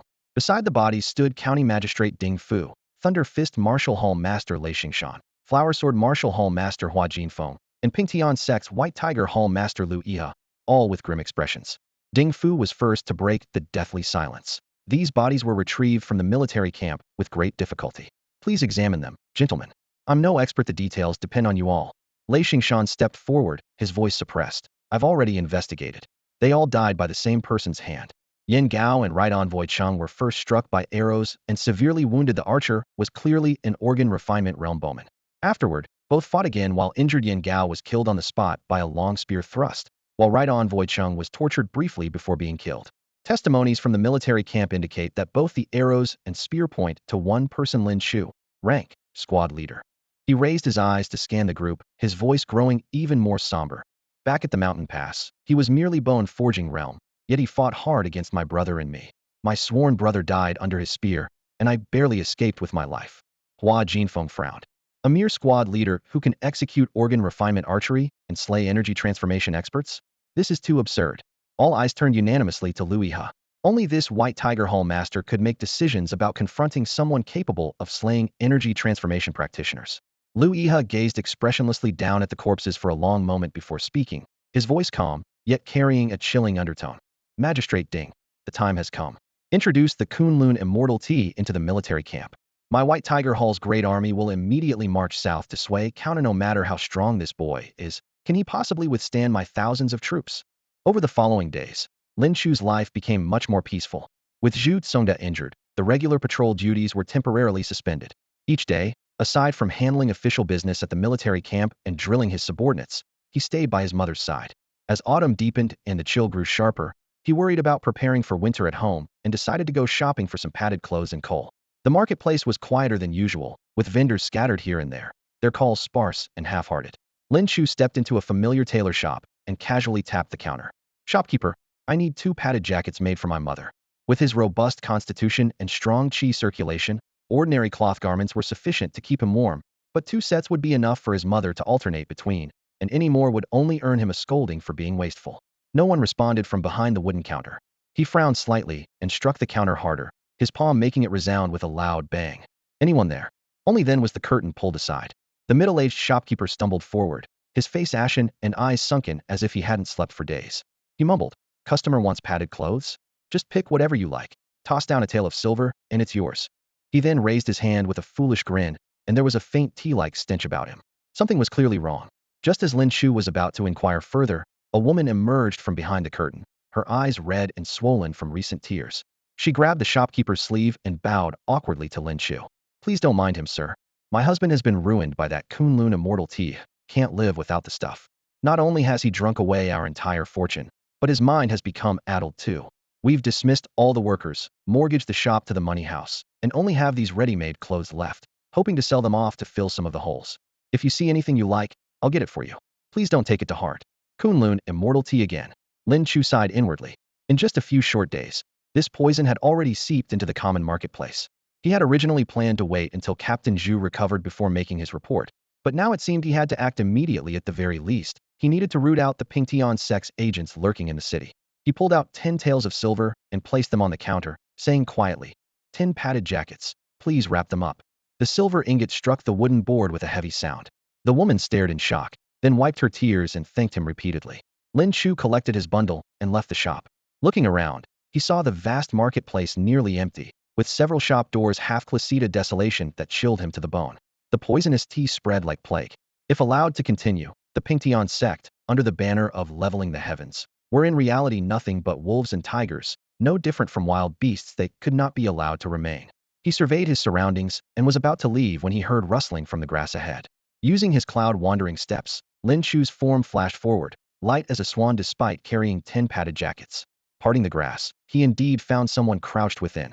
Xiao Xiao, Suatian's environment depends on everyone to maintain it. No matter how urgent your need, you should find a proper latrine. Are you solving your business in the bushes? Lin Chu teased. Chen Zhao's face instantly flushed red. Nonsense. I'm here on serious business. Lin Chu's gaze dropped lower, his tone becoming meaningful. Indeed, quite serious business. Huh. Chen Zhao looked down and immediately spotted fresh excrement on the ground. He sprang up, cursing loudly. Damn. Who the hell took a shit here? No wonder I kept smelling something foul. All right, what are you skulking around for? Lin Chu asked. Chen Zhao composed himself and lowered his voice. I came specifically to find you. The influence of Kunlun Immortal Tea is growing stronger. I've been investigating secretly these past few days and finally found some leads. Guess where this stuff originally came from? Lin Chu shook his head. The Spring Fragrance Brothel. Lin Chu's brow furrowed immediately. Thunder Fist Martial Arts School's territory. Those men had dared to assassinate him and Yuan Gu at the courier station earlier. Though the matter had been reported to Captain Zhu, who had even led troops there once, there had been no follow-up since. Lin Chu had long suspected that Lei Xingshan had likely already slipped silver into Captain Zhu's hands. Now Thunder Fist Martial Arts School was actually helping the Pingtian sect distribute Kunlun Immortal Tea. This was a capital crime that could result in the extermination of entire clans. Forget Captain Zhu, even the prefect couldn't protect them. Old Lin, the captain, is still unconscious. This matter can't be delayed any longer. Chen Xiao lowered his voice. People in several surrounding villages have already become addicted to Kunlun immortal tea's poison. They're even selling their own flesh and blood. The martial arts school people are getting suspicious of me. If I keep investigating, I might not live to tell the tale. All right. Lin Chu looked up. Tell me, where do we start? Spring Fragrance House's top courtesan Chunyu. A cold glint flashed in Chen Zhao's eyes. Under the night sky, Sui County's only brothel, Spring Fragrance House, was livelier than usual. Lanterns swayed, and music played continuously. At the main entrance, an elegant young gentleman walked in with his hands clasped behind his back's sword-like brows and starry eyes, properly dressed, his movements carrying both the lethal aura of military service and the sharp edge of youth. It was Lin Chu. Isn't that the new squad leader from the military camp? I heard he distinguished himself in bandit suppression and will be promoted to company commander soon. The patrons whispered among themselves, their gazes burning with interest. Oh my, young Master Lin, what wind has blown you our way? The madam's plump body twisted like a water snake, her fan half covering her red lips. Our Spring Fragrance House has always followed the rules and never engages in anything illegal. This young master has come only for pleasure tonight. Lin Chu smiled faintly. I've heard that the courtesan Chun Yu is the most beautiful woman in Sui County, so please have her accompany me. The madam's expression froze, as if she had some unspeakable difficulty. Lin Chu flicked 2 fingers, and several gold nuggets gleamed brilliantly in the lamplight before falling into her bosom. No, no trouble at all. The madam immediately beamed like a flower. Please wait a moment, young master. This humble servant will go consult with the master. In Chun Yu's boudoir, fragrant mist curled through the air. Suddenly the door creaked softly, and an old servant entered with panicked steps. Master Trouble. That Lin Chu has come. What? The silk covers were thrown back abruptly, as Lei Xingshan leaped from the bed, bare-chested. Beneath him lay the snow-white body of the famous beauty Chun Yu, her eyes misty with desire, breathing like gossamer. He says he's come to find Miss Chun Yu. For pleasure. The old servant swallowed hard. For pleasure? Lei Xingshan paced thoughtfully. This man has always avoided women. His sudden visit tonight must have deeper meaning. Did you refuse him? I did not. This subordinate feared arousing his suspicion. Lei Xingshan's brow furrowed tightly. Go prepare a cup of Kunlun immortal tea, and have Chun Yu find a way to coax him into drinking it. Once he falls into the illusion, he'll be trapped. The old servant nodded and turned to leave. Wait. Lei Xingshan still felt uneasy. Go ask the hall master for higher concentration immortal tea, and have someone secretly burn incense in the room dose it according to a martial artist's constitution. Also apply blood-clotting poison to Chun Yu's body to lock his chi and blood. His gaze turned cold as ice, his voice like iron. I refuse to believe we still can't take you down with all this. Please come in, young master. Our Chun Yue has been absolutely thrilled to hear of your arrival. The madam led Lin Chu upstairs with a beaming smile, her steps so quick she seemed to float. The top floor of the Spring Fragrance House had only 4 or 5 elegant chambers, each several times more spacious than the dozen cramped rooms below. Red lacquered railings, gilded screens, and white jade lamps spoke of pure luxury. The madam pushed open the door and gestured him inside, releasing a wave of perfume and sandalwood incense. Behind gauze curtains, Chun Yue reclined on the bed wearing only a thin layer of silk. Her slender waist, crossed snow-white legs, and the soft curves of her chest were tantalizingly visible. The moment Lin Chu stepped through the door, a thought flashed through his mind. Damn it. He'd forgotten to turn off his automatic targeting. He quickly averted his gaze, only to find some inexplicable force drawing his eyes back. His masculine nature fully exposed at it had to be his brotherly instincts at work. Miss Chun Yue, what services do you offer here? He cleared his throat, trying to sound casual. Huh. Chun Yue paused mid-gesture as she ran her fingers through her hair, not understanding. What I mean is, Miss Chun Yue may begin attending to me, Lin Chu said calmly. Then would you please come to the bed? Chun Yue's voice was soft and seductive. Lin Chu glanced at the bed, where hastily smoothed wrinkles still hinted at recent activities. No need. I'm fine sitting here. Sitting. Chun Yue's eyes lit up, thinking he preferred unusual pleasures. So the young captain enjoys this style. Shall I give you a massage? She approached with long strides, positioning herself behind him. Her boneless hands roamed across his shoulders, back, and waist, occasionally brushing her pale legs against his sides while breathing warmly in his ear. Any ordinary man would have surrendered immediately to such an assault. But Lin Chu only felt a burning sensation coursing through him, not from rising desire, but from poison seeping through his pores into his bloodstream. The moment the toxin touched his vital energy, it evaporated like water in flames, dissipating instantly. Lin Chu sneered inwardly. How quick to act, using massage to administer poison, the same approach as the drugged wine. After massaging for some time and seeing no reaction, Chun Yue grew puzzled. Master Lei said the blood-clotting poison worked extremely fast, so why no effect? Perhaps the contact area wasn't sufficient? She let her garment slip away, shedding her silk completely, and reached for Lin Chu's robes. Lin Chu stepped back and swept his sleeves, saying sternly, "Miss, please conduct yourself with propriety." Chunyue froze in place. The words were perfectly proper, but asking a courtesan to be modest in a brothel? If I were modest, what kind of courtesan would I be? Moreover, her figure was indeed alluring, and Lin Chu's automatic targeting remained locked onto those graceful curves. He was still a captain, after all, with deep-seated caution. Chunyue forced a laugh. It seemed she'd have to resort to the Kunlun immortal tea. She retied her garments and lifted an ornate wine pot, filling his cup. "If you wish to chat, young master, shall we let wine enliven our conversation?" The wine's aroma carried a distinctive medicinal fragrance that Lin Chu immediately recognized. Lei Xingshan had prepared quite thorough high-concentration Kunlun immortal tea, but his expression remained unchanged as he raised his cup, saying, "Excellent wine." With that, he drained it in one gulp. Chunyue secretly breathed a sigh of relief. Over the past few days, she'd witnessed many cases where anyone who drank the Kunlun immortal tea, even martial artists, quickly fell into hallucinations. She'd thought this fellow was overly cautious, but now it seemed she'd been overthinking. Meanwhile, the ambushers outside saw Lin Chu drink the Kunlun immortal tea and immediately pierced through the window paper, blowing drugged smoke into the room. Chunyue remained unaffected since she had taken the antidote earlier. Lin Chu detected the strange odor in the air and smiled inwardly, raising his empty cup toward Chunyue. Another cup. Chunyue's pupils contracted slightly. Why wasn't the Kunlun immortal tea taking effect? She speculated silently that his strength might far exceed expectations. After all, the master had mentioned that Lin Chu had personally killed his sworn brother. Given that the previous cup contained only a small amount, she steeled herself and filled another cup, followed by cup after cup. After several cups, both Chunyue and the martial arts school disciples waiting outside were completely dumbfounded. Could someone actually drink Kunlun immortal tea like plain water and remain unharmed? Moreover, this pot of immortal tea was extremely concentrated, equivalent to 1 or 200 points of cultivation power. Seeing their poisoning plan fail, Lin Chu suddenly stood up, grasped Chunyue's wrist, and pulled her into his embrace. With 2 fingers pressed together and inner force concealed, he precisely struck the side of her snow-white neck. This pull and block perfectly obscured the view of those outside, making them think Lin Chu was about to take liberties with Chunyue like any other customer.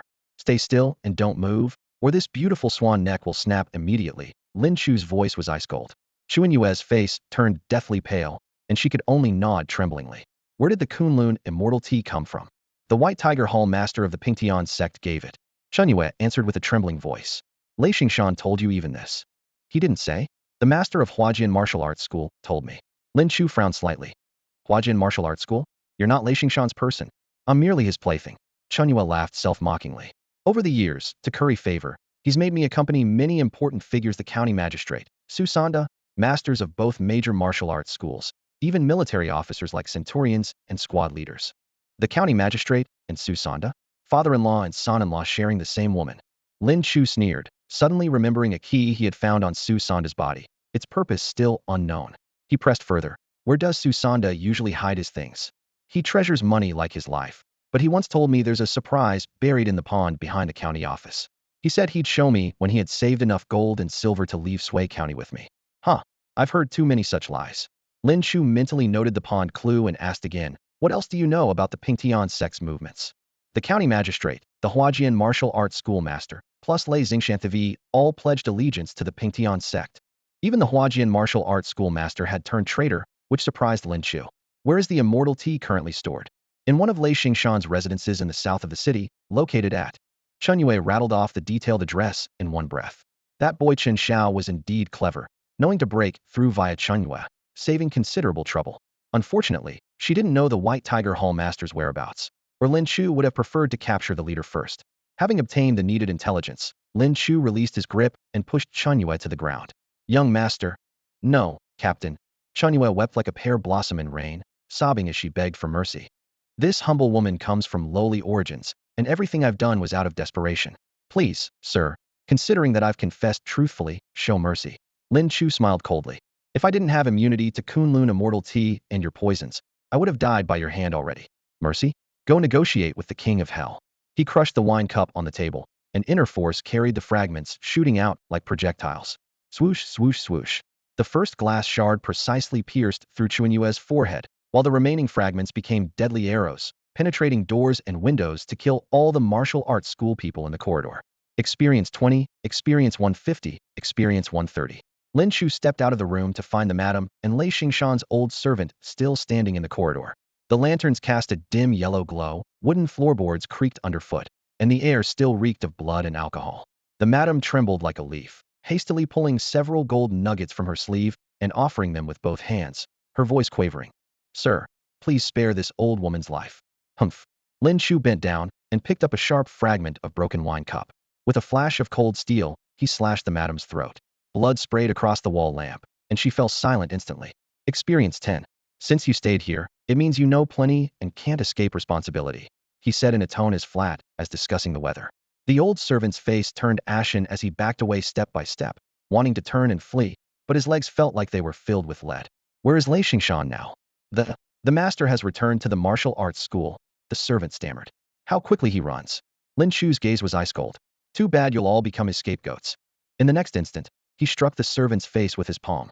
Bones cracked with a dull sound, and the man collapsed to the ground. Experience 110. The bloodstains on the top floor of Chuanxiang brothel were still fresh, yet no one knew. Downstairs, music and revelry continued amid the red lights and flowing wine. Lin Chu leaped out the window, landing lightly in a street corner where he met Chen Xiao, who had been waiting in the shadows. Old Lin, how did it go? Settled. I also found out where the Kunlun Immortal Tea is Storita residence under Lei Xingshan's name in the south of the city. Lin Chu quickly provided the specific location. Go to the military camp and find Wang Su. Ask Captain Mao to bring troops to raid it. What about you? Tonight, I have other business. Lin Chu's tone was calm, yet carried a murderous intent. Thunder Fist Martial Arts School. The moonlight was pale and ghastly. Hurry, pack everything up, Lei Xingshan urged, drenched in sweat. Husband, what on earth is happening? His wife clutched a jewelry box, looking bewildered. Nearby, a young man, Lei Xingshan's son with disheveled hair, grumbled impatiently. Dad, why are you dragging me out of bed in the middle of the night? Slap. Lei Xingshan raised his hand and struck the young man, sending his head to one side. Sleep your ass. Death is at our door, and you still want to sleep? The young man covered his face, stunned. This was the first time his father had ever laid a hand on him since birth. Don't ask, Lei Xingshan only urged. Leave first, we'll talk later. Night wind rushed through the eaves, making the window frames creak. Suddenly, a cold male voice came from the rooftop. How about I explain it to them instead? As soon as the words fell, Lei Xingshan shuddered violently and looked up. Silver moonlight cascaded down as Lin Chu stood on the roof ridge, his black robe billowing. So you're indeed unharmed. Lei Xingshan's voice was heavy. He had already sensed when he learned of Lin Chu killing Chung Feng that the Kunlun Immortal Tea would be useless, and now his premonition had come true. Chuanxiang brothel was merely a delay. I hadn't expected Lin Chu to arrive so quickly. Who are you? How dare you trespass on my Thunder Fist martial arts school? Get down from there, the young man cursed, pointing at the rooftop. Slap. Lei Xingshan struck him again, then shielded his son behind him, offering an ingratiating smile as he cupped his hands toward Lin Chu. Captain, my son knows nothing. Could you perhaps? Under the moonlight, Lin Chu slowly drew his bow, the string taut as a full moon. Master Lei, you know very well how Master Zhao's son from Dragon Sword Martial Arts School died, don't you? Master Zhao entrusted me to protect his family, and I'm here to seek justice for his son. Lei Xingshan's son had always been a wastrel, bullying men and women alike, with countless victims among the common people. Damn it. Lei Xingshan's face turned ashen as he tried to push his son away. Whoosh. The bowstring snapped, and under the moonlight, a cold gleam pierced through the air. The first arrow instantly penetrated Lei Xingshan's lower abdomen. Blood splattered onto his son's face, and the terrified boy instinctively crouched down, allowing the arrow to drive straight into his skull. Ah! Lei Xingshan clutched his abdomen, screaming in agony. His wife, witnessing their beloved son's instant death, let out a shriek that nearly tore through the night. She collapsed to the ground, her eyes vacant and lifeless. Lin Chu raised his hand and knocked another arrow. Lin Chu. Lei Xingshan's eyes turned blood red as he charged forward with all his remaining strength. I'll kill you. Whoosh. Whoosh. Whoosh. A series of arrows flew like shadows. Lei Xingshan was forced back several steps, his chest and abdomen instantly riddled with bloody holes. The arrows' momentum carried them through his body, pinning his wife and the accompanying guards to the pillars and walls. Experience 1000. Experience 50. Experience 200. The master is dead. Run. The disciples of Thunder Fist Martial Hall scattered in all directions as chaos erupted. Moments later, Lin Chu dragged the corpses of Lei Xingshan and his son to Dragon Sword Martial Hall. Besides Zhao Qiao's wife, his family included several brothers and sisters, all now gathered in the side hall. Upon seeing the two bloodied corpses, everyone's faces turned deathly pale as they instinctively stepped back. Lei Xingshan and his son are dead. Your days ahead will be peaceful now, Lin Chu said calmly. Only then did everyone react, bowing deeply in unison. Thank you, Captain. The Zhao family will never forget this kindness. It's nothing. I was merely fulfilling Master Zhao's request. Lin Chu waved his hand dismissively and turned to leave. Flower Sword Martial Hall. The training room door opened as Hua Jinfeng wiped away his sweat, preparing to return to his bedroom. After taking just 2 steps, he noticed a dark figure standing at the end of the corridor. Who's there? An inexplicable sense of danger made him instantly draw his sword, his form shooting forward like lightning. Silver light flashed as fierce sword wind attacked the figure. Clang! The long sword was blocked barehanded, sparks flying. Such powerful external cultivation. Hua Jinfeng's face turned pale. His sword technique at the peak of the martial viscera realm had been effortlessly neutralized, clearly indicating his opponent possessed transformation realm external cultivation strength. The figure stepped forward, revealing his true appearance in the moonlight. It's you. Hua Jinfeng recognized Lin Chu, his heart sinking. Master Hua, where is the White Tiger Hall master of the Leveling Heaven sect now? Lin Chu cut straight to the point. He's already left Sui County. The White Tiger Hall's army will likely arrive in Sui County within days. Hua Jinfeng dared not conceal anything, revealing everything he knew. Lin Chu's brow furrowed. The Leveling Heaven sect's influence was spreading so rapidly. Moreover, they had commanded the county magistrate to introduce Kunlun immortal tea into the military camp, meaning many soldiers had likely already been poisoned. When the White Tiger Hall arrived, the garrison would have no power to resist. Captain, I joined them out of desperation. Refusing would have meant death. Could you spare my life? Hua Jinfeng pleaded desperately. But you also helped the Leveling Heaven sect spread the Kunlun immortal tea. Lin Chu's gaze was cold. The spread of Kunlun immortal tea throughout Sui County couldn't have been accomplished by Thunder Fist Martial Hall alone. Flower Sword Martial Hall is definitely involved. That was also out of desperation, certainly not my intention. Swish. The silver dragon spear's cold light blazed as it pierced through Hua Jinfeng's skull, blood and brain matter splattering onto the stone floor. Experience 900. Lin Chu withdrew his spear and said coldly, if you truly felt remorse, you should have sought help from the military camp long ago. You were merely playing both sides, hoping to survive regardless of who won. Harming countless people for your own selfish interests, you deserve to die. He raised his eyes toward the county office. After sheathing his spear, Lin Chu's gaze turned toward the county office. Next would be the county magistrate. This debt would finally be settled. The night was as black as ink. Clatter, clatter, clatter. Dozens of fine horses shattered the darkness, carving a long silver arc across the moonlit grassland that gleamed pale white. Leading the thundering hoofbeats was Lu Iha, Hall Master of the White Tiger Hall. Hall Master, your strategy is truly brilliant, shouted a trusted subordinate riding close behind, his voice full of flattery. That man surnamed Wang doesn't know his place. Just because he works for the sect leader, he thinks he can do whatever he wants in our White Tiger Hall. Another confidant immediately chimed in, his tone dripping with mockery. Lu Iha's expression remained unchanged as he replied coolly. If he covets that so-called golden toad, let him have it. If he dies at the hands of that captain, he can only blame his fate.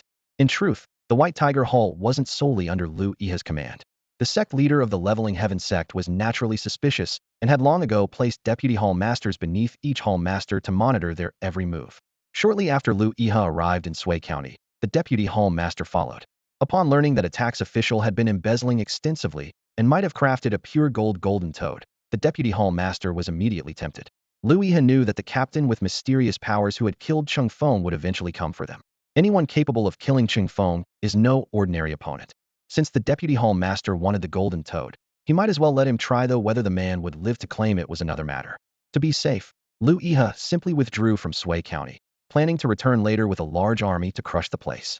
No matter how strong you are, you can't withstand the army under this hall master's command. Lu Iha muttered coldly as he spurred his horse forward. Hall master, he's just a captain, but that Wang fellow has perfected his martial arts. Can he really take the captain's life? The first subordinate asked hesitantly. Yes, hall master, our army will arrive soon. Aren't we leaving too hastily? Won't it look like we're afraid of that captain? The second confidant agreed. Lu Iha repeated his usual saying. Caution ensures a long life. We must never underestimate anyone. Only when victory is absolutely certain should we strike.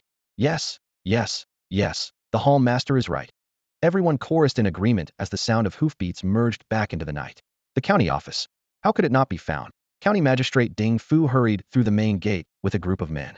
These weren't county constables, but subordinates of the Leveling Heaven sect. Entering the main hall, Ding Fu stopped before a middle-aged man. The man wore fine brocade robes and smiled harmlessly, but his upturned eyes revealed cunning Wang Chunwen, deputy hall master of the White Tiger Hall. Still nothing? Wang Chunwen asked with narrowed eyes. Recently, he had ordered Ding Fu to search through all of Su Sanda's belongings, but they had come up empty-handed. Now that Lu Iha had hastily departed, his unease grew, and he wanted to get the golden toad and escape as soon as possible. Ding Fu shook his head helplessly. You're his father-in-law, yet you don't even know where your son-in-law hid his things. Wang Chunwen suddenly raised his voice. Deputy Hall Master, Su Sanda was very cunning and harbored treacherous intentions early on. He had already transferred his assets. Now that he's dead, I truly don't know where he hid everything. Ding Fu bowed apologetically. Don't give me excuses. Wang Chunwen interrupted harshly. If you can't find it within 3 days, you know the consequences. Yes, yes, yes. Ding Fu returned to his study with a grim face. For a county magistrate to fall to such depths was truly miserable. He spread out the list of hunters on his desk and pulled out the case files from the night Su Sanda was killed, feeling there must be some connection between them. Especially since the forest area where they had been spotted was very close to the village where Su Sanda was murdered. But I've already investigated all the hunters in that area, Ding Fu muttered to himself. Now, only by finding the person who killed Su Sanda could they possibly discover where Su Sanda had hidden his gold and silver. In the study, the lamplight flickered dimly as Ding Fu paced back and forth, pondering for a long time, but still coming up empty-handed. Just then, the door creaked open with a squeak, and a woman with a slightly plump figure walked in. Even through the weak light, one could tell she must have been quite beautiful in her youth. My daughter has come, Ding Fu said, forcing a smile upon seeing her. Father, any results from searching for that beast's gold and silver lately? The woman asked with an anxious tone. I've searched everywhere he might have hidden it, but still nothing. Ding Fu shook his head, his brow furrowed deeply. Good riddance that he's dead. But most of the money he embezzled over the years was squandered on that whore at Chuanxiang brothel. The woman clenched her fists and gritted her teeth. As for the remaining gold and silver, who knows where he stuffed it? Cough, cough. Upon hearing Chuanxiang brothel, Ding Fu's old face flushed, and he coughed twice, trying to change the subject. Suddenly, a chillingly cold voice came from outside the door. Perhaps I can provide you with answers. Boom. A surge of energy exploded violently, and the heavy door shattered inch by inch. Wood fragments filled the air as young Lin Chu stepped in, his robes untouched by dust, eyes carrying a faint smile as he fixed his gaze on the father and daughter. You, Ding Fu stumbled back half a step. What do you want? Lin Chu stood with his hands behind his back, his tone playful. Does County Magistrate Ding not recognize me? Ding Fu's mind raced. He knew Lin Chu served as a squad leader in the army, but the other's words seemed to carry hidden meaning. Gradually, the figure before him overlapped with that hunter who had spied on his secret meeting with the bandit chief months ago. You're that hunter from that day? Ding Fu's pupils contracted sharply. I never expected you to have joined the army. He quickly understood since Lin Chu knew his identity. If he hadn't gained strength and formed alliances, he would have died long ago, which was why he joined the military, and somehow actually made a name for himself. With this realization, Ding Fu secretly signaled to his daughter. Understanding, the woman flicked her delicate hand, and a cloud of black, ash-like poison powder scattered from her sleeve, instantly enveloping Lin Chu. Run! The father and daughter rushed toward the back window. However, in the next breath, Lin Chu calmly walked out of the poisonous mist. His complexion unchanged, the poison had no effect on him whatsoever. Whoosh! Silver light blazed as the silver dragon spear shot out like a living creature, its tip precisely blocking their escape route. Don't waste your energy, Lin Chu's voice was ice cold. Tonight, you're not leaving. Ding Fu's throat bobbed as he realized he would either die under Lin Chu's spear or by the law. His mind racing, he suddenly shrieked. Vice Hall Master, I found the golden toad. Bang! The wall on one side of the study exploded into a spider web of cracks, and a black whip shadow burst through, howling with fierce wind. Lin Chu performed the cloud-wandering steps, flashing out of the room like lightning. Crack! Where the whip struck, the floor split into a crack over a foot wide. Lin Chu turned his head to see the door of the adjacent room shatter, and a middle-aged man in black robes leisurely stepped out. It was Wang Chunwen. County Magistrate, where's the golden toad? Wang Chunwen's tone was lazy, but cold stars flashed in his eyes. Vice Hall Master, this person killed my son-in-law. He must know the whereabouts of the golden toad. Ding Fu screamed hoarsely, knowing that only by clinging to Wang Chunwen did he have a chance of survival. In truth, he wasn't certain whether Lin Chu was the killer. He could only make wild accusations now, but this time he happened to be right. Wang Chunwen turned his attention to Lin Chu, asking with interest, is what he says true? Lin Chu's expression remained calm as he nodded slightly. That's correct. Wang Chunwen had expected the other party to deny it, but was surprised by such a straightforward admission. Whoosh! The next moment, Lin Chu's response came in the form of a whip strike. Crack! Crack! Crack! The whip writhed like a frenzied python, lashing down repeatedly. Each strike shattered the stone slabs beneath, sending dirt and debris flying. If this landed on a person, their bones would surely be crushed instantly. My whip forged from spirit python sinew would tear the flesh right off even a forced transformation warrior. Wang Chunwen roared with maniacal laughter. Lin Chu pushed his cloud-wandering steps to the limit, dodging left and right through the flying stone fragments. However, his bone-forging realm movement technique was ultimately inferior, and he exposed an opening. Crack! The whip struck his arm. In the next instant, his skin took on a dark bronze luster. His iron shirt technique forcibly blocked the blow, leaving only a dark red mark. Oh, my spirit python whip can't handle you. Wang Chunwen narrowed his eyes and flicked his wrist. A cold gleam shot forth suddenly. Lin Chu tilted his head to dodge, only then seeing that the gleam was actually a spear, Tipa whip spear. The spear head was firmly attached to the end of the spirit python whip, making the attacks even more vicious. Whoosh, whoosh, whoosh. The whip spear cut through the air in endless succession. With nowhere left to retreat, Lin Chu could only counter with his silver dragon spear, unleashing the techniques of the Zhu family spear method one after another.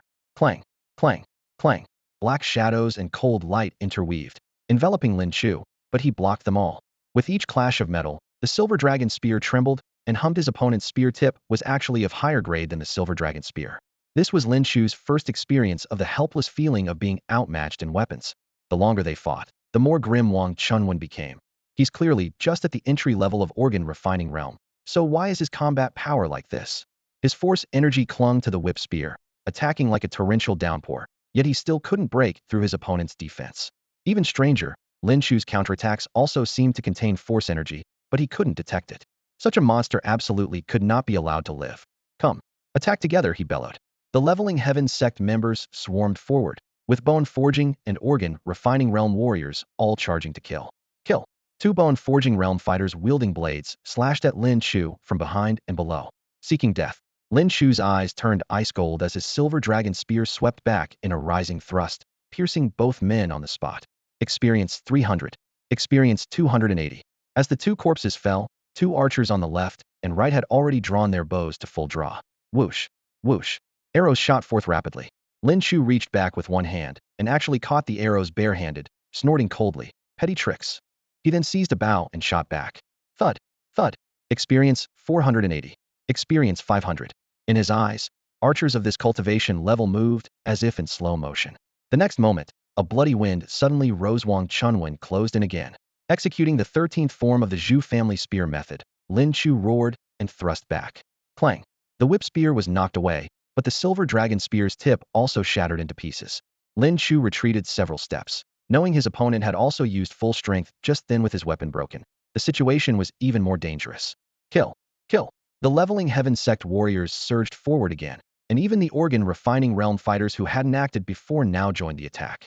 Kicking someone when they're down is human nature. Kill him! Wang Chunwen roared, channeling his inner force into the spirit python whip spear, instantly making it as rigid as a lance. With a swing through the air, a gust of dark wind tore through the atmosphere, striking toward Lin Chu's face. Lin Chu completely ignored the other Pingtian sect warriors. He thrust his spear directly at the spirit python whip spear. Clang! Lin Chu's spear technique was overwhelmed layer by layer, forcing him to retreat repeatedly. The tip of his silver dragon spear was already more than half shattered. At that moment, the attacks from the Pingtian sect warriors followed in quick succession. Iron shirt technique. Lin Chu chose to take the hits heed in. Clang, clang, clang. Sparks flew everywhere, yet Lin Chu remained completely unharmed. Such powerful body-hardening martial arts, combined with exceptional spear techniques and skilled archery, it's hard to imagine you're merely a captain from such a remote place. Wang Chunwen sneered coldly, saying, "Such a prodigy, who would have thought I'd have the chance to kill someone like you with my own hands?" Die! Wang Chunwen's killing move with the spirit python whip spear struck like lightning. But Lin Chu's next action caught everyone completely off guard. Drawing his bow, knocking an arrow, pulling the string. In such intense close combat, you dare to use a bow? Everything around him seemed to slow down dramatically in Lin Chu's eyes at that moment. Wang Chunwen's figure expanded infinitely in Lin Chu's vision. Sun-chasing archery. Whoosh! The thunderous bowstring shattered the night sky as this arrow reached ultimate speed.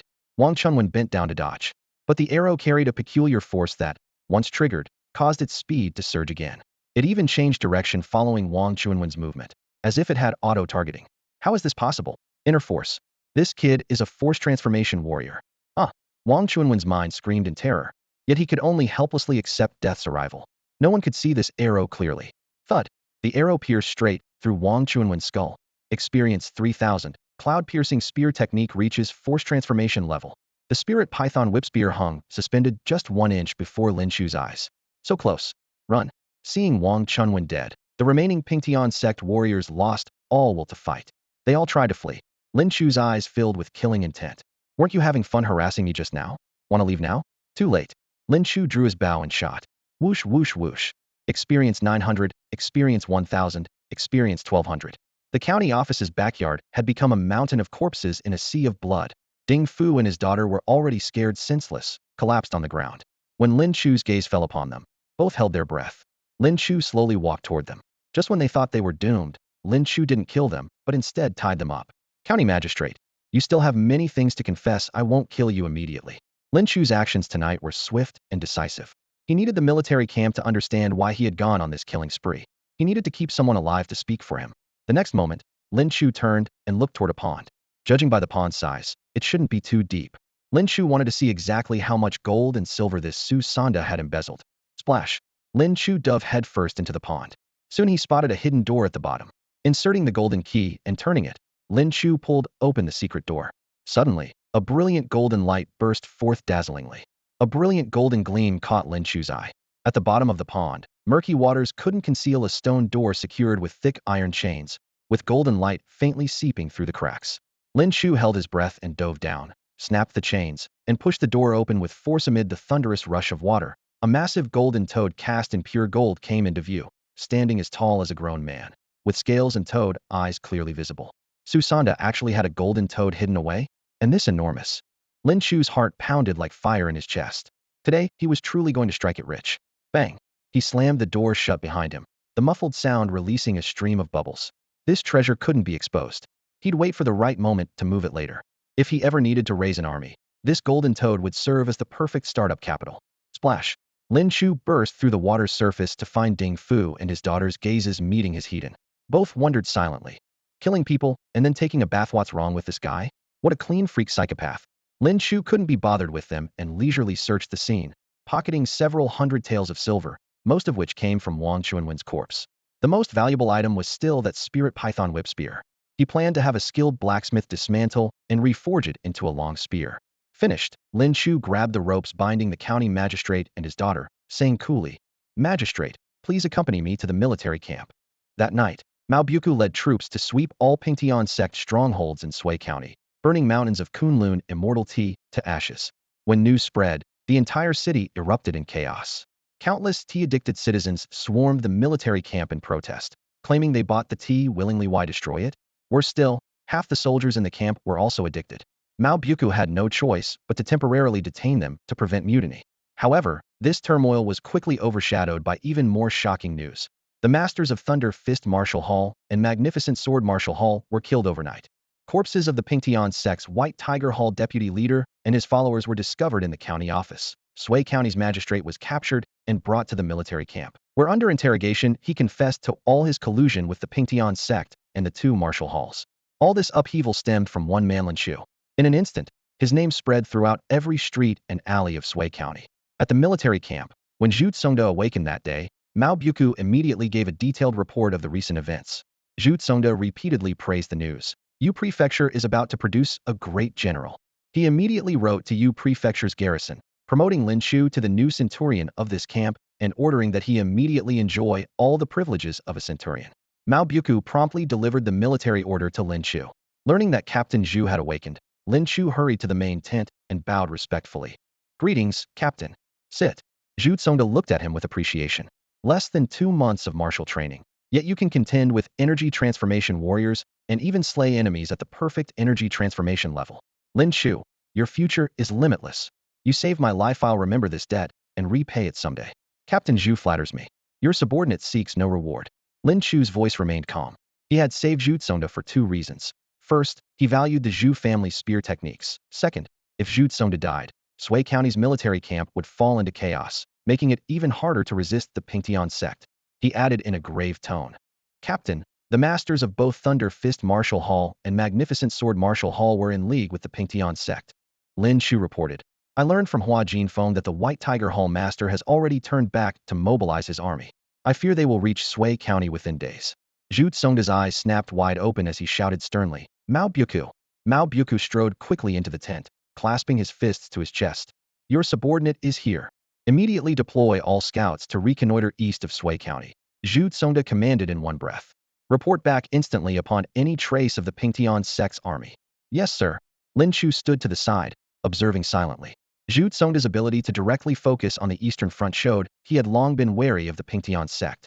In the eyes of the great Qian armies, the Pingtian sect was now like a malignant tumor in the body, and all soldiers remained on high alert.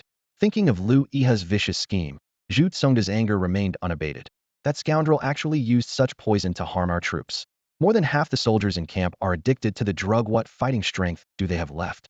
He paced back and forth, his brow deeply furrowed. After a moment, he suddenly clapped his hands. I've got it. The governor's forces must be on their way to Sui County. If the governor arrives in person, Sui County's crisis can be resolved. Lin Chu, here. I'm giving you 50 cavalry.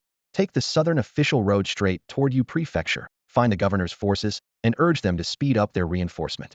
Lin Chu understood the urgency of the situation and accepted the order with cupped hands. Yes, sir. Just as he was about to leave the tent, Zhu Tsongda called him back. About the spiritual medicine. Lin Chu's steps halted, his qi and blood surging within. Let it end here. No one will ask again. But your thunderous methods were too direct. After this battle, the prefect will surely come to question you. I'll do my best to protect you, but you should be prepared. Lin Chu turned around with a smile. Commander, you jest. What spiritual medicine? I don't understand. I killed the Martial Hall Master and others for the sake of Sui County and our military camp. Haha, my wounds haven't fully healed. I am talking nonsense. Zhu Tsongda laughed heartily, then took out a thin manual and tossed it over. This is military command and formation arts. You're already a centurion. You can't afford not to understand troop command. Thank you, Commander Zhu. Lin Chu caught the manual. Go select your men. Mao Buku will assist you. Lin Chu left the tent with a quiet sigh. Zhu Tsongda had ultimately guessed the truth. However, having saved his life, it seemed he'd earned himself a chance for silence. He looked down and opened the manual, lines of information appearing. Martial technique, military command and formation arts. Grade, Martial Viscera entry level 0200. Effect, command limited to 10 soldiers. Can stabilize military morale and slightly enhance troops' combat effectiveness. There really are formation arts that can even enhance soldiers' combat power? Lin Chu was secretly amazed. It seemed that great generals needed not only personal martial prowess, but also the ability to command troops. Otherwise, in the clash of 10,000 armies, relying on individual strength alone would ultimately prove insufficient for survival. Formation arts training must be prioritized, but the immediate urgent matter was finding the governor. Arriving at the training ground, Mao Buku had already arranged 50 cavalry in 2 rows. Lin Chu first selected skilled riders, then looked toward Wang Su and other new recruits.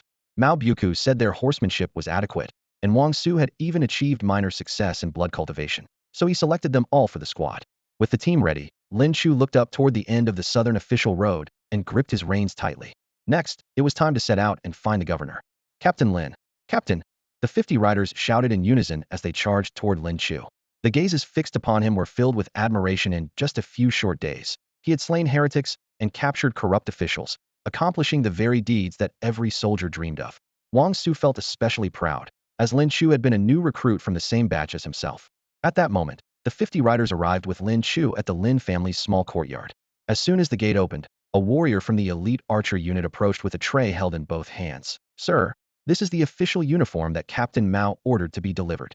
At the top of the tray lay a brand new blue-green official robe, the captain's uniform with right lapel crossing over left, wide sleeves with fitted cuffs, the long robe extending to the ankles, and colorful embroidered mythical beasts adorning both chest and back.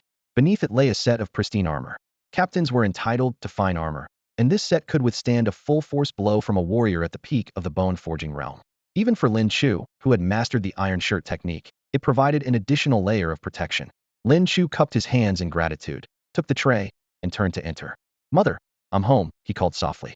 Lu Huiyun hurried out upon hearing his voice, and seeing the 50 riders outside the gate, she knew something important must have happened. Lin Chu smiled. Mother, I've been promoted to captain. Lu Huiyun's eyes immediately welled up with tears. Just 2 months ago, her son had been merely a hunter in the mountains, and now he was a 6th-rank military officer, truly bringing honor to their ancestors. Lin Chu handed the official robe to his mother. Mother, I must leave on a mission immediately, but I'll return in a few days. As he spoke, he had already efficiently donned his armor, his tall and sturdy frame making him look like a young flying general. Just as Lu Huiyun was about to offer words of caution, Lin Chu spoke first. Be careful, right? I know. Mother and son looked at each other. and Lu Huiyun could only shake her head with a helpless smile. He went inside to retrieve a new long spear. The spearhead was from the spirit python whip spear, while the shaft had been temporarily crafted by military smiths using fine wood.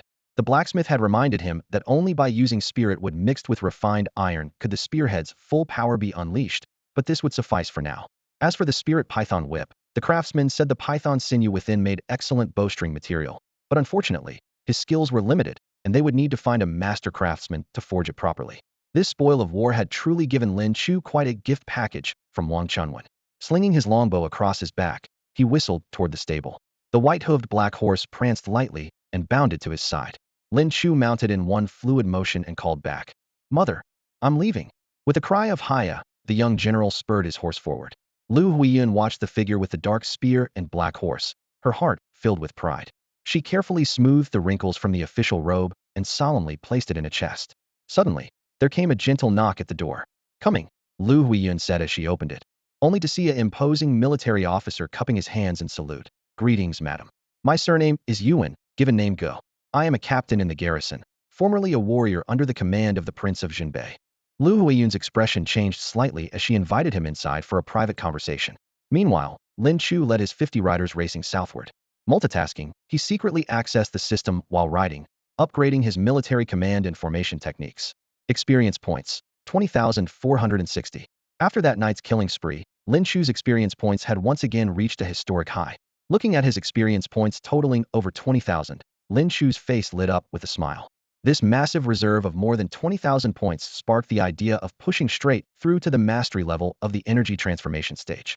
With a slight mental command, he first upgraded his military formation tactics by 3 levels. Martial skill, military formation tactics, martial organ perfection 01800. Effect, command up to 100 soldiers. As long as the battle standard stands, morale remains unbroken. Troops maintain disciplined formations with greatly enhanced overall combat effectiveness and unwavering courage. Experience points, 18960. The newly perfected military formation tactics corresponded precisely to the command abilities of a centurion rank. With only 50 cavalry under his command at present, Lin Chu felt no urgency to max out this skill immediately. He glanced at his remaining experience and decided to invest his resources in more pressing areas. "Stay close, don't fall behind, keep alert," Lin Chu bellowed from atop his warhorse. Wang Su and the others felt their spirits surge, blood rushing through their chests as if filled with boundless strength. In an instant, they tightened their reins, formed perfect ranks, and followed closely behind him in lockstep. Seeing the transformation in his subordinates, Lin Chu's lips curved slightly upward. The skill's effects exceeded even his expectations. Next came the newly acquired cloud-piercing spear technique. Lin Chu closed his eyes and instantly absorbed the complete understanding of this spear method. Countless training insights unfolded in his mind, along with years of refined experience from previous practitioners. Martial skill, cloud-piercing spear technique, energy transformation, beginner 0450. This spear technique differed completely from the Zhu family spear method. The Zhu family technique emphasized continuous momentum, building up power for a final explosive strike, while the cloud-piercing spear technique had only one form, the cloud-piercing thrust. Its training was equally straightforward. Endless practice of the cloud-piercing thrust to make the piercing force increasingly sharp and the speed increasingly astounding. When infused with energy, the spear's gleam could supposedly break through the heavens, though this contained some exaggeration. Lin Chu estimated that when truly executed, the energy projection could extend over 10 zhang. Within this 10 zhang range, the cloud-piercing thrust might even be faster than his sun-chasing archery. Though simple in structure, mastering this technique would be no easy feat. An ordinary martial artist would likely need over a decade of dedicated practice. Lin Chu's assessment of this spear method could be summed up in 4 words: plain and unadorned, yet simple and effective. With another mental command, he poured experience into it, pushing it directly to the mastery level. Martial skill, cloud-piercing spear technique, energy transformation mastery 08000. Experience points, 16510. The mastered cloud-piercing spear technique would now suffice against the White Tiger Hall's army of the Leveling Heaven sect. Next, he decided to enhance his fundamental cultivation level. Lin Chu invested all his remaining experience into the Bull Tiger mysterious arts, without hesitation. Boom! A violent surge of energy exploded within his body, instantly spreading through his limbs and bones, even permeating his 5 organs and 6 viscera with energy force.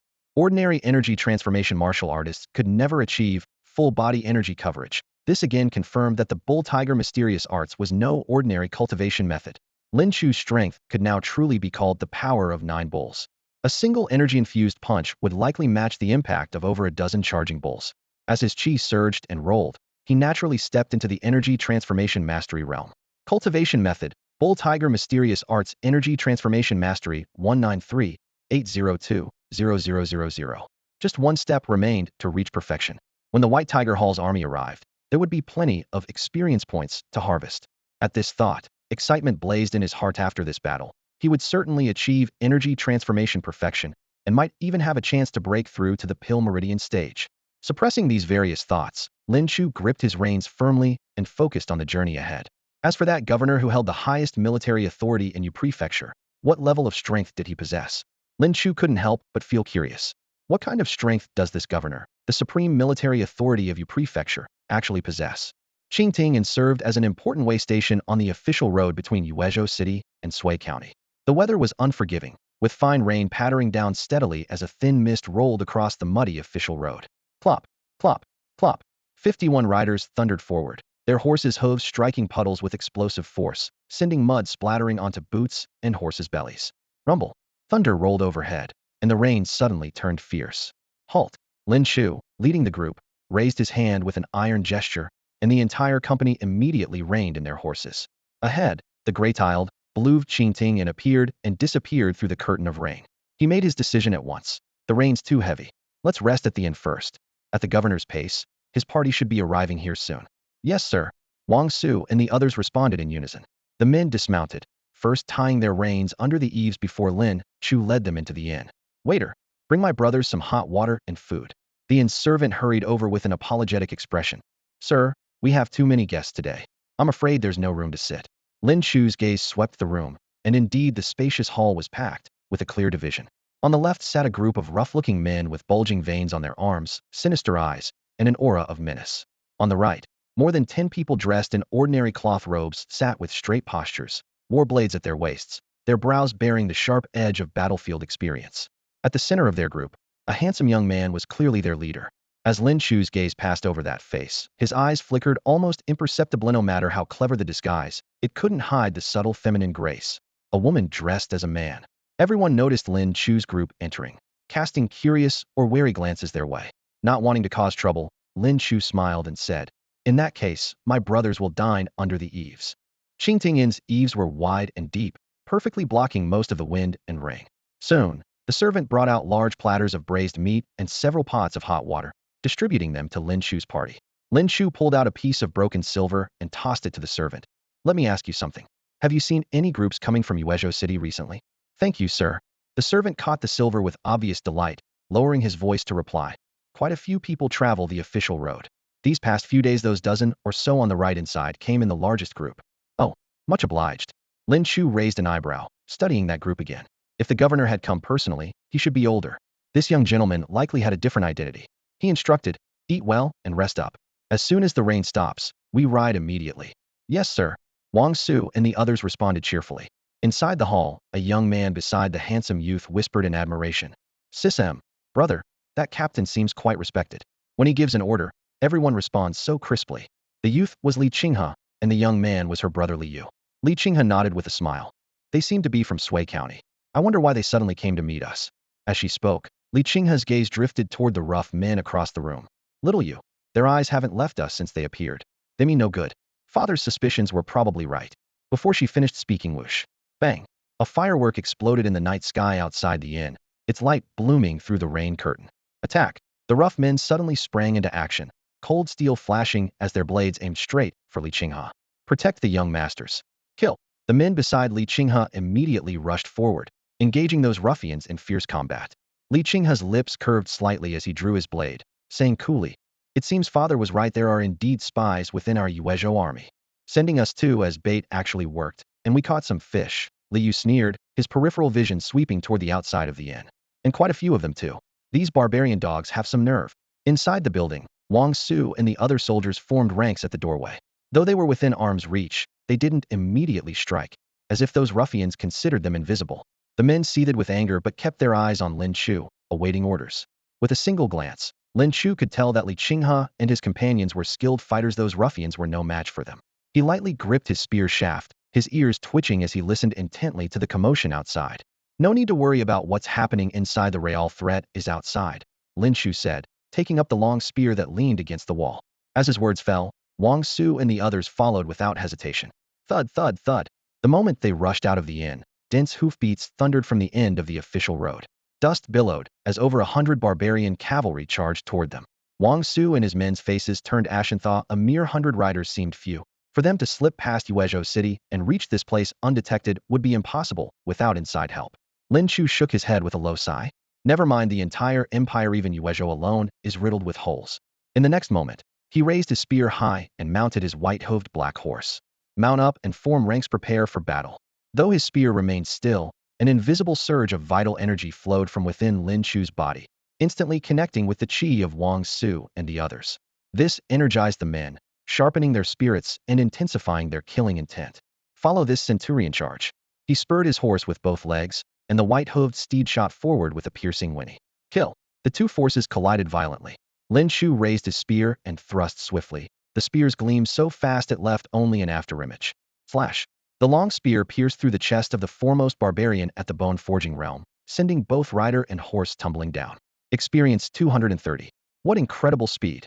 A barbarian officer in their ranks gasped, his pupils contracting. Though he had reached the minor achievement level of force transformation and was considered an expert among the Kiliarchs, he couldn't even see the movement clearly. Slash, slash, slash. Lin Chu's spear bloomed repeatedly, sending several barbarians flying. The white-hoofed horse was too fast, and in moments it had pulled ahead of Wang Su and the others, leaving Lin Chu instantly surrounded. Whooshing sounds arose from all directions as blades and spears crashed down from every angle. Lin Chu suddenly changed his spear technique, unleashing the Zhu family spear method. His spear shadows formed an impenetrable defense, sweeping in all directions and blocking every attack. Immediately after, the cloud-piercing spear technique exploded forth, a single cold gleam thrusting continuously. Experience 280. Experience 300. Experience 500. Lord Centurion, we're here. Wang Su and his men finally charged into the fray, tearing open a gap and relieving some pressure from Lin Chu. With the common soldiers now engaged, Lin Chu's gaze swept across the battlefield and locked onto the black banner with golden patterns deep within the enemy formation. The Kiliarch is standard. The barbarian Chiliarch. He yanked hard on the reins, and the white-hoofed horse reared up on its hind legs, gathering power before suddenly leaping forward. Horse and rider traced an arc of dark light, spanning Forjiang in a single bound and landing directly in the enemy's heart. Midair, the long spear transformed into a cold rainbow as a cloud-piercing thrust aimed straight at the barbarian officer. The barbarian officer's eyes widened in disbelief. The barbarian officer was shocked by Lin Chu's ferocity. In all previous clashes between the barbarian tribes and the Great Qian dynasty, martial prowess had always been their advantage. The Great Qian soldiers had grown soft from years of comfort, their fighting spirit dulled by easy living, and they invariably retreated under the barbarians' reckless assault tactics. Yet now, he was witnessing a fearless Great Qian centurion who showed no regard for death. Form ranks, the barbarian officer roared hoarsely. Over 100 barbarians instantly tightened their cavalry formation, weapons bristling like a forest of steel, their battle chi flowing between them like serpents. The officer's own chi was forcibly elevated by the formation, instantly approaching the peak of the force transformation realm. How can this formation be so fierce? Lin Chu felt a chill in his heart. If a mere colonel leading troops could unleash power at this level, what heights could a true general reach, or even if the governor himself were to deploy such a formation? Clang! The barbarian officer bellowed in fury, his spear thrusting forward violently, its tip clashing hard against Lin Chu's long spear. After the sharp ring of metal, spear fragments scattered in all directions, and the tremendous force drove the officer's warhorse back with neighing protests. How can this fellow possess such terrifying strength? Even his weapon is no ordinary piece. His eyes widened in disbelief, shame and rage flooding through him. The barbarian tribes had always prided themselves on their superior physical strength compared to the Great Qian, never expecting to be overpowered in raw force by a young centurion. Attack him! Unable to maintain his composure any longer, he roared the command. Blades, spears, swords, and halberds descended upon Lin Chu like a torrential downpour, weaving a deadly net of cold steel. He temporarily disengaged from the officer and once again employed the Zhu family spear techniques, his spear shadows forming an impenetrable defense that blocked every assault. Seeing Lin Chu entangled, the barbarian officer felt a moment of relief and wheeled his horse around to flee at full gallop. Think you can escape? Lin Chu shouted fiercely, using his spear's momentum to leap free from the formation. His longbow was already in hand, drawn to its full extent like a crescent moon. Whoosh! The thunderous twang of the bowstring tore through the air. Thud! The arrow pierced straight through the officer's heart. The barbarian officer's pupils dilated in shock as he screamed in terror. This youth's spearmanship is unparalleled, and he's skilled in archery too. So young, yet he poses a mortal threat to our barbarian nation. Tell the national advisor. He cannot be allowed to live. Cannot be allowed to live. Thump! He tumbled from his horse, dead. Experience 2400, 8 trigrams, Vajra Hill Meridian. The barbarians in the formation looked at each other in bewilderment. That was their colonel. Even with the formation's enhancement and over 100 cavalry surrounding him, he had been slain by a single opponent? Such combat prowess was simply absurd. Retreat. Quick retreat. Return and report to the national advisor. With their commander dead, the barbarians' morale collapsed, and they scattered in panicked flight. Lin Chu waved his hand and led his 50 cavalry in pursuit for several miles, cutting down more than 10 men before withdrawing and returning. Exhilarating. He dismounted, his body covered in blood, but his eyes burning with intensity. These barbarians dare to invade Great Qian territory, they deserve death. Commander Lin is too powerful. Charging alone into their formation to slay their leader is truly a model for us all. Wang Su and the others gazed at him with undisguised awe. Without Lin Chu, how could their mere 50 cavalry have defeated over 100 enemies with 0 casualties? Having only a few minor injuries was already miraculous. What fortune it was to follow such a general into battle. Lin Chu, Lin Chu, Lin Chu. The soldiers raised their weapons high, their thunderous chants shaking the heavens. This centurion is truly extraordinary. Li Qinghe, Li Yu, and the others had finished clearing out the barbarians from the post station and now walked side by side onto the main road. Looking at the corpses scattered across the ground before them, he couldn't help but express his admiration. The barbarians inside the post station weren't particularly strong, though those 2 centurions did require some extra effort. The real killing blow came from the cavalry outside. Judging by the hoofbeats alone, there were at least 100 riders, personally led by a barbarian chiliarch. Yet a young centurion with merely 50 men had routed them completely, with only minor injuries on their side and not a single death. Whether in cultivation or military tactics, he far exceeded ordinary centurions. Li Yu squinted slightly and whispered to his sister Li Qinghe beside him with a smile. Sister, could this person be the genius that Zhu Tsongda from Sui County mentioned? Zhu Tsongda had written to their father multiple times, saying an exceptional talent had arrived at the garrison, hoping their lord would personally oversee the selection for the elite battalion. Li Qinghe nodded in agreement, and as distant shouts of Lin Chu reached them, she smiled, and Nadedde's battle had saved them the trouble of selecting candidates themselves.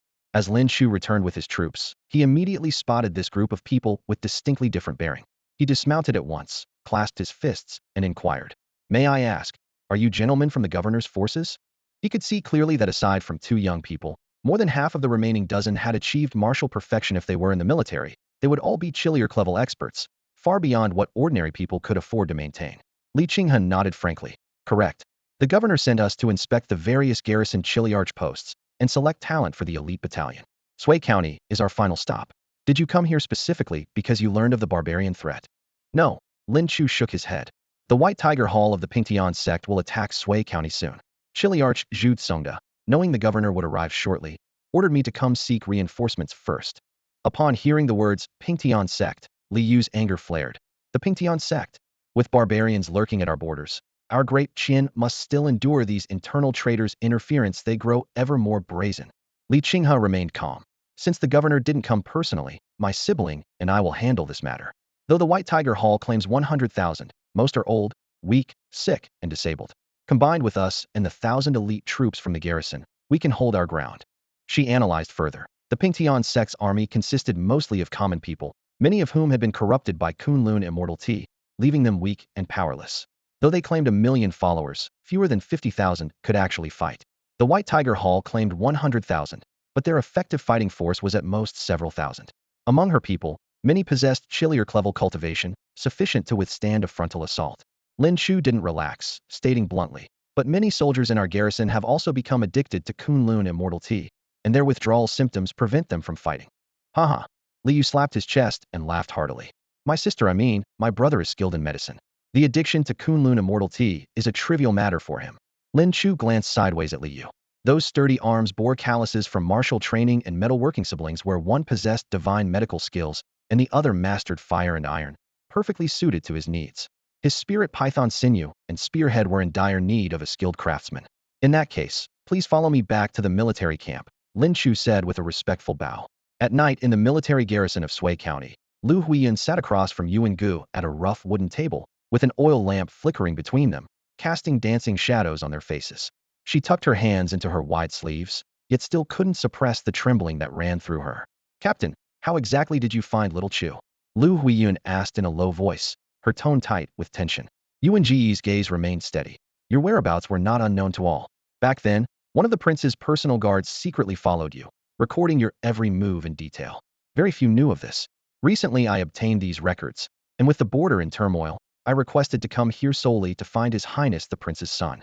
When the young master gave his name and bore several resemblances to the prince's features, I dared to confirm his identity.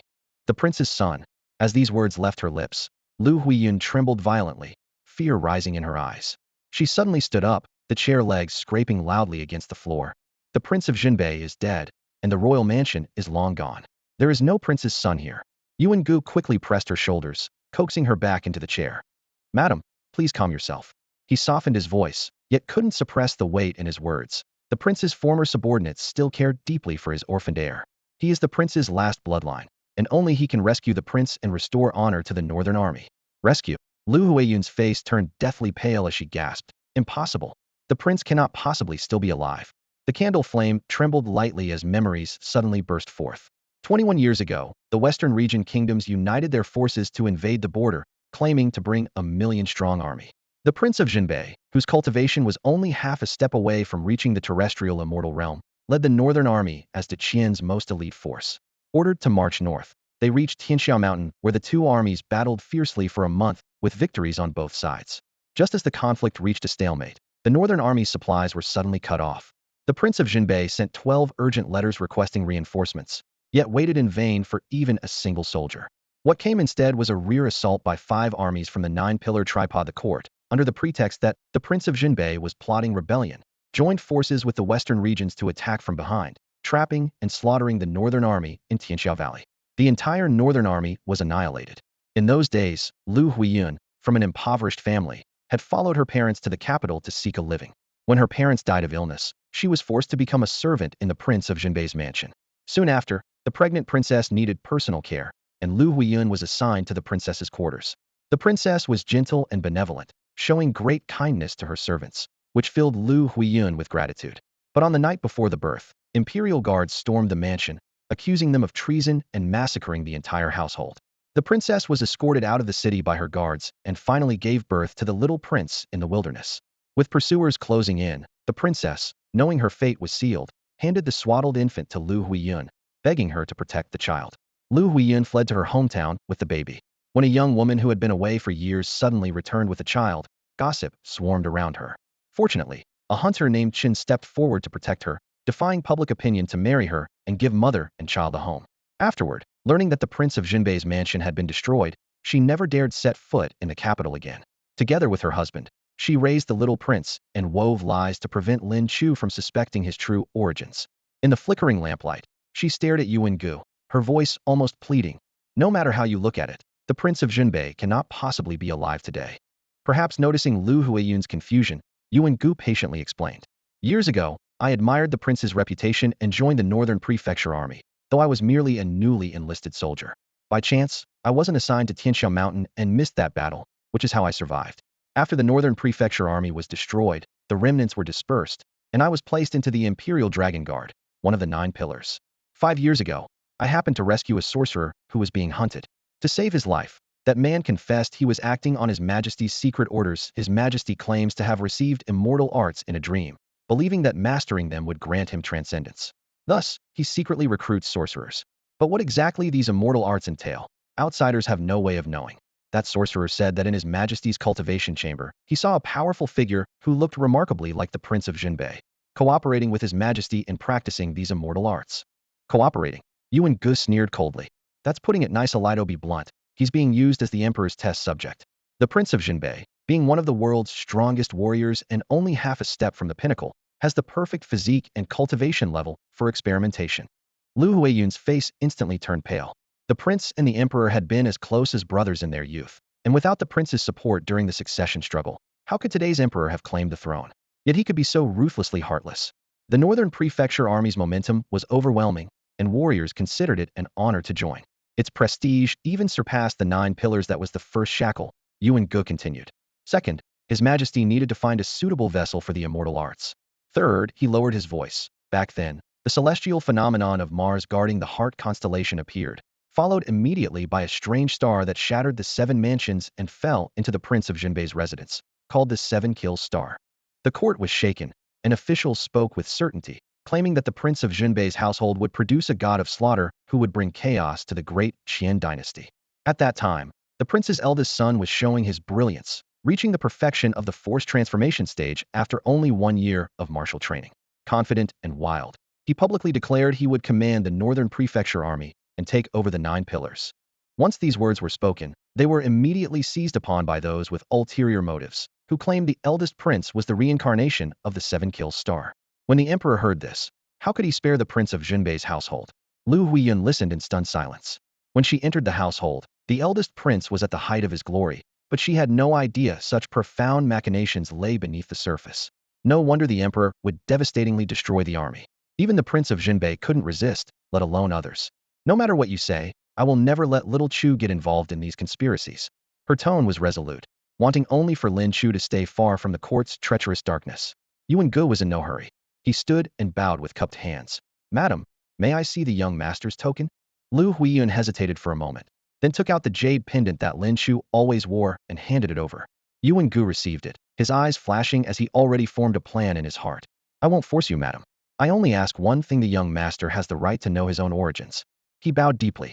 Please, madam, when the time is right, tell him the truth and let the young master choose for himself. On the official road, Lin Chu and Li Qinghe's group were returning to Sui County.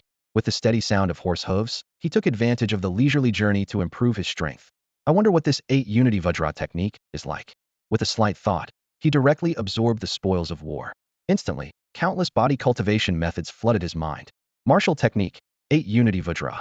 Dan Meridian Beginner 0-2000. Effect, copper skin and iron bones, force dissolution. The experience consumption was actually higher than the initial sun-chasing archery. Lin Chu was secretly shocked. Clearly, the 8-unity Vajra was of a higher grade.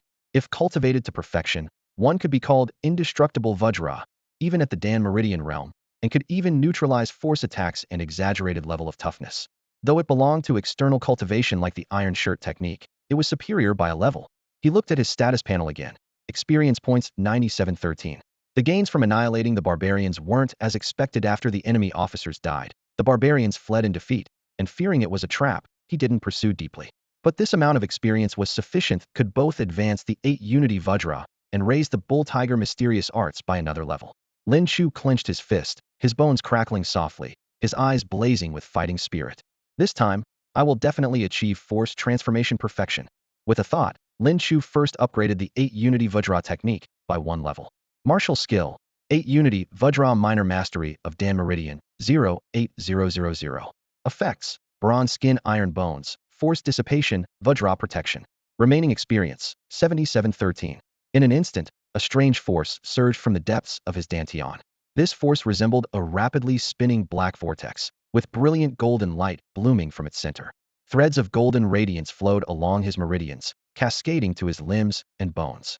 The golden force threads intertwined, as if weaving a hazy Vajra manifestation around his body. The Vajra protection took shape. Any attack, whether pure force or hidden energy, would first be weakened by this protective layer, leaving only minimal damage that could actually reach Lin Chu. Without pause, he immediately allocated experience to the Bull Tiger Mystic Art. Cultivation method, Bull Tiger Mystic Art, perfect mastery of force transformation, 0-40000. Remaining experience, 7093. Boom. Surging force rolled and compressed within his meridians, its density visibly increasing. This refined force then flowed into his dantian, condensing into an arc-shaped ring that appeared like a miniature stellar ring in his perception, mysteriously profound. This is Dan cultivation? Lin Chu's heart raced. Logically, force transformation realm techniques only needed to cover the entire body to reach their limit. However, the Bull Tiger Mystic Art emphasized physical refinement and, through special methods, began nurturing the dantian ahead of time. When he cultivated the Dan Meridian realm in the future, his Meridian Dan would surely be more solid and powerful than other warriors of the same level. Suddenly, a deep tiger's roar exploded within his body, causing his bones to tremble and crack. The power of half a tiger was infused. Now he possessed not only the strength of 9 bulls, but also half a tiger's might. making his overall power almost unimaginably vast. This demonstrated the absurd nature of the bull-tiger mystic art. It was like a dimensional strike across different leagues. Hmm. The accompanying siblings Li Qinghe and Li Yu exchanged glances, both catching surprise in each other's eyes. Sister, I just sensed a terrifying power from that centurion. Li Yu whispered. You're not mistaken. Li Qinghe glanced at the figure riding ahead, unable to help but marvel. He can actually cultivate while on horseback? And his technique is very unusual. I'm becoming more and more interested in him. Lin Chu was completely unaware of the siblings' whispered conversation. With another thought, he invested all remaining experience into the sun-chasing archery. This archery technique was his killing move and had to be honed to perfection before battle. Martial skill, sun-chasing archery, major mastery of Dan Meridian, 709-3-20000. Now he possessed the strength of bulls and tigers, a body like refined steel, with no weaknesses in either close combat or long-range sniping. Whether in burst power or endurance, he far exceeded ordinary perfect force transformation warriors. The group soon reached the last post station on their route. Half a day's journey more would bring them to Sui County. Everyone dismounted to rest and resupply. Lordly, you understand forging, don't you? Lin Chu sat beside Li Yu, getting straight to the point. Oh, Centurion Lin has good eyes. I do indeed enjoy tinkering with blacksmithing. Li Yu laughed heartily. Lin Chu immediately retrieved the spirit python sinew and his spear. Lordly. He spread out the beast's sinew that appeared neither gold nor ordinary metal, carrying a faint sweet and fishy scent, then placed the gleaming spear tip on the table. I want to craft this spirit python sinew into a longbow and complete this spear. Is there a way?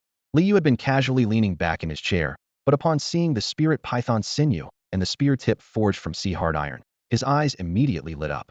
Spirit python sinew? A sea hard iron spear tip? Well, for a mere centurion, you certainly have some fine treasures hidden away. These two items would serve even mid-tier warriors admirably.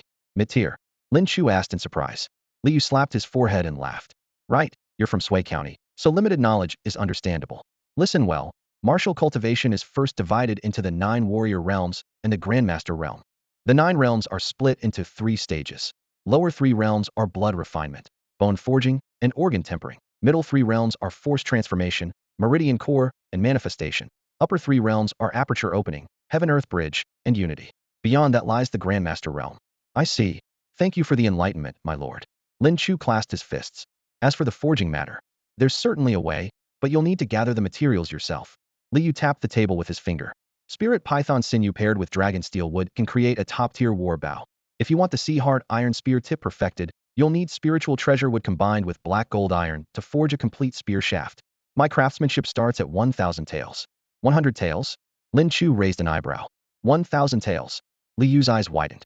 Lin Chu pondered. The golden toad at the bottom of the county office pool could certainly cover this expense, but the materials Li Yu required would be difficult to find. He put away the beast sinew and spear tip. Very well, I'll consider it further. After a brief rest, the group set out through the night, arriving at Sui County that evening. Sui County Garrison Military Camp. Upon receiving word of Lin Chu's return with his men, Zhu Tsongda dragged his half-injured body out to greet them. But when he saw Li Qinghe and Li Yu, his steps halted. Your lordships, has the governor not arrived? The governor is tied up with official duties. Li Yu smiled as he responded.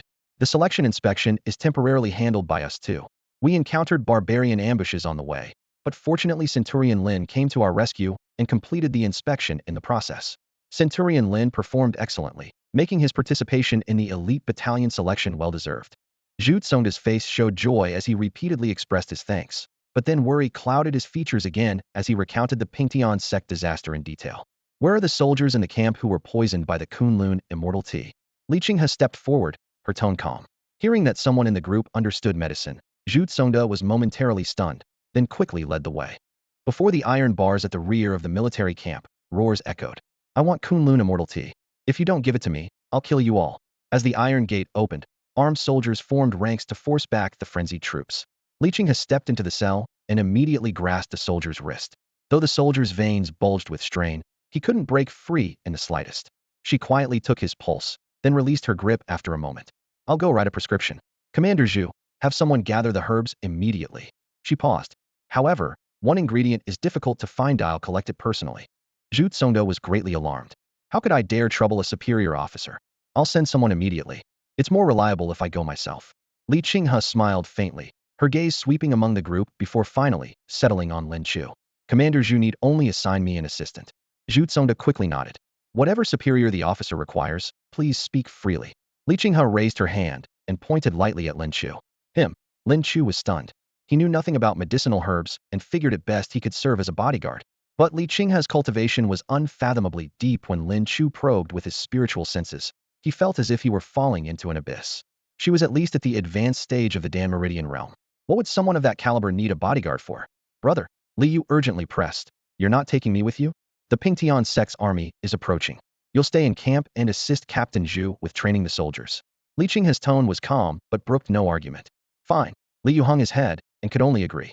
Only then did Zhu Tsongda snap back to his senses, hastily chiming in. Yes, yes, yes. Lin Chu has been idle lately, so let him accompany the superior officer. This subordinate obeys. Lin Chu cupped his hands, though he muttered inwardly. This lordly surely has ulterior motives.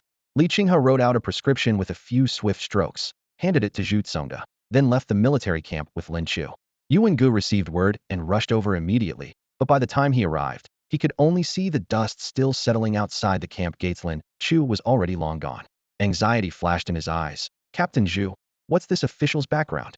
Zhu Tsongda shook his head. No idea. Never seen him before. Perhaps it's a new test for Lin Chu?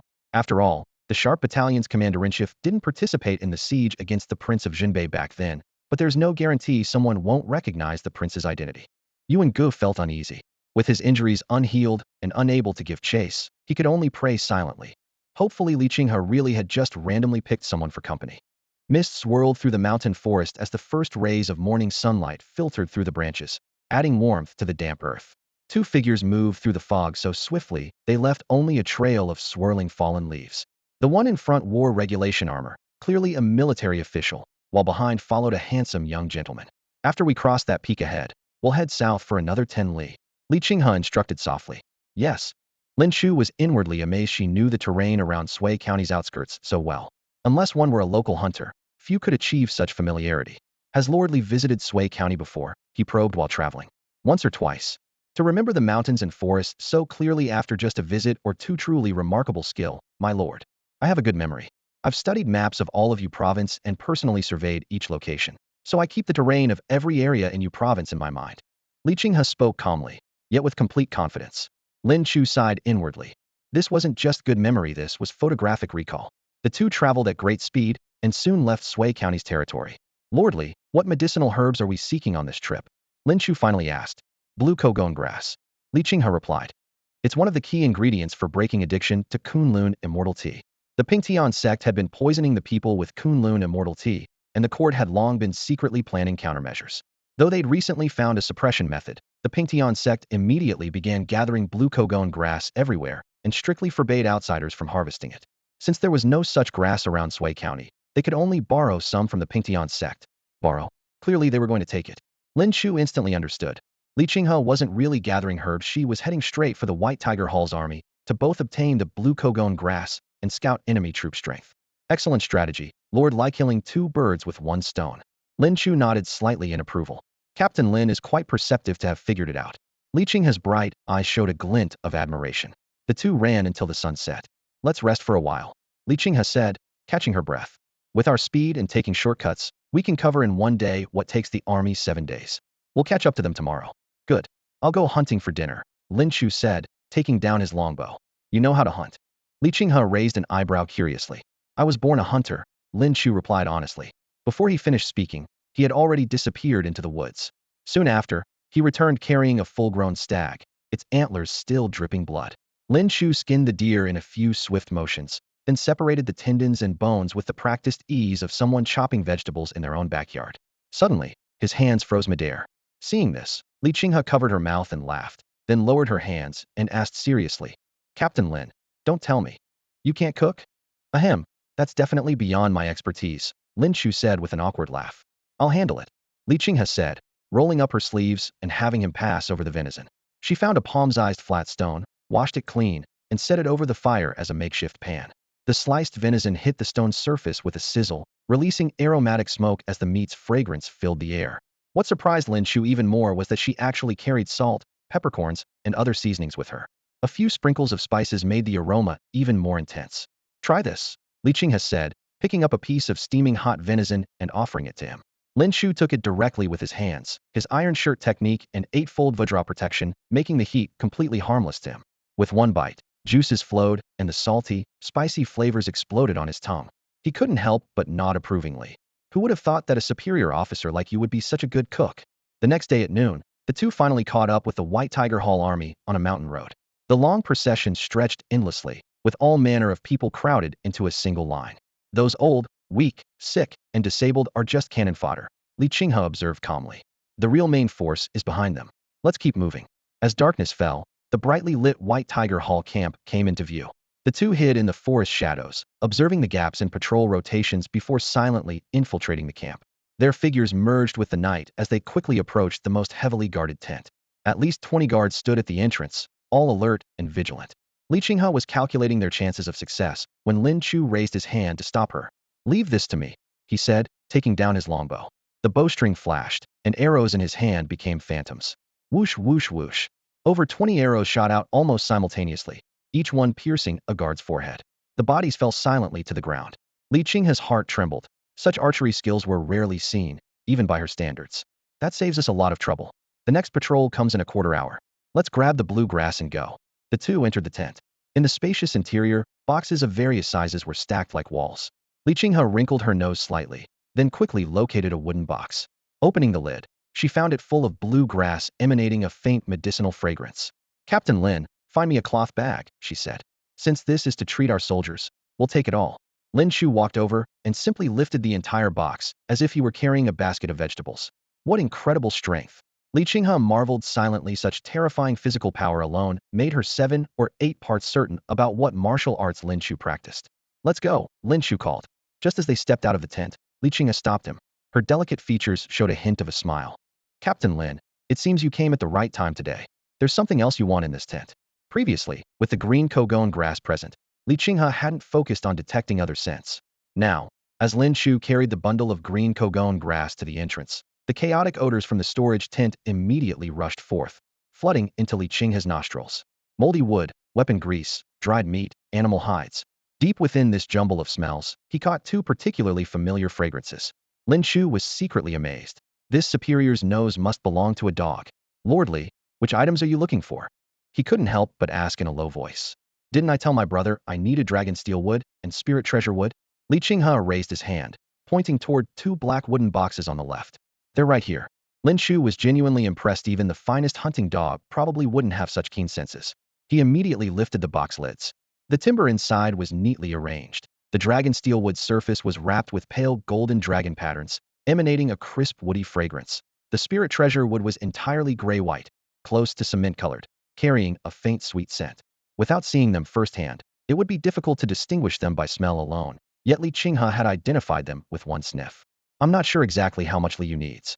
Lin Chu simply lifted both boxes entirely, then grabbed a third empty box, packed the timber from both boxes inside, and secured them tightly with coarse cloth strips. Li Qinghe glanced at him with concern. "Carrying so much, can you manage the journey?" "Don't worry, Lordly. 3 boxes are just one additional burden."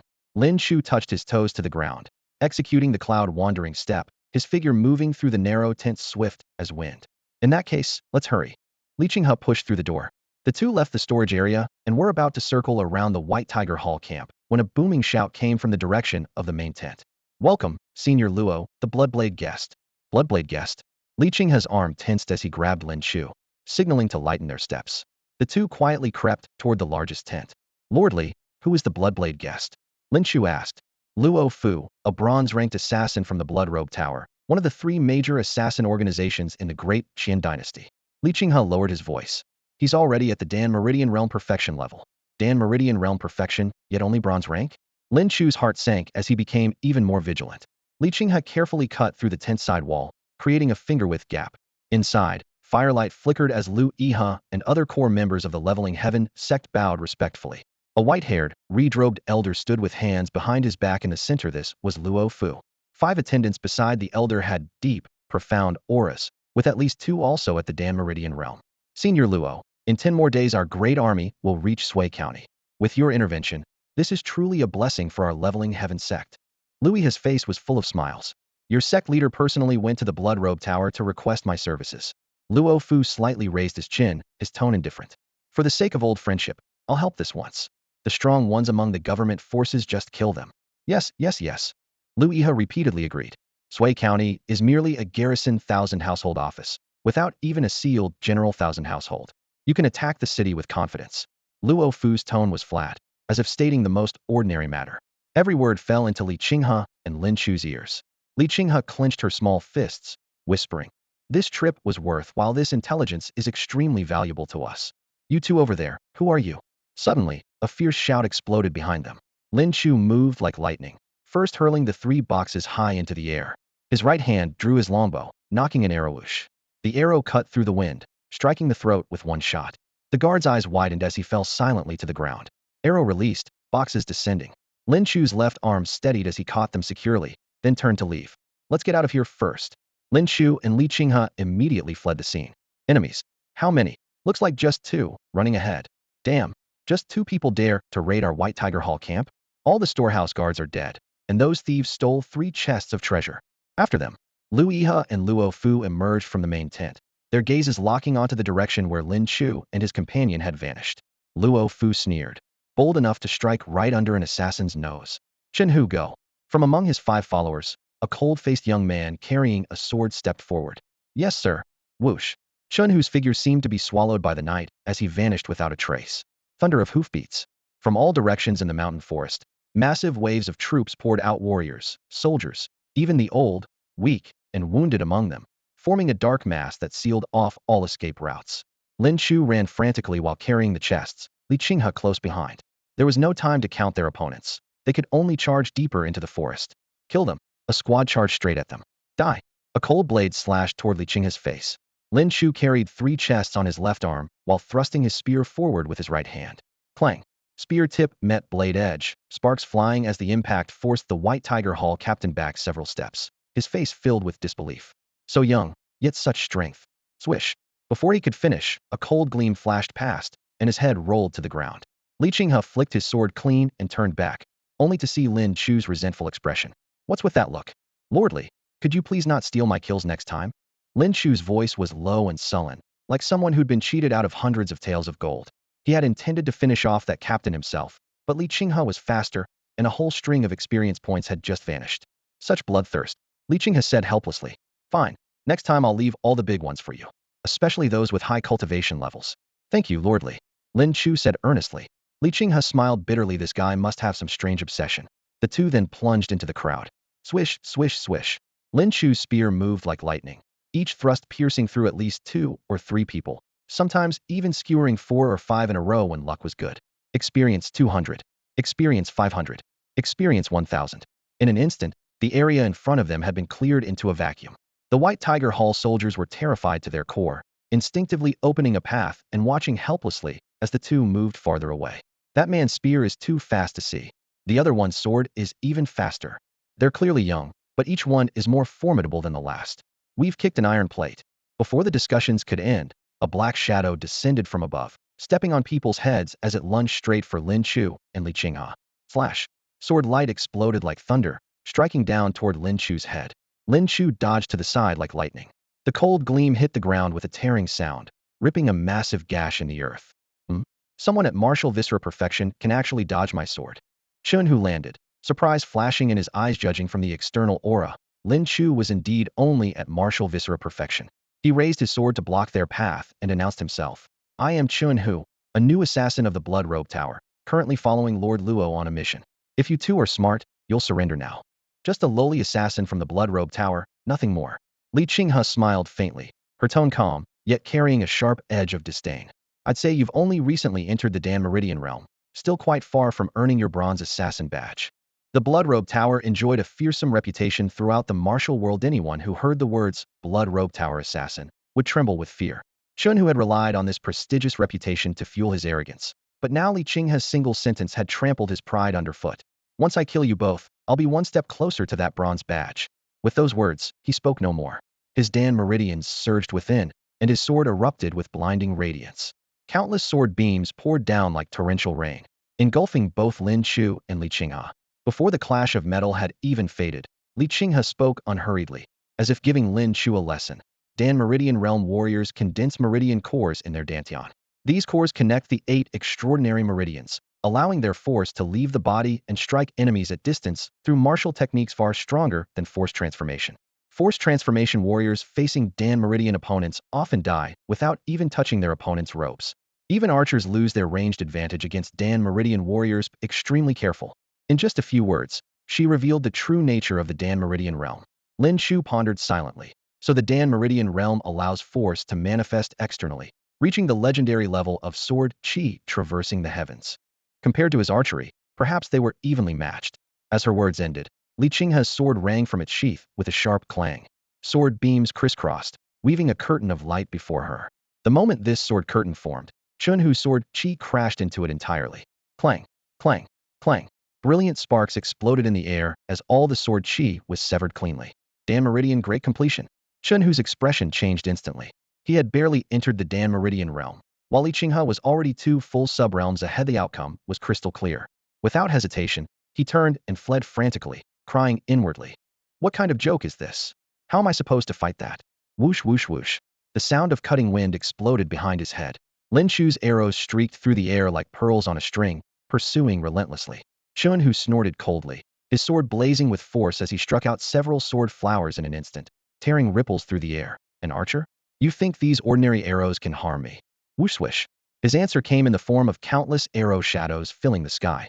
In the next moment, the arrow's surfaces suddenly blazed with brilliant golden light. Hiss hiss hiss.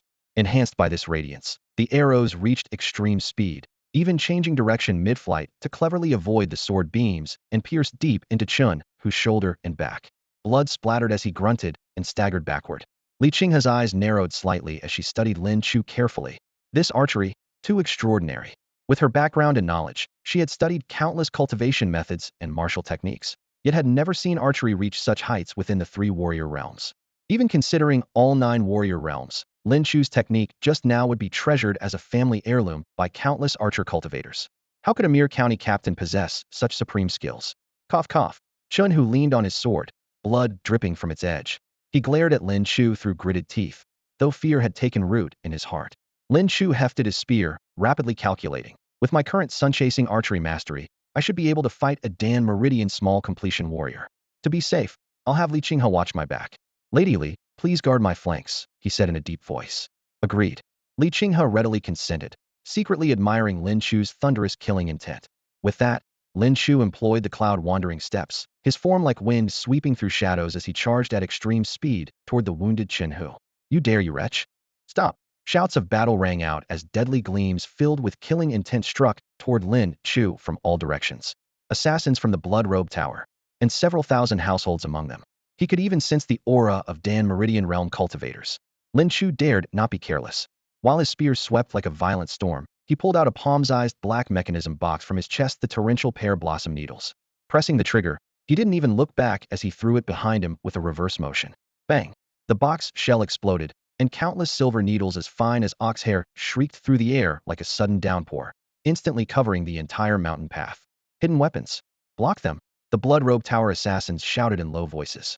Their gleaming daggers and long blades danced in interlaced patterns, creating dense clanging sounds like raindrops on tiles. Amid the hissing sounds of flesh being pierced, several unprepared thousand households screamed in agony, instantly turned into pincushions. Though the silver needles' remaining force left countless tiny holes in the assassin's blade surfaces and sleeves, they still forced their way closer. Hiss! Lin Chu seized the opening and pierced through Chunhu's forehead with one spear thrust. Experience 4,000. Dragon wandering 3 steps Dan Meridian. Experience 1,000. Experience 1,000.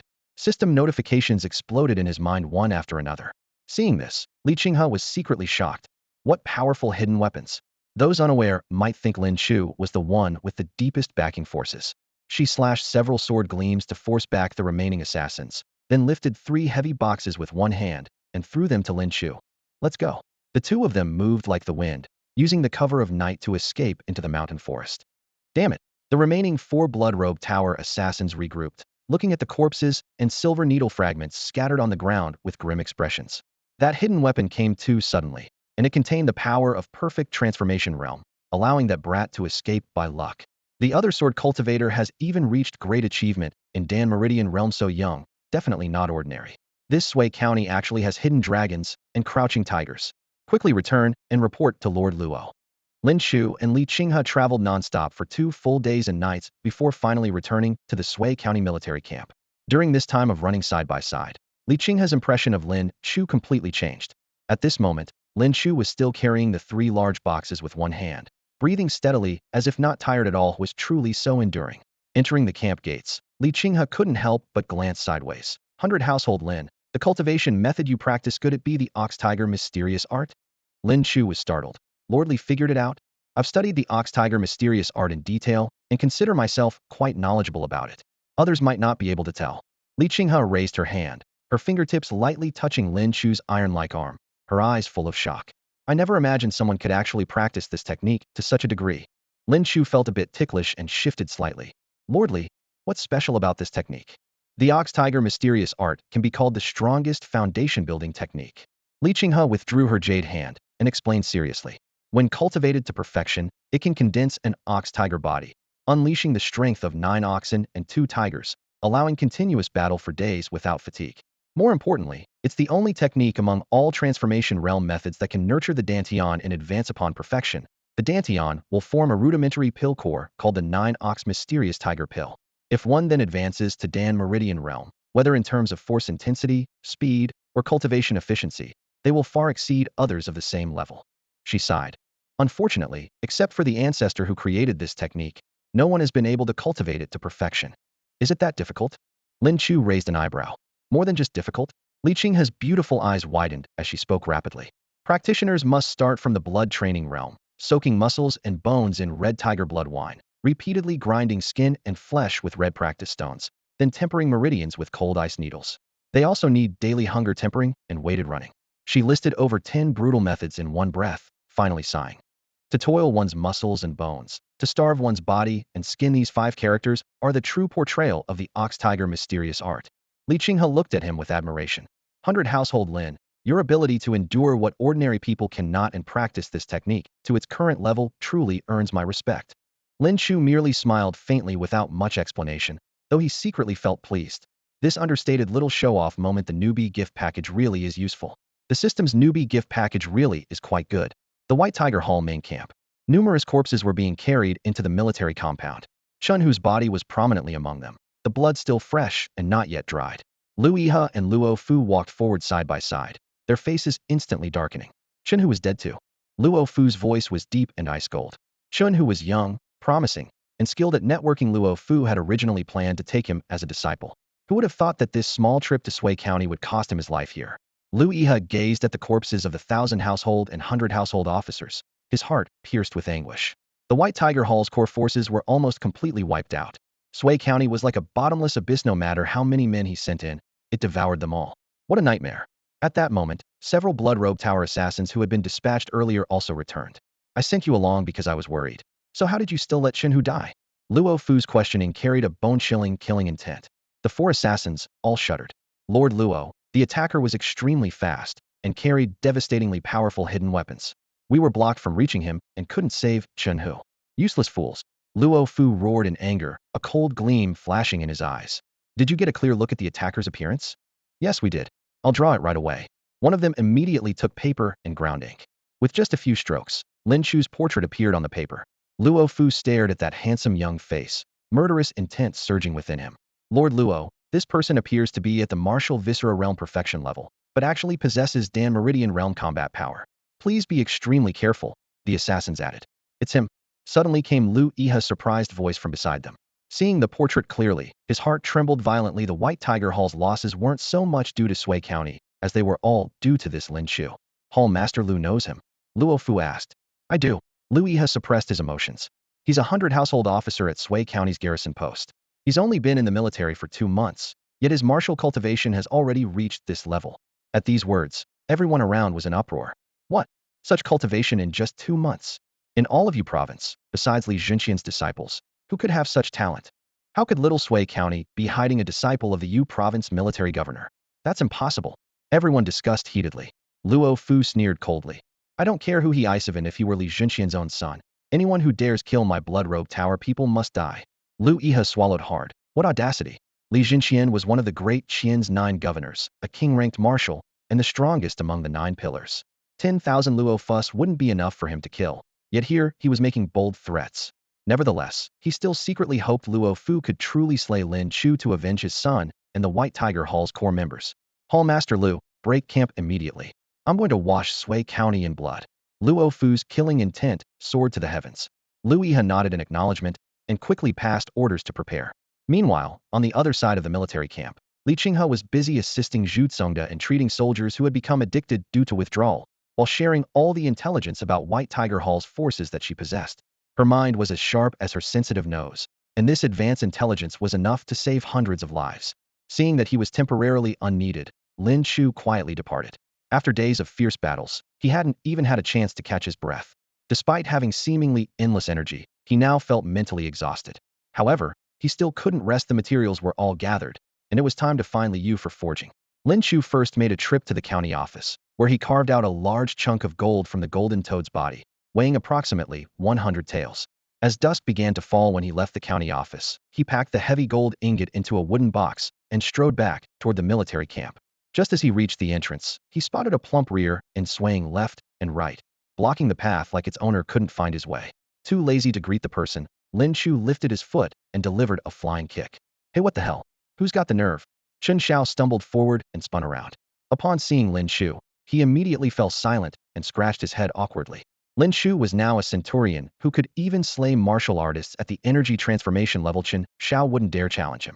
Rubbing his backside with a forced smile, Chen Xiao said, "Old Lin, where have you been these past few days? I just saw you return with some pretty young man. Have you changed your preferences?" "These past few days? I've been on dates with that pretty young man," Lin Chu replied with mock seriousness, nodding. Chen Xiao froze instantly, his expression priceless. "Old Lin, are you really that desperate? No wonder you haven't married yet. So tell me, when you two, who's the quiet one?" Lin Chu raised an eyebrow, thinking this guy knew more than he let on, then waved dismissively. "All right, I'm just messing with you. That person is a superior from Yuezhou. I've been out on a mission with her these past few days." "I see." Chen Xiao nodded in understanding, then asked, "What brings you back to camp?" "Something urgent. I came to say goodbye." Chen Xiao patted his chest and lowered his voice.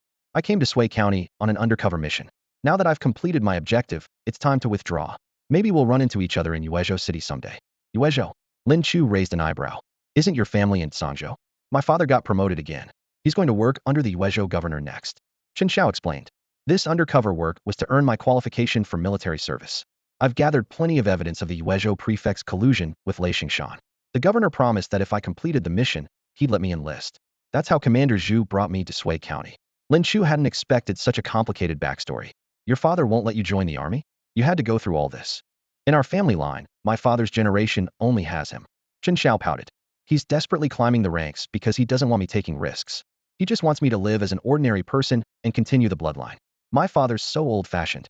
He treats me like a breeding bull." Lin Chu couldn't help but laugh. "That comparison, quite apartment. So the martial arts you practiced, did you figure it all out yourself?" "Pretty much. I have decent talent." Chen Xiao lifted his chin proudly. "I'll be heading back to Yuezhou soon. We'll drink together when we meet again." "I'm also going to Yuezhou, so we'll definitely see each other," Lin Chu replied. "If my father wasn't pushing me so hard, I'd really want to kill a few more Pingtian sect bandits before leaving." Chen Xiao waved his fists. "You're too weak. Focus on your cultivation first," Lin Chu said flatly. "What? No matter how weak someone is, I can slide tackle them, and even a tiger would get its belly slashed by my blade. Damn, how is there someone in this world who roasts people like you do?" Chen Xiao stomped his feet in frustration. After some playful banter, Chen Xiao spread his arms wide and gave Lin Chu an enthusiastic bear hug, mischievously planting a kiss on his cheek. Even as he prepared to leave, he kept looking back with reluctance written all over his face. Why so dramatic? Lin Chu wiped his face and muttered with disgust. He picked up his box, the 100 taels of gold secure in his possession, and headed toward Liu's tent. When Lin Chu found Liu, he was conducting military drills. At dawn's first light, dust swirled across the training ground as Liu stood at the front, his voice booming. "I've taught you all the blood cultivation techniques far superior to standard military manuals. With persistence, you'll all enter the martial path. Now, form groups formation training." Over the past few days, under his personal supervision, every soldier at the Sui County garrison was brimming with vigor and spirit. Standing at the sidelines, Lin Chu reflected. Though skilled in military tactics and formations, he had always neglected daily training.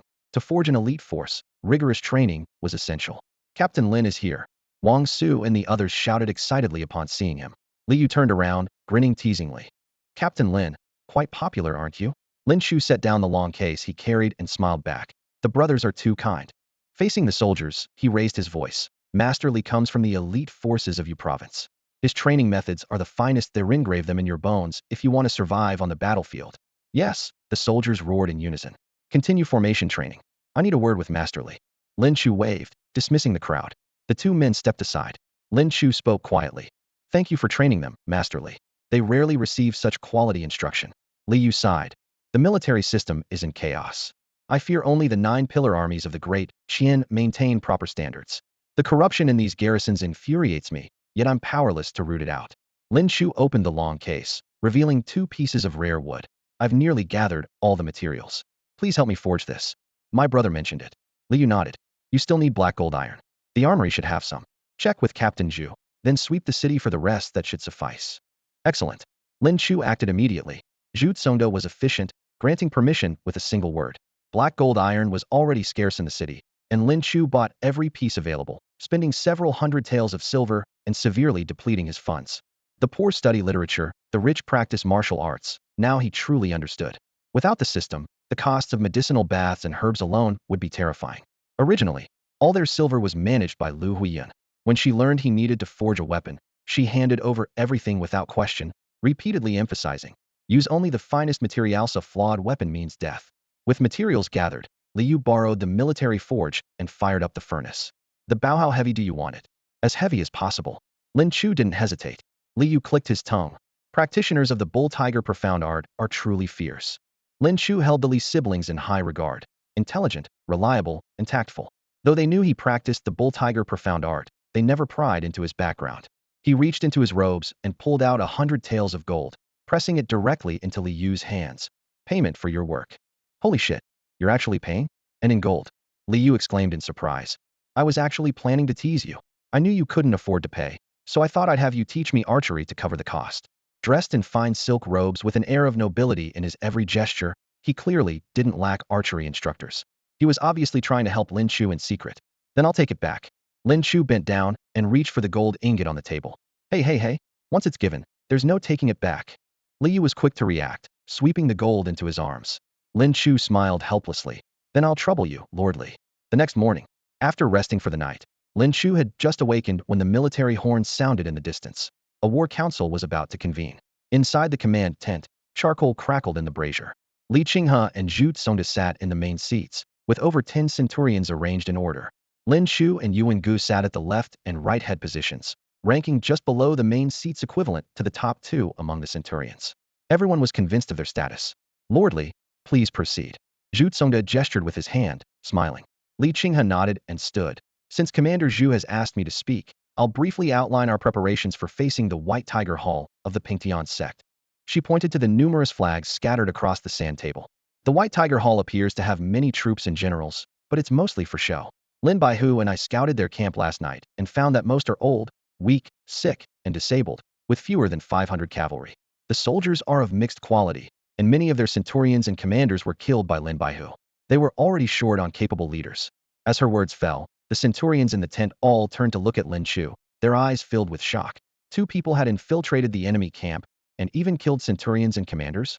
Yuan Ji's heart surged with emotion. The prince truly has the bearing of a king. Zhu Tsongda was also secretly pleased since Lin Chu was a centurion under him. His achievements would reflect well on Zhu as a commander. Li Qinghe continued. Now the enemy's true fighting force numbers only about 6,000, with 1,000 elite troops. If our officers remain intact and we coordinate our formations, our chances of victory are very high. However, we must be wary that the White Tiger Hall has enlisted assassins from the Blood Robe Tower. She placed a blood-red flag on the sand table. Bloodblade Luo Fu, at the peak of the Dan Meridian realm, specializes in assassinating high-ranking officers. My brother and I will try to keep him occupied. The other 4 assassins include one who has just entered the Dan Meridian realm and 3 at the energy transformation realm. If we can eliminate them, our victory will be even more secure. After she finished, the tent fell into brief silence. The gap in high-level combat power weighed heavily on everyone's minds. Even with military formations, they probably couldn't withstand more than a few moves. Li Qinghe added, however, we have the advantage of defending the city. Even energy transformation warriors would find it difficult to approach the walls. That Dan Meridian assassin is the real problem. At that moment, a calm voice broke the tension. Leave him to me. All eyes immediately turned to Lin Chu.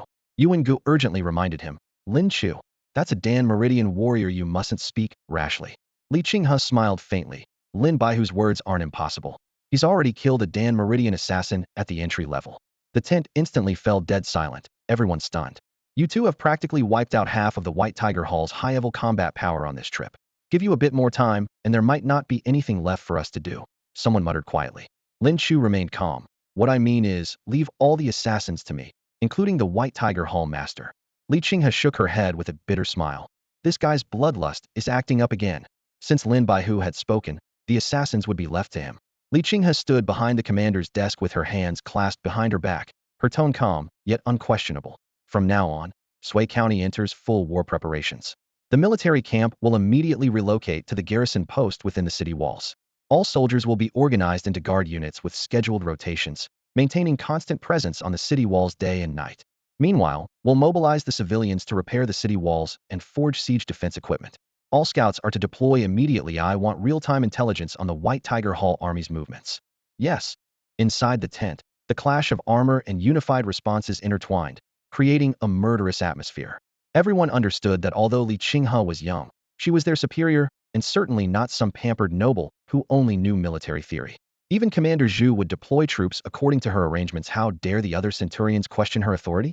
She suddenly turned, her gaze falling on Zhu Tsongda. Commander Zhu, how are your injuries? Can you still lead troops? Zhu Tsongda raised his hand in salute and smiled bitterly. Superior, I need at least another month or two of recovery. If you put me in command, I'll only burden my brothers. Li Qinghe nodded slightly, her bright eyes turning to Lin Chu. In that case, Centurion Lin will command the troops in this battle. Do any of you have objections? We have no objections, the centurions immediately responded. Although Yuan Gu hesitated for half a breath, he too bowed his head in agreement.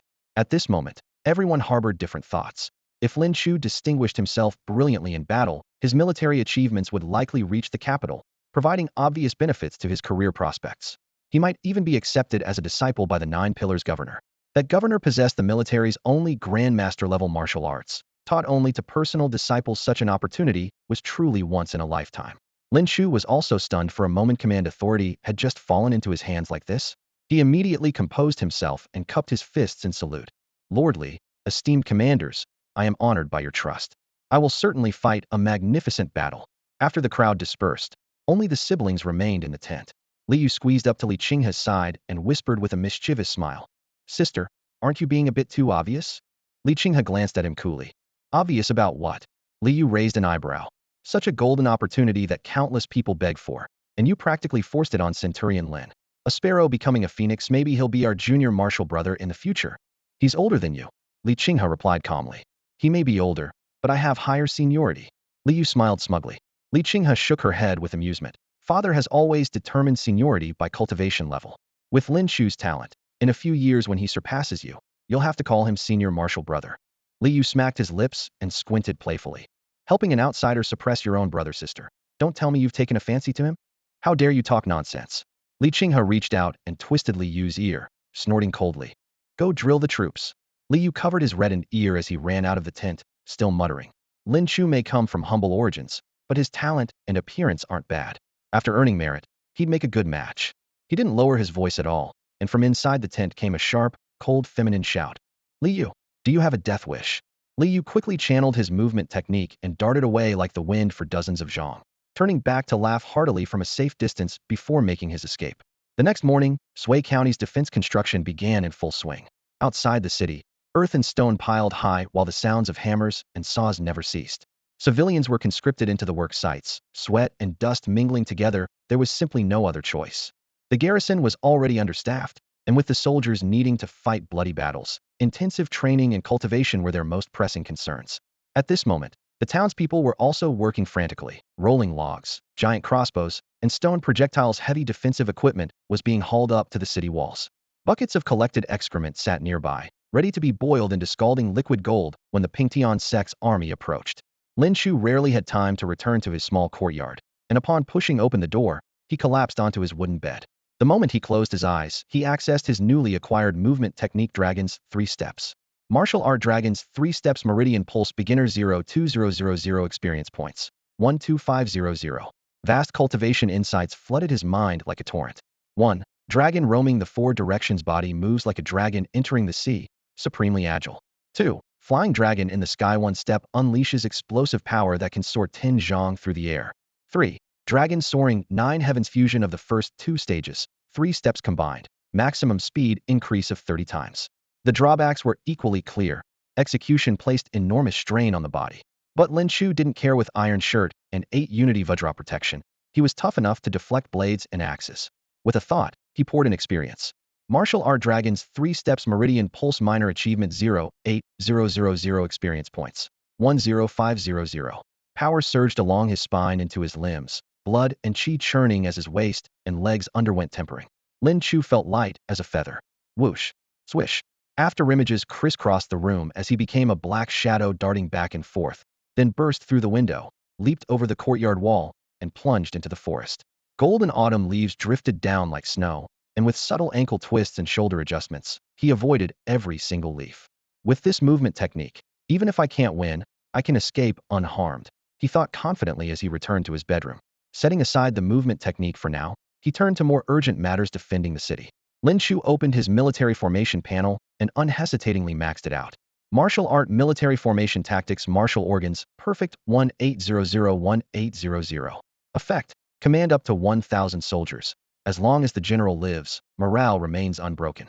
Soldiers fear neither death nor cowardice. Their combat power doubles, and they charge forward fearlessly.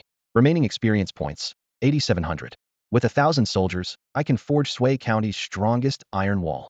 He took a deep breath. He invested the remaining experience into Bull Tiger Profound Art and Sun-Chasing Archery. Cultivation method. Bull Tiger Profound Art. Force transformation perfect 4,300,40000. Martial art. Sun-Chasing Archery. Meridian Pulse. Major achievement 114,932,0000. Pure power flowed into his dantian, and the originally blurry outline of his pulse core became increasingly clear, as if a second pulse core might condense at any moment. Lin Chu's heart leaped. If I enter the Meridian Pulse realm, could I possibly possess 2 pulse cores? Just then, a hearty shout came from outside the courtyard gate. Captain Lin, I've finished forging your weapon. Lin Chu opened the door. Liu stood outside with a beaming smile, carrying a longbow on his back along with a long spear. The bow was entirely engraved with dragon patterns, its thick black spirit python sinew string gleaming with an eerie mystical light. The gray-white spear shaft was dotted with golden stars, while the jet-black spearhead revealed a chilling gleam. I've given it my all. This bow has a draw weight of 20 dan, and I can't even pull it to half draw. Liu removed the longbow and handed it over. As the bow settled into his hands, its hefty weight pressed down, making his tiger's mouth slightly numb. Liu then lifted a quiver. This bow can't use ordinary aroused shatter on the draw. There was extra dragon steel wood from what you gave me, so I crafted a batch of dragon steel arrows with pure iron heads. Lin Chu drew one out to examine. The slender, sharp arrowhead was modeled after armor-piercing arrows, with a robust shaft that resembled a giant crossbow bolt. It's massive, he exclaimed. Liu could barely contain his excitement. This is my first time making something this large. Want to test its power? The craftsman's nature compelled him to witness his creation in action. Lin Chu approached an ancient tree outside the courtyard so thick that arms couldn't wrap around it and retreated about 200 paces. The moment he knocked the arrow, the bowstring seemed to resist with opposing force, threatening to slice through his palms once pressure was applied. He immediately activated his iron shirt technique, Eightfold Vajra, and Mystic Shadow Hand, turning both hands dark as iron. Crack! Amid the explosive sounds of sinew and bone, he suddenly exerted force, forcibly drawing the 20 dan bow to full extension. Liu was stunned. He had tested this bow himself. Forcing it open would leave both hands covered in wounds. 20 dan meant 3,000 pounds of draw weight. Ordinary martial artists could barely achieve full draw even once. Yet Lin Chu, who practiced the bull tiger mystic arts, had forced it open. Utterly unreasonable. Bang! The string's release thundered like an explosion. If a force transformation martial artist were struck by this recoil, severe injury would be inevitable. Those at the martial viscera realm might even be cut in half. The dragon steel arrow transformed into a lightning-swift shadow, driving hard into the tree trunk. Bang! The trunk erupted with a fist-sized hole as the arrow's momentum carried it completely through, embedding into the mountain behind. Spiderweb cracks spread rapidly across the surface. Liu swallowed hard. With his beginner-level Dan Meridian strength, he absolutely couldn't have withstood that shot. Lin Chu nodded with satisfaction. The 20 dan bow was precisely his limit. Anything heavier would slow his rate of fire, and this was without even using his sun-chasing archery technique. Combined with his Tutha Sandpace range, This bow's power rivaled that of a Barrett anti-material sniper rifle. The 1,000+ taels of silver were well spent. With this bow, he dared challenge even the Bloodblade guest, Luo Fu. Excellent bow. Lin Chu praised sincerely. It deserves a name, don't you think? Li Yu felt secretly delighted, the craftsman's sense of achievement welling up. Let's call it the Dragon Steel Spirit Python Bow. You certainly know how to take shortcuts. Li Yu curled his lips, inwardly scorning Lin Chu as utterly hopeless at naming things. Then let me name this spear for you the spiritual treasure, Sea Heart Spear. As soon as he finished speaking, he casually tossed the gleaming spear toward Lin Chu. Lin Chu caught it with his 5 fingers and immediately unleashed the Zhu family spear techniques. Spear shadows churned like billowing smoke, dark gray afterimages layering upon each other, accompanied by deep whooshing sounds cutting through the air. The spear tip forged from sea heart iron was both heavy and sharp, carving ripples through the air itself. In the past, ordinary wooden spear shafts would often crack under the strain of his power, but this new spear, crafted from spiritual treasure wood and black gold iron, was both flexible and resilient. When he exerted his full strength, the spear shaft instantly tightened like dragon sinew, containing all that explosive force. Excellent spear. Lin Chu's eyes lit up instantly, wild joy surging in his heart. If only those Blood Robe Tower assassins were standing before him right now, what a thrill that would be. His fingers gripping the spear trembled slightly, as both deadly weapons stirred restlessly. Li Yu noticed his excitement and said with a smile, "These are enough to carry you through the middle 3 realms of martial artists. With your abilities, joining the elite battalion is practically guaranteed." He paused and patted Lin Chu's shoulder. "If you perform well in this battle, you might even be taken as a personal disciple by the governor himself. Then we'd be fellow disciples." Personal disciple? Lin Chu's mind reeled. What benefits come with being a personal disciple? Haha, you're certainly direct, Li Yu laughed heartily. The greatest benefit is naturally Grandmaster level cultivation methods and martial techniques. Grandmaster level cultivation methods and martial techniques. Lin Chu's chest immediately burned with excitement. Based on the system's current reward rates, prizes typically stayed within one major realm ahead. If he could become the governor's disciple, Grandmaster level techniques would be within reach. This battle would allow him to gain massive experience while competing for the governor's favor, truly killing 2 birds with 1 stone. 10 days later, at dawn, a sharp horn blast pierced the clouds, echoing throughout Shui County. Enemy forces spotted. Enemy forces spotted. Shouts spread like a tide. The garrison soldiers who had been standing ready grabbed their weapons and filed up onto the city walls. Lin Chu moved fastest, shouldering his bow and gripping his spear as he climbed high to survey the distance. At the far end of the official road, a mass of dark troops surged forward like storm clouds bearing down on the city. Drum beats and horse hooves merged into rolling thunder that made the soldiers' chests tremble atop the walls. The White Tiger Hall army arrived beneath the city and quickly formed battle lines. Behind them, engineers busily assembled siege equipment, the sounds of wooden beams and iron fittings clanging together rising and falling. Go and parley with them. But that Lin Chu has exceptional archery skills, so don't get too close, 300 paces will do. Lu Yihe instructed the captain beside him. Yes, sir. The captain rode out and stopped 300 paces from the city wall, shouting loudly. Listen well, all you people in the city.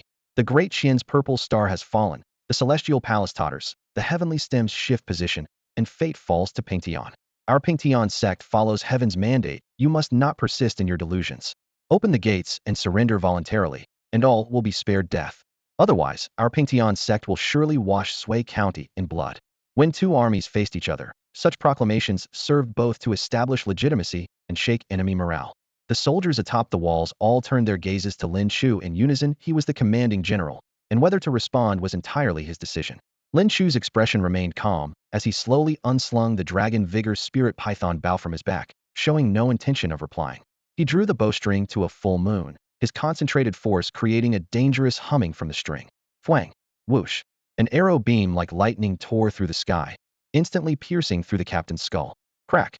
The skull exploded, blood and flesh scattering everywhere as the corpse fell heavily from its horse.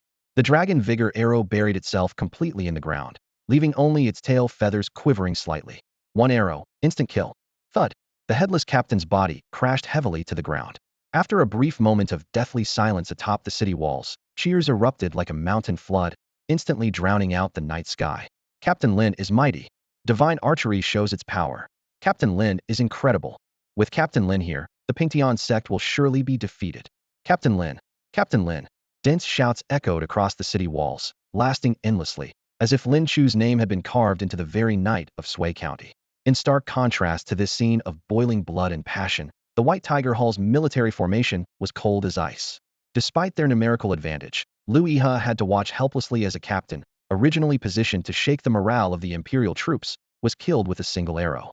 For safety, he had deliberately placed that captain at a relatively secure position 300 paces away. Yet Lin Chu's arrow was not only precise, but so fast that there wasn't even time to raise a hand in defense. Liu Yihe felt a chill in his heart. 300 paces was just the beginning. If Lin Chu stood 1,000 paces away, he could probably still deliver a fatal shot to the throat. Such archery skills were terrifying. Luo Fu watched coldly from the sidelines. Finally, unable to contain himself, "Hall Master Liu, why haven't you sent anyone to engage?" With a captain publicly shot dead, damaged morale was already a looming threat. Without regaining face, how could they speak of attacking the city? Liu Yihe cursed Luo Fu thoroughly in his mind, but forced a smile on his face. "Senior Luo, you witnessed the power of that arrow yourself. No one in our army can match it, unless it were an archer personally trained by the governor." Useless. Luo Fu showed no mercy. That boy clearly got new bow and arrows with much greater power. But just because of him, you won't attack the city. Liu Yihe's mouth twitched, yet he patiently explained, "Senior Luo, if we can't match his archery, attacking Hedon will only increase casualties. Now that morale has been struck, we'd better besiege the city first. Wait for the Deqian imperial troops' fighting spirit to decline, then strike with full force." Attempting to convince an assassin with military theory was destined to be naive. Luo Fu swept his sleeves and left. "Then you wait slowly, I'll personally take that little beast's life." In Luo Fu's eyes, once he could get close, archers were fish on a chopping board. If stronger than the opponent, kill on the spot. If weaker, find an opportunity for assassination. An assassin's logic was always simple and direct. With a wave of his hand, he led the Blood Garment Tower assassins away. Liu Yihe cursed under his breath. Damn it! What kind of people did the sect leader bring? Acting crazy over one dead captain. If he himself acted as recklessly as Luo Fu, his subordinates would have driven him mad long ago. But on second thought, having Luo Fu stirring up trouble could create opportunities for himself, so he immediately ordered the entire army to besiege the city. 3 days later, night. Everyone stay alert. Captain Mao's thunderous shouts startled the drowsy guards into straightening their backs. "The White Tiger Hall won't attack the city, just surrounds us. Though they really want to starve us out," someone muttered in a low voice. "Sui County has abundant provisions. With their large and mixed forces, how can they outlast us?" A companion immediately retorted. "That's what I think too. If it really comes to fighting, we're not afraid either." Brief whispers drifted away in the night wind.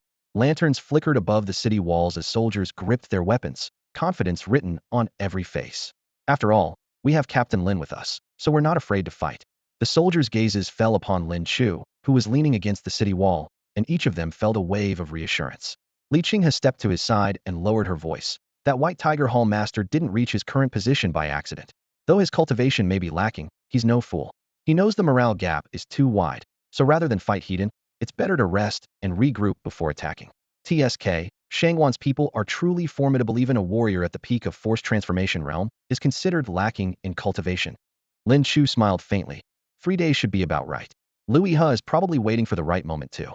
Li Qinghe turned back, her eyes meeting his. Looking into those deep eyes, she curved her lips slightly. "You've been on edge these past few days. You're guarding against Luo Fu and the others, aren't you? The best opportunity would be when Sui County falls into chaos." Lin Chu nodded slightly.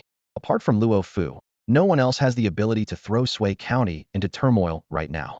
Li Qinghe's delicate face suddenly drew closer, her breath brushing against his face, her eyes filled with curiosity. "But why do I get the feeling that you're actually looking forward to Luo Fu's appearance?"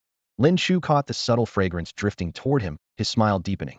"I want to see for myself just how much of a gap there is between me and someone at the peak of Core Meridian Realm." Before he finished speaking, a cold gleam suddenly struck from above. His reaction was lightning fast, pressed his palm against Li Qinghe's chest, and pushed her away. The softness beneath his palm made his heart skip a beat. Damn, he'd instinctively forgotten she was a woman. Li Qinghe's mind went blank for a moment. When she came to her senses, her face was flushed with embarrassment, but her eyes had already caught sight of that cold gleam under the firelight. The blade emanated an eerie red glow. Clang! The blade swept past, carving a gash in the city wall. A mere boy who hasn't even reached force transformation dares to speak so arrogantly. Cold eyes fixed on Lin Chu. Luo Fu had come to kill. Enemy attack. The guard on duty had barely opened his mouth when several cold edges flashed past, and bloodlines appeared across their throats. 4 assassins followed closely behind Luo Fu as blood splattered across the wall bricks. "This little beast is mine. You handle the rest, leave none alive." Luo Fu's voice carried murderous intent. "Yes." The 4 assassins lunged toward Li Qinghe. Lin Chu, be careful. Li Qinghe was forced to retreat repeatedly. Whoosh! Red light tore through the night sky as Luo Fu's assault came like thunder. Facing the murderous blade strike, Lin Chu didn't retreat. His spear tip pointed straight toward the sky. Clang! The cloud-piercing thrust met the red blade heat. Metal sparked against metal, and the explosive force spiraled straight up to the clouds. Boom! The two forces erupted, and the violent wind sent debris and torches flying. Lin Chu staggered back several steps, while Luo Fu was also forced back half a step. Peak core meridian realm, yet forced to retreat. Luo Fu's expression changed drastically. This little beast's body conditioning is remarkable, and his strength is extraordinarily great. I must kill him first. The red blade struck furiously, and the penetrating force transformed into interwoven rays of light, enveloping Lin Chu. Lin Chu activated the Zhu family spear technique, and his spiritual treasure, Sea Heart Spear, danced like a dragon. Clang, clang, clang. Sparks flew as he actually managed to block Luo Fu's frenzied assault. Impossible. Impossible. Luo Fu's pupils contracted sharply. This boy not only had an incredibly strong physique and could sustain prolonged combat, but his weapon was also extraordinary, and his techniques and martial skills were no less impressive than anyone else's.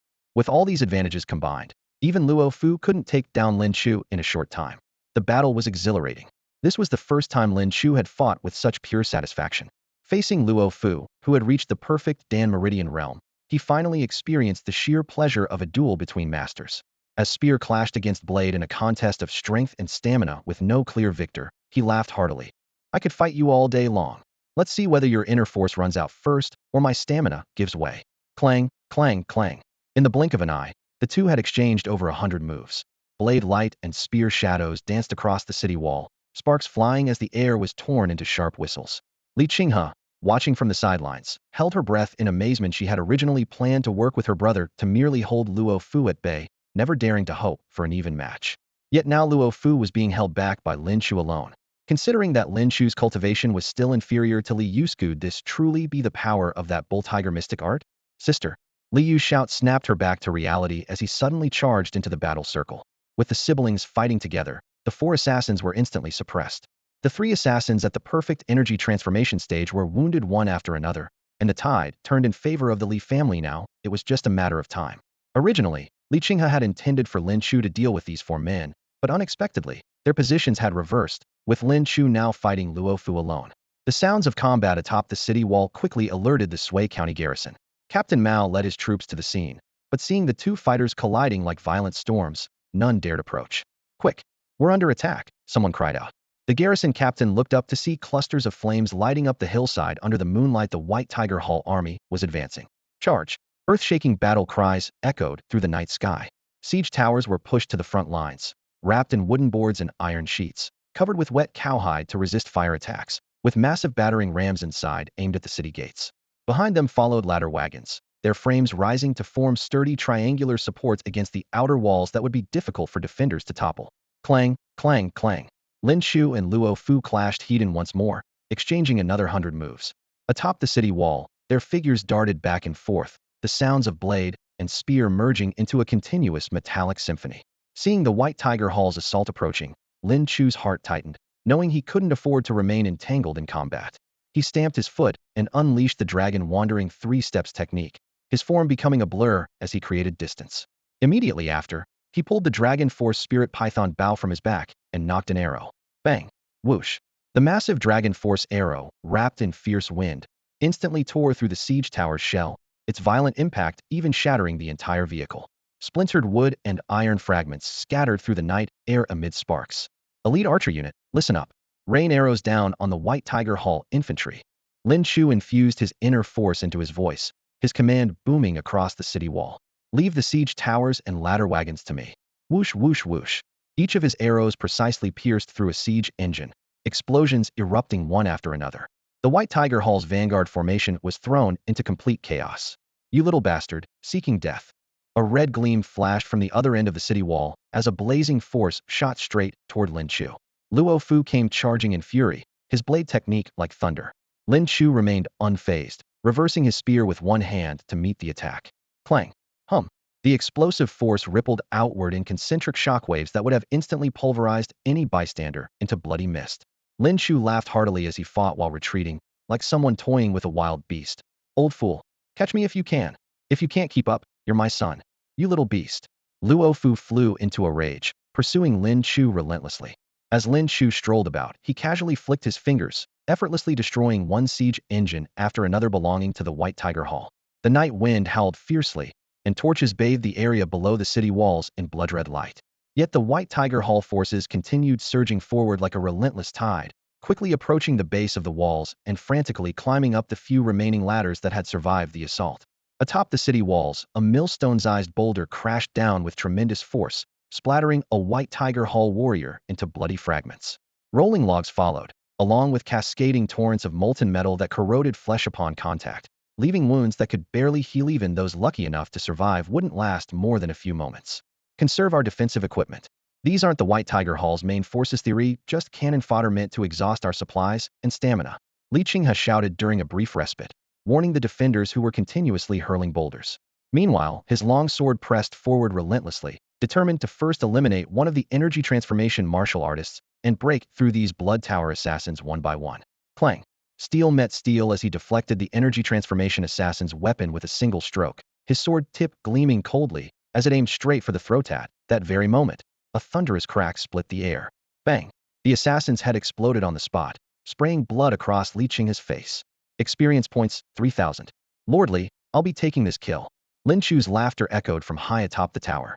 He's toying with Luo Fu while still finding time to steal kills. Li Qinghe's eyes nearly bulged out of their sockets, completely in awe of Lin Chu. Was this guy bloodthirsty? Or did he have some inexplicable obsession with collecting heads? You little beast, you're not taking me seriously at all. Luo Fu was thoroughly enraged, veins bulging as his energy scattered like a violent windstorm. Bloodblade Mountain Cleaver. Buzz, buzz, buzz. The bloodblade in Luo Fu's hand vibrated, its red glow sinister and cold, the terrifying killing intent making the hearts of nearby defenders tighten. Lin Chu, that's Luo Fu's ultimate technique, you must dodge it. Li Qinghe blurted out in warning. Dragon swimming to sea. Lin Chu's toes touched down repeatedly as his form drifted several zhang away, quickly creating distance between himself and Luo Fu. Sun-chasing archery. He leaped into midair, knocking 5 dragon force arrows simultaneously. Bang, whoosh, whoosh, whoosh. 5 golden streaks tore through the night, colliding heat-in with the blood-red blade energy. Rumble. The golden and crimson forces clashed violently, sending debris flying as they carved a massive crater right into the city wall. The 5 dragon force arrows connected end to end, their power complementing each other as they systematically weakened the bloody strike layer by layer. Bang, bang, bang, bang. The first arrow shattered, followed by the others breaking in sequence, until the last one crumbled to dust, and Luo Fu's Bloodblade Mountain Cleaver was completely neutralized. Blood Shadow Flash. Whoosh. Red light exploded in a burst so fast that even Lin Chu couldn't dodge in time. Another killing move. Little beast, prepare to die. Luo Fu activated his secret technique, his speed and strength surging dramatically as blood patterns flared across his body, though this was clearly draining his life force. Iron Shirt. Eightfold Vajra. Mystic Shadow Hand. Lin Chu's arms turned dark with specks of golden light emerging as he crossed them defensively in front of his chest. Clang sizzle. The blood blade struck down, armor plates cracking as the cold gleam carved a white mark that quickly returned to normal flesh, leaving only a small wound that barely bled. Damn, what kind of body-strengthening technique is that? Luo Fu couldn't believe the force of Blood Shadow Flash had been mostly absorbed, with the armor deflecting 90% of what remained, leaving only superficial damage to Lin Chu. Just you wait, little beast, sooner or later, you'll die by my hand. Luo Fu spat out his threat, then turned and employed his movement technique, fleeing without looking back. Think you can escape? Lin Chu's face twisted with murderous intent. Even if the King of Hell won't take you today, I'll still send you to the Yellow Springs. Dragon swimming to sea. He transformed into a black shadow in relentless pursuit, and before departing, he didn't forget to loose 2 more arrows, killing the remaining 2 energy transformation assassins. 4 assassins had been reduced to just 1 at the Dan Meridian entry level. This remaining Dan Meridian assassin could only take a beating under the combined assault of Li Qinghe and her brother, his defeat already evident. Meanwhile, Luo Fu desperately fled toward the city walls, but was forcibly intercepted by Lin Chu, just a few steps away from safety. Yet it might as well have been an insurmountable chasm between life and death. Luo Fu was so enraged his liver and gallbladder nearly burst, but he had no choice but to fight Heaton. Clang! The spiritual treasure Sea Heart Spear pierced through the air, thrust after thrust forcing Luo Fu to retreat. Having just used Blood Shadow Flash, his blood energy was severely depleted and his strength had dropped. He could barely defend, but couldn't break through. This little beast wants to wear me down to death. Luo Fu gritted his teeth.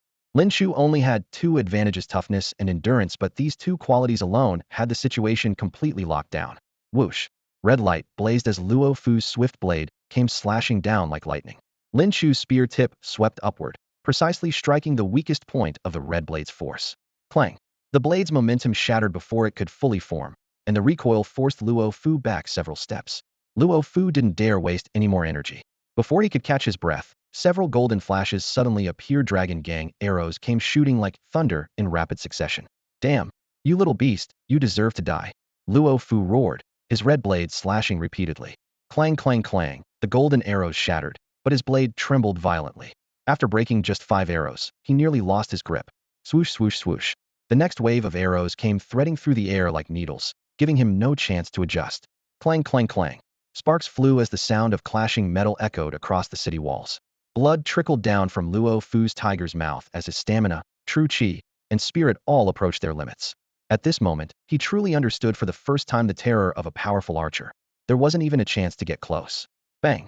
His red blade was finally knocked from his hands, spinning as it embedded itself in the city wall. Whoosh! The remaining arrows turned Luo Fu into a human pincushion. A Dan Meridian perfect body was indeed resilient. Anyone else would have been torn to pieces, yet he could still keep the arrows lodged firmly in his body. Thud! Luo Fu's knees buckled as he fell to the ground. Looking up at Lin Chu's boot tips, he sneered coldly. Once a blood robe tower assassin receives their badge, they're under the tower's protection. If killed during a mission, the killer will surely be hunted down by the blood robe tower. I advise you. Swoosh! The long spear pierced straight through his skull. Experience 5000, drop, 1000 scale bright light armor Dan Meridian. No need for advice. However many from the blood robe tower come, I'll kill them all. Lin Chu withdrew his spear, his expression indifferent. This hard-fought battle made him recognize his own capabilities. As long as he was willing to spend resources, even Dan Meridian perfect cultivators could be killed. However, it cost real money. He looked down at his quiver, only a few Dragon Gang arrows remaining. This isn't fighting, it's throwing away silver. 50 taels per arrow. Being an archer is damn expensive. Captain Lin, we can't hold them off much longer. At that moment, Wang Su's shout came from nearby. The White Tiger Hall had too many cannon fodder troops that they literally pushed their way up the city walls through sheer numbers. Lin Chu surveyed his surroundings, grabbed a one-stone-strong bow from the weapon rack, and snatched a quiver full of arrows. He positioned his feet in the gaps of the battlements and instantly drew the bowstring to full moon. His arm muscles bulged as he drew and released arrows at lightning speed, leaving only after image zone 10 arrows. The arrows connected head to tail like a dark rain of death, pouring down toward the densely packed siege ladders of the White Tiger Hall. Swoosh swoosh swoosh. Experience 25, experience 20, experience 10. These cannon fodder didn't give much experience individually, but their sheer numbers made up for it. After emptying his quiver, he tossed the bow behind him and drew his cold spear. The spear tip gleamed with silver light as he charged along the ramparts into battle, picking off enemies who had just climbed onto the walls.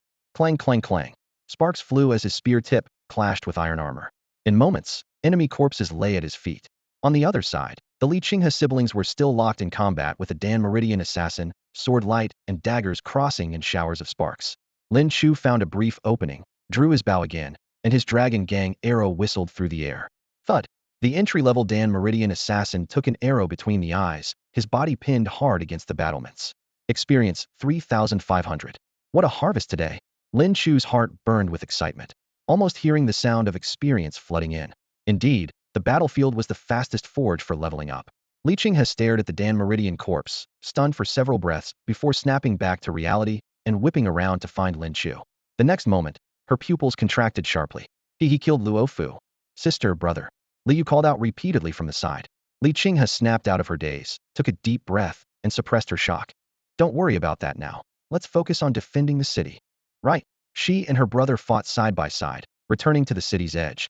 This round of siege warfare continued until dawn broke on the horizon, when the White Tiger Hall reluctantly sounded the retreat. Outside Sui County's four gates, corpses piled up like small mountains, and dark red bloodstains seeped through the cracks in the city walls. Both armies suffered losses. The White Tiger Hall lost over 3,000, while Sui County's garrison lost only about 50. Though the casualty ratio seemed lopsided, it was because the White Tiger Hall had sent only cannon fodder in this assault. Their real elite forces had yet to appear. While the situation was temporarily stable, once Luo Fu's death was confirmed, the White Tiger Hall would struggle to cause further trouble. White Tiger Hall Military Camp. Liu Yihe stood on the high platform, gazing at Sui County's walls in the distant gray-white morning mist, with only a few centurions and one last chiliarch remaining by his side. Next round, we'll have to deploy our main forces. Louis's voice was low. The vanguard of old, weak, sick, and disabled has lost morale and is no longer useful, but at least they exhausted much of Sui County's defensive equipment. Suddenly, a scout hurried forward and whispered several sentences in his ear. What? Louis's expression changed drastically. Luo Fu is dead, and he died at Lin Chu's hands. His heart pounded wildly, thunder seeming to crash in his ears. He could hardly believe it. Had that young man's strength grown so rapidly? The chiliarch beside him trembled. Hall Master, this Lin Chu's combat power is terrifying. What should we do now? Lu Yi's eyes flickered, finally revealing determination. Avoid his edge. Lin Chu is only one person who can't cover all four walls simultaneously. As long as we break through any one side and occupy Sui County, we can drive Lin Chu out.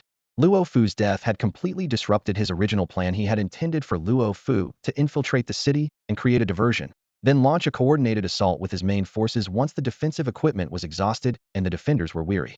Now he could only fight Hedon. By evening, war drums thundered again as the White Tiger Hall launched their second round of siege. This time, their assault was extremely fierce. Kill! Battle cries shook the heavens. Lin Chu, Li Qinghe, Li Yu, and others each defended a section of the city wall. Throughout the night, torches painted the sky red as the White Tiger Hall repeatedly scaled ladders, rammed gates, and hurled stones. Yet no matter how fierce their assault, they could not breach Sui County's defenses. Only at dawn of the second day did the enemy reluctantly sound the retreat, ending the second round of siege. In this battle, the White Tiger Hall lost over 1,000 men, with a third being elite troops. Sui County's forces suffered 50+ deaths, with wounded scattered across the battlefield. After the deaths of Luo Fu and other masters, the balance of high-level combat power was completely broken. The White Tiger Hall could no longer breach the city quickly, but continued harassment would still inflict heavy losses on the defenders. At daybreak, Li Qinghe summoned the generals to the main tent. Mud and blood caked their armor as they stood in a circle, exhaustion etched on their faces. Only Lin Chu appeared spirited. Li Qinghe laid out the situation. Even if we ultimately hold the city, victory would be bitter if we lose half our forces. At last night's rate of attrition, fewer than a third would survive in the end. Her gaze swept over everyone as she added, we initially chose to defend because Luo Fu was still alive. Now that Luo Fu is dead, there's no need to remain passive. Commanderly, perhaps we could take the initiative, Lin Chu suggested, raising his hand. My thoughts exactly. Li Qinghe nodded. Before the White Tiger Hall's next assault, Lin Baihu and I will lead a night raid directly targeting Lu Yi. From their attack patterns over 2 nights, they always strike when visibility is poorest. We'll hit their camp while they're regrouping and crush them in one blow. Lu Yi would never expect anyone to dare leave the city now. Commander Li speaks truly, the officers chorused in agreement. Li Qinghe's gaze settled on Lin Chu. The key to turning this battle around was Lin Baihu's slaying of the Bloodblade Luo Fu. Without his single-handed breakthrough across 2 major realms from martial viscera perfection to Pill Meridian, our situation would be far more perilous. This merit must be reported truthfully. She then turned to Zhu Tsongda. Though nominally the Qianhu, Zhu Tsongda was shrewd and immediately understood. What the commander says, I shall report faithfully. Anyone who dares bury Lin Baihu's achievements will answer to me first. The other Baihu exchanged knowing glances. Lin Chu had earned their superior's favor, and his future was limitless. This future was one he had carved out through his own strength. They were thoroughly convinced. Yuan Ji's eyes shone with joy. He had worried that Luo Fu might harm Lin Chu, never expecting the young prince to have grown to such heights. My lord, the young prince will surely rescue you. Lin Chu also looked toward Li Qinghe. During this time, she had repeatedly offered him counsel and strategies, clearly intending to build ties. She was sharp-minded and perfect for planning the future. Lin Chu needed exactly such talent, and their thinking aligned at it was mutually beneficial. Night fell once more, and Sui County's forces began intensive preparations. After deliberation, this night raid would deploy the elite archer unit along with several hundred cavalry soldiers of decent skill, essentially sending out all of Sui County's finest troops. Sui County Military Camp.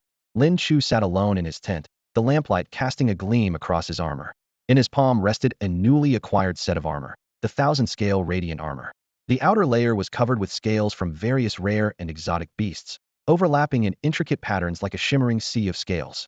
The inner layer consisted of close-fitting armor forged from premium secret metal, with a large heart-protecting mirror embedded in the chest.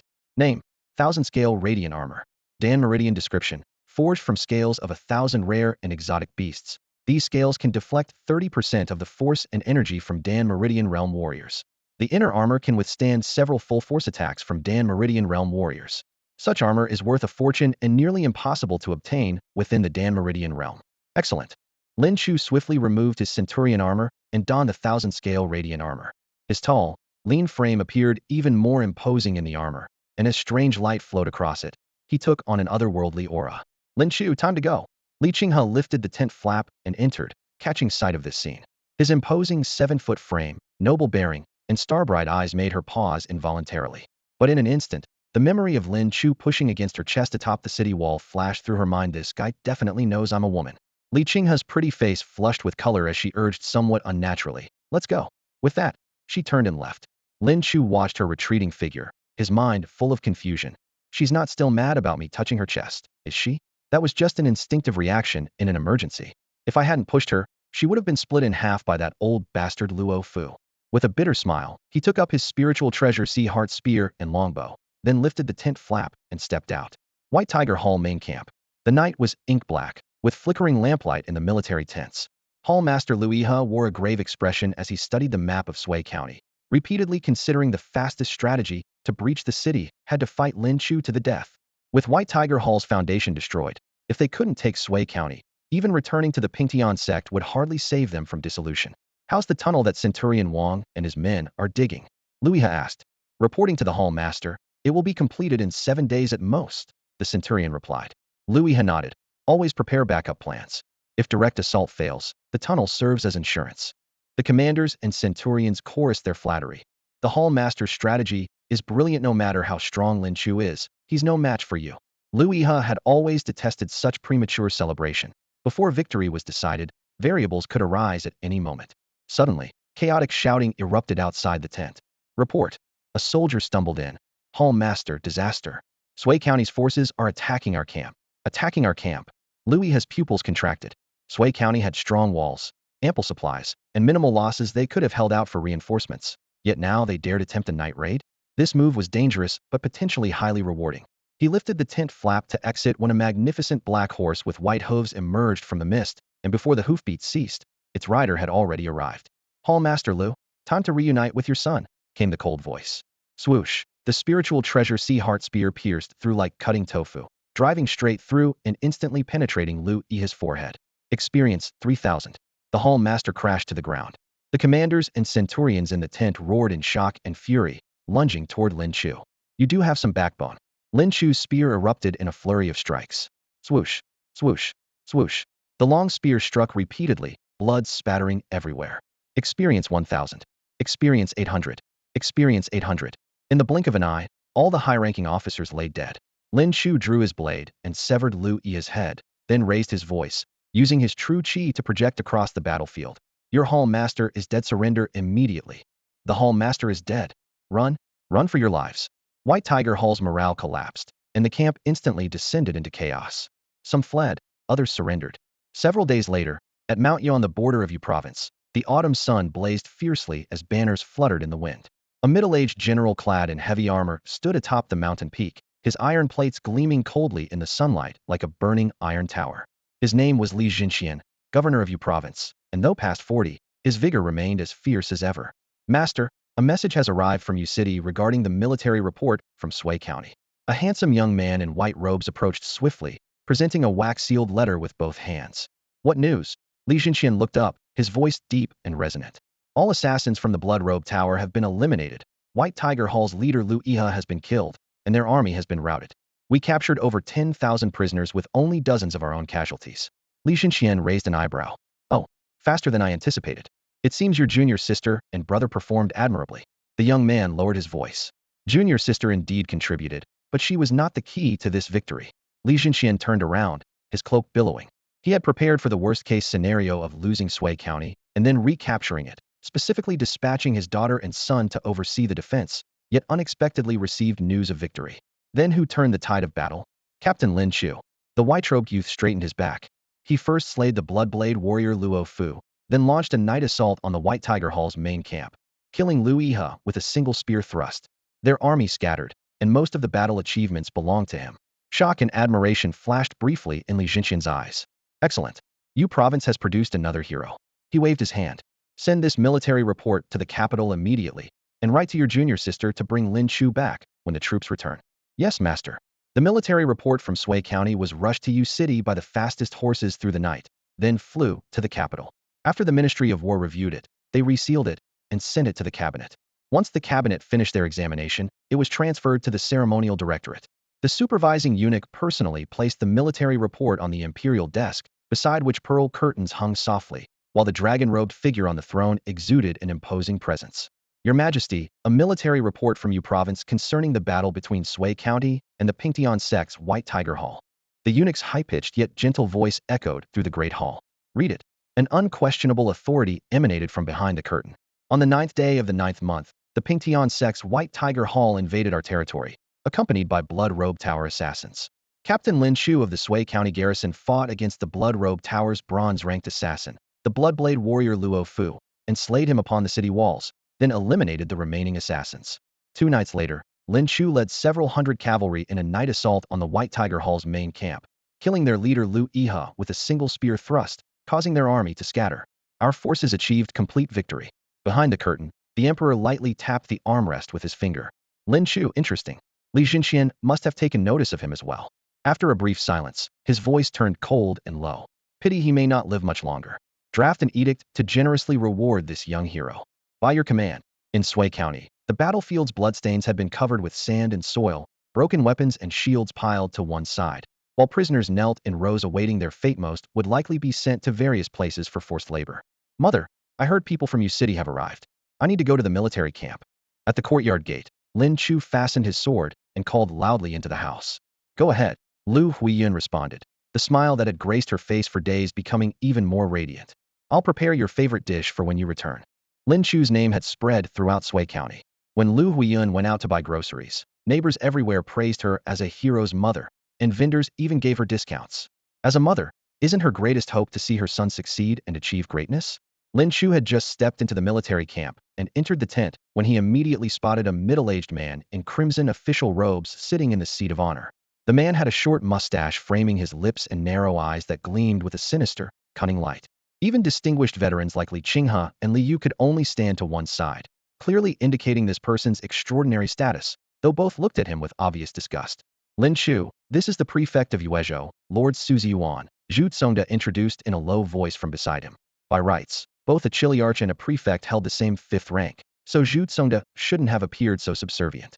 However, Yuezhou was located on the frontier with vast territories and stationed elite troops, so it had been exceptionally designated as a directly administered prefecture with the same level as a regular prefecture. Though Su Ziyuan held the title of prefect, his actual authority was equivalent to that of a regular prefect. The fact that even the Li siblings had to remain standing suggested there were hidden circumstances Lin Chu wasn't aware of. Greetings, Lord Prefect. Lin Chu cupped his hands in salute. I've long heard of Centurion Lin's reputation. Seeing you today, it's true that heroes emerge young, Su Ziyuan replied with a smile that didn't reach his eyes. After speaking, he glanced at someone beside him, who bowed respectfully and presented a scroll of yellow silk bearing an imperial edict. Su Ziyuan stood up and announced loudly, Lin Chu, receive the imperial decree. Everyone in the tent knelt down. By the mandate of heaven, the emperor decrees, Centurion Lin Chu of the Sui County garrison has performed exceptionally, fighting against Blood Robe Tower assassins in the Battle of Sui County, conducting night raids to eliminate the White Tiger Hall master, turning the tide of battle with commendable loyalty and courage. He is hereby promoted to full chiliarch, granted the military rank of General of Martial Virtue, awarded the title of Cavalry Captain, and bestowed with 1,000 taels of gold, 100 bolts of silk, and various cultivation medicines. Chiliarch was a substantive position with military authority, while General of Martial Virtue was an honorary title only granted to chiliarchs who had reached the transformation force level in martial arts, known as Infef General Chiliarchs. As for Cavalry Captain, this was a military honor only awarded for major battlefield achievements. This humble general accepts the decree with gratitude. Lin Chu received the imperial edict, knowing that from this day forward, he truly held a position of status within the military. Su Ziyuan smiled. Gentlemen, His Majesty also has a verbal message to convey privately to Lord Lin. Everyone tactfully left the tent, leaving only 2 guards behind Su Ziyuan. As Li Qinghe passed by Lin Chu's side, she whispered, Be extremely careful. Huh? Lin Chu was startled. Be careful? Why? He knew that Su Ziyuan was connected to the Thunder Fist martial arts school, something Chen Xiao had already investigated, and that Lei Xingshan, the school's master, had indeed been killed by him. But now that his status had changed, Su Ziyuan surely wouldn't risk taking action over a mere county martial arts schoolmaster. Just as he was puzzling over this, Su Ziyuan approached with a broad smile. He produced a dark pill and held it before Lin Chu. His Majesty's verbal decree states, "This medicine is an immortal elixir personally refined by the Emperor. Taking it will advance one's martial arts and extend one's lifespan." Lord Lin is truly fortunate such an honor is not granted to just anyone. As the pill drew near, an information panel suddenly appeared before Lin Chu's eyes. Name: Heart-devouring goo poison common grade.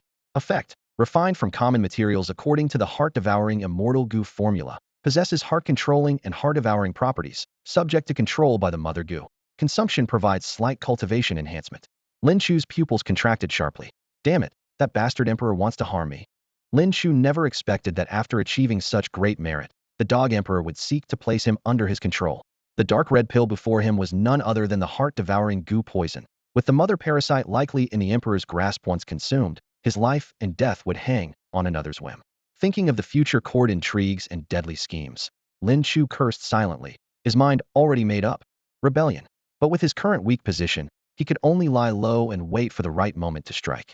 Seeing his hesitation, Su Ziyuan gave an almost imperceptible signal to the two guards. They immediately stepped forward half a pace, flanking Lin Chu on both sides. Their overwhelming martial force pressed down like a frigid wind, causing the candles in the room to flicker. Lin Chu's heart tightened. These two were stronger than Luo Fu, likely warriors of the elephant manifestation realm.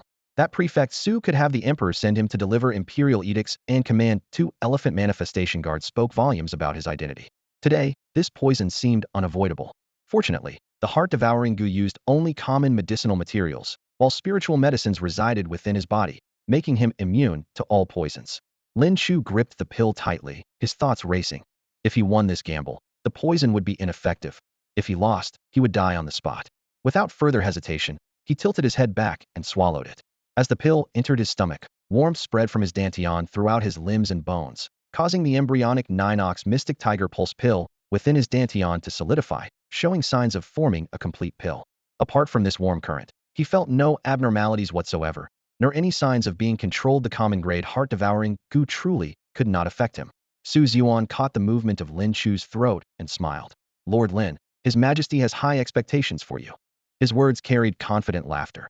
As long as Lord Lin performs well, your future will surely be one of meteoric rise. Lin Chu's mind churned. What exactly did the dog emperor want him to do? With his mere 9th realm warrior cultivation, he was nothing more than a chess piece to the emperor. So he probed. What does Lord Su mean by this? Please sit, let us discuss this properly. Su Ziyuan gestured toward the seat on the left. Lin Chu readily took his place. Lord Lin hails from Sui County and has repeatedly distinguished himself in battle. Naturally, the governor of Yu State's elite battalion would not overlook such promising talent. Su Ziyuan spoke slowly, but each word hit its mark. Before long, the governor will send someone to invite you to Yu State City, and it's quite possible he'll take you as his personal disciple. I will recommend you from the sidelines, so focus on your cultivation. The governor will surely impart all his skills to you. In the future, His Majesty's people will contact you again. As for what you'll be asked to do, arrangements will be made when the time comes. As the words settled, Lin Chu understood completely. The dog emperor intended to move against that governor, and he was to be the hidden stake driven into the governor's mansion. Fortunately, this matter would take time. Driving a hidden blade into a vital point could not be accomplished overnight. Since time remained, he would proceed calmly, while secretly building his strength. No need to panic. Lin Chu didn't care about all the complications as long as he had time. He would carve out his own path to greatness. Yes, I understand. Lin Chu cupped his hands in acknowledgement. Inside the tent, lamplight flickered as Su Ziyuan stood with his hands clasped behind his back. Only upon hearing this response did he nod slightly, satisfaction flashing in his eyes.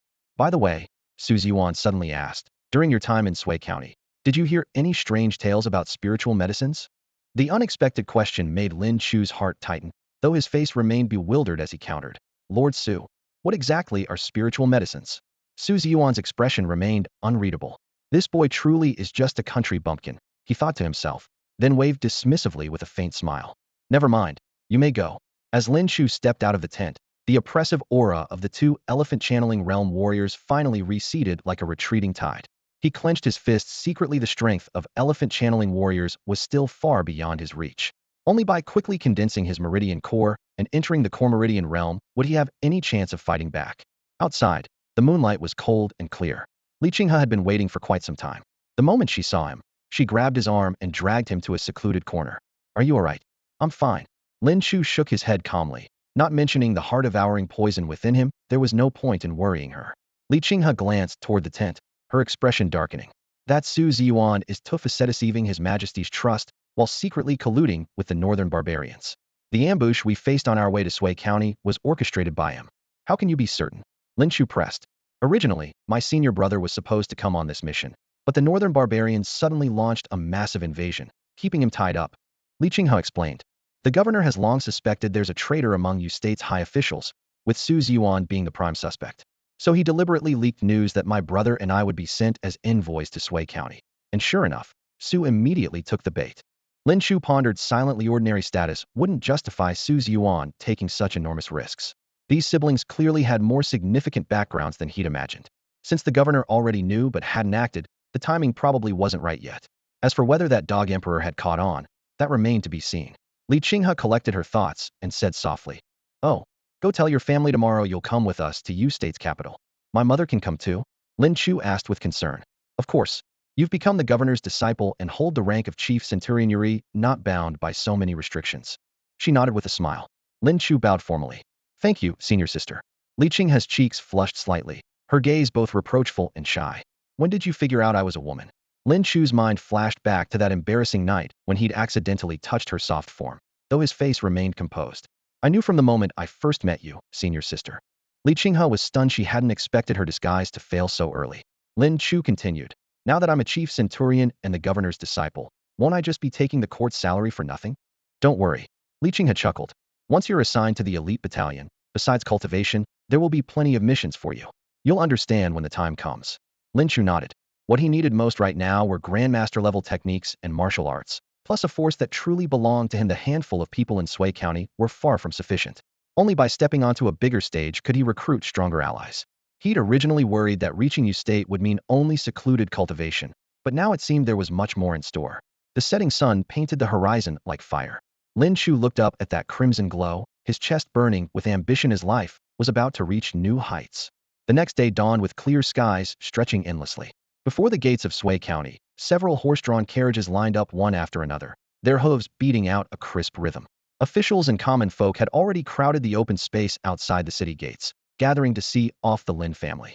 Familiar faces like Zhu Tsongde and Yuan Gu appeared one by one, while Wang Su led the garrison officers and soldiers standing solemnly to one side. "Master Lin, you'll always be the finest centurion in our hearts. When you reach Uezhou City, don't forget about us." Rough voices rose and fell, filled with reluctance to part. Zhu Tsongde stepped forward, his gaze full of admiration. "Master Lin, you're probably the person with the brightest future who's ever left our Sui County." Lin Chu clasped his fists with a smile. "Master Zhu, you flatter me. By the way, about that matter you asked me to petition the governor for?" Zhu Tsongde pulled a silk pouch from his robes and handed it over. "All my requests are in there. Please present them truthfully on my behalf, Master Lin." "Very well." Lin Chu accepted it. Since he was asked to deliver it truthfully, it probably wasn't anything too sensitive. Yuan Gu followed close behind, patting Lin Chu's shoulder. "Master Lin, take care on your journey. If you need anything, just find me." "Thank you, Centurion Yuan." Meanwhile, the common people pressed dried provisions and cured meat into Lin Chu's arms, things they themselves could barely afford to eat. Lin Chu repeatedly declined, only able to bow his hands in repeated thanks. As the crowd dispersed, Yuan Gu approached Lu Huiyun's side, lowering his voice. "Madam, how have you considered that matter?" Lu Huiyun gently shook her head. "Our life is good now. I don't want to disrupt it." "Madam can take her time thinking. There's still time." Yuan Gu reminded her. "Master Lin is young and accomplished. Sooner or later, he'll attract attention from the capital, and his background will be investigated. Please choose the right moment to tell him, to avoid complications." "We'll consider it." Lu Huiyun replied quietly. The farewell voices gradually faded as the convoy finally set off. Su Ziyuan didn't accompany them, using the county magistrate's death and heavy post-war affairs as his reason to remain in Sui County. Lin Chu didn't believe if these matters could be handled by sending someone else. Su Ziyuan surely had other plans, though they had nothing to do with him. Several miles from the city, the road widened. Li Yu gently tugged his reins, bringing his mount alongside Lin Chu's, pointing toward the last cart. "Junior brother, why are you bringing so many things?" The cart was dragging an enormous wooden chest behind it, quite conspicuous. "It's all my household goods, plus some dried game hunter's background, you know." Lin Chu answered with a smile. In truth, he had taken the opportunity to transport the golden toad from the county office pond. Since he'd rarely return to Sui County in the future, it was safer to bring it along. Li Yu gave him a thumbs up. "Quite the fortune. We're about to become fellow disciples. If you need anything in the future, just find me." Lin Chu nodded in agreement. Up ahead, Li Qinghe called out. All right, pick up the pace. Li Yu laughed heartily and spurred his horse forward. Delighted Insidi had originally been the youngest junior brother, but now that Lin Chu had arrived, he could finally become a senior brother. The convoy moved steadily forward, dust swirling in the sunlight. Lin Chu rode on his black horse with white hooves, his heart stirring as he opened his experience panel to check. Experience points. 51,520, a new record high. Old Lin had never fought such a lucrative battle in his entire life. War truly was the ultimate way to farm experience. This amount was enough to max out the Bull Tiger mystic art completely. However, the commotion might be too great, so for safety's sake, Lin Chu had been suppressing his inner urge. Only when night fell and their group settled in at the post station, after confirming that Lu Huiyun had fallen into deep sleep, did he finally close his eyes and begin the upgrade. With a thought, Lin Chu's experience bar for the Bull Tiger Mystic Art was instantly filled. Technique. Bull Tiger Mystic Art. Force transformation complete. 40,00040,000 experience points. 15,820 remaining. Rumble internal force surged like a hurricane through his flesh, sinews, bones, and organs. His already sturdy frame was reforged anew, every fiber trembling. The strength of 9 bulls and 2 tigers was achieved. The force suddenly reversed direction, rushing straight to his dantian. Buzz the 9 bulls mystic tiger pill instantly swelled with power, and a strange medicinal force spread throughout, serving as the final catalyst to complete the pill's formation. Boom. At the center of his dantian, a pulse pill covered in tiger stripes floated and spun. Force projected outward, expanding his meridians, then quickly flowed back, creating an efficient circulation. Simultaneously, a ring of force energy appeared in his dantian. Whoosh! Lin Chu exhaled a breath of stale air, his face showing undisguised joy. I've entered the pill pulse realm. But why am I cultivating another pill? Could I really condense a second pulse pill? Li Qinghe said the Bull Tiger Mystic Art could only modify pulse pills. Could it be that Dog Emperor's heart-devouring goo poison at work? During the breakthrough, he clearly sensed residual medicinal power in his dantian. Without the heart-devouring goo poison, he would still lack that final step, ultimately needing pill pulse realm techniques to compensate. This unexpected blessing filled Lin Chu with ecstatic joy. Now, the 9 bulls mystic tiger pill complemented his expanded meridians perfectly, creating an endless circulation of force that greatly enhanced his sustained combat ability. Each strand of force bore tiger markings, making it far more fierce than that of ordinary pill pulse warriors. Lin Chu stood up, his bones crackling and popping. He stepped outside the post station and channeled his force into a punch. Bang! The wind from his fist howled, and a massive boulder several yards away instantly shattered, debris flying everywhere. Through force alone, he now far surpassed Luo Fu. If they fought again, he could probably take the man's life within just a few moves. With experience still remaining, Lin Chu allocated it again. Martial skill, sun-chasing archery, pill pulse complete, 040,000. Effect, synergizes with 100 imperial archery. Master 30 stone bows. Achieve perfect accuracy at 3,000 paces. Fire 10 arrows in an instant. Imbue arrows with force to dramatically increase their speed and power. Experience points, 7,313. A 30-stone bow equaled 4,500 pounds of draw weight. 3,000 paces min a range of 4,200 meters. One more level, and his range would rival a Barrett sniper rifle, while his firing rate already held absolute advantage. The remaining experience was entirely invested in cloud-piercing spear technique. Martial skill, cloud-piercing spear technique, force transformation mastery, 7,3138,000. Several days later, the towering and majestic walls of Yuezhou City appeared before Lin Chu's eyes. Under the afternoon sun, the dark brown city bricks seemed gilded with gold, and the characters Yuezhou above the arched gate were written in bold, powerful strokes. Lin Chu reined in his horse and slowly entered the city, where streets bustled with carriages and horses flowing like water, tea houses and taverns lined the roads, and liveliness and prosperity rushed toward him. Having witnessed the gap between big cities and small counties in his previous life, experiencing it again still stirred emotions in his heart. Li Qinghe rode ahead, leading him to a square area enclosed by gray brick walls 2 zhang high. Inside and outside the high walls, guard posts stood everywhere with strict security, clearly distinct from other areas of the city. The plaque above the wall gate bore 3 characters, Ring Division, written in bold, iron hook strokes, displaying the unique strength of the Ring Army, truly a city within a city. Let's go in. I'll take you to your quarters first. Li Qinghe beckoned. All of us disciples of the governor live in the eastern courtyard, she added. Lin Chu carried his luggage and walked with his mother Lu Huiyun through winding corridors, stopping before a quiet small courtyard. The wooden door was freshly painted, with green tiles and white walls, and bamboo shadows swayed within the courtyard. This courtyard belongs to your family now, Li Qinghe explained. Junior brother, you still need to come with me to register at the Marshal Hall. Lin Chu set down his luggage and bowed to Lu Huiyun. Mother, I'll go there first. Go ahead, I'll take this opportunity to tidy up, Lu Huiyun nodded. Along the way, Li Qinghe briefly explained. The Marshal Hall has various cultivation equipment. Techniques and martial arts are all obtained from there. I'll select a pill condensation technique for the Dan Meridian realm for you. First focus on condensing your Meridian pill. The two arrived at the Marshal Hall. The interior was simply furnished, with weapon racks and wooden posts neatly arranged, and a faint medicinal fragrance mixed with the smell of sweat permeated the air. Behind a desk in the center, a young man in black robes sat quietly reading bamboo scrolls. The young man had bronze-colored skin with well-defined arm and shoulder lines, and even his loose robes couldn't hide his well-proportioned muscles. Hearing footsteps, he looked up, first showing joy upon seeing Li Qinghe, but his expression grew reserved when he glimpsed Lin Chu. Lin Chu, let me introduce you. This is second senior brother Pan Yong, Li Qinghe said with a smile. Little junior sister has returned. Pan Yong stood up, his voice deep. Second senior brother, this is Lin Chu whom I mentioned in my letter. Lin Chu cupped his fists. Greetings, senior brother Pan. Pan Yong's gaze swept over him indifferently, his smile disappearing. Don't call me senior brother yet. Master hasn't returned, so whether he'll accept you as a disciple is still uncertain. Li Qinghe's brow furrowed slightly, about to speak. Master has a letter for you. Read it first. Pan Yong directly handed over a letter. After opening and reading it carefully, Li Qinghe's expression changed slightly. Then she looked at Lin Chu. Lin Chu, I have urgent matters to attend to. She then stared at Pan Yong. Second senior brother, I'm leaving Lin Chu in your care temporarily. Master will still need to see him when he returns. Her implication was clear shouldn't cause trouble.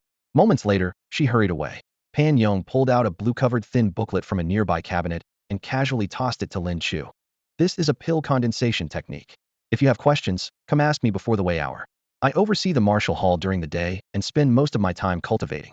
He scrutinized Lin Chu, his tone flat. Little junior sister couldn't discern your cultivation level, but I can see it clearly. Perfect energy transformation. I've also killed perfect Dan Meridian cultivators at perfect energy transformation, so don't be conceited. If you can't condense a Meridian pill within 7 days, get lost early. My master doesn't accept trash. Lin Chu's eyes remained calm, showing neither joy nor anger. Pan Yong possessed profound cultivation, even stronger than Su Ziyuan's guard from that day. He was definitely at the elephant manifestation realm, possibly even at the great perfection stage or beyond. Lin Chu silently assessed, knowing the other party still couldn't detect that he had already condensed the 9 Bulls Mystic Tiger pill. Though he had mentally prepared himself for the arrogance of the governor's subordinates, he hadn't expected such overwhelming condescension at their first meeting. Pan Yong placed a palm-sized blue-covered manual on the desk, his tone indifferent. You can take this pill condensation technique back to study. Return it when you're finished. Lin Chu reached for the manual and, with a thought, directly absorbed the technique's information into his mind using his unique absorption ability. Technique: pill condensation art pill meridian foundation. Progress: 0-100. Effect: a specialized technique for pill condensation that creates exceptionally solid meridian pills, far superior to other formal pill meridian techniques. It seems pill meridian techniques also have different grades, Lin Chu mused. Warriors with true backing could first cultivate such condensation techniques to form more solid meridian pills before transitioning to other methods, while those with insufficient resources could only use the crude condensation methods found in ordinary pill meridian techniques, naturally achieving inferior results. After completing the absorption, he pretended to rapidly flip through the pages, scanning the entire manual in just a dozen breaths like quantum reading. Then he casually tossed the manual back onto the desk. I'm finished. Farewell. He turned and walked away. Pan Yong's cold expression finally shifted slightly. What was this kid playing at? Claiming to understand after a few random flips? Ridiculous. In his view, Lin Chu was clearly throwing a tantrum, which was utterly foolish. Cultivation was a matter of life and death. How could it be used for petty arguments? He had planned to give Lin Chu a proper lecture when the boy asked about details, but seeing this attitude, he probably needn't bother.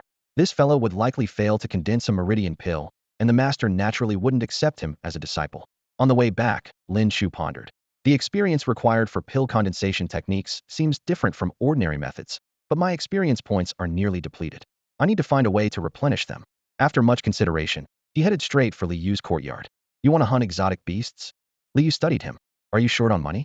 Your primary goal right now should be pill condensation. There's no need to waste time hunting.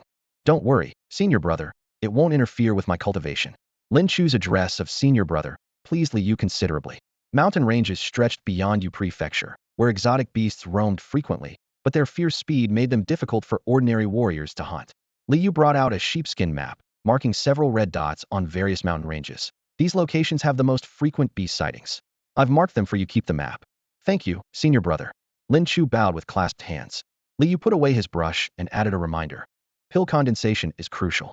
Though you don't need to participate in the elite battalion selection, you're not without competitors. Various factions have sent representatives, and even the crown prince and several other princes wish to become disciples. If you can't condense a pill within 7 days, you'll lose your qualification. I see. Lin Chu understood now. Pan Yong hadn't lied about that condition.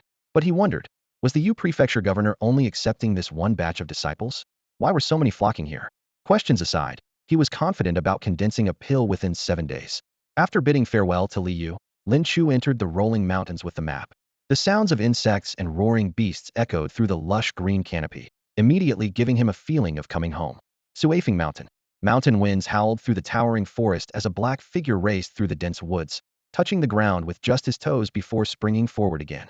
Despite the rugged terrain, he moved as if on level ground. Branches and leaves scattered in his wake as the fierce wind was torn apart, leaving trails of shallow air currents. Shriek. A piercing cry suddenly cut through the forest. Ahead, a strange beast burst from the undergrowth with a majestic deer head and a powerful tiger body, its 4 hooves generating wind as it moved. This was the deer tiger that Li Yu had called difficult to kill. It leaped onto a precarious rock, golden eyes flashing with fierce light, moving so fast it was almost just a blur. No wonder Li Yu said these beasts are hard to kill, Lin Chu said calmly, his gaze locked on the creature's shadow as he spoke to himself. Just this deer tiger's movement technique alone is probably comparable to the Dan Meridian realm. How could ordinary hunters possibly handle it? Before he finished speaking, he had already drawn the dragon gang's spirit python bow from his back. Bang whoosh. The bowstring vibrated as the dragon gang arrow shot through the air, gleaming coldly as it instantly pierced the deer tiger's forehead. Roar. The beast howled in fury, its massive form staggering before tumbling down the mountainside with a thunderous crash, sending rocks rolling. Experience 1000. Lin Chu glanced at the floating light and thought to himself. The experience is quite substantial, though they are rather difficult to kill. In 7 more days, I should have enough for pill condensation. Whoosh. Using the dragon wandering 3 steps technique, his figure flashed, and he appeared at the bottom of the slope, stopping beside the deer tiger's corpse.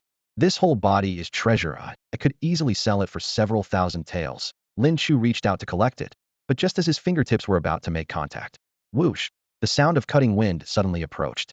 Lin Chu raised his hand and caught an arrow between 2 fingers, the shaft still trembling.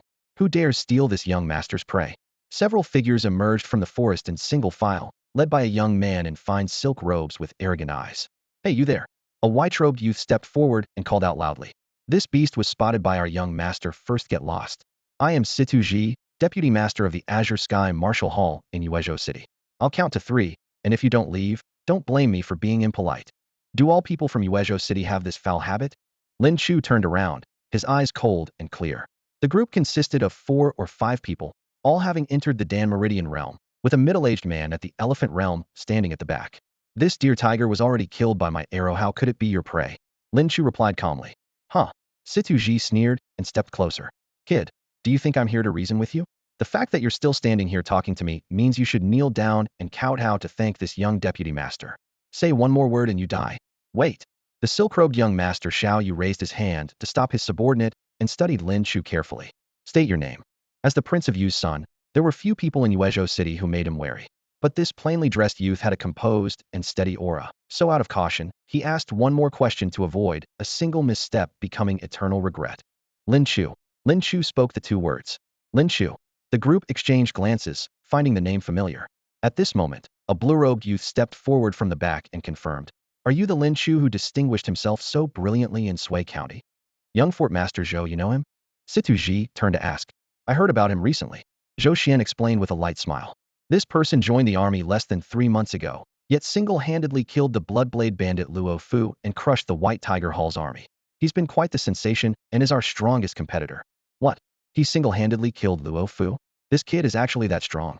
In the group, the only Elephant Realm cultivator, a bearded middle-aged man, walked to Xiao Yu's side and whispered a few words in his ear. Xiao Yu's expression changed slightly. Then he declared loudly, Since you are a hero of our great Qian dynasty, today's matter is settled. Xiao Yu smiled faintly and said, Consider this exotic beast my gift to you. Let's go. Situ Ji followed closely behind, snorting coldly through his nose before turning to leave with Xiao Yu. As the 2 descended the mountain, they discussed in low voices. Young master, this is too fake, isn't it? Cultivating for just a few months and being able to kill a Dan Meridian perfection warrior? I bet that battle report is exaggerated. This kid probably has deep connections with the Sway County commander, deliberately claiming credit he doesn't deserve. He doesn't even consider whether it's reasonable. On the mountain path, several sons of high officials and nobles remained arrogant, their words full of speculation.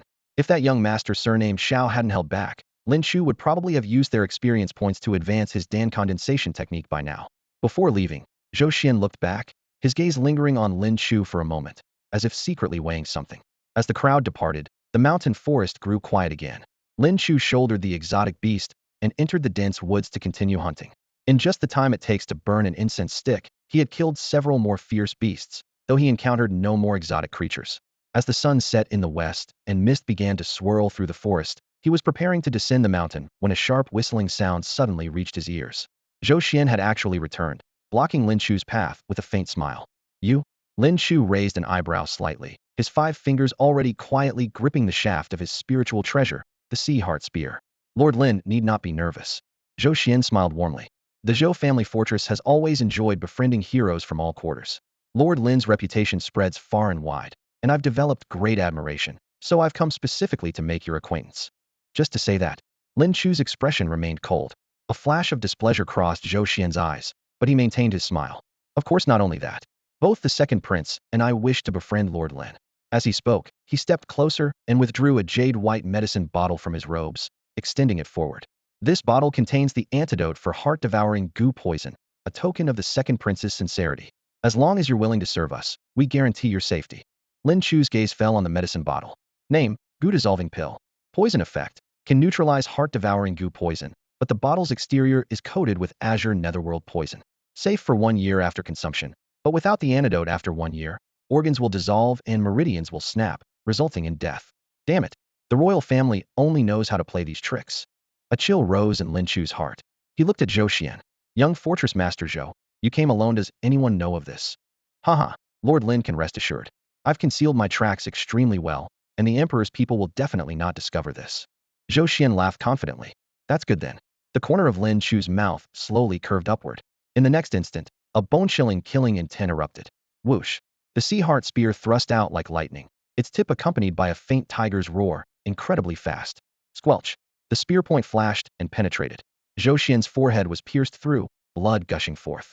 The smile was still frozen on his face, but his eyes held lingering disbelief, couldn't understand where Lin Chu got the audacity.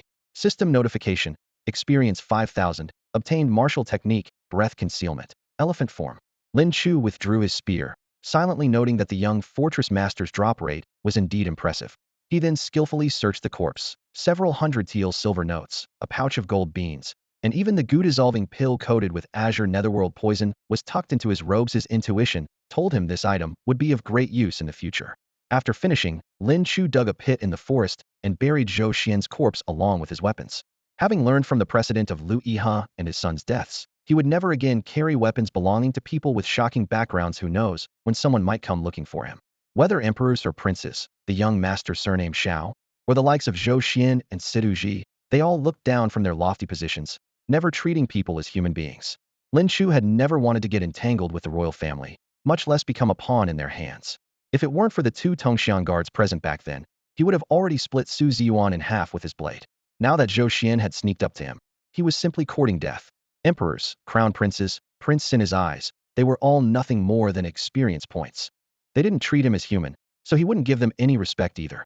Returning to Yuezhou City, Lin Chu first went to the market to count, skin, weigh, and sell his exotic beasts and prey, earning dozens of silver coins before heading back to the Sharp Camp Division. Unfortunately, he didn't run into Chun Xiao. Otherwise, that Liyue Tiger's member would have been a priceless aphrodisiac that would have made that guy cry for his parents. Mother, please keep this silver safe. Lin Chu handed the entire pouch of silver coins from his hunt to Lu Huiyun without hesitation. He couldn't be bothered managing household expenses. Leaving it to his mother was most reassuring. As for the banknotes he'd searched from Zhou Xian's body, each bore specific serial numbers, and he worried his mother might expose them when spending, so he kept them tucked in his own robes. The courtyard was filled with the aroma of food. Lu Huiyun had swept the freshly scrubbed floor until it was spotless and arranged 4 dishes and 2 soups on the square table. I really couldn't move that big chest of yours, she said, pointing toward the cart. Don't worry, leave it to me. Lin Chu walked over and lifted the chest with one hand. flexing his arm to carry the 100-plus-pound box into the house without a sound. After dinner, he returned to his room, and with a thought, the panel appeared. Experience points, 7,300. He first absorbed the breath concealment technique he'd gained today. Buzz. A wealth of cultivation formulas and breathing rhythms for breath concealment instantly flooded his mind. Moments later, the panel updated. Martial technique. Breath concealment technique. Tongxiang beginner 02000. Effect. Hold breath and focus mind, reducing qi presence. The breath concealment technique wasn't a conventional Tongxiang realm combat skill, but more of a supplementary art. When cultivated to perfection, it could reduce one's presence to extremely low levels, making detection difficult even for upper 3 realm experts. It also extended lifespan, reduced energy consumption, and greatly enhanced endurance in prolonged battles. Lin Chu was secretly pleased. If he truly mastered it to perfection, his endurance would definitely be unmatched in the Danmai realm, and Chun Xiao would probably be green with envy. But right now, the most urgent matter was the pill condensation technique. He suppressed his wandering thoughts and clicked to advance 2 levels. Cultivation method, pill condensation technique, Danmai mastery 02500. Experience points, 6,600. Boom. Massive cultivation insights poured in like a flood. Following the technique, he circulated his energy, channeling streams of pure force into his dantian to nourish another energy star ring. The misty energy rapidly condensed, and soon a vague pill embryo became faintly visible, the prototype of his second meridian pill. I can go even faster. Lin Chu continued pouring in experience points, pushing it to perfection in one go. Cultivation method, pill condensation technique, Danmai perfection 4000. Experience points, 100. Rumble. Deep within his dantian, it was as if thunder exploded, with multiple streams of energy interweaving and spinning before suddenly bursting apart. Buzz. The star ring abruptly contracted, and a crystal-clear white meridian pill formed within the radiance. Immediately, a special energy surged forth, flowing from the pristine meridian pill into his 8 extraordinary meridians. His meridians expanded once again, and the powerful force merged with the tiger's strength, multiplying Lin Chu's power exponentially. Whoosh! He exhaled a long stream of white vapor, his force clearly audible in his breath. The white stream shot straight out for more than 10 feet before gradually dissipating. 2 meridian pills, double the force.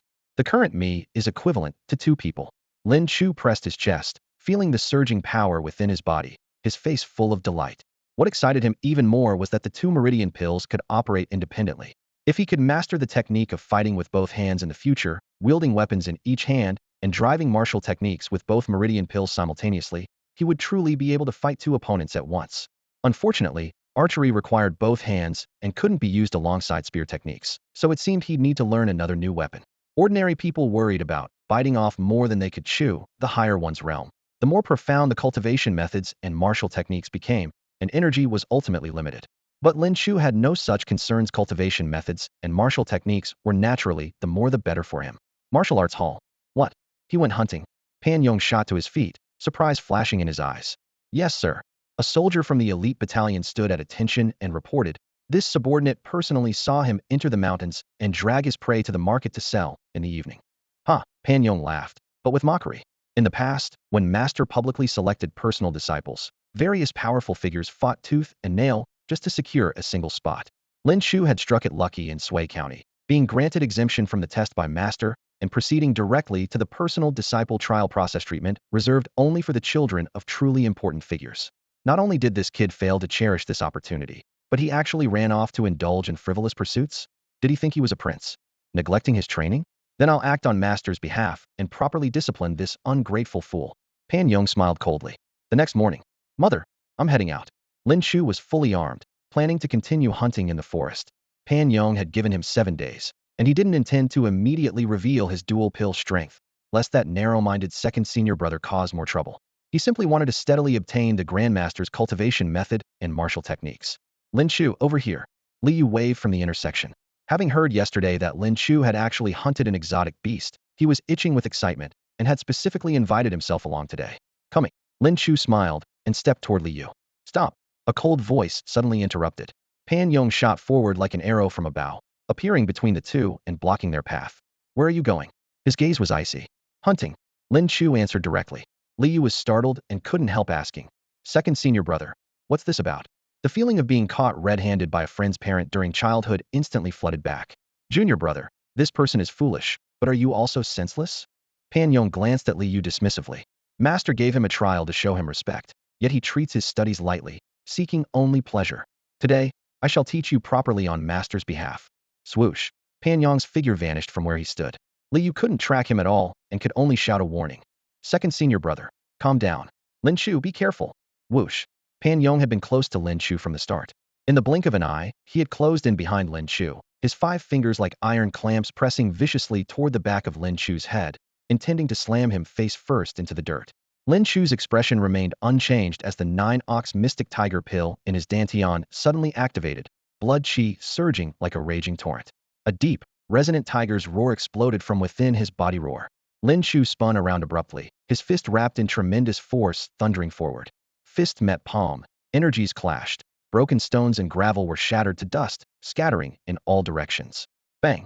The air exploded as both figures retreated simultaneously. Lin Chu staggered back several steps, his heels carving shallow grooves in the rubble.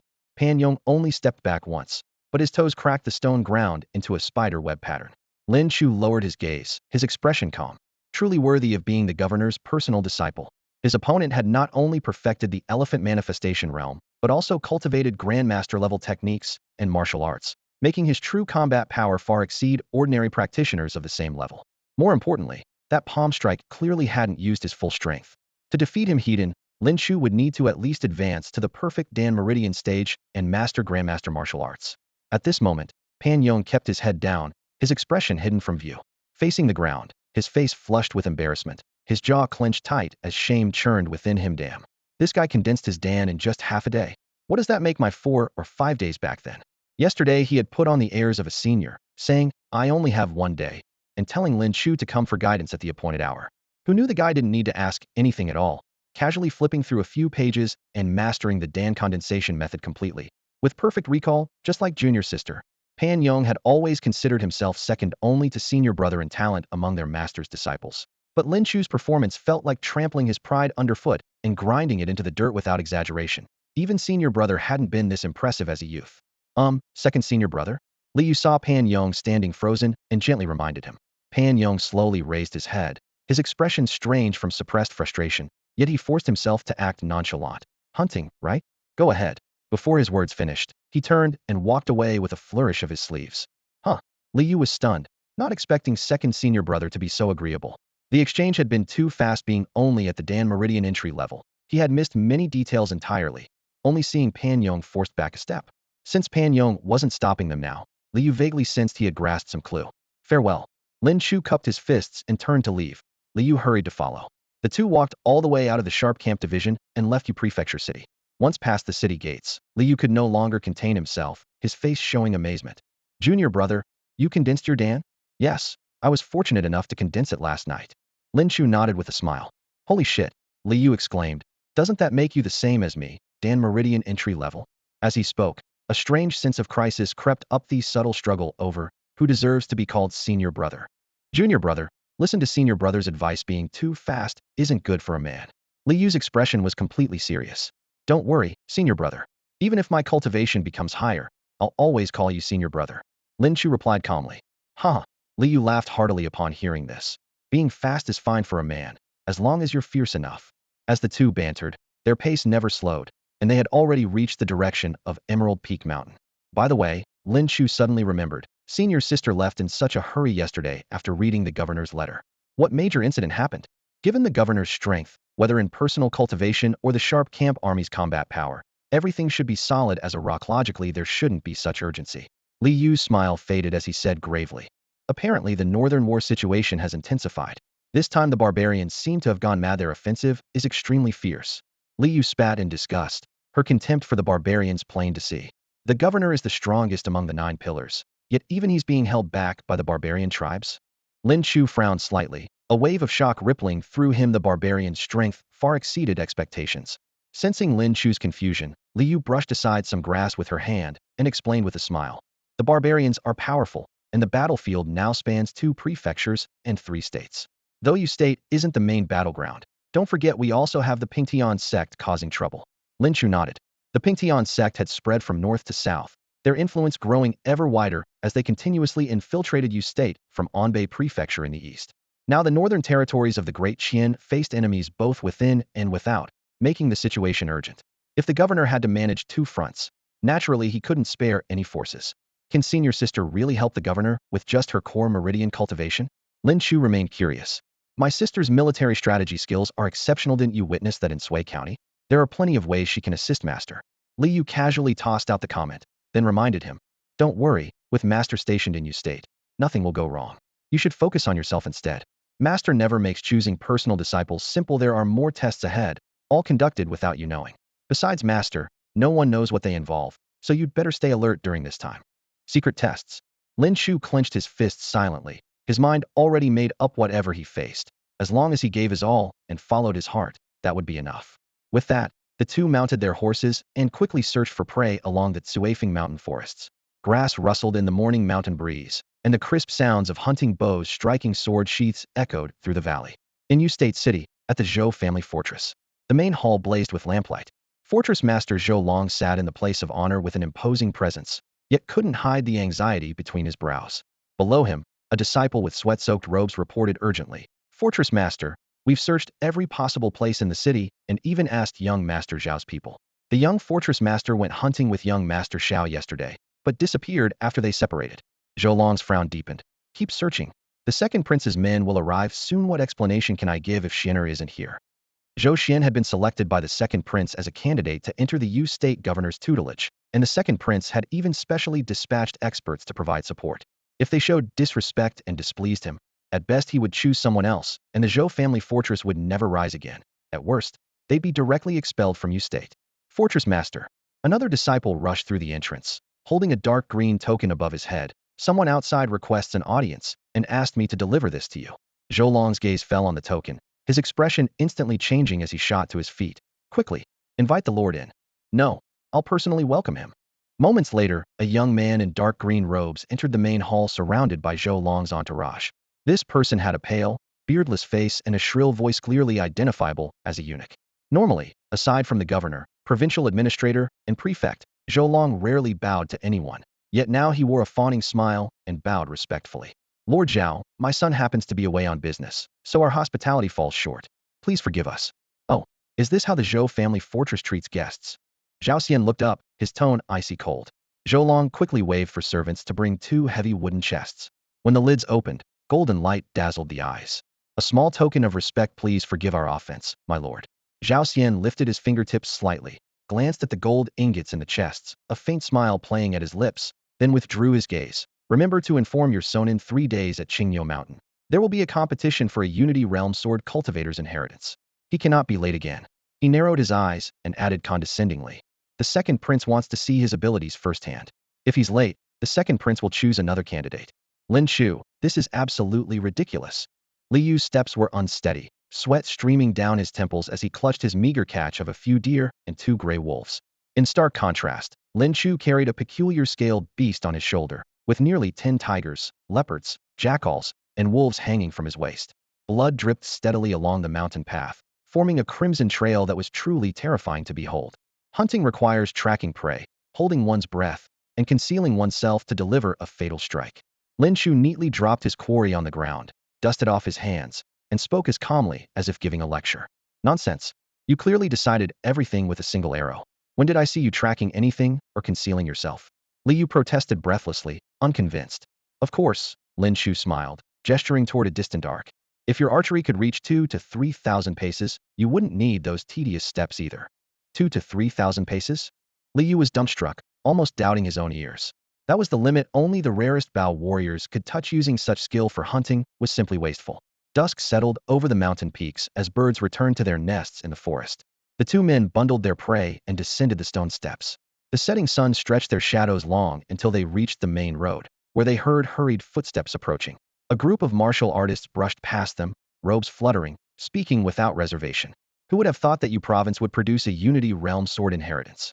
I've traveled thousands of miles just to claim it. Give it up. US City is filled with elites. What chance do you have? Yu City certainly has hidden dragons and crouching tigers, but those from master lineages might not value a Unity Realm inheritance. Besides, the Yu Sharp Battalion, Prince Yu's Manor, Azure Sky Martial Hall, and Green Mountain Sword Sect have already agreed. Only middle 3 realm warriors may participate. Violators will face collective punishment. The martial artist's figures vanished into the twilight, but their words lingered in the wind. Lin Chu pondered silently. Unity Realman inheritance second only to Grandmaster level would perfectly fill the gap in his secondary weapon. How could a general lack a sword at his waist? At this thought, his eyes brightened. Senior brother, what's this about the sword inheritance? Lin Chu asked, turning slightly. Li Yu adjusted the prey on his shoulder while explaining. A few days ago, strange phenomena appeared at Green Bull Mountain.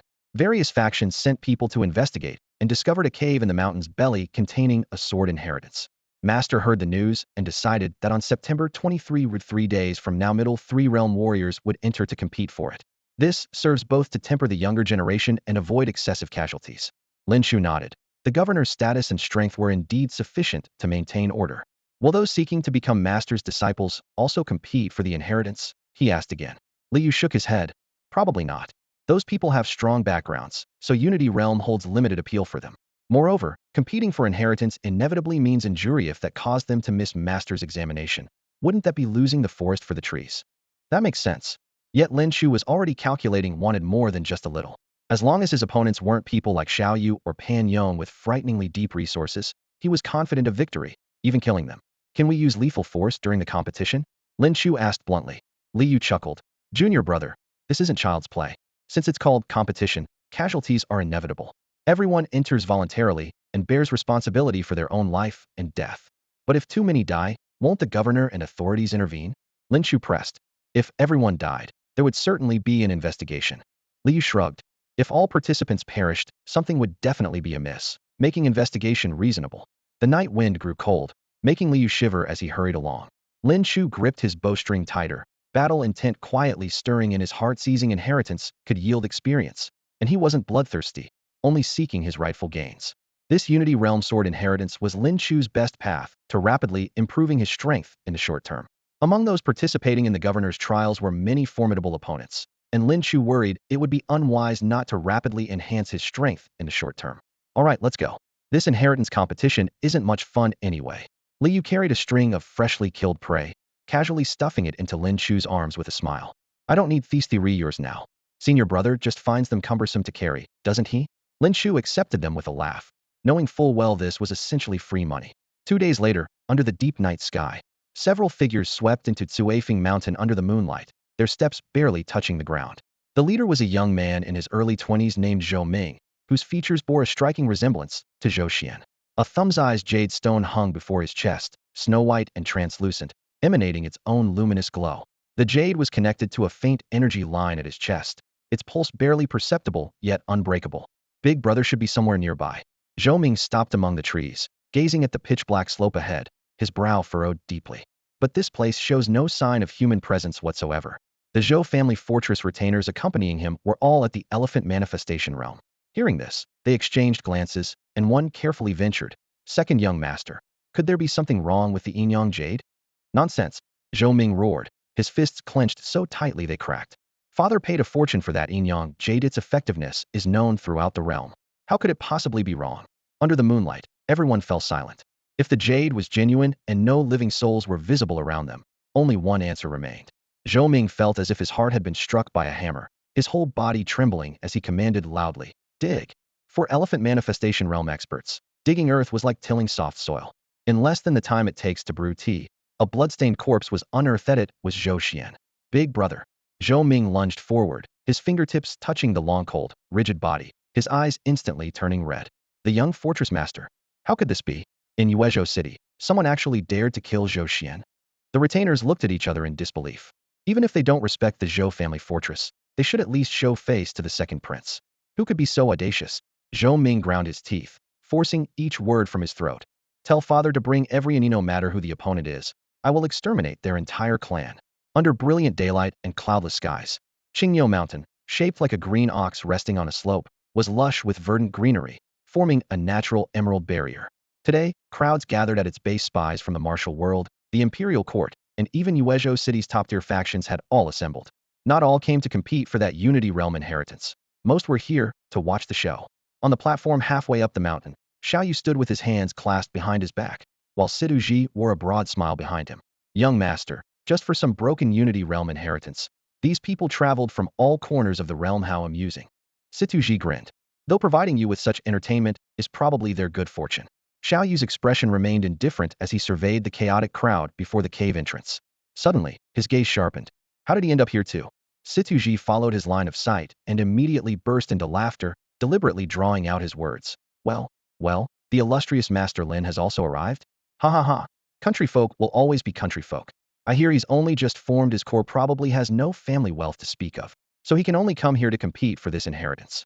I suppose he lacks advanced cultivation techniques and martial arts skills, so he's taking this desperate risk to compete for the inheritance in order to pass the governor's test. Situji threw back his head and laughed loudly, his voice hoarse and full of mockery. This man is nothing but a petty schemer who colluded with 1,000 household commander and fabricated achievements, deceiving the court to gain rewards. Now he doesn't even need to participate in the elite battalion selection and can jump directly into the competition for the governor's personal disciples. TSK. Here we are, legitimate scions of noble families, having to compete with such a person for spots. How utterly disgraceful. Murmurs arose from all sides. Lin Chu raised his eyes, a cold glint flashing briefly in their depths. Just as the atmosphere grew tense, a somewhat sharp voice came from the back of the crowd. I've long heard that the master of Bixiao Martial Hall is generous and benevolent. How is it that his son is so arrogant and domineering? Everyone turned around in unison to see a fair-complexioned young man with sharp features walking leisurely toward them. Situji glanced over sideways and sneered. And what are you supposed to be, daring to speak so insolently? The young man replied calmly. Eastern Bureau of Investigation, Wu Huayan. The Eastern Bureau? Situji's expression changed dramatically. He quickly restrained his arrogance and bowed with a forced laugh. So it's an official from the Eastern Bureau. I misspoke, just now misspoke. The surrounding martial artists and court officials also gasped in shock. The Eastern Bureau was a secret agency established by the emperor himself, known alongside the embroidered uniform guard as the Bureau and Guard. All the eunuchs recruited there possessed exceptional martial talents, with even the weakest being at the Dan Meridian realm. In recent years, as the emperor had become obsessed with seeking immortality and paid little attention to Eastern Bureau affairs, its power structure had grown increasingly complex. All matters had to be reported to the crown prince, yet the second prince had secretly placed his own people within it. Even mentioning factional strife was taboo for outsiders. Why has even the Eastern Bureau come? Whispered conversations broke out everywhere. His Majesty is too busy seeking immortality to care, the Eastern Bureau reports to the crown prince, and the second prince has his hands in it too. This is no simple matter. Shu, watch your words. Lin Chu pondered silently. This Wu Huayan is most likely the second prince's representative in Yu province.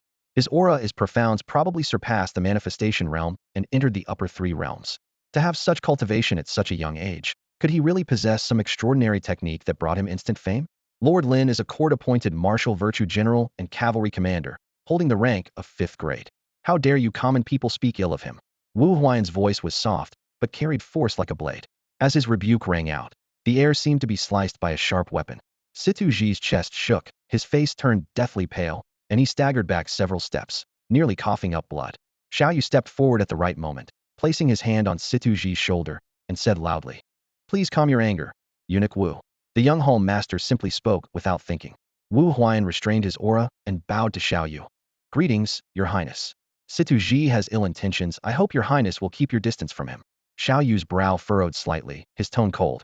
How I conduct my affairs requires no guidance from eunuch Wu. Rather, the eunuch seems quite concerned about Lord Lin with Zhou Xian missing. Is the second prince planning to choose another candidate?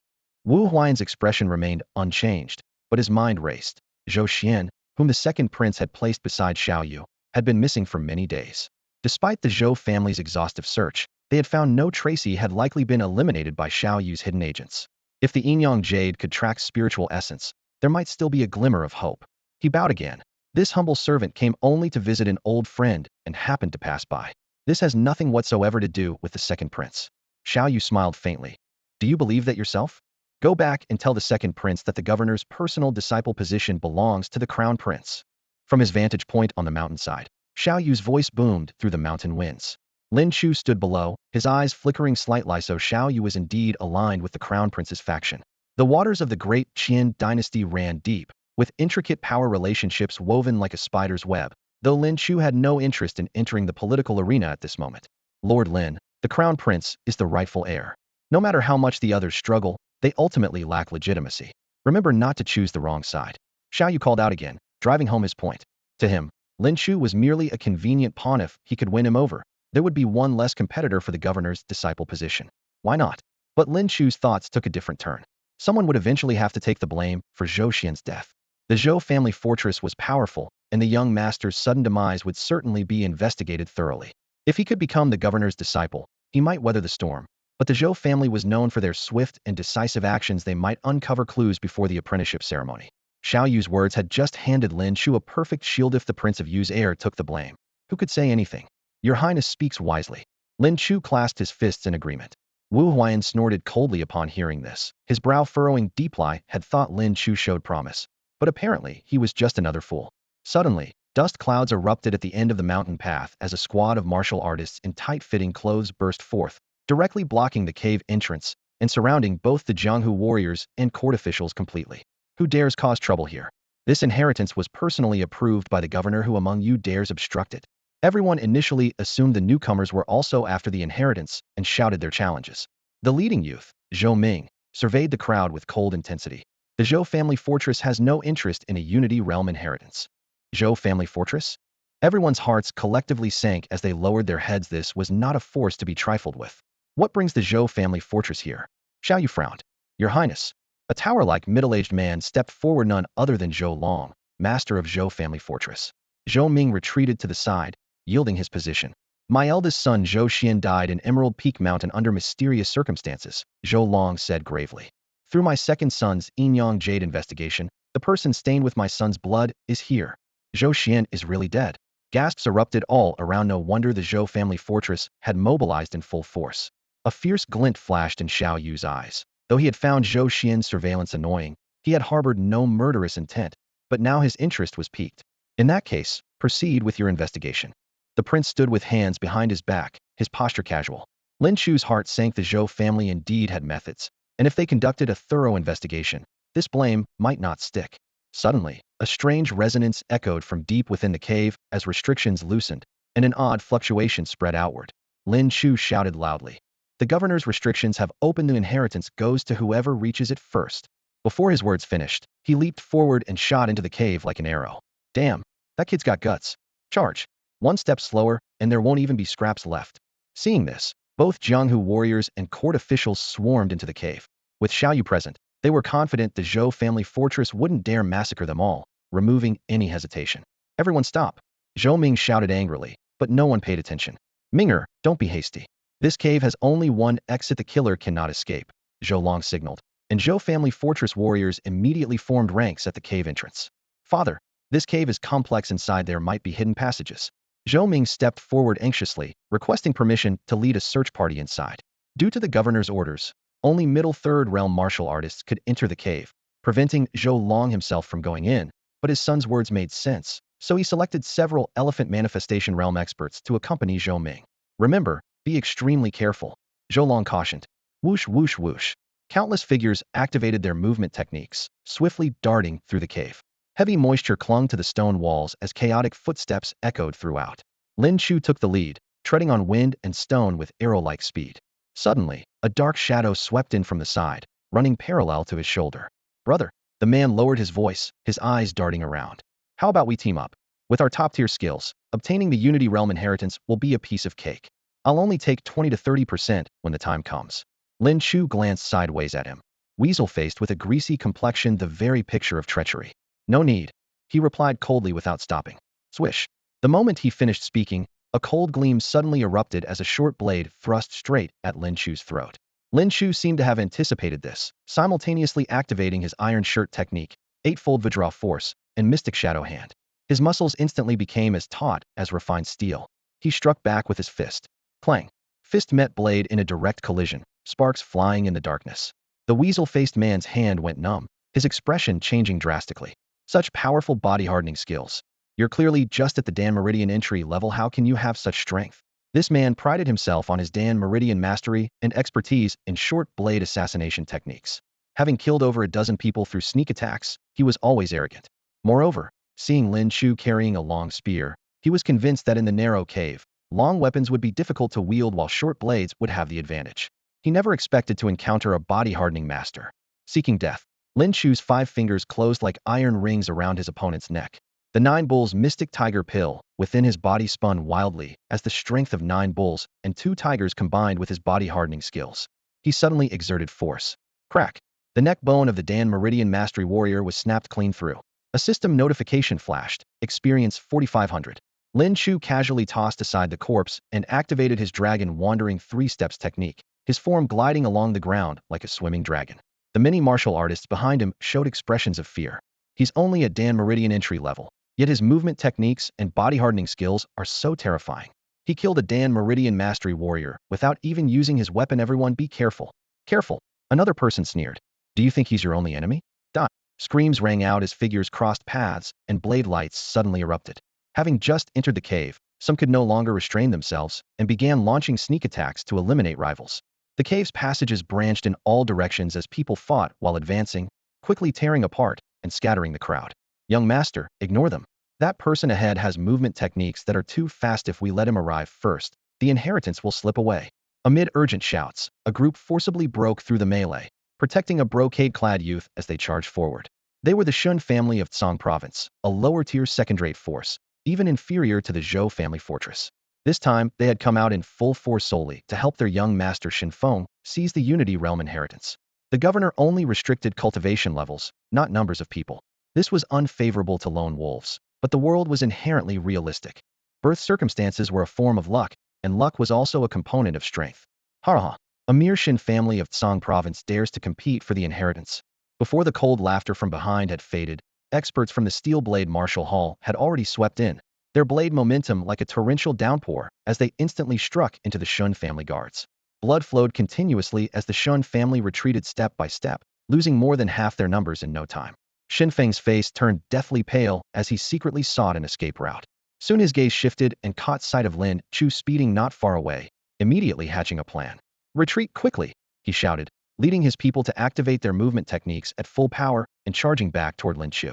Fellow warrior, just as we agreed earlier, help me quickly. The pursuers gave chase relentlessly as disciples of the Steel Blade Martial Hall shouted thunderously. The leader had the most powerful blade momentum was the Martial Hall's senior disciple, Lu Jinsong. Lu Jinsong had witnessed Lin Chu's terrifying body-hardening martial arts firsthand. Despite his confidence in his perfect Dan Meridian cultivation, he understood that taking down Lin Chu would be no easy task. Ahead, the members of Gang Dao Martial Hall stopped to observe. Shinfeng secretly rejoiced. As long as Lin Chu and Gang Dao Martial Hall fought each other, he could escape into chaos. Before the thought fully formed, a captivating black light suddenly shot toward him. Whoosh! Thud! The spiritual treasure Sea Heart Spear pierced through the air, instantly penetrating Shun Feng's throat. Even in death, Shinfeng never expected Lin Chu to strike so suddenly. Experience 4000. Trying to pin the blame on me? You're teaching fish how to swim.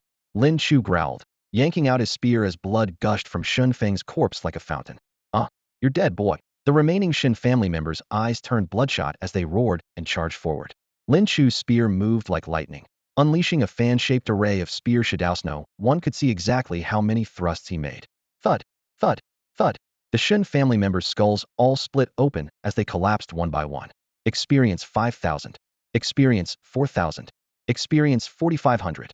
Lin Chu felt exhilarated. As expected, everyone competing for this inheritance is no ordinary person. Just this Shin family alone, all Dan Meridian Realm cultivators' me experience points are skyrocketing. I've struck it rich. The Gang Dao Martial Hall disciples gasped in shock. What incredible spear work. Senior brother, did you see that clearly? No. Lu Jinsong's expression grew grave as he shook his head and whispered. To possess such combat power at just the Dan Meridian entry level, no wonder young Master Shao outside the cave values him so highly. He immediately cupped his fists and called out loudly. Brother, we mean no offense. We only had business with the Shin family. Farewell. With that, he led his people in a swift retreat, preferring to take a detour rather than provoke Lin Chu further. After Gang Dao Martial Hall departed, the passage fell silent. As Lin Chu continued forward, he muttered to himself. I never expected this cave to be so vast, with at least a dozen different routes.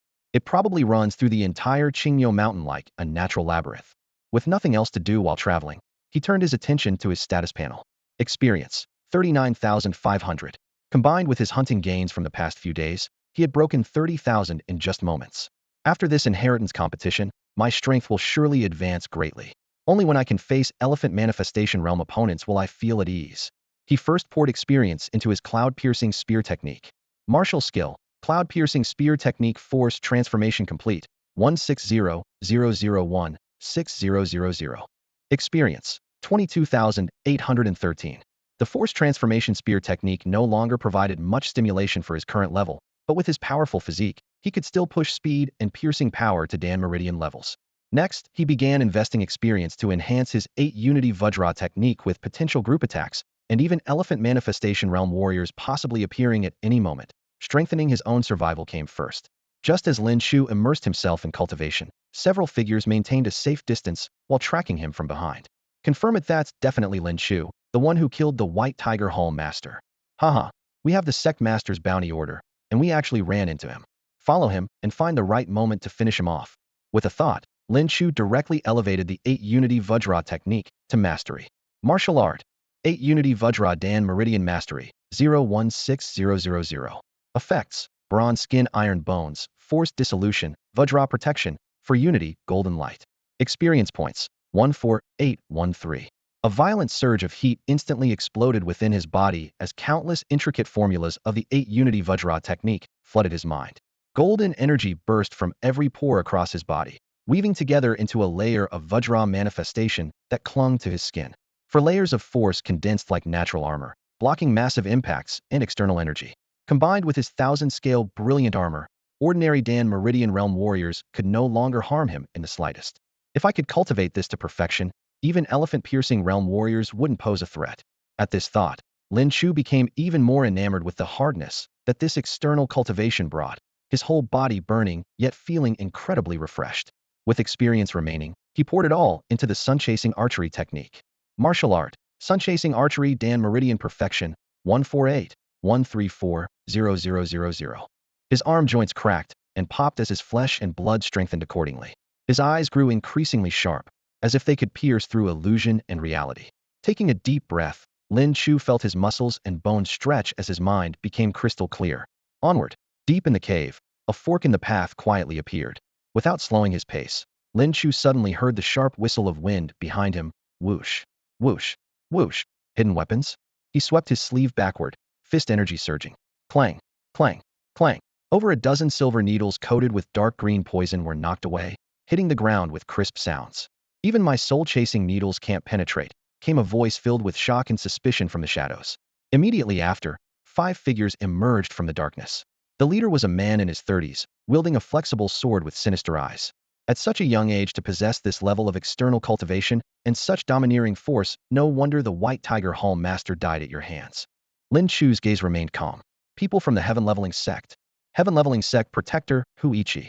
The man chuckled softly as he brandished his flexible sword.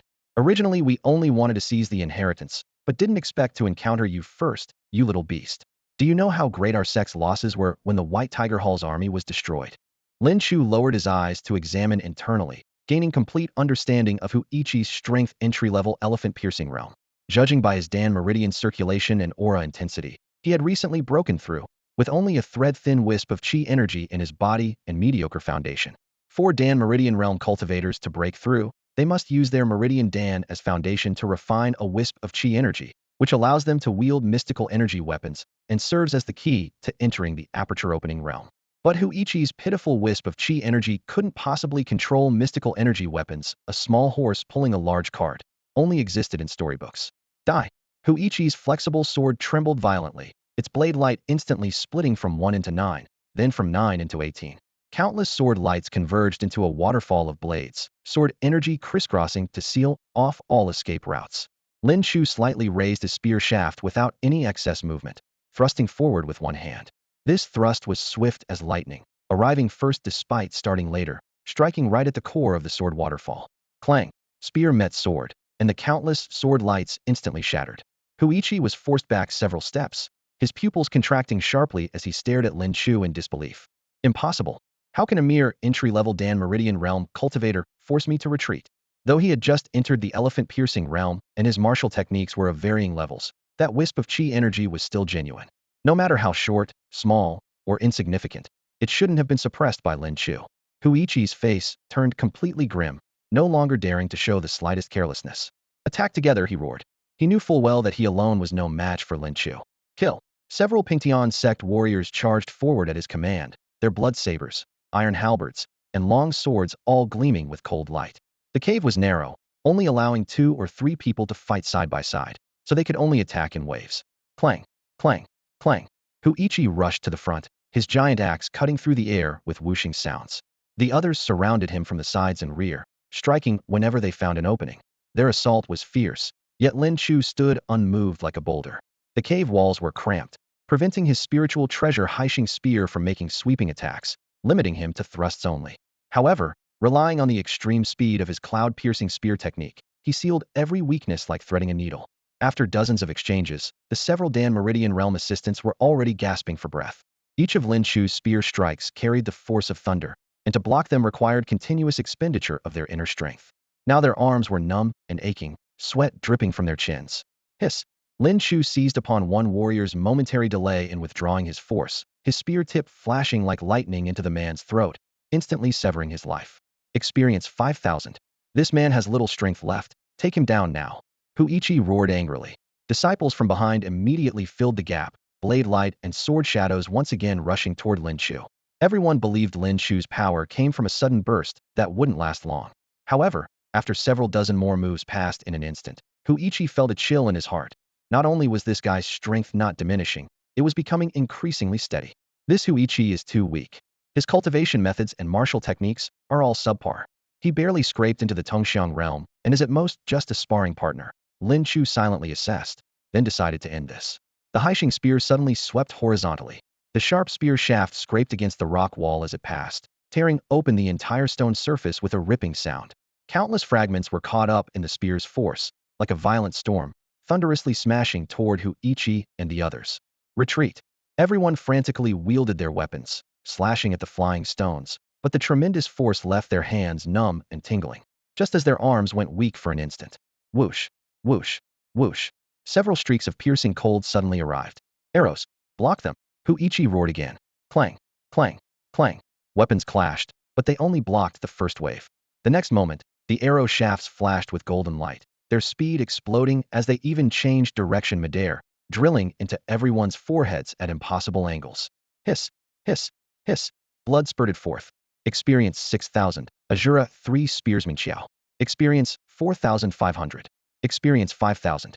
Huichi's pupils dilated, his mouth still hanging open in shock. Who could have imagined that someone with such terrifying spear techniques would have even more unmatched archery skills? Experience 25,000. Lin Chu glanced at his status panel. His mood greatly improved in an instant. He had gained over 20,000 more experience points. The greatest harvest was the Azura 3 spears that Huichi had dropped, a magnificent Mingxiao realm spear technique. With a thought, he directly chose to absorb it. In an instant, countless ghostly shadows surged through his vision, circling and shrieking. Ghostly wails and wolf howls filled his ears, as if he had fallen into a mountain of corpses and sea of blood. Buzz! When his consciousness returned, his back was already soaked with cold sweat. What a vicious spear technique! Lin Chu was startled, thinking to himself that this spear method was terrifyingly evil. In that brief moment, he had nearly been lost within it. Without absolute mental strength, he could very well have been controlled by the spear intent and become a puppet. Without powerful control, one might even become a puppet of the spear technique. Interesting, I don't care about this or that. Enhance it. Martial technique. Azura 3 spears aperture opening entry level, 05000. Lin Chu's mind trembled slightly as he channeled his experience points, instantly advancing the Azura 3 spears technique by 1 level. Boom. A torrential flood of information surged into his consciousness like a raging tide. Technique execution, energy circulation, and power distribution points became crystal clear. Mixed within was a twisted, sinister aura that corrupted the mind, secretly stirring his emotions. Fortunately, this was merely the entry level, so that influence wasn't enough to truly shake him. Even so, killing intent surged wildly in an instant, nearly breaking through his rational control. Lin Chu silently warned himself, if one's strength or willpower were slightly weaker and they rashly cultivated the Azura 3 spears to its ultimate level, they would surely become a killing machine that knew only slaughter. After all, the core of this spear technique was killing intent. 3 spears, 3 forms. Each move could inject killing intent into an enemy's body, causing those with weaker minds to suffer immediate mental collapse. If one couldn't master the killing intent, they would be consumed by it first. Martial technique. Azura 3 spears aperture opening minor achievement, 015000. With 20,000 experience points remaining, should he continue advancing? His thoughts stirred again as experience flowed in buzz, Buzz, buzz. The reaction was several times more intense than before. Lin Chu's eyes suddenly turned blood red, and the bone-chilling killing intent transformed into crimson mist that enveloped his entire being like a reborn Azura. The killing intent came fiercely but departed just as quickly. Moments later, the red glow faded, and he exhaled roughly, thin beads of sweat sliding down his forehead. The Azura 3 spears had reached major achievement his safe limit. One more step would mean a life-or-death gamble. Martial technique. Azura 3 spears aperture opening major achievement, 045000. Experience points remaining, 5,000. The Azura 3 spears emphasized ultimate explosive power, completely different from the Zhu family's sustained spear technique and the swift piercing cloud spear technique. At the major achievement level, he had only fully comprehended the first 2 moves. Even without unleashing the second move at 100 power, it was already sufficient to battle against peak elephant manifestation realm experts. He first invested his remaining experience into the breath concealment technique. Martial technique. Breath concealment elephant manifestation minor achievement, 010000. Effects. Breath control and mental focus, concealing presence and traces, sustained breathing capacity. Then he invested all remaining experience into the sun-chasing archery.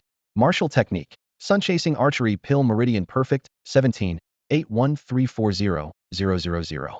New memories surfaced sat cross-legged in meditation atop mountain peaks, enduring wind, frost, rain, and snow in endless cycles, yet seemed forgotten by heaven and earth, his entire being merging with the environment.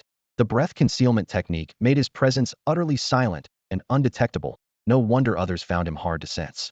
The sustained breathing capacity also reduced energy consumption, greatly enhancing his ability to fight prolonged battles. After sensing the changes within himself, he walked to the corpses of the Leveling Heaven sect members and began pulling out arrows one by one.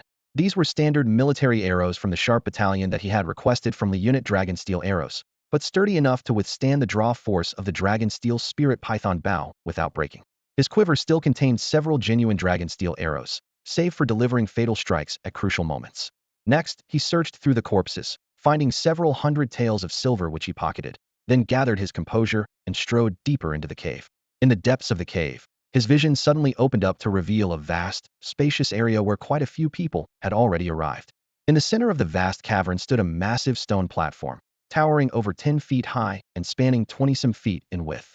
The platform's surface bore countless marks carved by time, with an ancient sword thrust straight into its center, its blade emanating a faint, cold steel gleam. The terrifying chi remaining within the sword had transformed into visible wisps that continuously flowed into the platform's crevices, forming an invisible barrier that prevented any approach. At this moment, disciples of the Zhou family fortress had completely surrounded the platform. Dozens of Zhou disciples were present, including over 10 at the elephant manifestation realm, with 3 having reached perfection in that realm. Their subtly radiating auras filled the air with tense, explosive energy. The martial artists and court officials gathered at the periphery burned with rage at this display of force.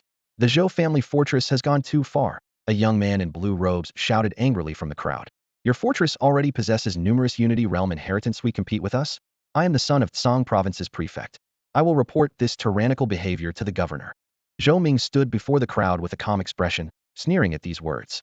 Mere Tsang Province dares compare itself to you province? Never mind being a prefect's son. Even if the governor of Tsang Province came here, he would have to show proper respect to our Zhou family fortress. His voice grew stern as he surveyed the crowd. Our Zhou family fortress has no need for this Unity Realm inheritance. We block your path today only because my elder brother was treacherously murdered, and the killer hides among you. This person surely covets this sword cultivation inheritance. If you can help me capture him, the Zhou family fortress will not obstruct your pursuit of the inheritance and will even offer generous rewards. Moreover, our people will personally assist you in claiming the inheritance. A commotion erupted among the crowd. With over 10 elephant manifestation realm experts from the Zhou family fortress before them, gaining their assistance would make the sword inheritance practically guaranteed. However, any killer that warranted such intense focus from the Zhou family fortress must possess extraordinary strength. Great rewards meant great dangers, and everyone calculated the risks and benefits. Zhou Ming caught the subtle expressions on their faces and sneered inwardly. A bunch of fools. How difficult could it be to persuade you? Once the Yin Jade locates the killer, nothing can stop us. Hidden in the crowd, Lin Chu concealed himself using breath suppression techniques. The Yin Jade in Zhou Ming's hand showed no reaction near him. A slight smile played at his lips. So you understand how to borrow the crowd's strength and redirect their hostility toward me? Zhou Ming does possess some cunning. His gaze swept over the dozen or so elephant manifestation realm experts behind Zhou Ming As he quietly assessed the situation, the time wasn't right to devour this force. Zhou Ming's words temporarily stabilized the situation, but even the strongest suppression couldn't withstand time. The ancient sword on the platform was a mystic qi weapon. Its former master had infused his life's qi into the sword to protect the inheritance, but that qi was nearly depleted otherwise. How could this inheritance site have been so easily discovered? Lin Chu calculated inwardly at most 3 days before the qi would dissipate. When the Unity Realm inheritance lay within reach, could these martial artists still restrain themselves?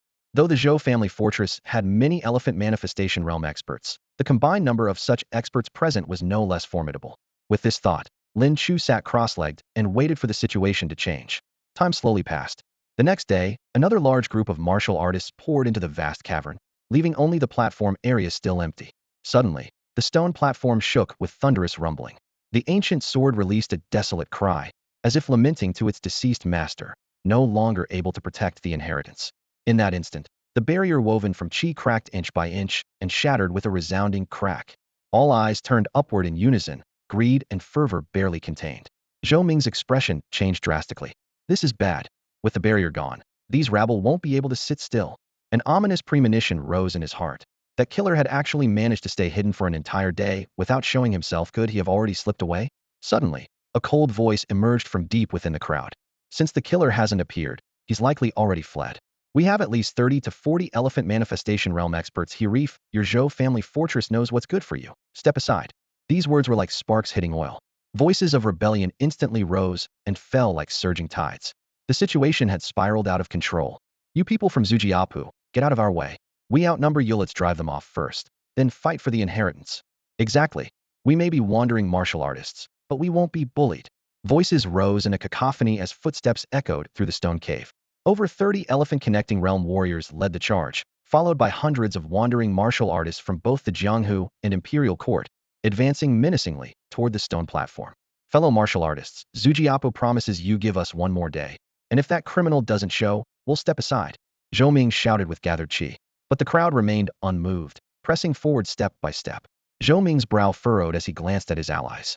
The perfect elephant connecting realm warrior understood immediately, his sword flashing from its sheath. Flash. Cold steel gleamed.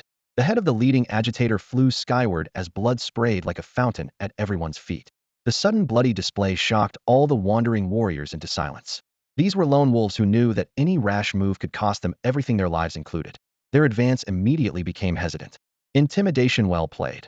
Lin Chu murmured from the shadows, his lips curving slightly, eyes deep with thought. But as long as the Yin Jade can't find me, it's all pointless. That single sword strike forcibly stabilized the situation for half a day. Yet the Yin Jade remained silent. Second young master, this won't work. If another conflict breaks out, we'll definitely have to fight. An elephant connecting realm guard whispered urgently. I know, Zhou Ming replied in a low voice. That villain is clever. He didn't take any of my brother's long-worn personal items, and he knows how to conceal his presence. The Yin Jade can't locate him for now. We'll withdraw shortly, avoid conflict with them. In the crowd, Lin Chu observed Zhou Ming's expression and pondered silently. Looks like he's ready to give up. But this cave is easy to enter, hard to leave. The standoff couldn't last forever. Finally, someone shouted again. You Zujiapa people. Enough is enough. Do you really think we're cats and dogs for you to push around? The crowd's anger flared again. Zhou Ming sighed, preparing to retreat. Fellow martial artists, since that's how it is. Bang. Whoosh. A bowstring twanged, golden light flashed, and an arrow shot through the crowd straight at Zhou Ming. Second young master. Several elephant connecting realm guards rushed forward, combining their power to shatter the arrow. The tremendous force sent 2 of them staggering backward. Trouble. That's at least a Pilvane realm archer. Everyone be careful. Lin Chu shouted at the perfect moment. As the guards shifted position, he roared again. Brothers, charge. Seize the inheritance. Seeing the gap in Zujiapu's defense, the wandering warriors swarmed toward the stone platform, seeking death. The Zujiapu elephant connecting realm warriors roared, moving to intercept, but were held back by several wandering elephant connecting realm fighters. Chaos erupted instantly on the stone platform. The first elephant connecting realm warrior to climb up reached for the sword, but a blade flashed beside him. Get lost. He was cut down with one strike. The blade wielder had barely reached out when a higher realm martial artist shouted, Are you worthy? And killed another. In just a few breaths, over 10 corpses littered the stone platform. Second young master, we should leave now, the guards urged anxiously. Wait. Zhou Ming suddenly looked down, feeling the Yin Jade in his body vibrate, slightly a brief sensing from just moments ago. He understood instantly. The criminal had made his move. and his target was that arrow from just now. Zhou Ming immediately realized what was happening. No matter how skilled someone was at concealing their presence, once they channeled their inner force to attack, their aura would inevitably be exposed. That person, it was him. His gaze sharpened as he finally spotted the handsome young man with a bow on his back and spear in hand among the crowd. Lin Chu. The three elephant channeling realm warriors guarding Zhou Ming heard the signal, and murderous intent immediately flashed in their eyes. Kill. Although most of the fortress's defenders were being held back by the martial artists, their opponent was merely at the entry level of the meridian condensation realm. Why would three elephant channeling warriors fear him? Whoosh, whoosh, whoosh. Three figures shot forward like arrows, instantly pouncing toward Lin Chu. One at elephant channeling perfection, two at elephant channeling mastery. This was the strongest combination Lin Chu had ever faced. Three overwhelming auras pressed down like Mount Tai, whipping up fierce winds that made his hair flutter wildly, yet his expression remained as calm as still water. In the next breath, Lin Chu unslung his Dragon Force Spirit Python bow and knocked three Dragon Force arrows simultaneously. Bang! The bowstring vibrated, and whoosh, whoosh, whoosh. Three streaks of golden light pierced through the air, so fast only afterimages remained. What incredible archery! Clang, clang, clang. The three elephant channeling warriors hastily blocked, explosive sounds rang out, and waves of force rippled through the cave as the walls trembled and debris scattered. Despicable little thief, die! The warrior at elephant channeling perfection pressed his fingers together, sword energy swirling around his fingertips as he pointed through the air. His force carried wisps of energy that shot forth. Great river sword finger. Boom. Countless sword beams surged like a rushing river, completely sealing off Lin Chu's escape routes. Damn, get out of the way. Zhou family bastards, using us as targets. The martial artists on both sides scrambled to dodge, their hatred for the Zhou family fortress deepening. Lin Chu's expression remained unchanged as he gripped his spear with one hand, and in an instant, spear shadows exploded outward. Dense spear light wove a protective screen, blocking all of the great river sword finger attacks. Clang, clang, clang. The massive impact forced him to retreat step by step, his heels digging trenches a foot deep in the earth. Yet this killing move from an elephant channeling perfection warrior only made him retreat 10 feet. This is still meridian condensation entry level? Anyone else would have had their organs shattered by just the aftershocks. The onlookers were stunned. The only explanation was that Lin Chu's physical strength far exceeded the meridian condensation realm. The cloud-piercing spear technique can only defend. For a real killing move, I need the three Azura spears. Lin Chu's thoughts flashed. Eliminate the elephant channeling perfection warrior first, and the remaining two at elephant channeling mastery won't be a threat. Just then, Zhou Ming's roar cut through the chaos. This guy is trained in multiple body strengthening techniques and wears extraordinary armor. Hold back. Attack together. Zhou Ming's cautious nature had served him well. He could see that Lin Chu was no ordinary meridian condensation warrior, and further carelessness would lead to endless trouble. Upon hearing the command, the three elephant channeling warriors unleashed their full power. Howling winds swept through the cave as debris flew everywhere. Three lethal attacks formed simultaneously, descending upon Lin Chu like tangible forces. Triple kill Madblade. Traceless falling leaves. Star River sword finger. Blades, swords, and finger strikes. Terrifying force and energy surged through the air as fierce winds howled and debris flew across the cavern, causing everyone present to pale in shock. For three elephant manifestation realm cultivators to simultaneously unleash their killing moves against a mere beginner of the pill vein realm, such treatment was rarely seen in this world. What? All eyes focused as the crowd discovered in amazement that the handsome, young man Lin Chu showed not the slightest trace of panic. Many peak elephant manifestation realm experts secretly compared themselves. In his position, they could only rely on masterful movement techniques to dodge desperately. A pill vein realm practitioner's agility could never avoid this. What would Lin Chu do next became the sole focus of the entire scene. Even the fighting on the stone platform slowed its pace. He raised his spear. He wouldn't dodge. He intended to face it head on. As Lin Chu slowly lifted his spear-wielding arm, the crowd could hardly believe their eyes. Could someone truly be so fearlessly bold? Yet upon reflection, this seemed to be his only remaining path. Buzz. A strange vibration spread from the spear tip as the dark cavern was suddenly dyed crimson. Killing intent permeated the air, as if a hellish realm had instantly formed in this place. What is this? Zhou Ming's pupils contracted sharply. As the second young master of Zhou family fortress and a disciple of Green Mountain Sword sect, he prided himself on his extensive knowledge. From the depths of his memory, records from an ancient text suddenly surfaced. During the reign of Great Qian's founding emperor, a murderous demon appeared in Jiangnan. His spear techniques were incredibly vicious, only 3 forms. Yet each spear strike contained frenzied killing intent that could drive people to mental collapse and reduce them to mindless fools. Though the demon was merely at the aperture opening realm, he consecutively slayed Heaven-Earth Bridge realm cultivators, finally requiring several Unity realm experts working together to suppress him. Investigation revealed it was all due to that evil martial technique corroding the mind, the three spears of Azura. Be careful, that's the three spears of Azura. Zhou Ming roared his warning, but it was already too late. Whoosh! Lin Chu swept his spear horizontally as the spear light rolled like hellish flames, with vengeful spirits shrieking within the crimson radiance. Rumble! The blade, sword, and finger strikes collided with the spear light as violent energy exploded, tearing jagged cracks across the cavern walls.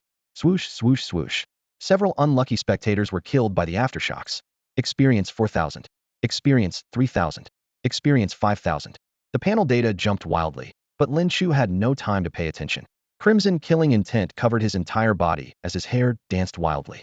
Golden protective energy condensed around him into a Vajra form appeared like a demon clad in golden battle armor, with only slaughter remaining in his eyes. Kill, kill, kill. Only by slaying all three elephant manifestation realm cultivators could he slightly ease the murderous energy in his heart. The crimson sea of light suddenly contracted as Lin Chu struck again a second form of the three spears of Azura. Overwhelming killing intent crashed down like mountains and seas, instantly crushing the three men's combined killing moves to dust. Impossible. He's only Pill Vein realm. How could he know the three spears of Azura? The three elephant manifestation realm cultivators' minds shattered as they turned and fled frantically. Still running? Can you outrun an Azura? Lin Chu spoke in a sinister whisper. The extreme speed intent of the cloud-piercing spear technique merged into the Azura form. Swoosh! The spear light shot toward the three men like lightning. Hiss, hiss, hiss. Several severed torsos plummeted through the air, crashing onto the rocky surface as shattered bones and blood splattered against the stone, sending crimson droplets flying in all directions. The sinister killing intent finally dissipated. Lin Chu lowered his spear and stood calmly, his expression remaining serene despite having expended most of his internal energy. Experience 9,000. Thousand Flower Archery Technique Enlightenment. Experience 8,000. Experience 8,000. He raised his eyes to survey the scene. The entire area fell into deathly silence, with no one daring to meet his gaze. Everyone could see from his composed demeanor that he seemed capable of unleashing another round of the three Azura spears. Who would dare challenge him now? Finally, Lin Chu's gaze settled on Zhou Ming. Zhou Ming's expression was complex as he forced a bitter smile. Despite all his calculations, he had never anticipated this bastard would be so terrifyingly powerful. Whoosh! Taking advantage of the Zhou family fortress's elephant manifestation realm warrior's momentary shock, Lin Chu's figure flickered and his hand was already gripping Zhou Ming's throat. Stop! You're courting death. The Zhou family fortress's elephant manifestation realm warriors shouted in fury and alarm. If Zhou Ming died in this cave, even if they escaped, they would hardly survive, as the fortress master would never forgive them. Zhou Ming's face turned red as he was choked, yet he still managed to speak. Who exactly are you? Why did you kill my brother? Lin Chu's expression remained calm. Your brother and I had no grudges or grievances. Then why? Zhou Ming's eyes rolled back as his voice became hoarse. I was commissioned by someone, Lin Chu said with a slight smile. Think carefully about who in Yuezhou City most wanted your brother dead. I'm new here, from Sui County, and to establish myself in Yuezhou City, I need not only personal strength, but also powerful backing. He raised his voice to address the surrounding martial artists and court officials. Everyone here heard my conversation with Prince Xiao earlier while waiting outside. To find backing, one must naturally seek those with legitimate authority. Everyone, including Zhou Ming, suddenly understood. Earlier, Xiao Yu and Wu Huayan had discussed how Zhou Xian was the second prince's secret agent, planted beside Xiao Yu. Xiao Yu had known this for a long time and had recently decided to eliminate him. By coincidence, when Lin Chu sought backing, Xiao Yu had him kill Zhou Xian as proof of allegiance. This blame would now be shared by Xiao Yu, and Lin Chu felt somewhat relieved. Zhou Ming's eyes rolled back from oxygen deprivation as he squeezed out fragmented pleas from his throat. Let go. Spare my life. Crack. Lin Chu twisted his wrist slightly, snapping Zhou Ming's neck and killing him instantly. Experience 5,000. I'm putting you out of your misery, Lin Chu said indifferently as he dropped the corpse. You little beast. How dare you kill our second young master? The Zhou family fortress's elephant manifestation realm warriors erupted in fury. This man has exhausted most of his energy. Kill him, to answer to our master. Die. Before their shouts had even faded, Lin Chu advanced instead of retreating, unleashing the three Azura spears once more. The spear shadows moved like a meat grinder, and within 3 breaths, several great achievement elephant manifestation realm warriors had perished, leaving only those at the perfect elephant manifestation realm still able to resist. Experience 8,000. Experience 8,000. The second round of the 3 Azura spears erupted, and the remaining perfect elephant manifestation realm warriors were also severely wounded in succession. Damn, how does this bastard have endless energy? The two survivors were horrified. Lin Chu had indeed initially expended most of his energy, but his breathing remained steady. The two pulse cores in his body continuously restored his power, and even after the 9 bull mystic tiger pills energy was depleted, the other pulse core continued to replenish his strength. Run! The two perfect elephant manifestation realm warriors made an immediate decision and fled. Lin Chu was too lazy to pursue them, and simply turned back toward the stone platform. Along the way, everyone stepped aside to clear a path for him, having just witnessed one man battle numerous elephant manifestation realm warriors, leaving only 2 perfect realm survivors to escape while remaining completely uninjured himself. Who would dare provoke such a monster? To provoke him meant certain death.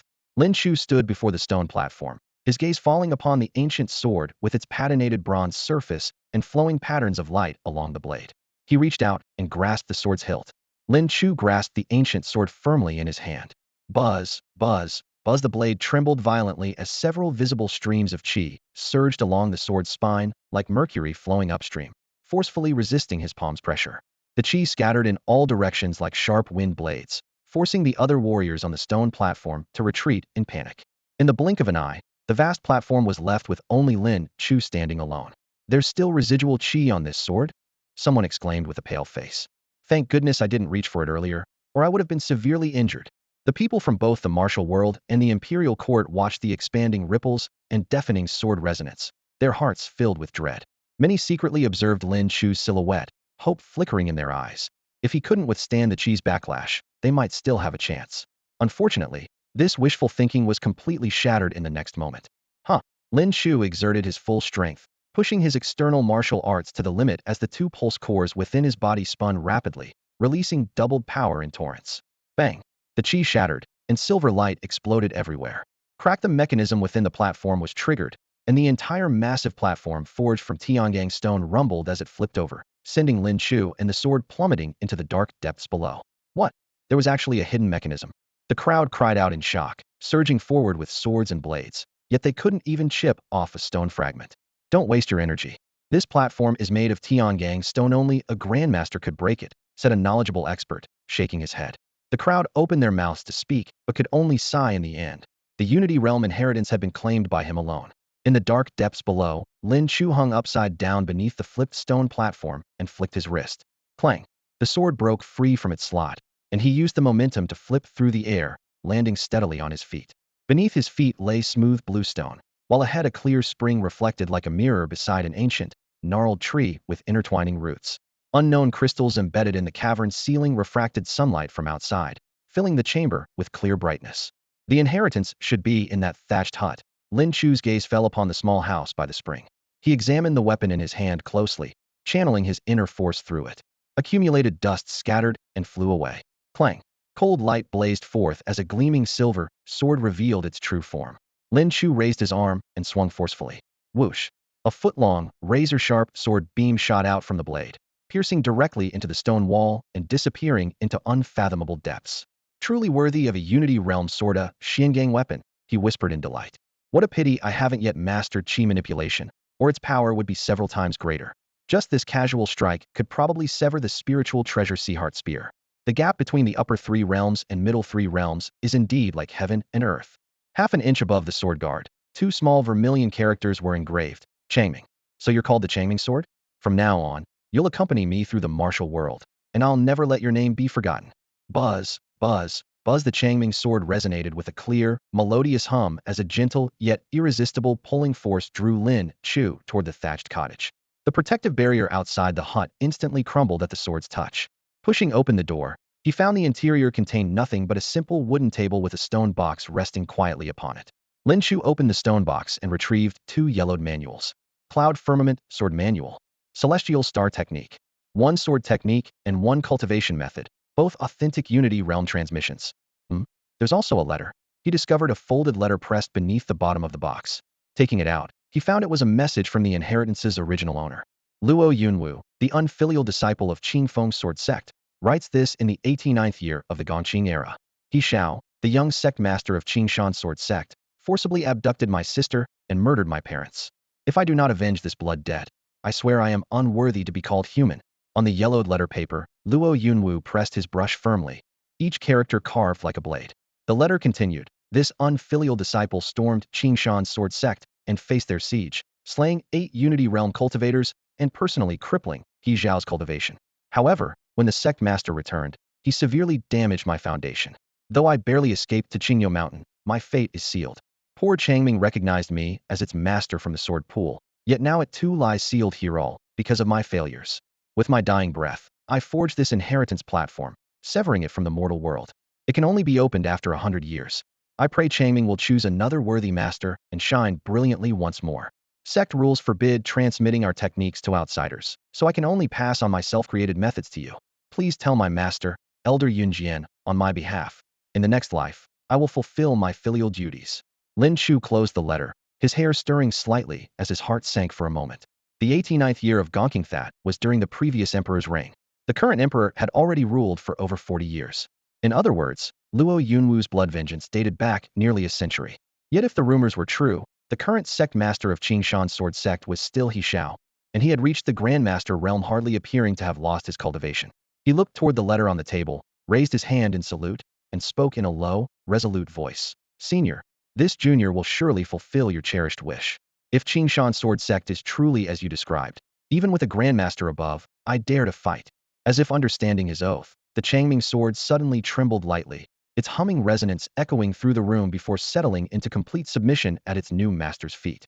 Lin Chu sheathed the sword, his gaze falling upon the mysterious black scabbard in the corner. He tried sliding Changming into its scabbard fit perfectly, its black radiance subdued. Clearly, this was an artifact paired with the Changming sword.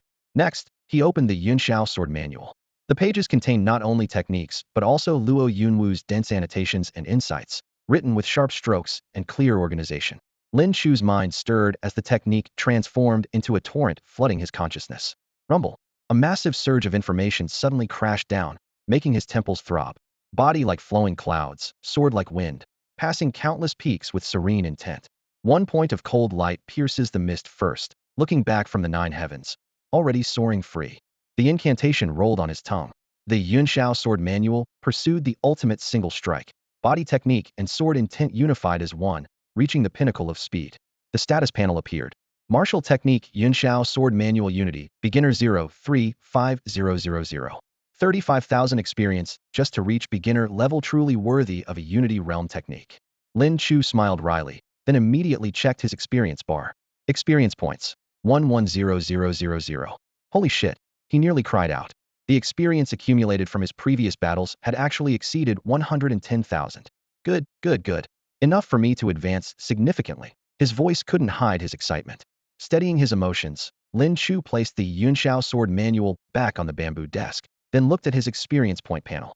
Experience points. 110000. Holy shit. Lin Chu exclaimed aloud. He had been so focused on the frenzied killing earlier that he hadn't paid attention to his experience points. He never expected them to reach such heights. Excellent. With this much experience, he could significantly boost his strength. He would examine the techniques thoroughly first.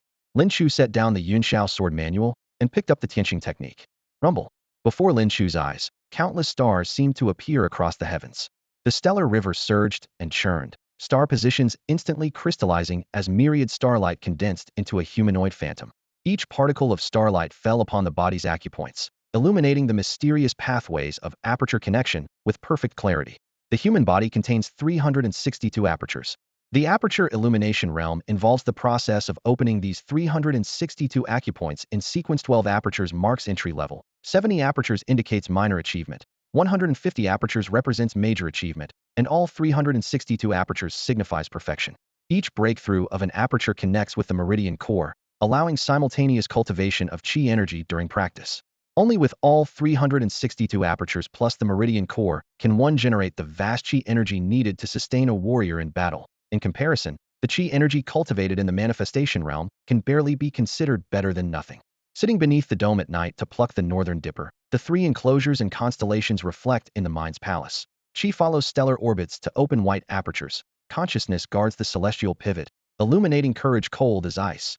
This is the aperture opening chapter of the celestial star technique, corresponding to the cultivation method of the aperture illumination realm, while also encompassing both the core meridian and manifestation realms. Borrowing stellar power to open apertures truly achieves twice the result with half the effort. That senior Luo could create this technique himself, truly a heaven-sent talent. Technique. Celestial Star Technique Unity Entry Level 050000. After roughly calculating his experience points, Lin Chu immediately decided. First advance both the Cloud Firmament Sword Manual and Celestial Star Technique to minor achievement. Buzzboom. Massive experience flooded into his consciousness. One moment, he felt as if he had practiced swordsmanship through decades of alternating seasons. The next, as though he had spent countless nights sitting cross-legged observing star patterns, cultivating the Celestial Star Technique in bitter practice for decades. Power surged wildly through flesh, bone, and meridians with continuous crackling explosions. Whoosh. He exhaled a long breath that transformed into a dense white column of mist, within which power rolled like tides. His realm soared accordingly, directly entering the minor achievement level of the manifestation realm, leaping across an entire major realm in one bound. The might of Unity Realm techniques truly lived up to their reputation. Martial skill, Cloud Firmament, Sword Manual Unity Minor Achievement, 070000. Technique, Celestial Star Technique Unity Minor Achievement, 01500000. Experience points, 25,000. There's also the 1,000 Radiance Archery. With a thought, his experience points poured out once more. Buzz, buzz, buzz. Countless cultivation insights regarding 1,000 Radiance Archery surfaced in his mind. Martial skill, 1,000 Radiance Archery Aperture Illumination Entry Level, 05000.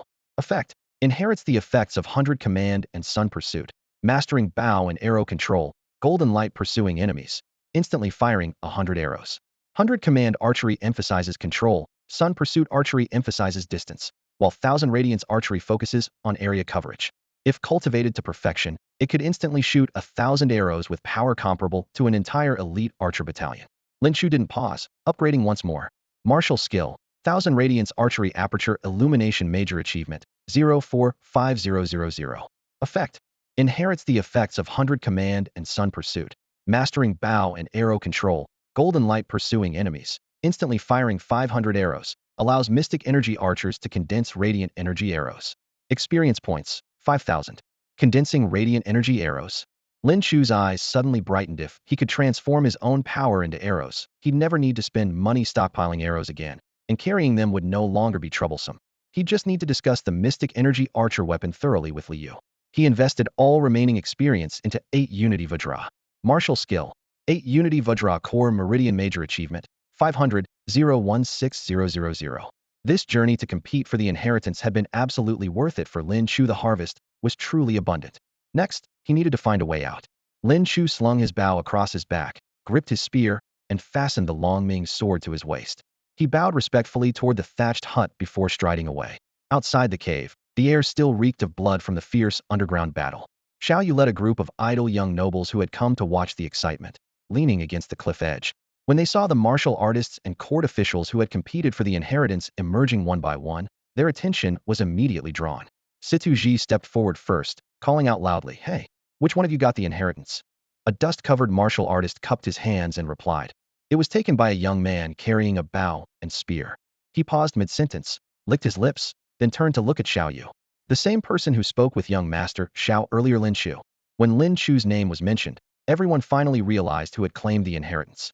Xiao Yu's eyes narrowed slightly, as if weighing something. So many Tongxiang realm cultivators, yet they let a mere Danmai realm beginner succeed. You're talking nonsense. Situ Ji roared. A group of Tongxiang realm cultivators got their inheritance stolen by a Danmai beginner? Are you all blind? The martial artists and court officials frowned in displeasure. Someone shot back defiantly. You're the blind one. With so many pairs of eyes, could we all be mistaken? Do you think you're the only one who understands anything? Seeing their strange expressions, Situ Ji's momentum weakened, though a chill crept into his heart. Could that country bumpkin really have taken it? Young master, he said quietly, looking toward Xiao Yu. The latter squinted for a long moment before smiling. It seems this person is more interesting than we imagined. Situ Ji frowned deeply, resentment growing in his heart. A country boy with no backing, how strong could he be? As long as they prevented him from passing the governor's trials, he'd never rise in this lifetime. In these noble families' eyes, talented individuals from humble origins should serve them loyally. That was the proper destiny. Where is my son? A sudden shout interrupted everyone's thoughts. Zhou Long led his men to block the exit, preventing any martial artists or officials from leaving. Having waited long without seeing Zhou Ming emerge, he finally lost control. Hearing Zhou Long's demand, everyone exchanged glances before turning their gazes toward Xiao Yu in the distance. Xiao Yu? Why are you all looking at me? Zhou Long was also stunned. Why are you looking at the young master? The young master of Zhou family fort was killed by young master Zhao's people. Someone finally whispered the truth. What? Those on the periphery who didn't know gasped as if seeing ghosts. Wu Huang glanced at Xiao Yu in surprise. As a member of the Crown Prince's faction, Xiao Yu had always been shrewd. Why would he do something so foolish? Even if the Zhou family secretly supported the second prince, there was no need to openly tear off the mask. Zhou Long stared wide-eyed at Xiao Yu. If the Prince of Yu's mansion had truly acted, Zhou family fort had no power to resist. But he only had 2 sons, and now one was dead. Since powerful martial artists had extremely low fertility rates and virtually no chance of offspring in old age, Zhou Ming's death meant the Zhou family line would end here. Driven to desperation, any mad action from him wouldn't be surprising. Yet Xiao Yu smiled calmly. I see. In his eyes, Zhou family fort was merely a second-rate force without a grandmaster hardly worth mentioning. Though he disliked being framed, the person behind it, Lin Chu, was quite intriguing. A Danmai beginner who had slain several Tongxiang realm cultivators, including those at the perfect level. If he could recruit such talent, taking this blame might be worthwhile. Having made up his mind, he spoke coolly. I wasn't aware of this matter. Fort Master Zhou, I deeply regret what happened to your 2 sons. But please give the Prince of Yu's mansion some face and let me return to investigate. If it truly was my people, I'll certainly give you an explanation. Zhou Long's face was bitter. Face? Did he dare refuse? He took a deep breath and forced out. Young master speaks wisely. As he turned to leave, he gave dark orders. Secretly follow these martial artists and pry open their mouths. I want to know who really killed Ming. Face must be given, but opportunities had to be seized by oneself. Yuezhou City. A handsome young man carrying a bow and spear, with a long sword at his waist, stepped through the city gates. It was Lin Chu. The streets and alleys crisscrossed throughout the city as he first turned left, then right, his steps decisive yet cautious, clearly trying to avoid being seen. Moments later, he arrived at the gates of the Sharp Camp Division. A patrol squad from the Sharp Camp happened to be passing by the entrance. Their armor gleamed brightly, and they marched in perfect unison. The squad leader exuded a steady and powerful aura, clearly a master of the upper 3 realms. His gaze swept over Lin Chu with a faint smile before leading his team away. Everyone in the Sharp Camp Division knew that the young master and miss had brought back a genius from Sui County, and Lin Chu's reputation had spread like wildfire throughout the division after his half-day pill condensation, and his ability to hold his own against the governor's second disciple. Seeing this patrol squad, Lin Chu felt relieved. From the underground depths of Green Bull Mountain, he had discovered a secret passage leading directly to a secluded area at the mountain's base. After escaping, he had rushed back to Yuezhou City without stopping. Although he had managed to shift some of the blame onto Xiao Yu, that man wasn't stupid and would surely piece things together soon.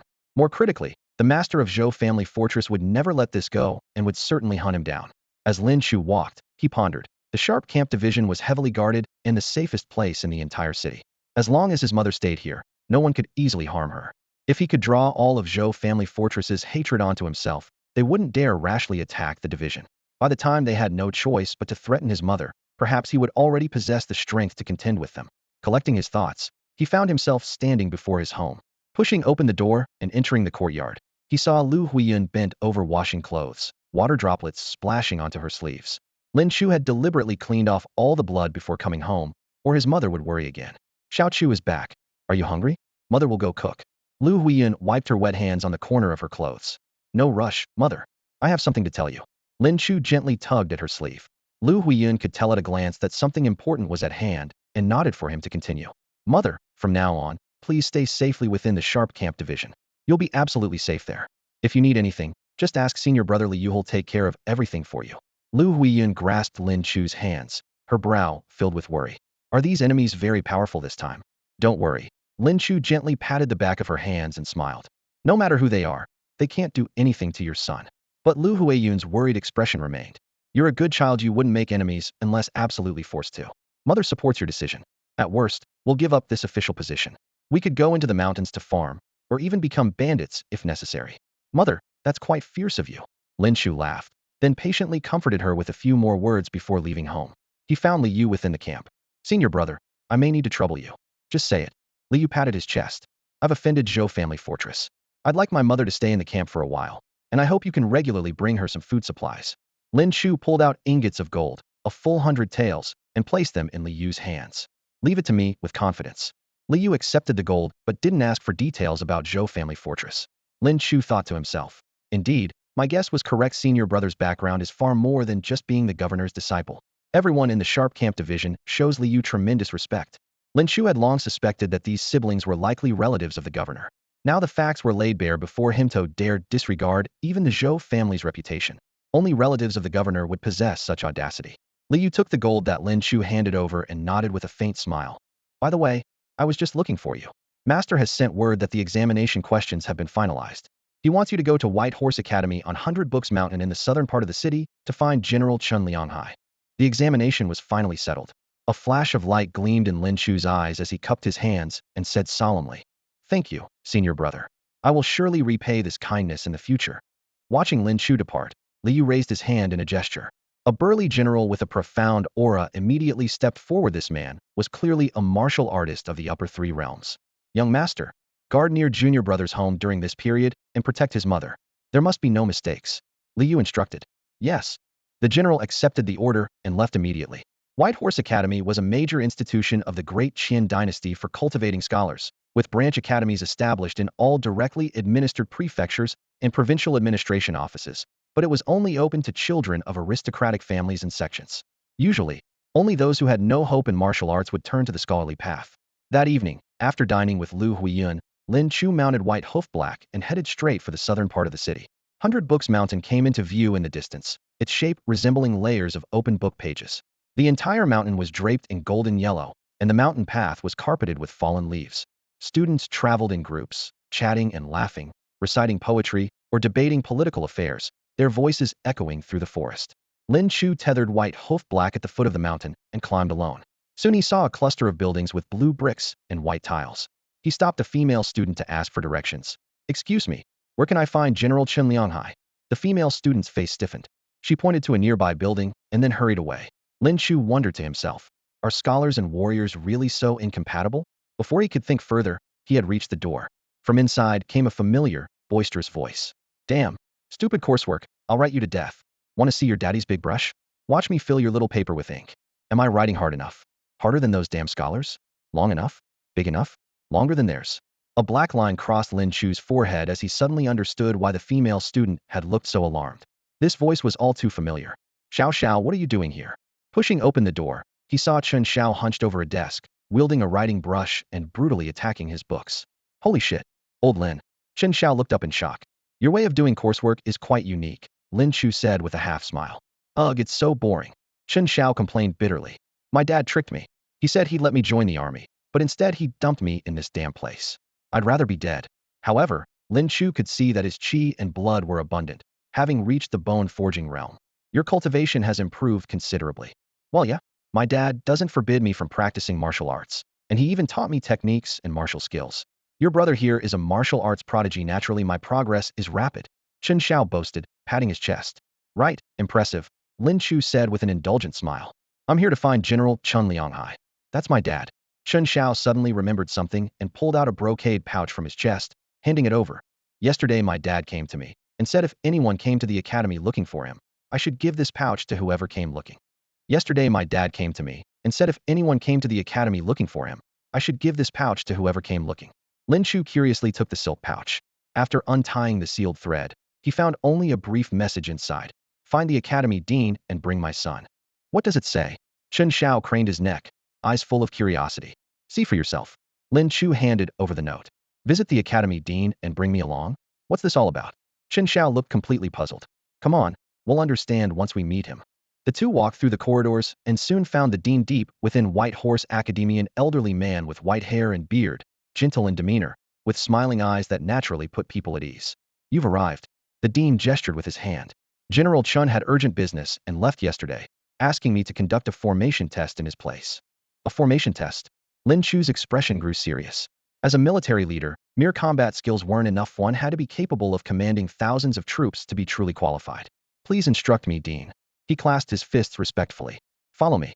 The three walked around the eaves to the back mountain of the academy, where an open training ground awaited inspection. Hundreds of armored soldiers stood in formation. "Hey, aren't those my father's troops?" Chen Xiao exclaimed softly. The soldiers also noticed the two newcomers, their gazes turning toward them in unison. "Captain, the general wants us to test that boy from Sui County, but he's only at the beginning of the Dan Pulse realm. Having us form battle arrays against him, isn't that bullying?" someone muttered quietly. The lead captain was from the elite battalion, at the beginning of the enlightened Aperture realm, with 3 centurions beside him, all at the perfected channeling manifestation realm. Even the lowest-ranked soldiers were at the Dan Pulse realm. The captain spoke sternly. "We'll demonstrate the power of our formations clearly for them to see. Remember, stop when appropriate. Anyone who shows off and strikes with full force will face military justice." Yes, everyone responded in unison. Lin Chu surveyed his surroundings. Dan Pulse realm was merely the starting point. There were 3 centurions at the perfected channeling manifestation realm, and the highest combat power was this enlightened aperture realm captain before him. Such an elite battalion clearly demonstrated the status and strength of Chun Zhao's father. He tried hard to recall, but the name, Chun Lianghai, remained vaguely familiar. Form the array. The dean produced a small flag from his robes and waved it lightly in the air. The soldiers immediately dispersed, their steps weaving like warp and weft, forming a battle formation in the blink of an eye. "Lord Lin, you must break through the formation, confront the soldiers, find the vital point within the array and break out to pass," the dean explained. Chun Xiao jumped ahead of Lin Chu to ask, "What about me? What am I here for?" General Chun instructed that if you can discern 70 to 80% of the formation, you may also join the military. The dean added with a chuckle. Hearing this, Chun Zhao's eyes widened as he stared intently at the changes on the field. Lin Chu leaped up and landed in the center of the formation. This formation is called the 6-ding-6-jia array, whose greatest feature is infinite variation and unpredictable cunning. The dean continued explaining from the sidelines. With hundreds of men, it can generate the momentum of several thousand allied troops.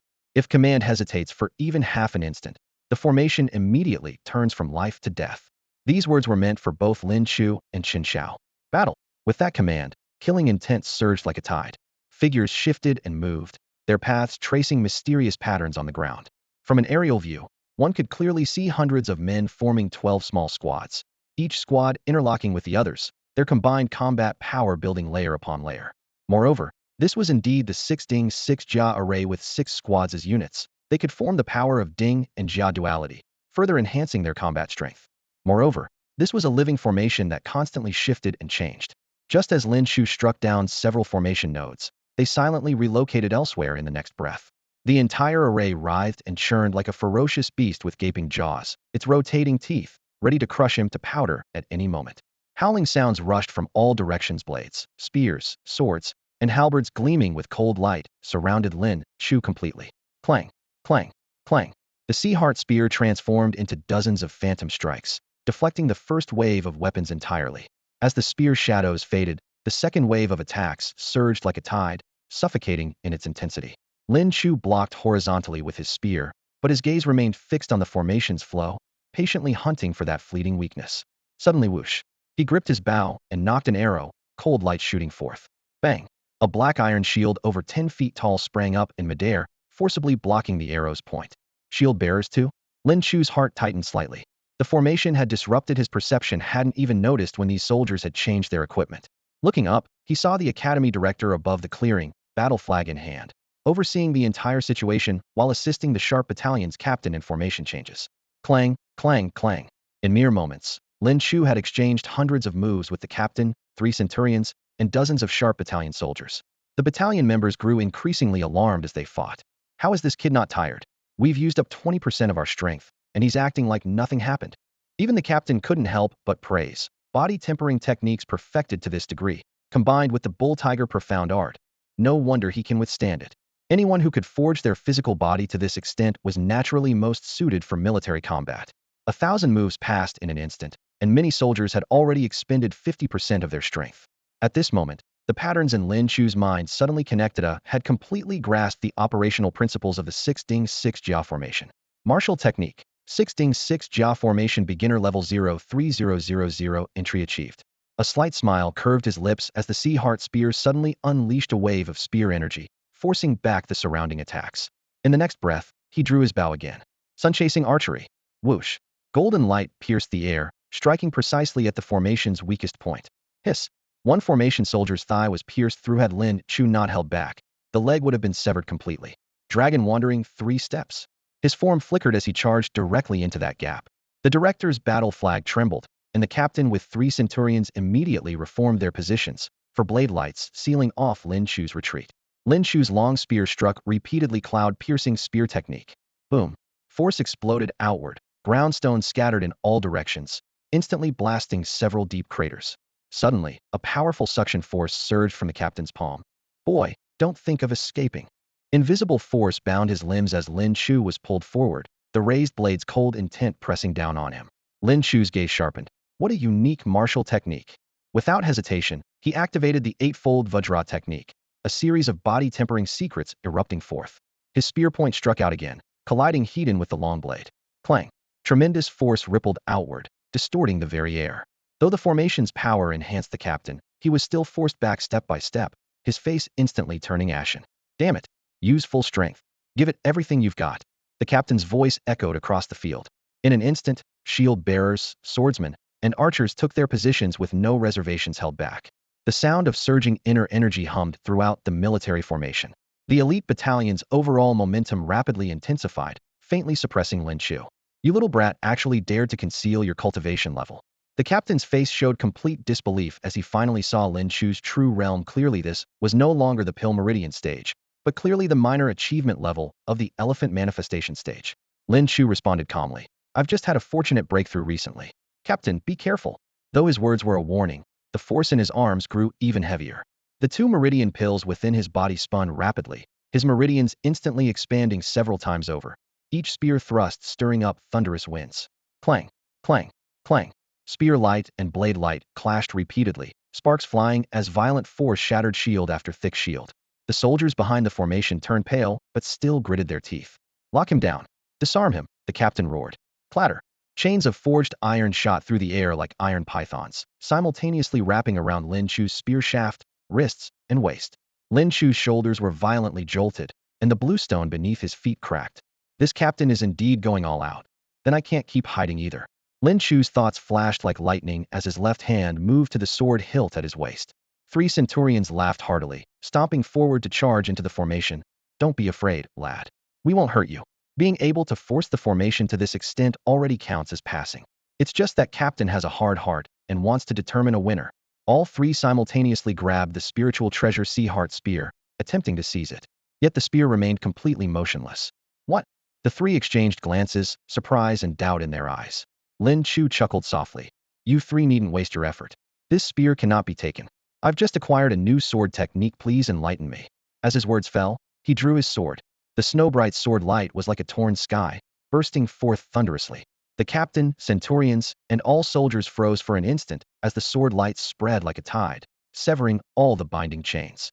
Lord Lin, stop! The captain shouted urgently. Whoosh! Lin Chu restrained 90% of his sword momentum, leaving only fierce winds swirling that sent the 3 centurions flying several zhang away, while other soldiers were blown about in disarray. Only the captain and the academy dean falling from the air knew that if this sword strike had been unleashed without reservation, everyone in the formation would have died without doubt. The captain's expression turned bitter. After fighting so fiercely, Lin Chu had still been hiding a killing move. Yet he still clasped his hands in salute. The Cloud Firmament Sword Manual. The Green Ox Mountain inheritance has fallen into Lord Lin's hands. Congratulations. This congratulations was both for the inheritance and announced that Lin Chu had passed the formation trial. You're too kind. Lin Chu returned the courtesy. At this moment, the academy dean descended lightly, his gray robes fluttering without wind. Lord Lin had already found the weakness in the 6 Jia formation and should have passed long ago. His gaze swept over the captain. Yet you old military rogue actually used full force? If Lord Lin hadn't held back, were you planning to have them all buried with him? Yes. The dean's criticism is justified. The captain bowed, not daring to argue. Lin Chu thought to himself. The dean's position in the military is not low, and his ability to deploy formations so skillfully suggests he might be the military advisor beside the governor. The dean turned to Lin Chu with a gentle smile. The formation has been broken, but the principles of military deployment and formation require careful study. He took out a thin booklet from his robes. This manual contains all the variations of the 6 Jia formation. Please do not neglect it, Lord Lin. Thank you, Dean. I will certainly study it diligently. Lin Chu received it with both hands. Nearby, Chen Xiao was already rubbing his hands together. What about me? What about me? Come with me. Let me take a good look. The dean waved his hand, leading him to a corner nearby. Before long, Chen Xiao returned with a strange expression on his face, mixed with joy, distress, confusion, and anger. Who knew what Chen Xiao had been through? But at least Chen Xiao was able to leave Beima Academy. Farewell. Lin Chu cupped his hands toward the dean and the Rue battalion soldiers, then departed down the mountain with Chen Xiao. The dean watched their retreating figures and sighed softly. This Lord Lin is truly remarkable. He formed his corps within half a day of arriving in Yuezhou City, seized the inheritance on Qingyo Mountain with mere Dan Pulse realm cultivation by overpowering numerous masters, and now has leaped to the minor achievement stage of the Tongxiang realm. The governor has truly found a treasure. The Rue battalion captain beside him nodded in agreement. The dean speaks truly. This young man can endure hardship, has talent, and his formation skills are impressive. He's destined to become a great garrison general. I wonder how he compares to the governor's personal disciple who would be stronger. The dean waved his hand. That's a matter for the future. First, let's settle your punishment. You said earlier that if anyone gave their all in the assessment, you'd handle it according to military law. The captain showed no evasion, cupping his hands. Dean, I'll go receive my punishment immediately. On the mountain path, Chen Xiao hung his head dejectedly. Lin Chu, just thinking about having to follow you around on all sorts of adventures makes me want to die. He had originally thought passing the trial would grant him official entry into the Rue battalion, but the dean had just informed him that his father wanted him to accompany Lin Chu's missions. Who knew what other trials Lin Chu might devise? Lin Chu smiled with narrowed eyes. If you really want to die, don't forget to pick an unlucky day, that way you can turn a bad day into a good one. Damn, Lin Chu, your mouth is too foul.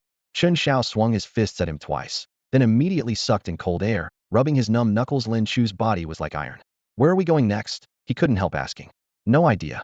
Lin Chu shrugged. The dean didn't say. As they spoke, they reached the foot of the mountain, where a figure stood straight ahead. Only when hearing footsteps did the person slowly turn around. Pan Yong, Chen Xiao called out in surprise. An icy voice followed immediately. As one being assessed by master, you ran off to compete for a Unity Realm inheritance. You can be shameless, but don't disgrace master's reputation. Chen Zhao's expression changed as he asked Lin Chu in a low voice. Here to cause trouble? Lin Chu patted his shoulder reassuringly, then looked up directly at Pan Yong, saying calmly, the rules never said I couldn't compete for the inheritance. I seized it with Dan Pulse realm cultivation that shouldn't disgrace the governor's reputation. A strange glint flashed in Pan Yong's eyes as he sneered, killing a few third-rate Tongxiang realm cultivators, and you think you're a prodigy? Last time I was careless and let you form your core in half a day. Today I'll teach you a lesson. Whoosh. Pan Yong moved like a swimming dragon, instantly closing in behind Lin Chu. His muscular arms bulged with terrifying power. Boom. He threw a punch, thick chi energy wrapped in force, making Chen Zhao's hair stand on end. Bang! But Lin Chu caught the punch with his bare hand. As their energies clashed, stone fragments scattered from the ground, yet neither man retreated an inch.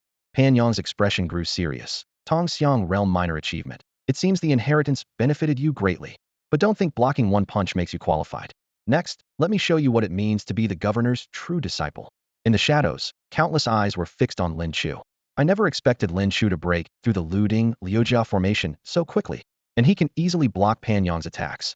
Whispers rippled through the crowd. Situ Ji felt a chill of fear in his heart. Just 2 days ago, they had barely passed the formation trial, and the dangers of that Luding Liujia formation were still fresh in his memory. Lin Chu's ability to break the formation at record speed and face Pan Yong head-on was truly terrifying. He received an inheritance, and his cultivation has advanced by leaps and bounds. Now he's reached the minor achievement level of the Tongxiang realm, so it's reasonable that he's faster than us. Xiao Yu said calmly, his tone measured and unhurried. Your Highness, do you really intend to protect him? Situ Ji, ever perceptive, immediately sensed the shifting winds. Xiao Yu's gaze fell upon Lin Chu, his tone casual. This person has decent talent. If I can make him serve me, what does it matter if I offend the Zhou family fortress? Situ Ji nodded obsequiously, flattering him. I understand, take him in as a dog. He was completely oblivious to the fact that he himself was nothing more than a dog under Xiao Yu's command. Xiao Yu chuckled softly, not denying it. My cultivation may not be high, I haven't even broken through to the Tongxiang realm yet, but the Prince of Yu's mansion has plenty of Tongxiang realm experts. As a superior, one must understand how to manipulate hearts and recruit talent. His words came slowly but carried a sharp edge. In this world, aside from those great masters who were half a step away from reaching the terrestrial immortal realm, weren't all other martial artists just dogs of the imperial court? Meanwhile, Wu Huayan was also watching the situation unfold, sighing quietly to himself. The second prince could hardly interfere with the governor's personal disciple examination now, so he could only observe silently. Seeing Lin Chu break the formation and then engage in fierce battle with Pan Yong, his exceptional talent was plain to see. Ever since learning that Lin Chu had killed the Zhou family's second son, Wu Huayan had been pondering the reasons. Zhou Xian had always been shrewd and thorough logically. He shouldn't have provoked Lin Chu's anger. Unless, the second prince had Zhou Xian recruit Lin Chu on his behalf, using methods too heavy-handed, triggering that defiant spirit against heaven and earth within the humble-born genius, ultimately leading to the bloody tragedy. If I could win him over with gentle persuasion and bring him under my command, it would be a great achievement. Wu Huayan calculated silently. Bang, bang, bang. Pan Yang's punches came dense as a torrential downpour, his energy howling through the air. Each strike was powerful enough to kill an ordinary Tongxiang realm master at the perfect level. The rain-like heavy punches fell, and anyone else would have been beaten to pulp long ago. Yet Lin Chu's expression remained unchanged, his arms like iron walls, blocking every single strike. Huh, Pan Yong suddenly erupted. All the momentum he had been building exploded in one breath. His surging fist energy was like a bursting dam, striking directly at Lin Chu's chest. Whoosh. Lin Chu didn't hesitate for a moment. This was a Unity realm martial technique couldn't afford the slightest carelessness. The Long Ming sword left its sheath, cold light flashing. A brilliant sword gleam appeared, seemingly freezing Pan Yong's long-prepared punch in place. Boom. The sword gleam cleaved into the fist energy, and the explosive force compressed the surrounding air until it burst. Thud, thud, thud. Pan Yong retreated more than 10 steps before steadying himself, while Lin Chu only slid back 3 steps slightly. Pan Yong's expression shifted unpredictably, unable to believe Lin Chu had reached such a terrifying level of strength. Swoosh. Lin Chu pushed off with his foot, his figure darting forward as the Long Ming sword struck again. Countless sword gleams wove together into a net, cold light intertwining like a spider's web descending upon Pan Yong. Dragon Fist 9 strikes. Pan Yong's fists thundered out, his knuckles resonating with what sounded like dragon roars.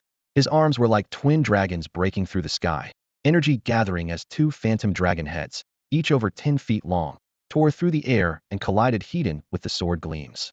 Grandmaster-level martial technique. The hidden observers all shook their heads in amazement. Once Pan Yong was forced to use his master-level martial technique, it meant he had already lost. Rumble. The mountainside shook, rocks tumbled down, and countless disciples of White Horse Academy hurriedly retreated, clearing a spacious battlefield for the 2 combatants. Both fighters were evenly matched in cultivation level, their energies intertwined as fist force and spear energy continuously collided in the air, producing deep, muffled explosions. Though Pan Yong's master-level martial technique bore the title Master Level, his cultivation was shallow and its power limited. He gritted his teeth and channeled his true chi, dragon-shaped fist force churning as he barely held off his opponent's Vajra manifestation. Whoosh. Lin Chu's entire body was covered in golden light, his skin like iron and stone, while killing intent transformed into blood-colored mist swirling around him 3 spears of Azura.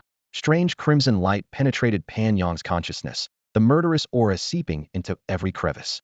Damn you, Lin Chu. To think you also practice such sinister martial arts. Pan Yong roared in fury, his fist momentum rising again as 9 dragon strikes thundered forth like chain lightning. Spear tip clashed with fist force, stirring up waves of killing intent that left his consciousness reeling. Lin Chu seized the opportunity to withdraw his spear and thrust again a second form of 3 spears of Azura. Almost simultaneously, he gripped a sword in his left hand as his second pulse core roared to life cloud, heaven, sword manual.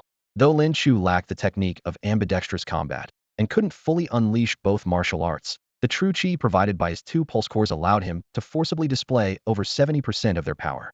Boom. A figure was sent flying like a broken kite, crashing to the ground. As the dust settled, Pan Yong lay with crisscrossing bloody wounds on both arms, his expression vacant and eyes unfocused as he stared at the sky. Defeated. I've been defeated. Defeated by someone who hasn't even formally entered under Master's tutelage. How can he simultaneously execute 2 martial techniques? How can his pulse core sustain it? No wonder Master pays him such attention. Now my dignity is completely gone. Pan Yong's heart churned with bitter anguish. Lin Chu glanced at Pan Yong lying not far away. In terms of strength, Pan Yong was far superior to ordinary peak manifestation realm cultivators, and even those at minor achievement of aperture opening realm would struggle against him. As the governor's true disciple, his skills were indeed extraordinary. Had Lin Chu not possessed 2 pulse cores capable of simultaneously operating 2 martial techniques, the outcome would have been uncertain. Let's go. Lin Chu sheathed his spear and spoke indifferently, nodding to Chun Xiao beside him. Wait. Pan Yong called out weakly from where he lay. Master has given orders the 3rd trial location is Yangchun County. That place will be surrounded by the Leveling Heaven sect. You must recruit your own forces to assist the county's garrison in defending against the attack. A 3rd trial? Lin Chu's heart stirred. So this life-and-death battle with Pan Yong was merely the 2nd trial? Seeing Lin Chu's confusion, Pan Yong brushed the dust from his body and straightened up to explain. The 1st trial tested formation skills, the 2nd tested martial prowess, and the 3rd tests leadership. Your performance will be judged by all the choices you make in Yangchun County. He looked up at Lin Chu, his eyes showing genuine respect for the first time. No wonder both master and junior sister pay you such attention. Your talent is indeed formidable. However, I will truthfully report to Master about your practice of that sinister spear technique. I've always regarded junior sister as my own sister and don't want her deceived by some random country bumpkin. Therefore, since you're new here, I may have been overly offensive. Lin Chu looked at him, thinking honestly. This Pan Yong was proud by nature but also straightforward, his earlier provocations stemming from arrogance. Now, having suffered defeat, his acceptance was refreshingly direct. Senior sisterly acts with her own judgment. She's exceptionally intelligent, no one would believe she could be deceived. Your concerns are unnecessary. Lin Chu cupped his hands in farewell and took his leave. 200 li from the border of Yu province into barbarian territory, the once populated tribal lands now stood empty. The camps bristled with banners of Yu province's elite battalion, while armored soldiers patrolled back and forth, their killing intent palpable. At the center of the camp stood an unremarkable gray military tent. Inside, a fire crackled as a middle-aged man in plain hemp clothing tended to an iron pot, stirring gently with a wooden ladle. The thick broth bubbled and steamed, releasing an oddly fishy aroma. This man was Li Jinxian, Grand Commander of the elite battalion, who had a peculiar fondness for personally preparing ingredients. Master, a letter from Yu province about Lin Chu. The tent flap lifted as Li Yu He, a handsome young man in dark light armor, entered with the cold air clinging to him, presenting a hot bamboo message tube. Li Jinxian remained unhurried, first tasting a spoonful of broth and savoring it carefully before wiping his mouth and rising to accept the letter. As he unfolded the paper, his eyebrows lifted slightly, reading with evident interest. Oh, that boy Lin Chu actually obtained an inheritance? Just entering the Dan Meridian realm, he slaughtered so many elephant communion practitioners, then used a Unity realm inheritance to surge directly to minor mastery of elephant communion? His formation skills aren't bad, either. Even your second junior brother suffered a loss. Haha, this boy reminds me of myself in my youth. Li Yuhi smiled faintly. Master, when you were his age, hadn't you not even reached the Dan Meridian realm yet? You dare speak to your master this way? Li Jinxian glanced at him with an ambiguous smile. If his majesty hadn't backed, then never mind, let's not discuss it. He casually placed the letter on the table. Speak. Are you truly going to use several counties as a test? Li Yuhi asked quietly. Though those counties are small, they still house over 10,000 citizens. No matter. Your junior brothers will each guard their positions. Without throwing out some bait, how will the Pingtian sect take the hook? Li Jinxian said indifferently. These bandits have caused enough trouble. It's time to completely eliminate them. Yes, master. Why are you so talkative today? Li Jinxian glanced at him. Li Yuhi picked up a nearby ceramic bowl and, imitating his master, took a sip. His brow immediately furrowed. What you've cooked tastes terrible. Looking for a beating. Li Jinxian raised his leg and kicked. Li Yuhi covered his backside expressionlessly. It must be a problem with the barbarian ingredients. Stop making excuses. Li Jinxian waved his hand. Learn from your junior brothers when it comes to making excuses. He picked up the letter again. It also says Lin Chu practices unorthodox spear techniques, but possesses the 8 Unity Vajra body protection. Buddhist martial arts provide balance, so there's no fear of chi deviation. Li Jinxian despised worldly prejudices and snorted coldly. What if it's unorthodox? As long as he doesn't completely fall to corruption, it's fine. Write back and tell your 5th junior brother to watch Lin Chu closely, report any unusual activity immediately. I can see Master cares greatly about him. Li Yuhi smiled. Go quickly, Li Jinxian urged. Yes. At the foot of 100 Books Mountain, at the end of a bluestone path, stood a pavilion with carved railings called 100 Books Pavilion. The ground beneath was paved with fine white jade bricks, surrounded by swaying cedar forests. 7 or 8 maidservants stood on either side, holding trays of tea in a display of luxury. Lin Chu and Chun Xiao approached through the forest, led by attendants. The two had intended to leave 100 Books Mountain, but were intercepted halfway by Xiao Yu's people and invited here. Inside the pavilion, Yu province's crown prince, Xiao Yu, sat upright in brocade robes, with sandalwood tea implements arranged on the long table before him, wisps of emerald smoke curling upward. Situ Ji stood respectfully at his side. You've arrived, please sit. Seeing Lin Chu appear, Xiao Yu gestured toward the chair before him. Thank you, your highness. Lin Chu bowed and seated himself calmly. Chen Xiao stood behind him. Situ Ji's expression darkened. He, a dignified captain, had to stand while this country bumpkin sat comfortably? Humph. Once the crown prince took him as a dog. Let's see if he could still sit so steadily. Xiao Yu smiled ambiguously, his gaze sharp. Master Lin, you've given me quite a gift. Lin Chu understood that the gift Xiao Yu referred to was how he had stirred up trouble while shifting part of the responsibility onto the crown prince. He smiled slightly. Your highness, circumstances forced my hand at the time. I indeed overstepped, please forgive me. I don't care about the Zhou family estate. Xiao Yu pushed a cup of hot tea forward, saying indifferently, but you are quite interesting. You may participate in this prefectural examination as planned.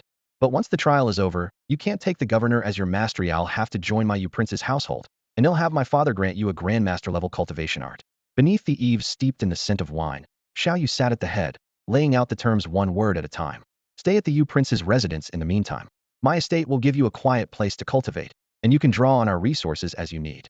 If you show signs of breaking through to grandmaster, you may choose a bride from among the Yu prince's collateral-born daughters, and your cultivation stipend will be even more generous. He tapped the table with a fingertip.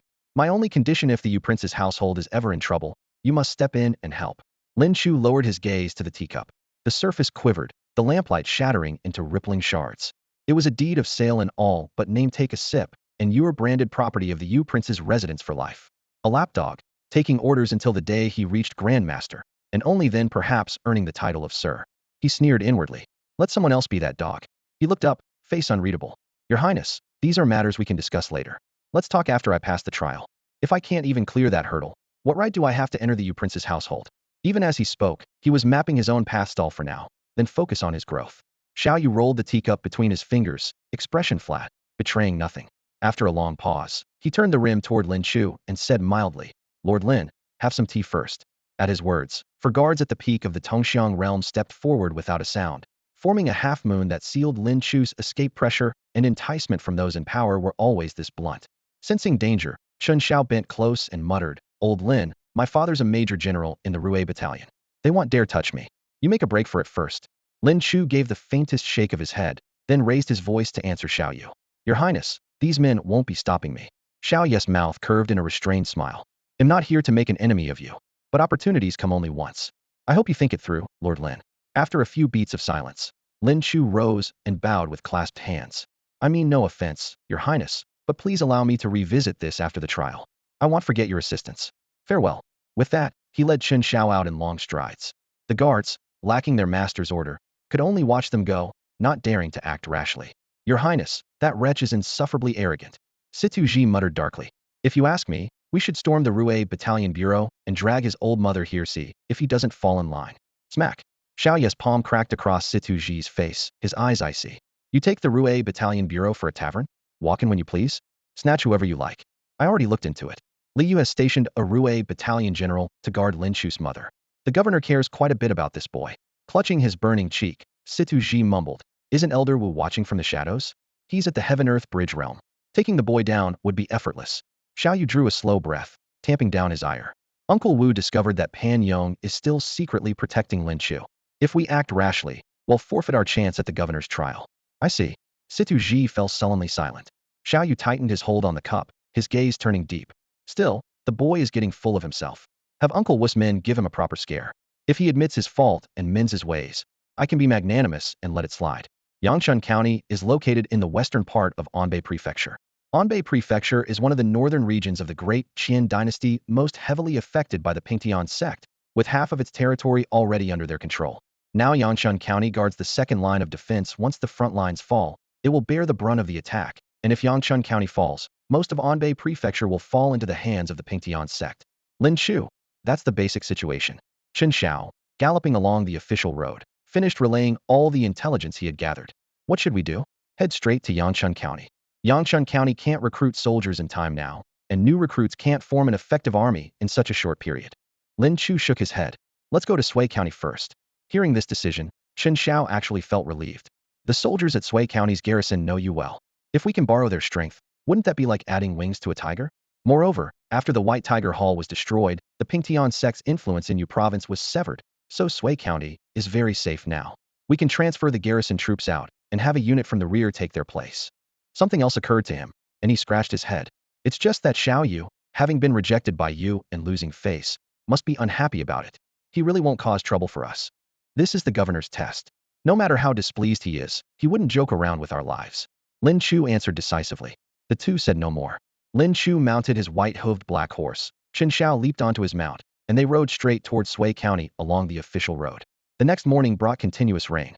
Raindrops pelted the withered yellow leaves, causing the already drooping autumn foliage to fall in large patches, leaving gray-brown branches on both sides of the official road.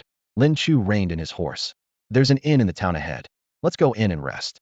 To avoid potential ambushes, he and Chen Xiao hadn't taken a direct route, instead leaving Yu province through the south gate and heading southeast, adding an extra day to their journey. Chun Zhao's backside ached from all the bouncing, and as soon as he dismounted, he groaned repeatedly. We should have rested earlier, you're way too persistent. He patted his lower back and made a self-deprecating joke. This proves that a man's endurance is both a blessing and a curse. Lin Chu pushed open the inn door, and wind and rain swept in with the moisture, immediately drawing several irritated complaints from inside. The weather really isn't cooperating. The rainy season came out of nowhere. Didn't get the inheritance this time, what rotten luck. Come on, with your skills, you'd be lucky just to catch a glimpse of any inheritance. Can't be bothered with you, hey, close the door quickly. It's freezing. Shut up, someone barked, then quickly approached Lin Chu with a fawning smile. Master Lin, my junior brother spoke without thinking. Please forgive him. The man was Lu Jinsong, the senior disciple of Anbei Prefecture's Steel Blade Martial Arts School, who had encountered Lin Chu once during the competition for the inheritance. No matter. Lin Chu's tone was flat as he led Chun Xiao to an empty table. Waiter, your finest wine and meat, put it on Lu Jinsong's tab. Lu Jinsong called out loudly. That's not necessary. Lin Chu started to refuse, but Lu Jinsong quickly interrupted. Master Lin, consider it my apology for my junior brother's behavior. You must accept. At this point, the Steel Blade School disciple who had been shouting earlier also recognized Lin Chu. He immediately covered his mouth, his face turning pale with shock. At Lu Jinsong's signal, the disciple hurried over to Lin Chu, bowing repeatedly and apologizing profusely. All right, I accept your apology. Now go back. Lin Chu waved his hand dismissively, responding with resignation. The inn's patrons had been dining and drinking, but hearing the commotion, they all showed curious expressions, their gazes quietly settling on Lin Chu. Lin Chu surveyed his surroundings. The first floor had about 20 tables, now 2/3 occupied, almost entirely by martial artists from the Jianghero cultivators with restrained auras, various masters returning home after competing for inheritances in caves, all with different cultivation levels, but none ordinary. Most didn't recognize Lin Chu, either having never seen him before or never having entered that cave. Please enjoy your meal, sir. The waiter cheerfully brought steaming hot meat dishes and pots of fine wine, the aroma instantly filling the air. Just as Lin Chu poured wine into his blue porcelain bowl, a row of pale blue system text appeared before his eyes. Name, fine wine. Effect, smooth on the palate, flows like silk down the throat, but contains heartburning poison. This poison is colorless and odorless, causing death within half an hour of consumption. Poison? Lin Chu's heart grew alert. From the corner of his eye, he noticed only his wine and Lu Jinsong's table had the problem. Lu Jinsong had obviously just arrived, his wine pot delivered around the same time. Lu Jinsong raised his cup, about to drink. If I were you, I wouldn't drink that wine, Lin Chu warned casually, then tilted his head back and drained his bowl in one gulp. Lu Jinsong froze mid-motion, completely bewildered. Master Lin, you can drink this wine, but I cannot. I'm immune to all poisons, so naturally I can drink it, Lin Chu chuckled lightly. Poison? The faces of the Gang Dao Martial Hall members changed drastically. Whoosh, whoosh, whoosh. Before they could react, dense hidden weapons came whistling through the air. Several disciples were caught off guard, blood immediately spattering from their bodies. Clang, clang, clang. Lu Jinsong, being the strongest, swept his long blade and deflected all the projectiles aimed at him. Several darts and needles clattered at his feet, and looking down, he saw the cold steel coated with crimson poison. The weapons are poisoned. He turned back to see his junior brother's lips, already turning blue. Who dares take the lives of my Gang Dao Martial Hall disciples? Lu Jinsong roared furiously. Swish. Nearly half the inn's patrons drew their weapons, blade tips and sword points, all aimed at the Gang Dao Martial Hall. Innocent bystanders scrambled away in panic, overturning chairs and tables as they fled outside. Ha ha ha. Cold laughter echoed from the stairway as a green-robed elder descended from the second floor. This old man is Zhao Fong, elder of the Yuezhou Salt Guild and sworn brother to the Shun family head. His green robes billowed, and in a flash, he stood in the center of the first floor. Perfect manifestation realm. Recognizing his background and sensing his cultivation level, Lu Jinsong's heart sank into near despair. His gaze swept toward Lin Chu. Feng was killed by Lin Chu. But these words stuck in his throat like a blade, desperate to be spoken yet impossible to voice. Zhao Feng's gaze lifted, first scanning Lin Chu, then looking at the Gang Dao Martial Hall. Seeing you converse with them, I thought it better to kill wrongly than let anyone escape. Who would have thought you'd detect the heart-burning poison? Quite fortunate indeed. Since that's the case, get lost. Before his words finished, he flicked his sleeve, palm force crashing toward Lu Jinsong like a mountain. Wind roared, tables and chairs shattered. The Gang Dao Martial Hall disciples were terrified out of their wits. Lu Jinsong's legs trembled and his vision darkened, yet he still couldn't utter a single word about Lin. Bang! In the thunderous crash, Zhao Feng's expression suddenly froze. His palm had been caught by the handsome young man before him. Zhao Feng's expression froze for an instant. The handsome young man before him was merely at the minor achievement stage of the elephant manifestation realm, yet he had forcibly caught his full-powered palm strike. Zhao Feng circulated his true qi and tried to jerk his hand back, only to find it locked in place as if clamped by iron hoops, unable to move an inch. "What are you doing?" he growled, his face darkening with anger. "Didn't you say earlier that you weren't familiar with the people from the Steel Blade Martial Hall? Why are you interfering?" "I indeed don't know them well," Lin Chu replied calmly, though his gaze was sharp as a blade. "But if you're seeking revenge, you've got the wrong target. Shin Feng'ai was the one who killed him." "What?" The Salt Gang members erupted in shock. That he could block Elder Zhao was already incomprehensible, but now Lin Chu had openly admitted to killing Shin Feng, clearly showing he had nothing to fear. Lu Jinsong jolted in terror, his knees going weak as he collapsed to the ground. He understood clearly that even if he explained that Shin Feng wasn't killed by him, Zhao Feng might not spare him anyway. As for Lin Chu's strength, he had witnessed it firsthand. Those at the perfect stage of the elephant manifestation realm were nothing more than chickens and dogs before him. As long as he kept quiet about the truth, he might still gamble on receiving Lin Chu's protection. Lin Chu saw through Lu Jinsong's thoughts, but said nothing more. One takes responsibility for one's own actions. Crack! Lin Chu's 5 fingers suddenly clenched, and a terrifying force surged forth. Zhao Feng's entire palm instantly fractured. "Ah!" A piercing scream echoed through the tavern as Zhao Feng staggered backward, wariness appearing in his eyes for the first time. Not only was his opponent's body tempering technique terrifying, but he had also swallowed the heart-burning poison earlier and remained unharmed, clearly immune to all poisons, effectively neutralizing all of Zhao Feng's advantages. "The antidote," Lin Chu said flatly, extending his hand. Zhao Feng gritted his teeth and laughed coldly. "Haha, my Salt Gang is quite renowned in Yuezhou City, and my gang leader even works for the Prince of Yu's mansion. I won't pursue the matter of you killing Shin Feng, as long as you hand over Lu Jinsong to me. Then we can call it even." The Prince of Yu's mansion, one of Yuezhou's top powers. At the mention of this name, ordinary martial artists would pale. Zhao Feng knew he was no match for Lin Chu, but he still had to answer to the Shin family. Since the Shun family believed the Steel Blade Martial Hall was responsible, Lu Jinsong's corpse would suffice. Using the Prince of Yu's mansion to force Lin Chu to retreat, while taking Lu Jinsong would kill 2 birds with 1 stone. The Prince of Yu's mansion? Lin Chu raised an eyebrow and smiled, his internal energy boiling as the spiritual treasure, Sea Heart, spear shot through the air. Not good. Zhao Feng's heart pounded wildly. The spear was so fast he couldn't even think of dodging, only managing to hastily raise his sword to block. Clang! Metal rang against metal as sparks exploded. Zhao Feng's figure flew like a kite with a broken string, crashing into the wooden shelves behind the counter.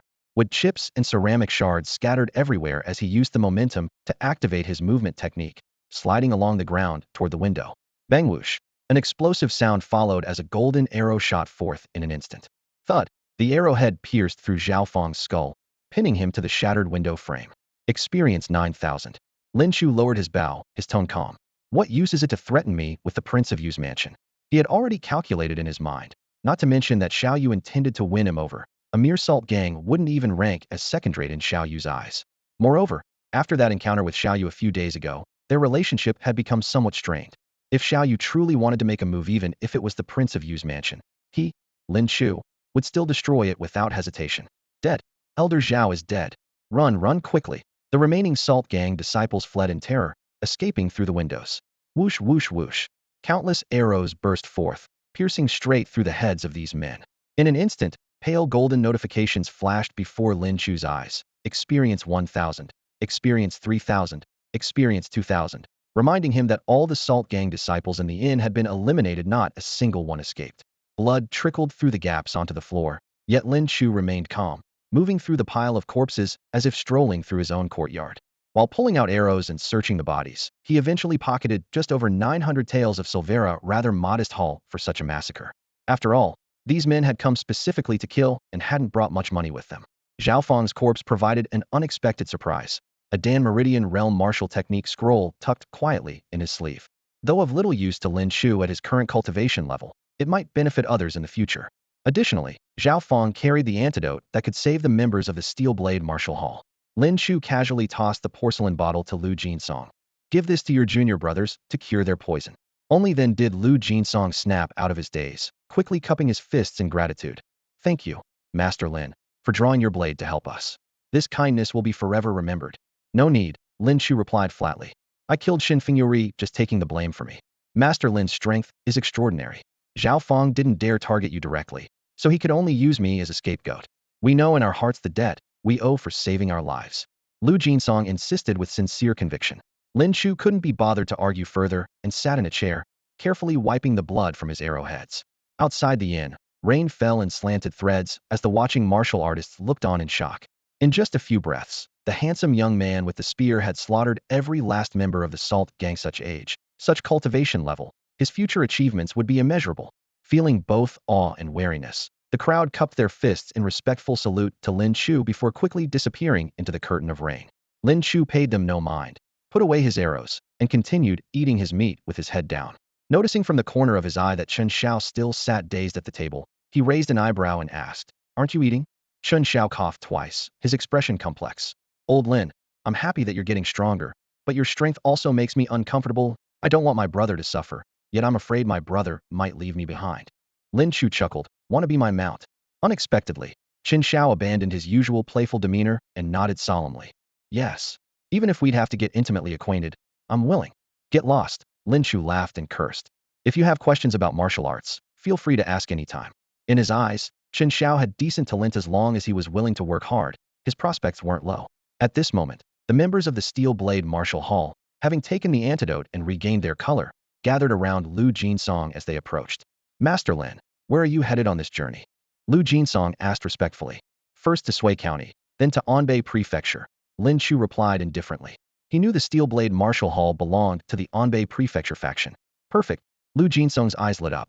"How about we travel together?" Chen Xiao smiled slyly from the side. "Scared, aren't you?" Lu Jinsong laughed awkwardly. "Elder Zhao is dead. The Salt gang definitely won't let this go. I'm really afraid of being used as a scapegoat again." He straightforwardly offered terms. "All expenses for the journey to Anbei Prefecture will be covered by our Steel Blade Martial Hall." "Acceptable," Lin Chu nodded. "I was just thinking of asking you about some matters concerning Anbei Prefecture." Lu Jinsong was overjoyed upon hearing this and thanked him repeatedly. After finishing their meal, the group set out again, heading toward Sui County. Anbei Prefecture originally had 8 second-tier factions. Now that the Pingtian sect has seized half the territory, 4 of the 8 families have already switched sides and pledged allegiance to them. The Gangdao Martial Hall, though also second-tier, has always ranked at the bottom because its master's cultivation only reaches the perfected Mingxiao realm. Fortunately, being located in the western region, it has temporarily suffered less impact from the Pingtian sect. When Lu Jinsong left the hall, the Pingtian sect had already begun attacking 3 county towns on Anbei Prefecture's first line of defense. He said to Lin Chu, "If the court doesn't send reinforcements soon, the hall master is planning to relocate. These major factions have been deeply rooted here for many years, and if forced to move, the losses would be immeasurable. Only when pushed to desperation would the Gangdao Martial Hall consider such a move." "Sui County ahead," Chen Xiao called out loudly. As the familiar city walls came into view, Lin Chu felt a sense of homecoming. Upon entering the city gates, a desolate atmosphere hit them. Immediately empty streets, shuttered stalls. The entire county town seemed frozen in time. What happened? Puzzled, he hurried straight to the garrison office. The building remained unchanged, but the soldiers on duty at the entrance were all unfamiliar faces. At that moment, an old man in patched, tattered clothes stood hunched at the entrance, his chest soaked with blood that had long since stained his garments.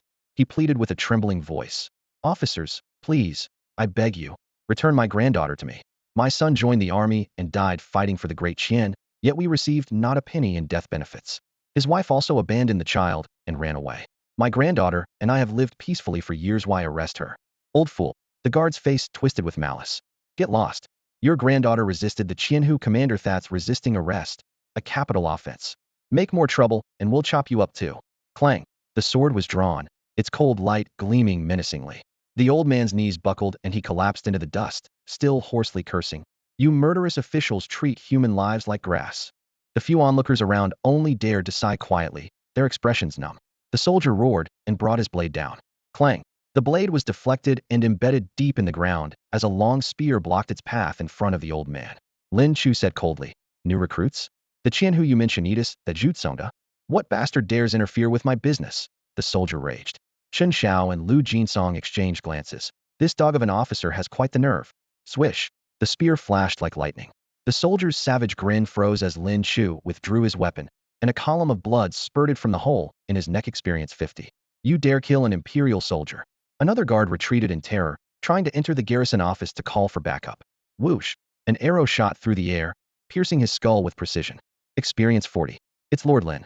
Lord Lin, you've finally returned. Our Sui County is saved." The surrounding people stood momentarily stunned, then erupted in cheers like a tidal wave upon recognizing Lin Chu. The old man's cloudy eyes had been filled with nothing but deathly despair, but when Lin Chu appeared, that tiny spark reignited.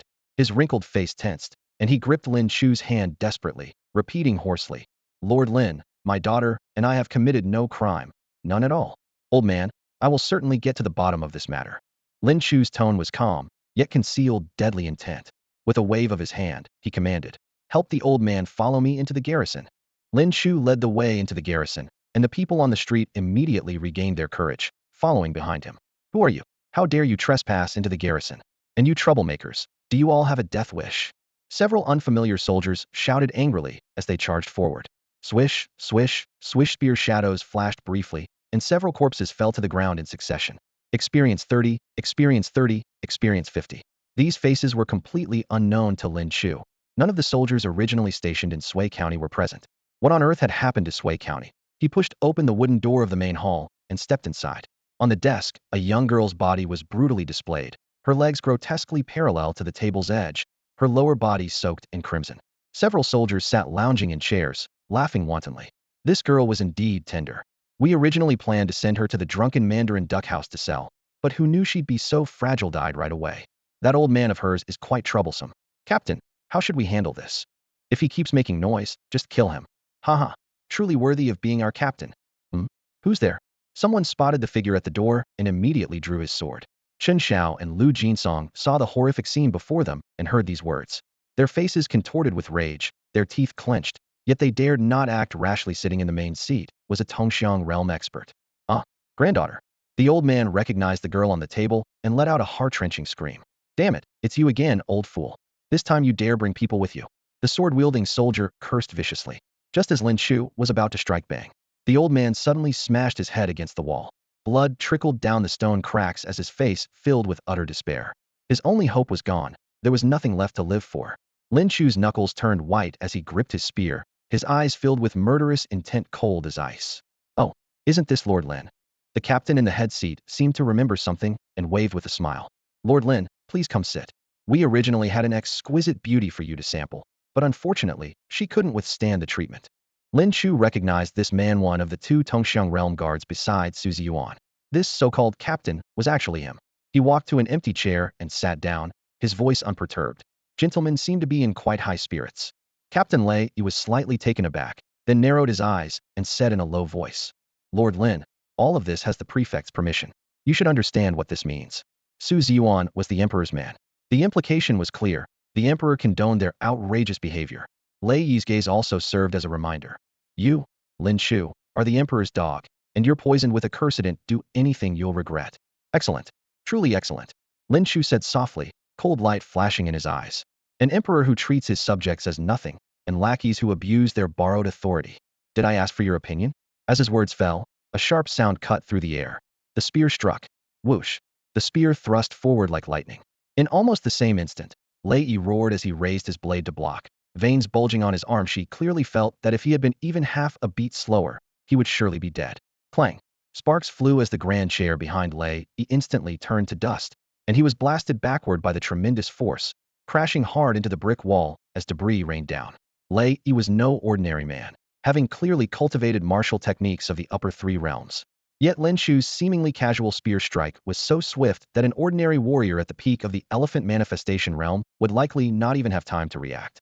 After all, Lei Yi was a prefect's guard, so his deep foundation was hardly surprising. Still, this scene left the unfamiliar centurions present trembling with fear as they stepped back, staring at Lin Chu with terror-filled faces. "Lin Chu, have you lost your mind?" Lei Yi struggled out from the wall, disheveled and covered in dust, his eardrums ringing, mind blank, hands trembling uncontrollably. Even though he had blocked it, that spear strike had still left him with internal injuries. He glared at Lin Chu with venomous hatred, threatening through gritted teeth. "If I report this to the prefect, do you know what fate awaits you?" Lin Chu's expression remained cold. With the dragon swimming 3 steps, he suddenly moved forward, his figure flickering as he grasped Lei Yi's throat and lifted him with one hand. The tremendous force in his palm cut off Lei Yi's breathing entirely, his face instantly turning deathly pale. "Su Ziyuan," Lin Chu spoke indifferently. "He'll soon be going down to keep you company." Crack. With a squeeze of his fingers, Lei Yi's neck bones snapped crisply, and his entire body went limp. Experience 8,000. The centurions were struck speechless with terror, never expecting Lin Chu would actually dare to kill. This was not only defying Prefect Su, but seemed like contempt for the emperor himself. Lin Chu met their gaze with cold indifference, the sea heart spear's blade gleaming as its domineering force claimed a life with each thrust. Spare us. We'll never dare again. Accompanied by piercing screams, the spear tip carved through the air with a series of swift sounds, dripping with blood. Experience 220. Experience 250. Experience 220. It's not that you don't dare, but that you know you're about to die. Lin Chu's voice was calm as he withdrew his spear with detachment. His gaze swept to the corner, falling upon the barely breathing girl with disheveled clothing. He sighed softly and brought over a blanket to cover her body. Thoughts churned in his mind. No wonder Su Yuan had insisted on staying in Sui County back then. He had already planned to control this place. But what could Sui County possibly have that was worth such heavy-handed measures? The spiritual medicine. Lin Chu suddenly remembered the whereabouts of that spiritual herb. Initially, he thought it was untraceable and that Su Yuan wouldn't investigate deeply. But if today's disaster was truly caused by the spiritual medicine, Su Yuan's obsession ran too deep. Perhaps even. Could it be connected to that dog emperor? Brother Liu, please trouble yourself to send 2 men to bury this old man and his granddaughter. Lin Chu turned to the common people. Fellow villagers, please lend a hand and take them back to the ancestral graves. Yes, Lord Lin. The disciples of the Steel Blade Martial Hall lifted the bodies and hurried away with the villagers. Old Lin, what do we do next? Chen Xiao inquired in a low voice. To the military camp. Lin Chu uttered only 3 words. The group left Sui County and headed straight for the military camp outside the city. At this moment, horns were sounding across the training grounds, with the clash of blades and shields and thunderous shouts. Through the flying dust, several fine horses galloped toward them, led by a magnificent black steed with white hooves. Its rider was extraordinarily handsome, carrying a spear and bow, with a precious sword at his waist, his entire being radiating killing intent. Halt! The camp guards crossed their spears to block them, shouting loudly. Who goes there? How dare you trespass on a military camp? Tell Zhu Tsongde to come out and see me.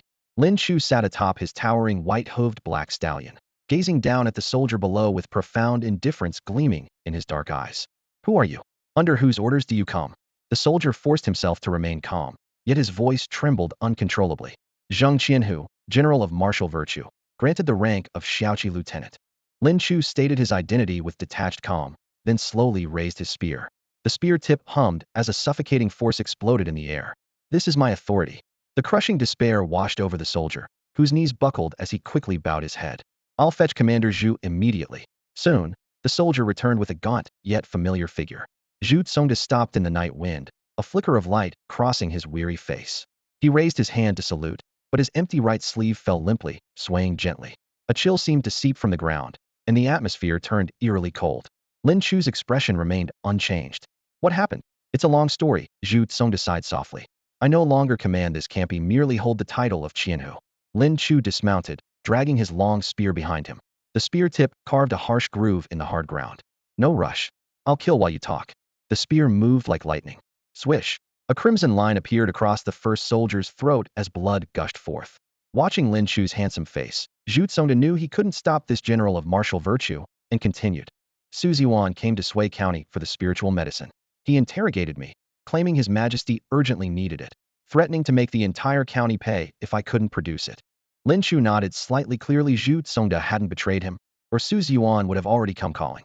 When he learned nothing, Su Yuan said, without the spiritual medicine, something must serve as compensation. Zhu Tsongde licked his cracked lips. So he severed my right hand as punishment. Had I not been under the governor's jurisdiction, my life would have been forfeit too. To continue searching for the spiritual medicine, Su Yuan had disbanded the old troops and taken control of the camp, killing several centurions. Only Centurion Yuan survived, having once served in the Imperial Dragon Guard. Lin Chu nodded indifferently. So everyone in this camp is fair game? Zhu Tsongde's expression stiffened. After a long pause, he uttered a single word. Yes. How dare you kill Imperial soldiers? You're courting death. Swish. Cold steel flashed, cutting the roar short. Whoa, who are you? Swish. No. I only came here because I heard it was easy duty. Don't.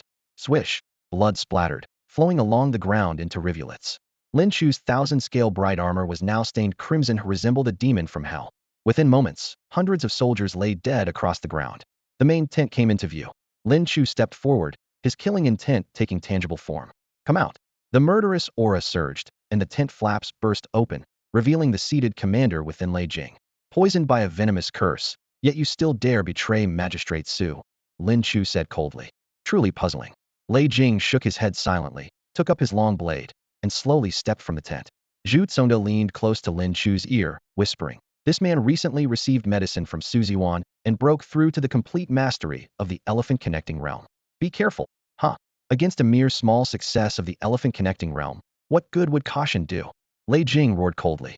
Lei Jing leaped into the air, delivering a vicious whip kick toward Lin Chu. Thud!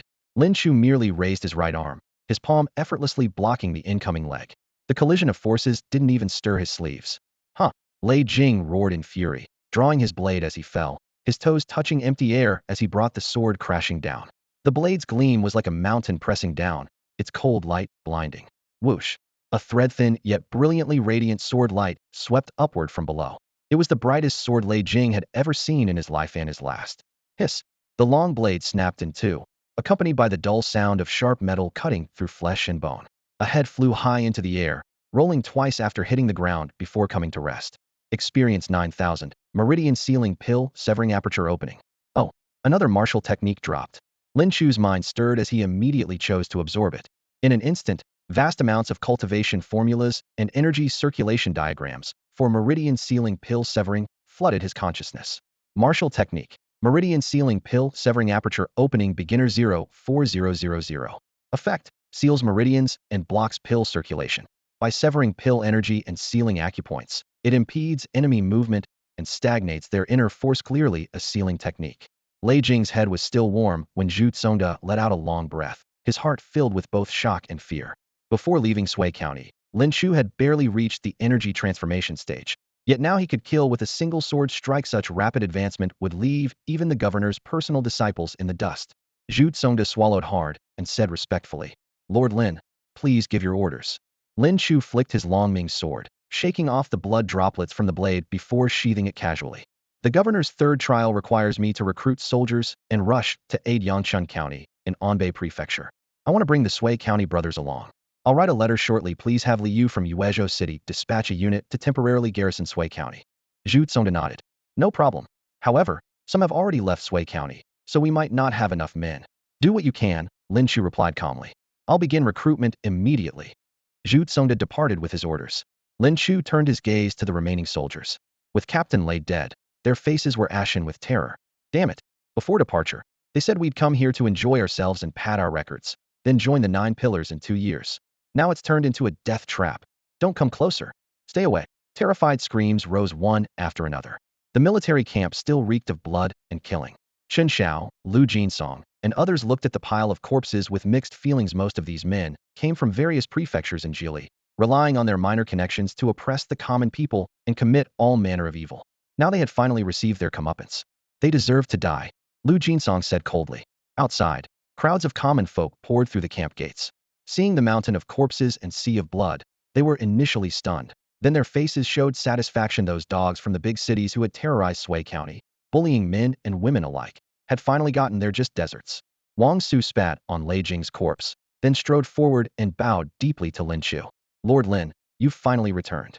Lord Lin, we've been eagerly awaiting your return. Those bastards looked down on us, and I won't stand for it. My brothers and I got beaten up, but from the county magistrate down to the constables, they're all in their pocket. There's nowhere to seek justice." In the spacious military tent, the sturdy young man Wang Su slowly struggled to his knees, his shoulders trembling violently, dried blood still clinging to his temples. Clearly, he had suffered greatly in recent days. "I wanted to write and tell you about the situation in Sui County, but Thousand Household Zhu intercepted everything. He said it wouldn't be good for you." His voice choked before he could finish. Lin Chu rose from beside his campaign desk, his fingers holding a hemp cloth soaked through with blood. After a glance, he tossed it into a corner and pulled out clean fabric to press against Wang Su's face. "A grown man, acting like this?" His voice was calm, yet soothing. "Now that I'm back, everything will be fine." Those words seemed to steady everyone's hearts. "Commander Lin, we pledge our lives to serve you." The soldiers inside and outside the tent responded in unison. Under the imperial court, they were merely expendable weeds, but before this young commander, they were finally treated as human beings. The tent flap lifted as Zhu Tsonda hurried back, witnessing this moving scene. His lips moved, but he chose not to interrupt. "Everyone rise." Lin Chu raised his voice, his gaze sweeping over the crowd. "His Majesty is obsessed with seeking immortality, and treacherous officials exploit this chaos in court. Today we remain His Majesty's subjects. Should the realm face peril in the future, Let the soldiers rely on those they trust to restore the mountains and rivers. His words were flawless, neither defying the imperial court nor failing to unite hearts. Zhu Tsongda secretly admired this, and the soldiers immediately understood. It was too early to speak of loyalty now. Commander Lin, what should we do with these bodies? Wang Su asked quietly. Burn them all. At his command, soldiers gathered the corpses, doused them with oil, and flames roared skyward in the dusk, smoke curling into the night. Night fell completely. Zhu Tsongda had ultimately brought back over 700 men, all assembled on the drill ground. Torches lined up, making armor gleam as they awaited Lin Chu's orders. You must know what I intend to do next. Lin Chu spoke clearly. Yangchuan County will soon face siege by the main forces of the Pingtian sect. This journey is perilous. Anyone unwilling to go may leave now. I will not pursue the matter. The field fell silent. No one moved. Excellent. Lin Chu nodded approvingly. Truly soldiers who have fought alongside 1,000 household Zhu and me. Zhu Tsongda. Present. Zhu Tsongda stepped forward. I appoint you Deputy 1,000 household, commanding 300 men. Yes, sir. Before departure, Lin Chu had asked Zhu Tsongda's intentions, and he had agreed without hesitation. Naturally, he was willing to serve as Deputy 1,000 household. Chen Xiao. Present. Chen Xiao bowed with cupped hands. I name you 100 household, commanding 100 under my banner. Yes, sir. Wang Su, Zhang Chun, Wen Yutian. Lin Chu called out 7 or 8 soldiers who had reached blood refinement perfection. Present. They stepped forward in unison. You shall be banner chiefs, each commanding 50 men. Yes, sir. Lin Chu surveyed his core team, his voice steady and clear. From today, after consultation with 1,000 household Zhu, martial cultivation techniques and combat skills will be distributed. Each person receives daily medicinal supplements. Should anyone achieve blood refinement perfection during our journey, they will immediately be promoted to banner chief.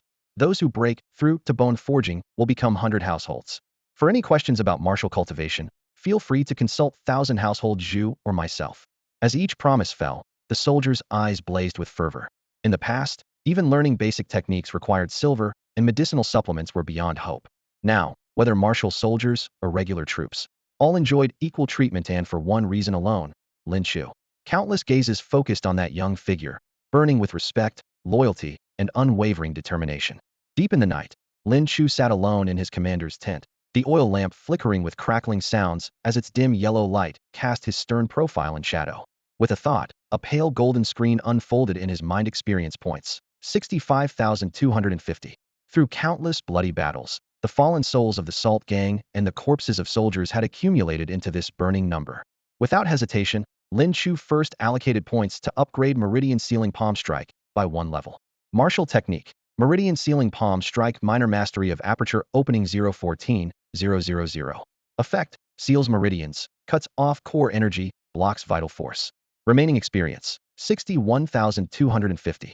This aperture opening realm martial technique targeted the body's acupoints and energy cores. Mid-tier warriors who hadn't yet opened their apertures would have no chance of breakthrough once Lin Chu sealed them. Even opponents of equal realm could only struggle feebly with whatever vital force remained in their apertures. Mastering this technique would make him nearly invincible within the mid-tier realms. His thoughts shifted as he turned his attention to formation techniques. With a great battle approaching, the higher his formation mastery, the better his brother's chances of survival. If he was taking them out, he had to bring as many back alive as possible. 6 Jia Formation advanced 2 levels. Martial Technique. 6 Jia Formation, Great Mastery of Aperture Opening 023,000. Remaining experience, 48,250. Vast formation insights poured in as scenes of the White Horse Academy's headmaster deploying troops flashed through his mind. Back then he could only see the flaws, but now every detail was complete. The perfected 6 Jia Formation could command 10,000 men like his own limbs, instantly multiplying soldiers' combat power several times over, and when necessary, channel their combined strength into his own body. The formation's endless variations were what truly gave enemies nightmares. With formations in place, next came the life and death matters of movement techniques and body strengthening arts. Lin Chu once again commanded upgrades. Dragons, 3 steps perfection. 8 unions Vajra perfection. Martial technique. Dragons 3 steps core meridian perfection 032,000. Martial technique. 8 unions Vajra core meridian perfection 032,000. Remaining experience, 13,250. Golden light exploded from within his body as the 6 union golden light condensed into an almost tangible Vajra. Form 1 step further would be 8 union golden light. With dragons 3 steps perfected, he entered the 3rd stage, dragons soaring 9 heavens. And without even exerting full power, could already leap several zhang in a single bound. All remaining experience was poured into Azura 3 Spears. Martial Technique. Azura 3 Spears Great Mastery of Aperture Opening 13, 25045000. Blazing killing intent crashed like raging waves against the shore. Lin Chu grunted, his chest trembling slightly, then exhaled a long breath of stale air.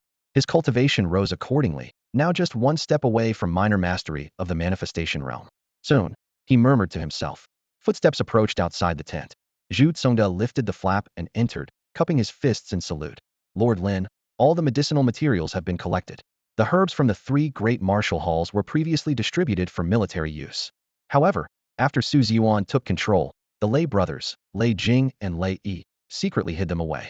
The military physician will accompany the troops, so there's no need to worry about daily medicinal supplements. Zhu Tsongda used his left hand to adjust his bloodstained sleeve, smiling as he gave his assurance.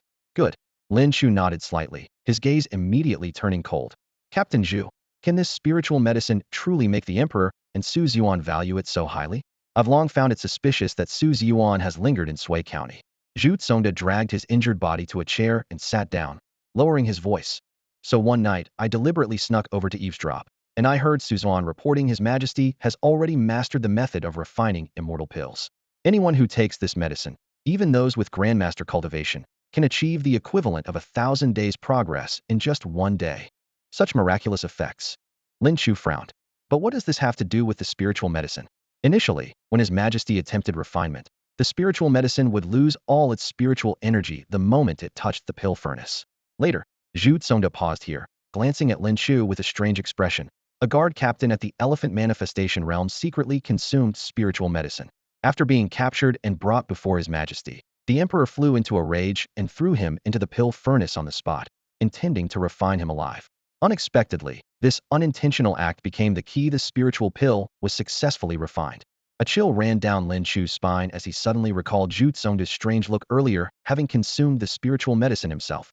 Wouldn't he become a catalyst for that dog emperor? Zhu Tsongda continued.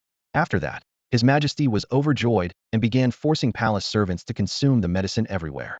The palace was filled with terror. Even many alchemists couldn't bear the scenes and fled in secret. His Majesty was furious and sent the imperial guards to hunt them down.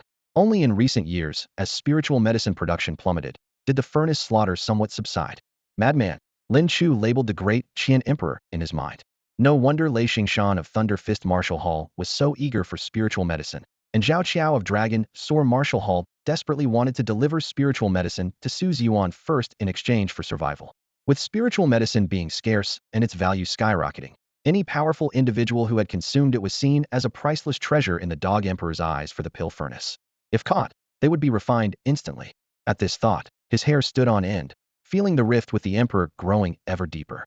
If Su Ziyuan hadn't passed the information to the palace, his situation wouldn't be so dire. Zhu Tsongda sighed. When His Majesty learned of the lost spiritual medicine, he flew into another rage and ordered its recovery at any cost. That's why these people dare act so brazenly in Sui County. In His Majesty's heart, Sui County has already been erased. Lin Chu pondered for a moment. If the emperor knew of Sui County's current situation, he would surely blame him, so he needed to plan an escape route early. Zhu Tsongda noticed his concern and lowered his voice. Lord Lin need not fear.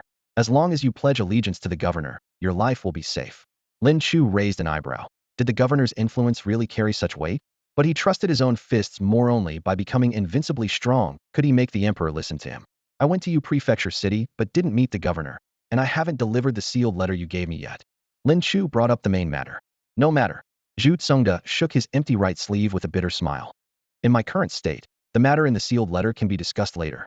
Losing his right arm meant that although he remained at the energy transformation realm, he could only exert 70 to 80% of his strength. Before he finished speaking, a surprise shout suddenly came from outside the tent. Lord Lin. Yuan Gu strode excitedly into the tent. He practically rushed up to Lin Chu, dropping to one knee with his fists clasped in salute. Yuan Gu pays his respects to Lord Lin. Lin Chu reached out to steady his arm, laughing heartily. Captain Yuan, there's no need for such formality. Yuan Gu looked up, his face beaming with genuine joy. My lord, I was hunting deep in the mountains these past days and couldn't return to camp in time. When I heard you had come back, I was overjoyed. Zhu Tsongda watched from the side, scratching his head in confusion. Brother Yuan has never been one for flattery. Why is he suddenly so enthusiastic today? Lin Chu understood perfectly well that Yuan Gu had been secretly looking out for him, so he cut straight to the point. Captain Yuan, you should know why I'm here. I intend to reorganize my former troops. Are you willing to follow me? I pledge my loyalty unto death. Yuan Gu immediately nodded emphatically. Excellent. Lin Chu laughed with delight. Then you'll first serve under Commander Zhu's command, and I'll reassign positions once I've finished reorganizing. Yes, sir. Yuan Gu accepted the order with resolute conviction. The next morning, as dawn broke, horns sounded throughout the camp. Lin Chu led his men in packing their gear, and with banners fluttering in the wind, the company galloped along the main road toward Sangzhou. Deep in barbarian territory, amid vast mountain forests, stood a tribe encircled by wooden stakes and animal bones. Li Yuhi donned a pale white scholar's robe, strapped a sword to his waist, and hurried through the earthen walls and wooden houses toward the great tree at the tribe center. Beneath the tree, two burly men were locked in battle over a stone chessboard. The man on the left was built like an iron tower with deeply etched features. The man on the right was mountain-like in stature with a full beard covering his face, a great halberd leaning beside him. Both scratched their heads as they pondered their moves, yet remained deadlocked. Li Yuhi approached and glanced down at the board, immediately feeling dizzy. Master, Uncle Xiang, you two chess novices should stop struggling. This layout is completely chaotic. Should be better off going horseback riding or hunting. My disciple is right. Li Zhenxian clapped his hands and stood up. Across from him, Xiang Jing immediately grabbed his arm, his voice rumbling like thunder. Governor, we've been playing this game for ages, and I've finally gained a slight advantage. Don't you dare try to escape. Li Zhenxian waved at one of his guards. You go continue the game with General Xiang. Once freed from the chess entanglement, master and disciple walked to the other side of the tree. What news? Li Zhenxian asked quietly. Master, Lin Chu has indeed gone to Sui County, Li Yuhi reported. Li Zhenxian threw back his head and laughed. Former subordinates are convenient to use, naturally. I imagine Su Ji Yuan's people gave him quite a bit of trouble. Li Yuhi hesitated for a moment. Actually, they didn't cause much trouble at all. Li Zhenxian's eyes sharpened. What did he do? He killed all the people Su Ji Yuan left behind. Li Yuhi reported truthfully. The air fell so silent you could hear the leaves rustling. After a moment, Li Zhenxian suddenly burst into laughter, clapping repeatedly. Excellent, excellent, excellent. This young man is bold and ruthless, even more decisive than I was in my youth. Those scoundrels who preyed on the common people, I long wanted to deal with them myself. Now Lin Chu has vented my anger for me. Li Yuhi still felt compelled to warn. Many of them were sons of prominent families and branch members of various factions. The trouble won't be small. Li Zhenxian's laughter faded, his expression turning murderous. Lin Chu went to Sui County at my summons to recruit former troops. Those blind fools dared to block his path, and when their skills proved inferior, they got themselves Coletto. They still have the nerve to cause trouble? Send word to those noble families and factions if they're not satisfied. They can come find me in Yuezhou, and we'll have a little chat. Li Yueha bowed and accepted the order, then glanced at the chessboard nearby and asked quietly, Master, since the spiritual medicine has appeared in Sui County, what's His Majesty's stance on this? Li Zhenxian stood with his hands behind his back and flicked his sleeve. I've already prepared a scapegoat for him. Otherwise, why do you think I sent your junior brothers and sisters to Sui County? That old fox has shown his tail quite a bit. We'll be able to close the net soon. Understood. Li Yueha clasped his fists in acknowledgement. As they spoke, Li Zhenxian suddenly turned around to find the chess game had ended. He strode to the table and burst into laughter. General Xiang, see that? I was going easy on you before. Any random guard of mine can beat you. Xiang Jing's expression was complicated as he stared at the black stone on the board that had sealed his defeat. The guard quickly stood up and reported with his head lowered. Governor, sir, I don't know how to play chess. I just learned as we went. Hearing this, Li Yueha couldn't hold back his hearty laughter. For a moment, both the governor and the general fell into complete silence. In Yuezhou, at a riverside pavilion belonging to the Salt Gang, Wu Juanhe stood at the railing with his hands behind his back, gazing out at the boats dotting the city's waters. Since taking control of the Salt Gang, he had elevated its status from third-rate to second-rate, especially after pledging allegiance to the Prince of Yu's mansion, which brought continuous resources and support. Recently, he had even managed to break through to the Heaven-Earth Bridge realm, and his ambitions were soaring. A Salt Gang disciple approached and bowed. Gang leader, we've tracked down Lin Chu's whereabouts. That boy gathered men in Sui County and is now heading toward Sangzhou. Wu Juanhe nodded slightly. His strength isn't weak. Since the young prince wants us to teach him a proper lesson, take a few elders with you. Remember, don't kill him, just cripple his cultivation. The disciple hesitated before continuing. Gang leader, there's one more thing. Elder Zhao Fong was killed at an inn in a small town. When our men interrogated some wandering martial artists, they learned that Lin Chu was the one who did it. Wu Juanhe's face darkened. The Salt Gang's ancestral seven-man formation array lost power as members were lost, and without Zhao Fong, its might was reduced by at least half. This boy may be young, but he's got some nerve. If the young prince didn't want him alive, I'd kill him on the spot. His eyes turned vicious, but he remained coldly analytical. With one elder missing, the formation is weaker, but the remaining ones should be more than enough to handle a mere minor success stage elephant manifestation realm cultivator. The disciple swallowed nervously and presented a blood red visiting card. Gang leader, a 3-mark silver badge assassin from the Blood Robe Tower has also sent a calling card. What? Wu Juanhe could no longer maintain his composure. Blood Robe Tower, and a 3-mark silver badge. This disciple doesn't know why he's come. Wu Juanhe took a deep breath, his voice dropping low. Invite him in. Blood Robe Tower assassins were ranked in 3 tiers: bronze, silver, and gold. Bronze badges corresponded to the middle 3 realms, which Wu Juanhe never took seriously, while silver badges started at the upper 3 realms aperture opening stage. The marks on the badge represented how many times the assassin had killed enemies above their own realm. 1 mark, 1 life. A 3-mark silver badge meant the assassin had killed at least 3 Heaven-Earth Bridge realm experts across cultivation boundaries. At this thought, Wu Juanhe's heart tightened when such a figure came calling. He had no choice but to take it seriously. A graceful figure stepped into the Salt Gang's territory. The flickering lights outlined her curves in an utterly seductive manner, her slender waist swaying, her shapely hips undulating with each step that seemed to tease everyone's nerves. Yet the grotesque demon mask covering her face sealed away her features completely, its fanged grimace creating an eerie contrast with her alluring form that instilled instinctive wariness in all who watched. Most eye-catching of all was the silver medallion at her waist. 3 dark crimson streaks like fresh blood proclaimed her identity as a 3-mark silver assassin of the Crimson Tower. Wu Juanhe, the Salt Gang leader nearing 60, prided himself on his deep cunning. Yet upon seeing this masked woman, heat still stirred in his core. He coughed, circulating his inner energy to forcibly suppress the fire within, inwardly alarmed. Her seduction arts are so powerful, even I nearly fell under their spell. His gaze swept around to see his disciples' faces flushed red, nearly losing control. Wu Juanhe spoke in a stern, low voice. If you don't restrain your seduction arts, don't blame me for taking action. As his words fell, his Heaven-Earth Bridge realm aura burst forth. White and gray energies surging simultaneously from his crown and beneath his feet, overwhelming pressure filling the air until it seemed to freeze. The masked woman covered her lips in light laughter, her fragrant shoulders trembling slightly as her seduction arts instantly withdrew. Gang leader Wu is truly unfathomable. This humble woman is impressed. Wu Juanhe's expression remained unchanged. Are you the Spring Moon Fox, Baoruaqian? His gaze fell upon the 3-mark silver medallion, his tone turning cold. Rumors in the martial world say the Spring Moon Fox takes the form of a delicate woman to approach her prey, draining their cultivation and life force in a single night of passion before severing their heads to claim rewards from the Crimson Tower. Someone composed a poem. Demon mask hides beauty's face, seductive bones pierce like blade. Through mortal world's 1,000 trials, rouge melts upon the edge. Truly terrifying to hear. Baoruaqian continued her light laughter, her voice like wind chimes. Mere rumors. Gang leader Wu, aren't you even slightly curious about the face beneath my mask? Her red lips parted slightly, releasing a subtle fragrance that seemed to penetrate one's very soul. Wu Juanhe's heart stirred, his fingertips secretly applying pressure to forcibly suppress his desires. What brings you to suddenly visit the Yuezhou Salt Gang? Baoruaqian lifted her hand to part her high-slit dress, her snow-white, slender legs dazzling in the lamplight before elegantly crossing them. Gang leader Wu wants to move against Lin Chu, doesn't he? Lin Chu killed one of my Crimson Tower's bronze medallion assassins. My organization spent enormous resources hiring a fortune teller from Divine Machine Valley to calculate his whereabouts. This life is mine to take. Wu Juanhe pondered silently. Lin Chu killed my elder and offended the Crimson Tower. Though the prince ordered us not to touch him, now that the Crimson Tower acts, it saves me the trouble. He looked up. You want to cooperate?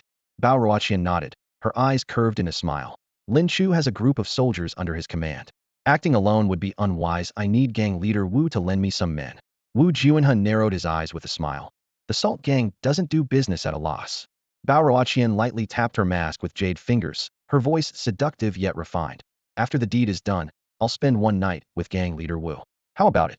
Wu Juanhe's heart skipped a beat, yet he still waved his hand. Unnecessary.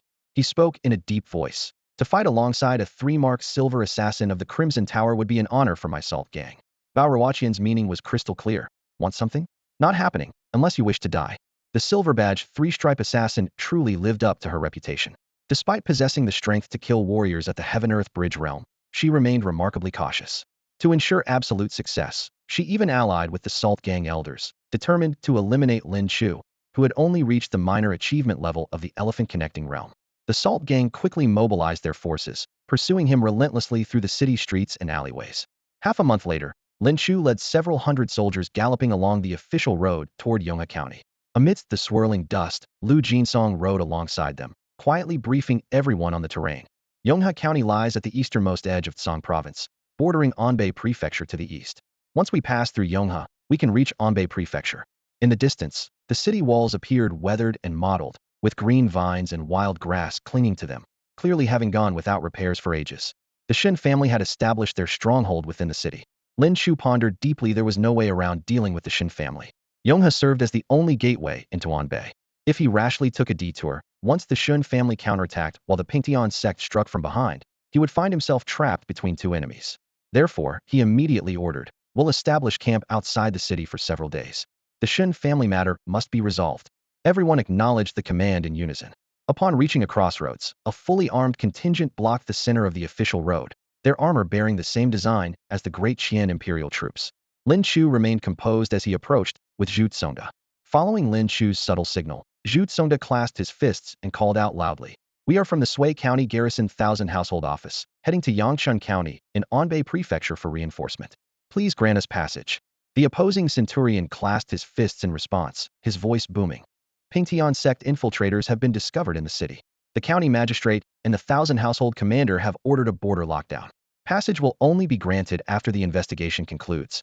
You may accompany our troops into the city to rest. Tomorrow happens to be the county magistrate's birthday. Why not stay for drinks? Though his words seemed courteous, they carried an odd undertone. Warning bells rang in Lin Chu's mind, but this also provided a perfect excuse to establish camp, so he shook his head indifferently. Entering the city won't be necessary. We're travel-worn and wouldn't want to disturb the magistrate's peace. We'll simply station ourselves outside the city. The centurion persisted. Please, sir, at least come into the city to complete the formalities. No rush, Lin Chu replied gently but with undeniable authority. After settling my troops, I'll naturally enter the city to pay my respects. If the man continued pressing, Lin Chu wouldn't hesitate to clear the way with lethal intent. In that instant, the centurion sensed an overwhelming pressure from Lin Chu's bearing that he couldn't possibly resist. His throat bobbed as he reluctantly cupped his hands. Very well then. He led his men away. Lin Chu's group established their military camp in the open area outside the city. Cooking smoke rose as medical officers set up cauldrons to brew medicinal tonics.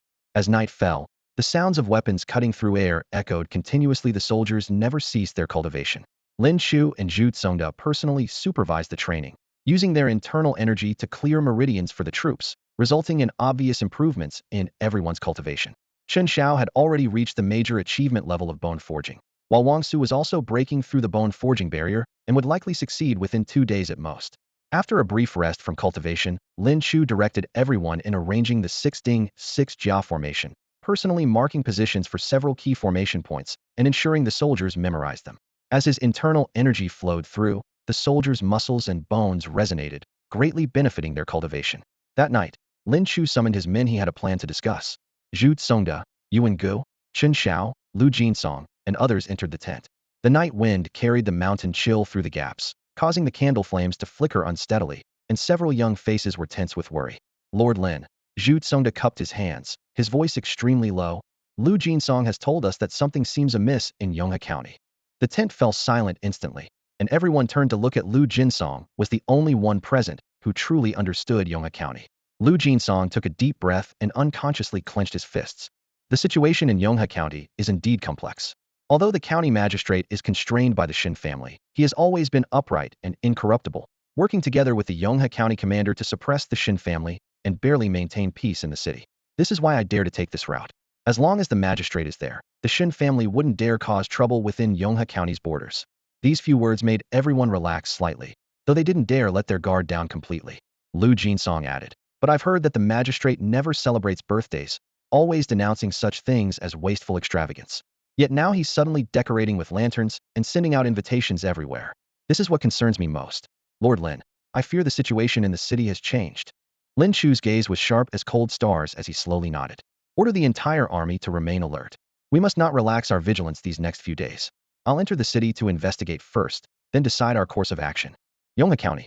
Gray morning light filtered down as beggars and common folk in patched clothing wandered the streets like walking corpses. Children clutched empty bowls and cried, but no tears flowed. Others crouched by trees, scraping at roots with stone fragments to fill their bellies. In the wasteland at the city's edge, several soldiers carried shrouds, coldly throwing corpse after corpse into the bloody mud with successive thuds. In moments, a mountain of corpses formed from the piled bodies became starkly visible. Another one couldn't hold on and died. One soldier said, shaking his bloodstained hands with a casual tone. Wonder when the protector will succeed. Once the immortal elixir is refined, our cultivation will advance by leaps and bounds, his companion replied, eyes gleaming with madness. Then we won't have to take anyone's damn orders. The men laughed as they patted their armor, picked up their lanterns, and headed toward the county office. As night fell, the county office blazed with lights. Round tables filled the great hall, laden with delicacies whose aromas filled the air. In the garden, over a dozen beautifully dressed women danced gracefully to the musicians' strings and flutes, their faces radiant with smiles. Compared to the famine and bloodshed outside, this place seemed like a separate realm, one part paradise, one part hell. At the head table sat not the Yonghe County magistrate, but a gaunt man, Zhang Kuan, Protector Zhang of the Pingtian sect. Shen Luoshan, head of the Shen family, sat to one side, his gaze sinister, unable to focus even on the dancers. He lowered his voice, his killing intent almost tangible. Protector Zhang, when shall we move against that Lin Chu? Zhang Kuan waved his hand dismissively, as if shooing away flies. Master Shun, don't be hasty. Since I said Lin Chu's life belongs to you, I certainly won't go back on my word. It's just that the timing isn't right. I still need quite a few more medicinal catalysts. Shen Luoshan's eye twitched as he growled through gritted teeth. What? The magistrate, the commander, and all those soldiers, aren't they enough? Zhang Kuan's gaze sharpened, as if invisible iron claws gripped Shen Luoshan's throat, making him nearly unable to breathe. Master Shun, since you're willing to join our Pingtian sect for your son's sake, you must follow the Pingtian sect's rules. His voice was light, but brooked no argument. I promised you Lin Chu's life, but as for the process, you'd better not interfere. And enact rashly. The Pingtian sect's eyes are everywhere throughout this county. Having said this, Zhang Kuan ignored Shen Luoshan, turned to raise his cup, and continued enjoying the dance while savoring the delicacies. Shen Luoshan's nails dug into his palms as he silently gritted his teeth. Though Zhang Kuan was also at the Bright Aperture realm, he had already opened over 150 apertures, true master of the Bright Aperture realm. Not to mention the many Bright Aperture realm initiates hidden throughout the city. The Pingtian sect had deployed their elite forces. Clearly, they were brewing something big. When the banquet ended and the lights dimmed, Shen Luoshan returned to his mansion and immediately summoned all the core family members. Zhang Kuan isn't reliable, but at least he dealt with those two obstacles, the magistrate and the commander. Shen Luoshan spoke in a deep voice. Zhang Kuan is watching me closely now, so I can't leave the city. Once Lin Chu enters the city, he'll be on guard. Therefore, I've decided to send someone to sneak out of the city tonight and kill Lin Chu. These words rang with finality, and no one in the tent dared to speak. Shen Luoshan had been planning this for days, and anyone who had opposed him had already been eliminated by his own hand. Those who remained by his side were all utterly loyal. To avenge his beloved son Shen Feng, he was even willing to sacrifice the Shun family's century-old legacy. His gaze fell upon a tall, slender young man. Shen Hui, take several retainers and kill Lin Chu. Bring back his head, and the position of family heir will be yours. Shen Hui bore some resemblance to him, and was indeed a bastard son of the Shen family. His eyes lit up as he cupped his hands and replied solemnly, rest assured, family head. I will definitely bring back Lin Chu's head. Night fell heavily, and the lights in Lin Chu's military camp were sparse. Lin Chu sat upright in the main seat, while Zhu Tsongda, Chen Xiao, and others rested nearby with their eyes closed. Suddenly, his gaze sharpened, and he grasped the sea heart spear at his side, its blade pointing straight ahead. Clang! 5 inches from the spear tip, a throwing dart stopped abruptly with tremendous force, stirring up currents of air. In the next instant, Lin Chu's power erupted, and the dart shattered into powder with a ding. Zhu Tsongda and the others sprang to their feet, cold steel flashing from their sheaths. Who goes there? How dare you trespass in our military camp? Cries of alarm echoed from the outer tent as heavily armored soldiers formed ranks. Under the torchlight, Shen Hui entered the clearing with dozens of Shun family retainers. The aura emanating from him was clearly that of someone who had just entered the elephant manifestation realm, while the 2 gray-haired elders flanking him had also just stepped into the aperture opening realm, advanced in years with little hope of further progress. Lu Jinsong whispered a reminder. Lord Lin, this man is Shen Hui, a bastard son of the Shun family. Shen Hui sneered provocatively. Haha, so you really are in league with the Steel Blade Marshal Hall. But I should thank you if you hadn't killed Shen Feng. How would I have had the chance to claim the position of family head? Now I'll trouble you to lend me your head, so I can legitimately. Before he could finish speaking, a dark shadow had already reached him. Lin Chu stepped forward like a swimming dragon breaking through the sky, his 5 fingers gripping Shun Hui's face as his knuckles instantly sank into flesh and bone. His other hand flashed out like lightning to draw the Long Ming sword. Swish! The sword light flashed, and blood spurted forth. Lin Chu rose, holding the still warm head in one hand, his voice cold and indifferent. No need for thanks, just leave your head behind. In that split second, the Shun family retainers didn't even have time to blink. The 2 aperture opening realm elders exchanged glances, their hearts filled with terror. What incredible speed! Lin Chu licked his lips, his gaze sweeping over the remaining men. Perfect timing, I'll use you all to give my brothers some practice. Form ranks. Hundreds of soldiers moved as one, quickly taking positions according to the 6-6 Jia formation, their combined force spreading outward with Lin Chu at the center, connecting everyone together. Kill. Not one man showed fear. For them, if Lin Chu ordered them to die, they would do so without hesitation. The formation operated like interlocking blades and spears, resembling a steel-crushing machine that pressed the dozens of Shun family experts layer by layer. What kind of formation is this? The Shun family retainers cried out in shock and rage. These soldiers are merely at the blood training stage. Some tried to break through by force, but were repeatedly repelled by Lin Chu and another captain, Zhu Tsongda, from within the formation. Zhu Tsongda, at the energy transformation realm and supported by the formation, could easily contend with elephant manifestation realm opponents. The soldiers' offense and defense were perfectly coordinated. Whenever there were casualties, someone immediately filled the gaps in the formation, keeping it intact. At the center of the formation, Lin Chu faced the 2 aperture opening realm elders alone. His thinking was clear. As long as he could take these 2 heads, the remaining elephant manifestation and elixir meridian realm retainers would pose no threat. Moreover, the sooner he ended this battle, the fewer casualties there would be. Clang! Lin Chu's spiritual treasure, the Sea Heart Spear, moved like a dragon emerging from the ocean. Combined with his dragon wandering 3 steps technique, he could thrust his spear from the most unexpected angles. The 2 newly initiated aperture opening realm guardians fought desperately to block his attacks, but amid the flashing blades and swords, they were repeatedly forced back by the spear's momentum, their hands going numb from the impact.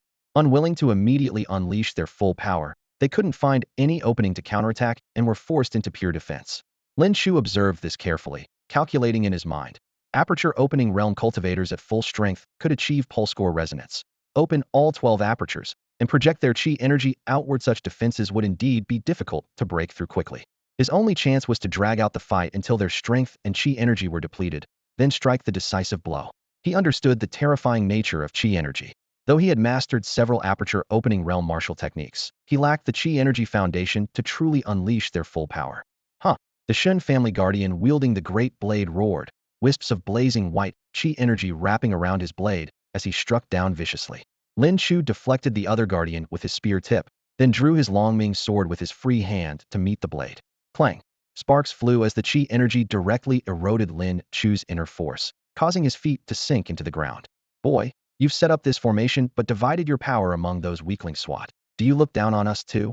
The blade-wielding guardian sneered with contempt. Though you're no ordinary minor achievement elephant manifestation realm cultivator, there's still a vast chasm between aperture opening and elephant manifestation. If I don't use my full strength, I really can't deal with you.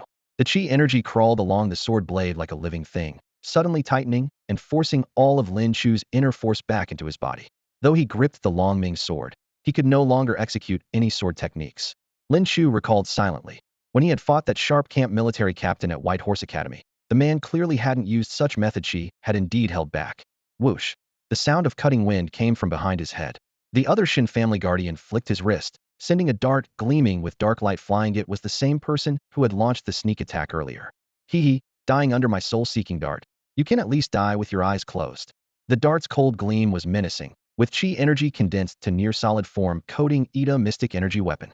A flash of blood-red light appeared in Lin Chu's eyes, and strange crimson radiance instantly enveloped his entire body. Azura 3 spears. Clang! The spear tip collided head-on with the dart.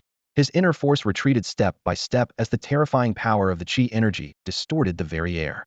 The spiritual treasure Sea Heart Spear let out mournful cries, its shaft bending almost to the breaking point.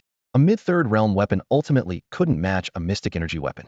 Lin Chu roared and suddenly withdrew his spear, then thrust out the second Azura spear. Overwhelming killing intent followed the chi energy straight toward the dart-throwing guardian. What terrifying martial technique! If you stepped into aperture opening realm, this killing intent alone could drive me mad, the guardian cried out in shock, then turned and roared angrily. Why aren't you attacking? If he strikes one more time, I won't be able to withstand it. But the blade-wielding guardian burst into laughter. What's the rush? This sword is a fine treasure, I'll take it. He manipulated his chi energy to surge up the Long Ming's sword again, forcing back Lin Chu's inner force, clearly intending to disarm him. Just as the chi energy successfully dispersed the last trace of inner force from the sword, Lin Chu suddenly released his 5 fingers, allowing the Long Ming's sword to fall into his opponent's grasp. Ha ha ha. Boy, you do have some self-awareness. The blade-wielding guardian brandished the sword, cold light flickering from its edge. Then I'll use your own sword to cut off your head. In the next instant, a pair of fingers shot forward like lightning toward his throat. Bang! This strike landed heavily on the blade-wielding retainer's dantian.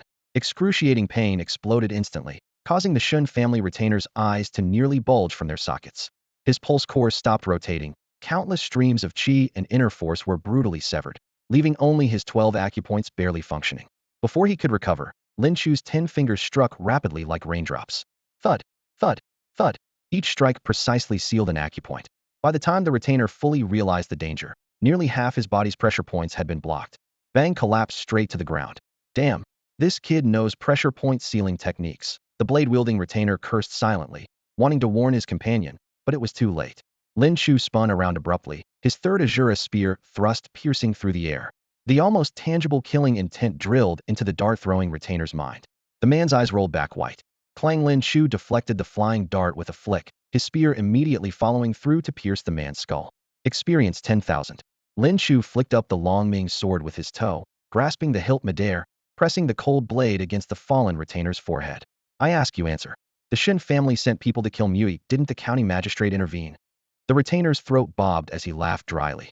County magistrate? They're long dead. The city has been taken over by the Pingtian sect. At these words, everyone was shocked. Lu Jinsong suddenly understood. No wonder.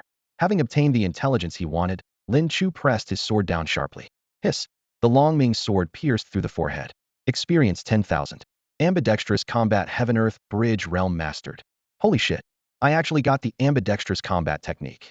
Lin Chu's blood surged with excitement. Spear in right hand, sword in left, charging 7 times through enemy lines like Zhao Zilong himself. Both retainers are dead? This is bad. Run. Clang clang clang. The remaining Tongxiang realm Shin family members tried to flee, but were blocked by Zhu Tsongda and his men, enhanced by the Luding Liujiao formation. Whoosh! The scales of the 1,000-scale bright light armor chimed as Lin Chu's figure flickered. Each time he appeared, another head fell. Experience 7,000. Experience 8,000. Experience 9,000. In mere moments, all the Shun family members lay dead. Wang Su, collect these 2 weapons.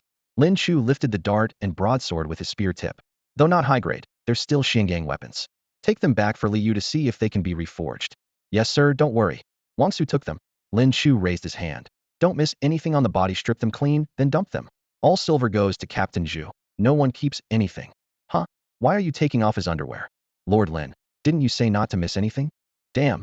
Give me 1,000 spear thrusts tonight. Taking underwear of E got some weird tastes. The soldier resentfully kicked the retainer's corpse. That's what you get for night raids, while wearing underwear got me punished. Shen Xiao laughed, looking at his subordinate. We just got paid recently, can afford to buy underwear. Captain Shun, I'm saving money to get married. Besides, winter's coming and pants are expensive. Shen Xiao patted his shoulder. Don't worry, following our old Lin, we'll have everything. Personal items from others are just dirty. Could wash it and still wear it. The soldier muttered, but still threw away the thermal underwear. Zhu Tsongda entered the tent carrying a cloth bundle. These Shin family members were loaded several thousand taels in banknotes, plus hundreds of taels in gold. Lin Chu nodded.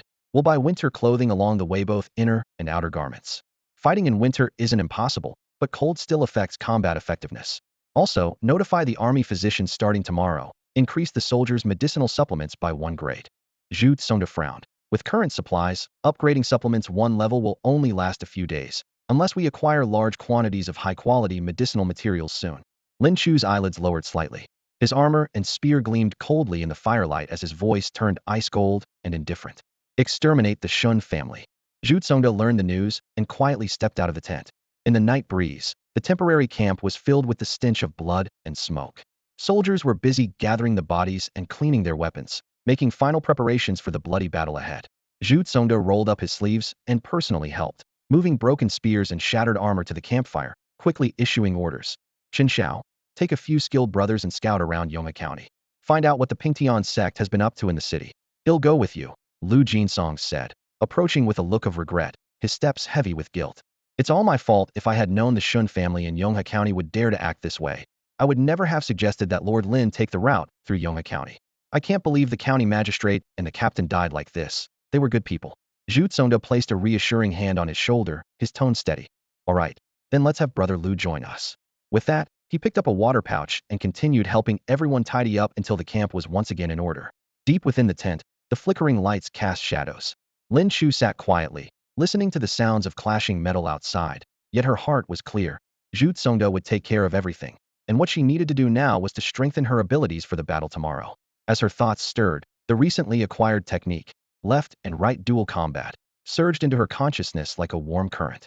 Countless experiences regarding the independent operation of both hands flooded her mind, along with several unique insights. Martial skill, left and right dual combat. Level, T-on-D bridge entry. Experience points, 08000. Remaining experience, 115000. So, in this world, the evaluation of left and right dual combat isn't very high, Lin Chu pondered. Ordinary people only possess one pulse dan, and when using two martial skills simultaneously, each skill's power is reduced to 60%, making it less appealing. However, she had two pulse dance at her level. She could combine two martial skills to achieve a power of 72% at the entry stage. At the minor achievement stage, it would be 75%. At the major achievement stage, it would reach 81%, and at perfection, it could approach a full 100%. Previously, she estimated that she could only handle two entry-level Mingxiao realm opponents at most, and anything more would be dangerous. Now, with left and right dual combat, even facing 5 entry-level Mingxiao opponents simultaneously didn't seem impossible. The experience gained from this battle would also be considerable too. Mingxiao realm opponents would contribute the most, followed by Tongxiang realm, with the rest being mostly Danmai realm. With her resolve firm, Lin Chu directly invested her experience to upgrade left and right dual combat. Martial skill, left and right dual combat. Level, T-on-D bridge minor achievement. Experience points, 016000. Remaining experience, 107000. In an instant, she felt a subtle connection form between the two pulsed dawn in her dantian and her hands, allowing for more precise control. A slight tremor of her fingers could now execute independent actions. Seizing the moment of inspiration, Lin Chu also pushed Dragon's 3 steps and 8 combined Vajras to perfection. Martial skill, Dragon's 3 steps. Level, Danmai perfection 3200032000. Martial skill, 8 combined Vajras. Level, Danmai perfection 3200032000. Remaining experience, 43,000. Buzz. Golden light erupted from her body. 8 streams of energy converging around her, forming a solid golden figure with clearly defined features, as if forged from iron. After perfecting Dragon's 3 steps, she could leap over 30 zhang with all her strength, and even hover in the air for more than 10 zhang, her form resembling a true dragon emerging from the depths. Steadying her breath, Lin Chu allocated the remaining experience to Azura's 3 spears, making the spear intent heavier and fiercer before channeling all of it into the cultivation of Tianqinggong. The rest was distributed to Tianqinggong. Martial arts, Azura 3 spears, perfect aperture opening, 090000. Cultivation method, celestial star technique unity, minor achievement, 1125-015-0000. Suddenly, a vision of mountains of corpses and seas of blood appeared before Lin Chu's eyes. Purgatory tore through the void, surging like a mighty river toward him. Demons and evil spirits bared their fangs and claws, as if to tear him to shreds. Just as the bloody waves were about to engulf him, starlight exploded across the sky, dispelling the evil forces. The stellar radiance instantly condensed into 2 torrents, pouring directly into Lin Chu's dantian. The star power split in 2, separately refining his 2 pulse cores. Countless energies were compressed and purified, and each pulse core gave birth to a thick strand of chi energy. Major achievement in the manifestation realm.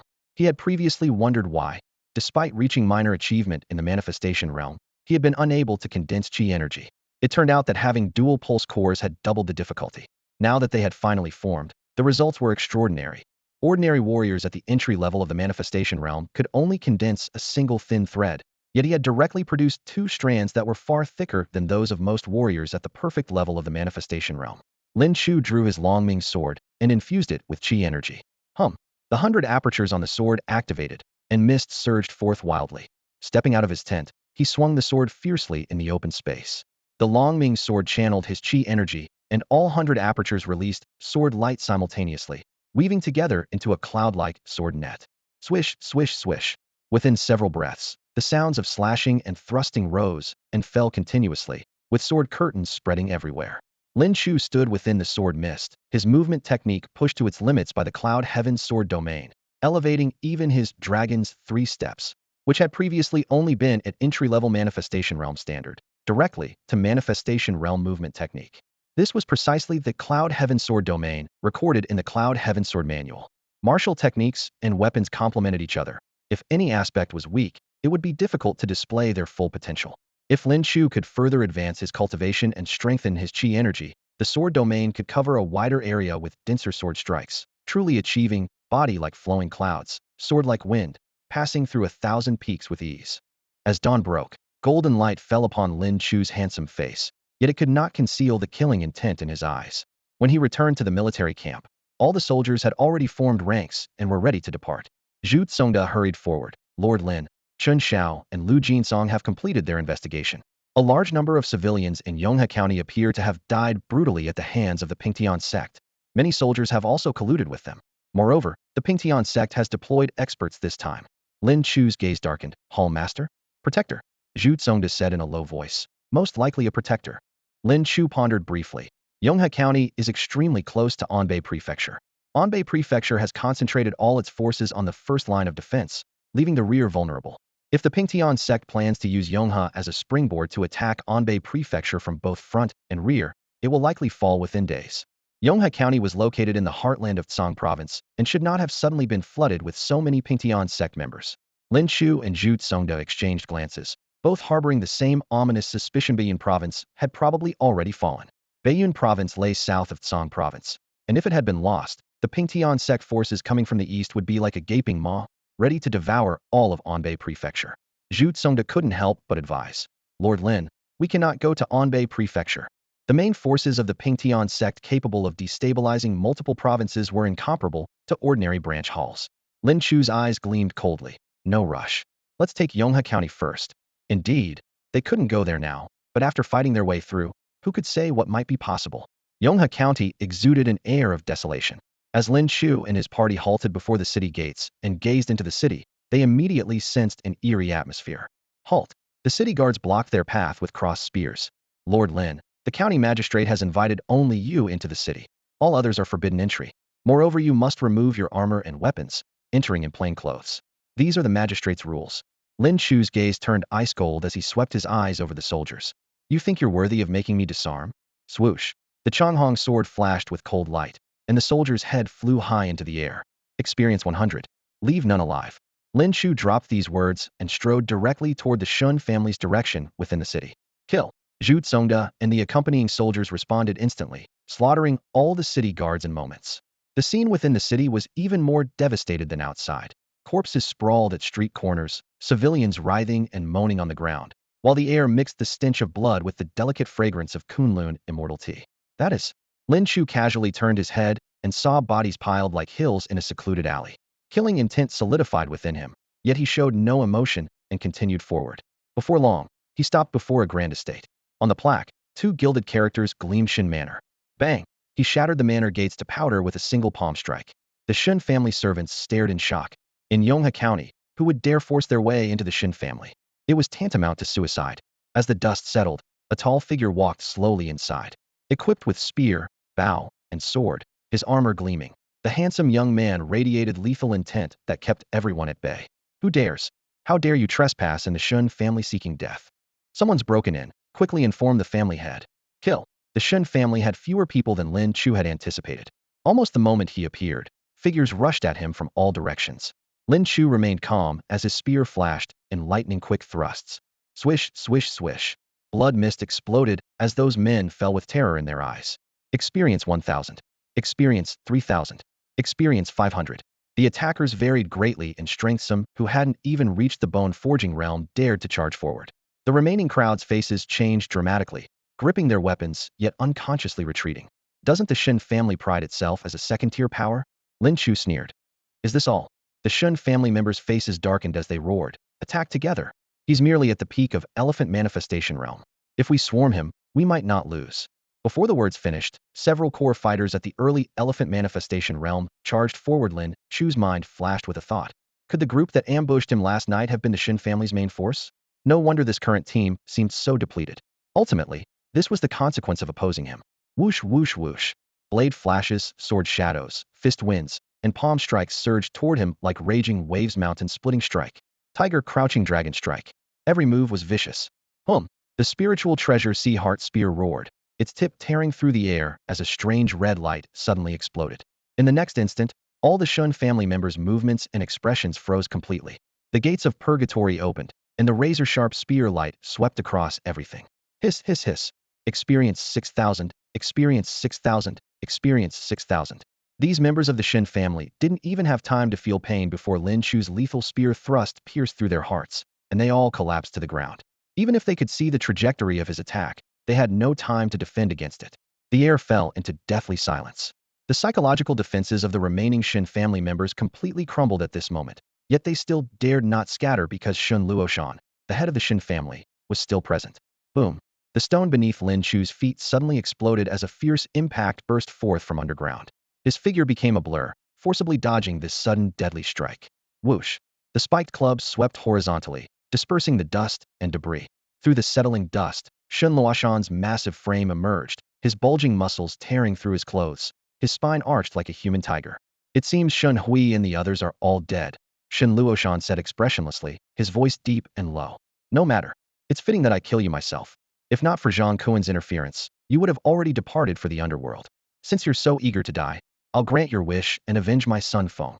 Buzz, buzz, buzz. Wisps of energy emanated from Shun Luoshan's skin surface, black patterns interweaving and spreading across his entire body like tiger stripes. The tiger-striped energy surged violently as his spiked club descended with earth-shattering force. Facing this strike, Lin Chu's entire body was woven with golden light. The eightfold Vajra form manifested, but the moment it took shape, it was torn apart by sinister red rays. Lin Chu's spear suddenly thrust forward. Boom! A thunderous explosion rolled outward. The ground beneath Lin Chu's feet cracked inch by inch, while Shin Luoshan was forced to retreat several steps. You can actually withstand that? Surprise flashed in Shun Luoshan's eyes. No wonder you could kill Shinhui. It seems my information was outdated, but I've painstakingly cultivated the mystic energy tiger armor technique, and my body refinement is nearly flawless, yet I can only fight you to a draw. However, there's a world of difference between middle three realms body refinement and the aperture opening realm. Before his words finished, he lunged forward again. The sound of clashing weapons continued incessantly, like rolling thunder. The watching Shin family members could only observe from afar. Getting even slightly closer would cause the aftershocks to churn their blood and chi, forcing them to retreat in fear. In just a brief moment, the two had exchanged dozens of moves.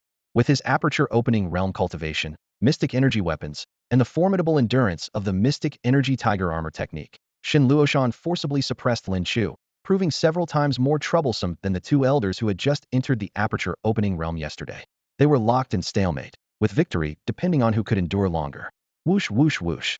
Shin Luoshan swung his club like wind, countless streams of black energy forming overwhelming dark clouds that forced Lin Chu to retreat step by step without any breathing room. Lin Chu remained calm, continuously parrying and deflecting with his spear, but he could feel the weapon trembling. The spiritual treasure, Sea Heart Spear, seemed ready to shatter at any moment. Your spear won't hold up, Shin Luoshan sneered, intensifying his assault. Being able to last this long with middle three realms body refinement is already impressive, but after another 50 or 60 moves, your Sea Heart Spear will surely break. He seemed to already envision Lin Chu's head being smashed to pieces by his spiked club, roaring inwardly. Foam, your father can finally avenge you. Just as he reached the edge of this wild joy, a cold, indifferent voice reached his ears. It seems your intelligence is indeed outdated. Don't you know that the Unity Realm inheritance from Green Bull Mountain in your state was seized by me? As these words fell, the Longming sword at Lin Chu's waist suddenly unsheathed, and a brilliant flash of light pierced through the air. Upon hearing Lin Chu's words, Shin Luoshan was momentarily stunned, quickly realizing that his son had indeed gone to Qingyo Mountain in Yuezhou to compete for the inheritance. Since Fenger had died at Lin Chu's hands, Lin Chu must have been one of the competitors. He could only blame himself for not investigating thoroughly enough. Who could have expected that Lin Chu, with his seemingly mediocre abilities on paper, would participate in that competition? In other words, his opponent very likely possessed a Xiangang weapon as well. Whoosh! The sword light exploded as the Longming sword instantly tore through the black wind, then struck Shin Luoshan's spiked club alongside the spiritual treasure Haishin spear. Within Lin Chu's body, two pulse cores, one left and one right, each channeled strength and chi energy. His hands simultaneously executed the Yunshao sword manual and the three Azura spears, two completely different martial techniques that somehow perfectly connected under his control. Damn, Shin Luoshan was forced to curse aloud. You can actually perform two martial techniques simultaneously? How can your pulse cores possibly withstand it? Bang! With a muffled sound, the spiked club was knocked away, crashing to the ground and creating a deep crater. Immediately after, the spiritual treasure Haishin spear, filled with murderous intent, thrust forward, its tip piercing into Shun Luoshan's chest. The Xiangang tiger armor and protective gear were incredibly tough, making it difficult for the spear to penetrate completely, but Lin Chu still had the Longming sword. Clank's sword rang out sharply as the Longming sword hovered at Shun Luoshan's brow. Lin Chu's expression remained cold and indifferent. Tell me, what exactly happened in the city? Those piles of corpses weren't killed by anyone. Shin Luoshan's mouth twitched as he sneered repeatedly. You can kill me, but if you think you can make me talk, you're still. Before he could finish, the Longming sword had already pierced into his skull. Experience 12,000. Then there's no need to speak. Lin Chu withdrew his sword, his expression emotionless. Even if I have to turn Yonghe County upside down, I will find the intelligence. His gaze then swept toward the remaining Shun family members, like a hunter eyeing prey. A chill instantly filled the air, and everyone felt wind beneath their feet as they turned to flee. Whoosh! An arrow shot through the air. Experience 150. Experience 1,000. Experience 1,000. Not one member of the Shun family escaped. Lord Lin, are you alright? Zhu Tsongda rushed into the courtyard with a squad of blood-soaked soldiers, but upon seeing the mountain of corpses and sea of blood throughout the yard, as well as the blood-covered Lin Chu, they all fell silent. Take everything useful from the Shin family. Lin Chu stood up and ordered. Also, deploy half our men to immediately investigate what exactly happened in the city. With that, he strode out of the courtyard. Wang Su couldn't help but call after him. Lord Lin, where are you going? The tall figure left only a calm response. The county office. Outside the county office, several common people huddled together. One appeared deranged, digging up grass roots with his bare hands and stuffing them into his mouth. A woman clutched half a dirt cake, struggling to swallow it with black water. Suddenly, the county office gates opened, and two officials poured out slop water. The starving people suddenly erupted, fighting over the slop water on the ground. After the deranged man swallowed some, his eyes actually showed an expression of euphoria. The woman managed to grab a meaty leg bone, clutching it to her chest and muttering to herself, "My child will be able to eat his fill today." In the shadows at the mouth of the alley, a young girl writhed on the ground, her body convulsing as if thousands of ants were crawling over her skin. She clawed at herself frantically until her flesh was raw and bloody. Her mother, panic-stricken, scooped putrid scraps mixed with vegetable refuse from a broken bowl and forced the foul mixture into her child's mouth with trembling hands. The rancid liquid dripped down the girl's chin, but moments later, her small body finally ceased its violent thrashing. At the far end of the alley, a tall armored figure approached, stepping through pools of blood. In the moonlight, the young man's handsome features were marred by streaks of dried blood. The woman immediately recognized that he was not from Yonghe County. Sir, she took a deep breath, swallowing her fear as she mustered her courage. You're not from Yonghe County, are you? The young man turned at her voice. It was Lin Chu. He nodded curtly. That's correct. If you can enter the city, you must be a high official. Tears welled in the woman's eyes as she suddenly dropped to her knees, kowtowing desperately. Sir, please, I beg you to take my daughter out of the city for treatment. Yonghe County is plagued by disease. The authorities have imposed martial law. Outsiders can't enter, residents can't leave. Anyone who dared protest at the county office was killed. I'll do anything if you'll just save her. Bang, bang, bang. Her forehead struck the stone pavement, blood seeping from the wounds. Just as she was about to strike a third time, a pair of strong, slender hands caught her shoulders. What plagues Yonghe County isn't disease, it's man-made disaster, Lin Chu said, his voice gentle yet resolute as he helped her up. Watch over your daughter. In one horno, half an hour the martial law will be lifted.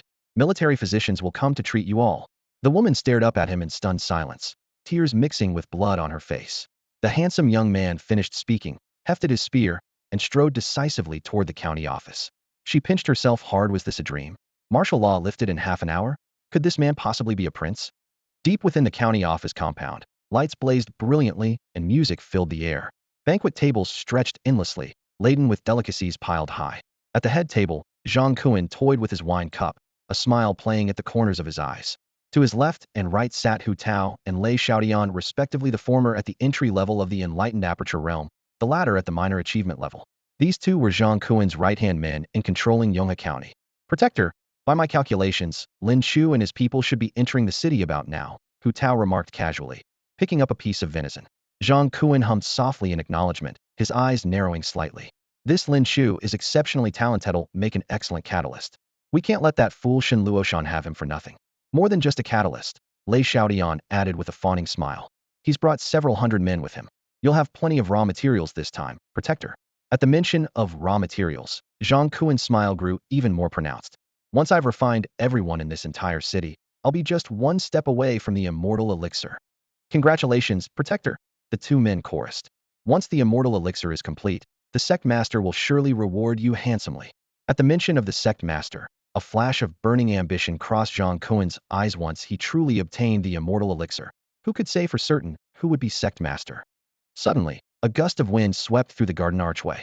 A soldier stumbled in, and Hu Tao frowned, barking harshly. You death-seeking fool, barging in without reporting, do you want to die? Swish, a cold gleam flashed, and a head flew skyward before thudding onto the carpet and rolling to the foot of the table. Before the fountain of blood had even finished spurting, everyone saw the armored young man standing behind the corpse, withdrawing his blood-dripped spear. Weren't you all waiting for me? Lin Chu stepped through the archway and into the center of the banquet hall. The dancing girls screamed and scattered while musicians stumbled away clutching their instruments. Guards drew their swords in unison, steel glinting, but Lin Chu didn't spare them a glance. He walked directly to a seat at the table and sat down, casually picking up a piece of brightly colored meat and putting it in his mouth. After chewing twice, he frowned and spat the meat back onto the plate. Damn, it's rotten. The entire gathering was stunned. All the dishes had just come from the kitchen.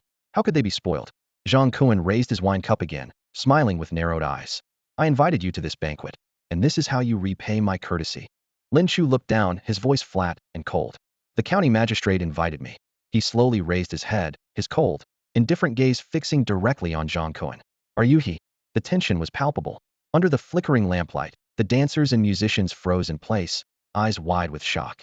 They had never seen this young man's face before, yet he dared to confront Zhang Kuen like this. Everyone knew Zhang Kuen's ruthless methods. Even the county magistrate and the garrison commander together couldn't last more than a few rounds against him. In all of Yonghe County, no one had dared speak harshly to his face for years, yet here stood someone with a spear, bold to a chilling degree. Zhang Kuen let out a cold chuckle, his gaze icy. I'm indeed not the county magistrate, but Yonghe County is under my control. If I say he's the magistrate, he casually pointed at a musician, or she's the magistrate, then gestured toward a dancer. Either works. As long as I wish it, anyone can sit in that position. General Lin, you come here alone and dare speak so boldly. Aren't you afraid of death? He lifted his chin, looking down at Lin Chu. Hu Tao and Lei Xiaodian leaned against the side, studying Lin Chu with amusement. Hu Tao smacked his lips and chuckled softly. A mere Tongxiang realm cultivator acting so arrogant? If the protector didn't want to keep you for alchemy, you'd have lost your head long ago. Lei Xiaodian nodded silently, thinking the man clearly had no grasp of the situation. Lin Chu didn't respond, simply placing his spear flat on the table, his gaze calm. Are you afraid of death? Hu Tao burst into mocking laughter, though his eyes fell on the spiritual treasure Sea Heart spear. Boy, do you even know how to use a spear? Before his words finished, silver light flashed as he struck with full force. The long spear cut through the air with a piercing whistle. Its momentum like a rainbow wanted both to subdue Lin Chu and curry favor with Zhang Kuen. If Zhang Kuen truly refined immortal medicine, he could claim a share. As the spear tip approached, power surged through Lin Chu's body, his scale-like hardened skin rustling. In a flash, he slightly shifted his torso and clamped his 5 fingers like iron pincers around the silver spear, forcing the spear head down toward the table. Boom! 2 tremendous forces collided, instantly shattering the table as wood splinters and food scattered everywhere. Golden light burst from Lin Chu's body as he suddenly exerted force, actually wresting Hu Tao's silver spear away. The air froze in that instant. Lin Chu casually tossed the silver spear into a corner like discarded scrap metal, glancing sideways at Hu Tao. You think you're worthy of wielding a spear? Hu Tao's face flushed with rage, his chest feeling blocked by fire. A peak Tongxiang realm cultivator had his spear forcibly taken. Lei Xiaoyan's heart also sank. If that had been a life-or-death battle, Lin Chu could have seized the spear with one hand and struck back with the other, likely severely injuring Hu Tao on the spot. Upon reflection, though he could defeat Hu Tao, he could never do it so effortlessly. Zhang Kuen narrowed his eyes. The burst of body-hardening power from that moment made him realize Lin Chu was no ordinary person. Such a physique would be even more valuable as medicinal material. However, for now, the conversation could continue. Lin Chu's voice remained calm. I'm curious what gives the Pingtian sect such audacity to run rampant in Yonghe County. Zhang Kuan stroked his chin, chuckling softly. Quite bold indeed. No wonder you could destroy our Pingtian sect's White Tiger Hall. Lin Chu lightly caressed his spear blade, his gaze cold. Cut the chatter. Say a few more words, and you won't be able to speak at all soon. When we really fight, you probably won't even be in the mood for lengthy speeches. Zhang Kuan studied him with interest, increasingly curious about the source of Lin Chu's confidence. Very simple, Zhang Kuan replied. The Pingtian sect and the imperial court have already reached a point of no return. Massacring a city means nothing to us. He spoke with casual indifference, yet his words ignited a surge of rage in Lin Chu's chest. To Zhang Kuan, massacring a city was merely giving the townspeople a quick end. But in Lin Chu's eyes, it was clearly an inhumane and horrific experiment on living beings. Zhang Kuan chuckled darkly. Come to think of it, we have your emperor to thank for this. If he hadn't devised that method of using people to refine pills, we never would have discovered that those who've drunk Kunlun immortal tea can be refined into pills with astonishingly potent effects. He explained in considerable detail. The emperor uses those who directly consume spiritual medicines for refinement, while we have people drink tea day and night. When the Kunlun immortal tea has thoroughly permeated their bones and blood, that's the perfect time to throw them into the pill furnace. Growing excited, his eyes gleamed as he unconsciously licked his cracked lips. When the fierce flames ignite, the screams of the catalysts and the sizzling of burning flesh all become nourishment for the immortal medicine. Unfortunately, ordinary people have too low a success rate out of 1,000 people. We get only one low-grade immortal pill, barely enough for mid-tier martial artists with limited improvement. His gaze fell upon Lin Chu, greed practically overflowing from his pupils. Using martial artists as catalysts is entirely different. Those who've mastered body tempering and possess good talent have an excellent chance of producing mid-grade immortal pills suitable for high-tier experts. Lin Chu secretly tightened his grip on the spiritual treasure Sea Heart spear, suppressing his surging killing intent. How many cities have you massacred using this method? Let me think. Zhang Kuan raised his hand to count on his fingers, then gave up halfway through and grinned wickedly. I've lost count. I only know that a month ago I was still at the pill vein realm, but with 60 low-grade immortal pills I broke through to the aperture opening realm, then consumed 30 mid-grade pills to reach the peak of aperture opening realm. My subordinates have all reaped tremendous benefits, their strength skyrocketing as well.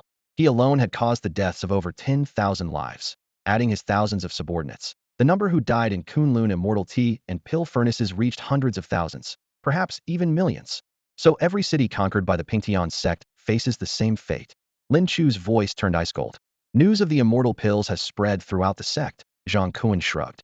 Everyone flocks to it eagerly. Though the sect leader disapproves, he's powerless to stop it. This intelligence about the undercurrents within the Pingtian sect would prove quite useful for Lin Chu's plans in Yanchun County. He silently committed it to memory. Enough. Lin Chu stood up, brushing the dust from his clothes as if it too were filth. Time to send you on your way. Before his words finished echoing, his figure transformed into a black shadow, pouncing before Hu Tao. His 5 fingers clamped down on the man's face like steel pincers, knuckles instantly embedding into the skull before he exerted force, smashing Hu Tao's head into the ground. Then his 2 fingers flashed in succession, instantly sealing Hu Tao's dantian and over a dozen acupoints. Clang. Sword light pierced the air, a single thrust penetrating Hu Tao's throat. Experience 10,000. Acupoint sealed, 1 sword strike for the kill. Lin Chu moved with lightning speed. In the blink of an eye, Hu Tao was already dead, and before his blood could even hit the ground, the onlookers finally snapped back to reality. Son of a bitch. Zhang Kuan roared, his eyes nearly bursting with rage, his earlier composure completely gone. You have no honor. 1 second you're talking nicely, the next you're attacking. Are you even a real soldier? You're more shameless than our Pingtian sect. Whoosh. Whoosh. 2 cold flashes shot from his and Lei Xiaoyan's hands, their blades sweeping horizontally to cut off Lin Chu's escape routes. The Vajra manifestation appeared around both men, red light blazing forth. Azura triple strike. Lin Chu's spear struck like thunder, 1 thrust aimed at Lei Xiaoyan, while his other hand swept the Longming sword toward Zhang Kuan. Clang. Clang. Boom. Force and chi energy collided repeatedly, the deafening explosions creating terrifying shockwaves that tore up the garden's stone slabs and pulverized every flower, grass, and tree. The musicians and dancers had fled early, otherwise they would surely be nothing but pulp by now. Thud. Thud. Thud. Lei Xiaoyan staggered back 3 steps, his eyes filled with shock and uncertainty. Protector, this bastard hits too hard. Zhang Kuan snarled through gritted teeth. I'll lead the attack, you support. Damn it. I'm getting more and more tempted to refine him. Lin Chu was also forced back 3 steps before coming to an abrupt halt. His mind raced. Lei Xiaoyan's foundation was weak, clearly relying on pills to forcibly boost his realm. Zhang Kuan was different, consumed even more drugs. Plus, with his Mingxiao realm techniques and Xiangang weapons, he was even more troublesome than Shun Luoshan. Kill Lei Xiaoyan first, then deal with Zhang Kuan. With his decision made, he suddenly stopped and thrust his long spear into the ground with a thud, gripping the Changhong's sword with one hand. The heaven-breaking edges, sharp momentum, surged forth from within his body. Sizzle! Qi energy overflowed from the sword hilt, transforming into mist that coiled around his entire form. Cloud Sword Domain. A piercing sword cry rang out as the mist churned and countless sword lights flickered, instantly enveloping both Zhang Kuan and Lei Xiaoyan. Shit! Unity Realm Martial Technique Dodge. Zhang Kuan's face went pale, but it was already too late. Lin Chu transformed into a swimming dragon as he charged into the sword domain, his figure moving like he was diving through deep waters, slashing out dozens of strikes in the blink of an eye, forcing both men deeper into the mist. Swish, swish, swish. His own sword light combined with the domain's sword energy, 100 swords in an instant, reducing everything it touched to dust. No, no, no.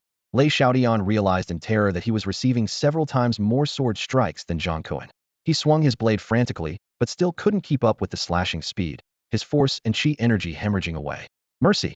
Please spare me, my lord. I surrender. I accept the court's amnesty. Suddenly, a clear voice responded coldly. Who said I represent the court? Swish. Lei Xiaoyan's pupils contracted as a thin red line quietly appeared across his neck. The next instant, blood gushed forth and a severed head rolled to the ground. Experience 12,000. Damn, damn, damn. Zhang Kuan swung his blade like the wind, shattering the incoming sword strikes one by one, yet still felt powerless. A man's most agonizing moment was precisely this, wanting to act, but knowing he was incapable. Lin Chu moved like a phantom within the sword domain, so fast that Zhang Kuan couldn't even touch the hem of his clothes. Stall him. Unity Realm techniques consume massive amounts of energy. He's only at the great perfection of Tongxiang Realma, can't maintain this much longer. Zhang Kuan thought grimly through gritted teeth. A quarter hour later, Lin Chu's cloud sword domain remained as steady as Mount Tai, showing no signs of collapse despite the relentless assault of energy and Qi. Damn it! How can he last so long? Zhang Kuan stared in disbelief, his eyes bloodshot with rage. If you have the guts, come out and fight me face to face. The only response came from the treacherous swirling mist and the continuous emergence of sharp sword strikes. One slash after another, the blade light carved silver arcs through the fog, finally drawing forth a blinding flash of blood. His Zhang Kuan's right wrist was severed cleanly at the root, the severed limb falling to the ground with hot blood. Ah! The excruciating pain made his veins bulge. I never thought I, Zhang Kuan, would fall into your hands today, but even if I die, I'll take you down with me. His death wish transformed into ferocious killing intent. Streams of Qi mixed with blood seeped from his pores, instantly turning him into a blood-soaked figure.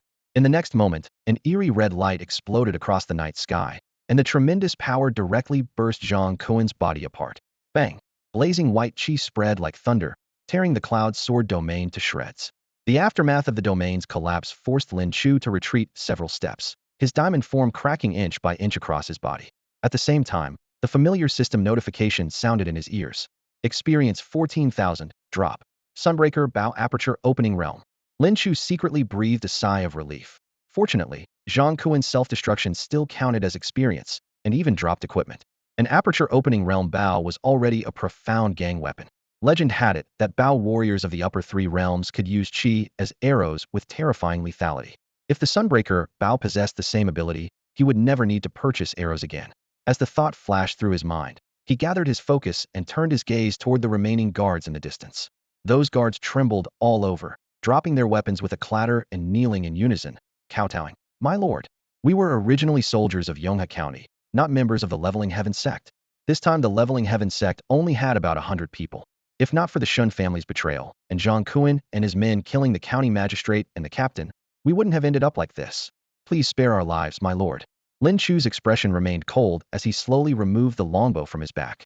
His slender fingers grasped at the void, and a blood-red longbow materialized from thin air. It was the Sunbreaker bow. Before the string was even drawn, the chilling murderous aura had already terrified everyone present.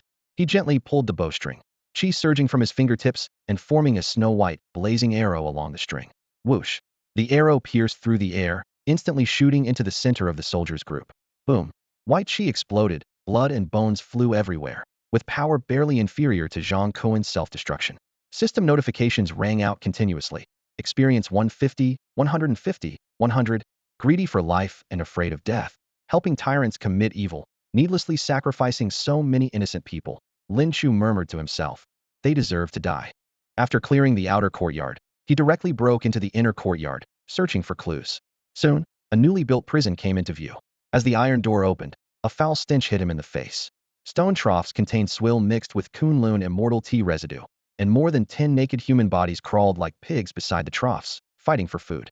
The ground was piled with scraps and filth, flies buzzing everywhere. These people were all test subjects raised by Zhang Kuan. Lin Chu felt a chill in his chest. The emperor personally promoted human alchemy, and now everyone was competing to imitate him. Damn emperor, you truly deserve to die. He held his breath and searched carefully in the prison, finally finding the alchemy site deep in a hidden chamber. Dozens of iron hooks hung from the domed ceiling, their tips suspending bloody corpses. In the center stood a 3-hang-tall black alchemy furnace, its walls covered with congealed blood stains and cast with grotesquely terrifying human face reliefs. A bone-chilling sensation instantly surged through his heart. Lin Chu drew the Longming sword, its light slashing horizontally. Boom. The alchemy furnace was immediately cut in half, the tremendous sound shaking the entire county office and startling Zhu Tsongda and others into rushing over. Lord Lin, this. Everyone looked at the horrific scene and couldn't help but retch. Clean up the mess first. Lin Chu gave a calm order, then went to the pharmacy with the medical officer to begin concocting an antidote for the Kunlun immortal tea. He had secretly memorized Li Qinghe's medicine preparation that day, and now it came in handy. Once the antidote was ready, Lin Chu immediately rushed to the dark alley outside the county office. Lin Chu handed the antidote to the woman, smiling. In about half an hour, you'll all be fine. Lin Chu led his forces in a sweeping operation through Yonghe County. Against the remaining Pingtian sect followers in the city, he employed thunderous tactics, clearing them street by street. Soon, all lurking enemies were completely eliminated, and Yonghe County truly fell under his control. However, fierce battles inevitably brought sacrifices. The Pingtian sect members had enhanced their cultivation with elixirs, making their explosive power terrifying. Even though Lin Chu bore most of the pressure alone, his own men still lost over 10 brothers, with more than 100 severely wounded. Report to the court and give our fallen brothers a proper burial. After the battle, Lin Chu stood tall, facing the battle flags and body bags in formation, bowing deeply. Behind him, his soldiers bowed in unison, their armor clanking dully sorrowful yet orderly. To them, these were acceptable light casualties. Had anyone else led the army in this county that secretly harbored several Mingxiao realm enemies, they might have been completely annihilated. After all, Mingxiao realm cultivators were equivalent to second-rank generals in the military. Ordinary armies had no power to resist them. Yet they never doubted that as long as they followed Lin Chu, they could accomplish any impossible mission. Yes. Zhu Tsongda accepted the order, responding loudly. This subordinate will immediately draft the military report. Pass the order. Prepare for 3 days. Lin Chu's voice rang out powerfully, echoing among the charred and broken walls. The medical corps will work through the night brewing antidotes, ensuring every citizen in the city is detoxified. All squads will assist the poor and weak. Those who obstruct or hide medicine without surrendering I execute. Those who dare harass innocent civilians or loot during the chaos also execute. What about the Shen family? Chen Xiao raised his hand to ask. Lin Chu glanced at him. Good timing for that question. The Shen family has no survivors left. Confiscate their property immediately. All assets go to the public treasury. From today forward, all soldiers' medicinal supplies are upgraded by 1 grade. Long live General Lin. Long live General Lin.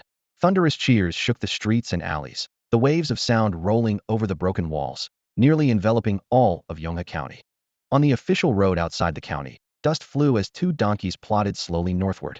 The front rider was in his 30s, his black scholarly robes accentuating his sharp facial features and gentle bearing. Chao Xia, the 5th disciple of the governor of Yuezhou. He turned his head with a smile. Junior sister seems quite concerned about this uninitiated junior brother, even making a special trip? Beside him, Li Qinghe's fingertips brushed through the donkey's mane, her lips pressed into a thin line, her delicate eyebrows slightly raised. Lin Chu is father's probationary disciple. 5th senior brother should naturally keep an eye on him. I'm just passing by. Chao Xia chuckled softly. Oh? You went from Qingding Prefecture around Anbei Prefecture, then turned toward Yunzhaokite, a large detour to call it passing by. Li Qinghe's pale knuckles tightened slightly, and a blush flew across her cheeks. You even wrote me a letter specifically to praise his exceptional talent. Chao Xia's expression was half smiling. Could it be that some young lady's heart has been stirred? The flush on Li Qinghe's face could no longer be suppressed. 5th senior brother. She slapped her donkey's rump, speeding ahead to distance herself from Chao Xia. Chao Xia followed unhurriedly, speaking as if to himself, yet deliberately loud enough for her to hear. This uninitiated junior brother performed quite well in Yonghe County. With Tongxiang realm cultivation, he consecutively defeated several Mingxiao realm opponents. Such strength and talent would be rarely matched, even among master's disciples. I heard he even defeated your second senior brother, though admittedly, your second brother sacrificed himself to hold back the barbarians years ago, suffering severe injuries that stalled his cultivation for 3 years. Chao Xie spoke in gentle tones, yet each word carried weight. But in my view, within our sect, only our eldest senior brother and third senior brother truly possess the talent to surpass our youngest junior brother before he even formally joins us. At the mention of these two names, a flash of genuine admiration crossed Li Qing's eyes. Once upon a time, figures like Pan Yong and Chao Xie were already coveted disciples that major factions would fight over, but ever since meeting the eldest and third senior brothers, the word genius had instantly lost all its luster. At least the eldest senior brother could still hold normal conversations with people. The third senior brother was like a naturally formed iceberg, with only cultivation and slaying enemies occupying his mind. With outrageous talent and an extremely pure heart, their master once sighed. If there were to be another earthly immortal in this world, it would most likely be him. All right, junior sister, your mission is urgent. After checking on our youngest junior brother, return as quickly as possible. Chao Xie lifted his foot, and threads of bright qi flowed from his toes, instantly enveloping the donkey. In the next moment, the donkey's hind legs kicked powerfully, as if lifted by divine spirits, leaping dozens of zhong through the air. Hey, fifth senior brother, won't you wait for me? Take your time, junior sister. I need to make arrangements in Yanshan County first. When I return from this trip, I'll definitely pester my father to teach me the art of aerial riding. 3 days later. Damn it, the Pingtian cult is getting more and more twisted. Exactly. Using living people to refine medicine utterly unconscionable. Once we reach Yanshan County, I'll slaughter them to my heart's content. The soldiers from Sui County cursed continuously as they pushed the last cart of corpses into the fire. Over the past 3 days, Lin Chu had personally commanded and defended, bringing Yonghe County to the best condition currently achievable, though the city's true recovery would still take time. He had already written a report to Zhangzhou City for the government to take over subsequent matters. Lin Chu's battlefield lay in Yanshan County. A resounding horn blast erupted from the city tower. All right, prepare to depart. Before the gates of Yonghe County, Lin Chu sat astride his white-hooved black horse, armor gleaming, positioned at the very front. Zhu Tsongda, Chen Xiao, Lu Jinsong and others followed closely at his sides. Lu Jinsong secretly rejoiced. The Shun family's destruction was a heaven-sent opportunity for the Gangdao Martial Hall, and he and his fellow disciples had contributed in Yonghe County, perfectly establishing good relations with Lin Chu. Such a martial prodigy would undoubtedly be invaluable in the future. Yuan Gu gazed at this young man who was increasingly becoming a pillar of strength, involuntarily recalling the once invincible prince of Jinbei. Lin Chu suddenly turned his head, meeting his gaze, then drew out the Dragon Gang Spirit Python bow and handed it over. Captain Yuan, back when I was merely a squad leader, you looked after me in every way. This bow serves as my token of gratitude. Yuan Gu was overwhelmed with honor and quickly waved his hands. Sir, you flatter me. With your abilities, storming the city would naturally pose no problem. It was this subordinate who held you back. Lin Chu forcibly pressed the bow into his hands, smiling. When I tell you to take it, you take it. This subordinate thanks you, sir. Yuan Gu was about to dismount and kowtow when Lin Chu raised his hand to stop him. Come find me when you have time to learn archery. Chen Xiao called out from the side. Hey, old Lin, what about me? I killed quite a few this time too. Didn't I reward you with several tiger whips yesterday? Still feeling inadequate? How about this? We found a male python gallbladder in the Shin family storehouse. That should be quite nourishing too. Lin Chu deliberately drew out his tone. Everyone burst into laughter, the sound sweeping like a flood, instantly drowning out Chun Zhao's single curse. I'm not inadequate. I'm enhancing my chi and blood, all right. The horn calls continued to echo. Accompanied by drum-like reverberations, the people in the camp quickly assembled into formations, their spears gleaming like snow and shields standing like a forest. All right, assembly complete. Time to move out. Lin Chu's gaze swept across the entire army, his tone calm, yet resolute. In an instant, the scattered jokes among the ranks were replaced by uniform silence, and an aura of authority suddenly took shape. Suddenly, a commotion arose from the rear. What's happening? Lin Chu frowned slightly, his eyes scanning the various commanders and officers. Whose men are those? Go check it out. We're about to leave. What's all this fuss about? Zhu Tsongda urged with a frown. Before long, a squad leader hurried over and knelt on one knee with cupped fists, reporting to the general, it's not our soldiers, it's the civilians. Civilians? The officers were stunned and instinctively turned around. At the city gate, a sea of people had spontaneously lined up on both sides. then knelt down in unison, shouting in thunderous voices. We respectfully send off General Lin. May General Lin's military fortune prosper. The voices of the crowd layered upon each other like surging tides. The soldiers in formation couldn't help but smile genuinely. They had witnessed a similar scene in Sui County, though Lin Chu didn't yet hold the title of general then. He had already won hearts and minds in the same way. There's something indescribable about his charisma. Yuan Gu clenched his fist and sighed quietly. Truly worthy of being the young master. Several days later, the troops approached Yanshan County. As spring breezes swept across the banners, Lu Jinsong spurred his horse forward and lowered his voice. We're almost there. Though our Gangdao martial arts school isn't in this county, I've heard stories about this place since childhood. It's quite complicated, to say the least. Everyone immediately perked up their ears. After all, when they passed through Yonghe County last time, Lu Jinsong had never used the word complicated. Old Lu, don't keep us in suspense. Just tell us straight. Chen Xiao laughed. Yeah, you're deliberately waiting for us to ask, aren't you? Wang Su chimed in. Lu Jinsong also laughed, but then grew serious. The commander of Yangshan County is no ordinary man. 10 years ago, when the barbarians invaded, he held the fort for half a year with just 1,000 garrison troops, literally wearing down the barbarians until they withdrew. Afterward, he was promoted to sealed general commander and had already reached the energy transformation realm. 5 years ago, when the barbarians came again, he repelled them once more. It said he had entered the Pill Meridian realm by then. But strangely, after that battle, he seemed to become somewhat negligent about garrison affairs. He paused briefly.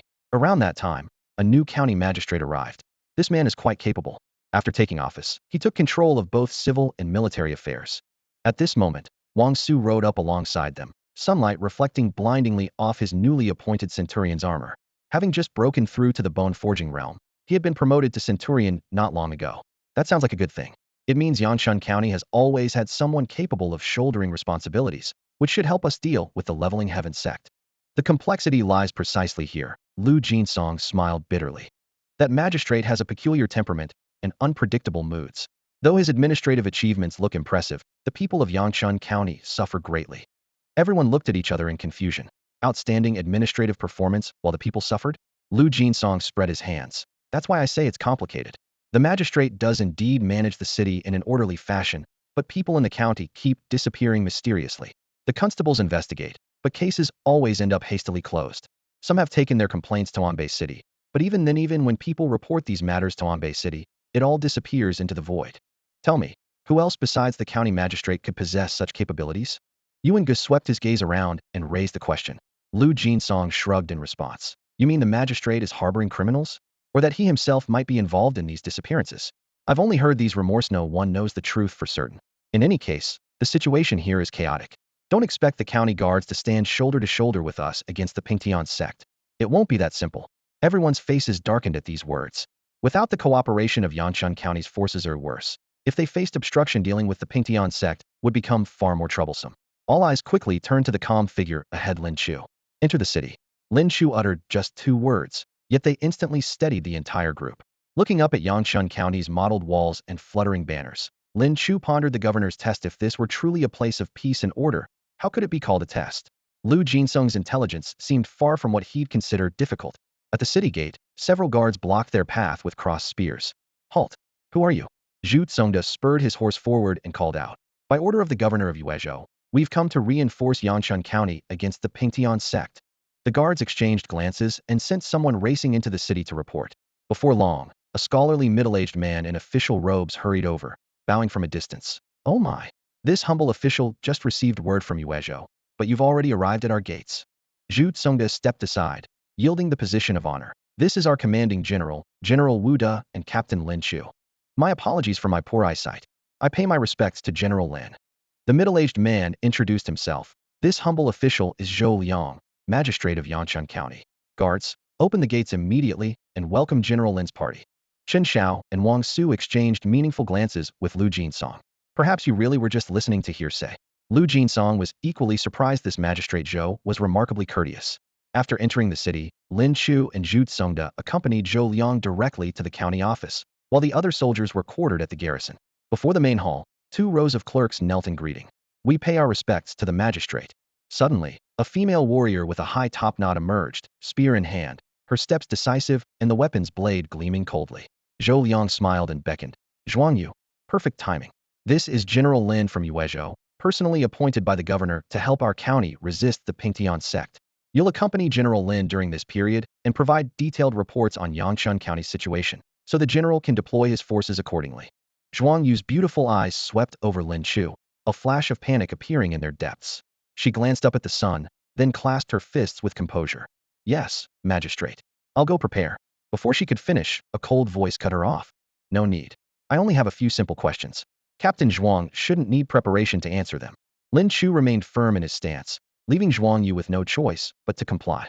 Under Zhuang Yu's guidance, he donned his battle armor with a long spear strapped across his back, walking leisurely through the streets and alleys of Yangchun County. While mentally noting the distribution of strategic passes and residential areas throughout the city, he summoned his information panel in his mind. Name: Sunbreaking Bow.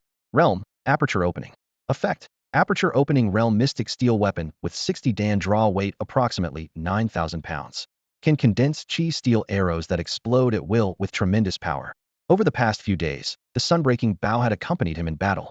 The 9,000 pound draw weight posed no challenge for someone possessing the strength of 9 oxen and 2 tigers, but what truly consumed his energy was the chi steel required to condense the arrows. Of course, he could also use this bow as an ordinary weapon. Next, he looked at his experience bar. Experience points: 120,300. This victory had been overwhelming, and Lin Chu increasingly relished the intoxicating sensation of rapid growth in power. Making enemies wasn't necessarily bad, as long as he avoided provoking opponents he couldn't defeat. With a thought, he first advanced the Thousand Blossoms archery to perfection.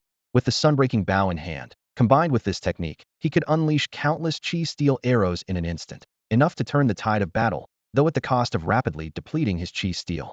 Martial technique: Thousand Blossoms archery. Grade: Aperture Opening Perfect 090,000.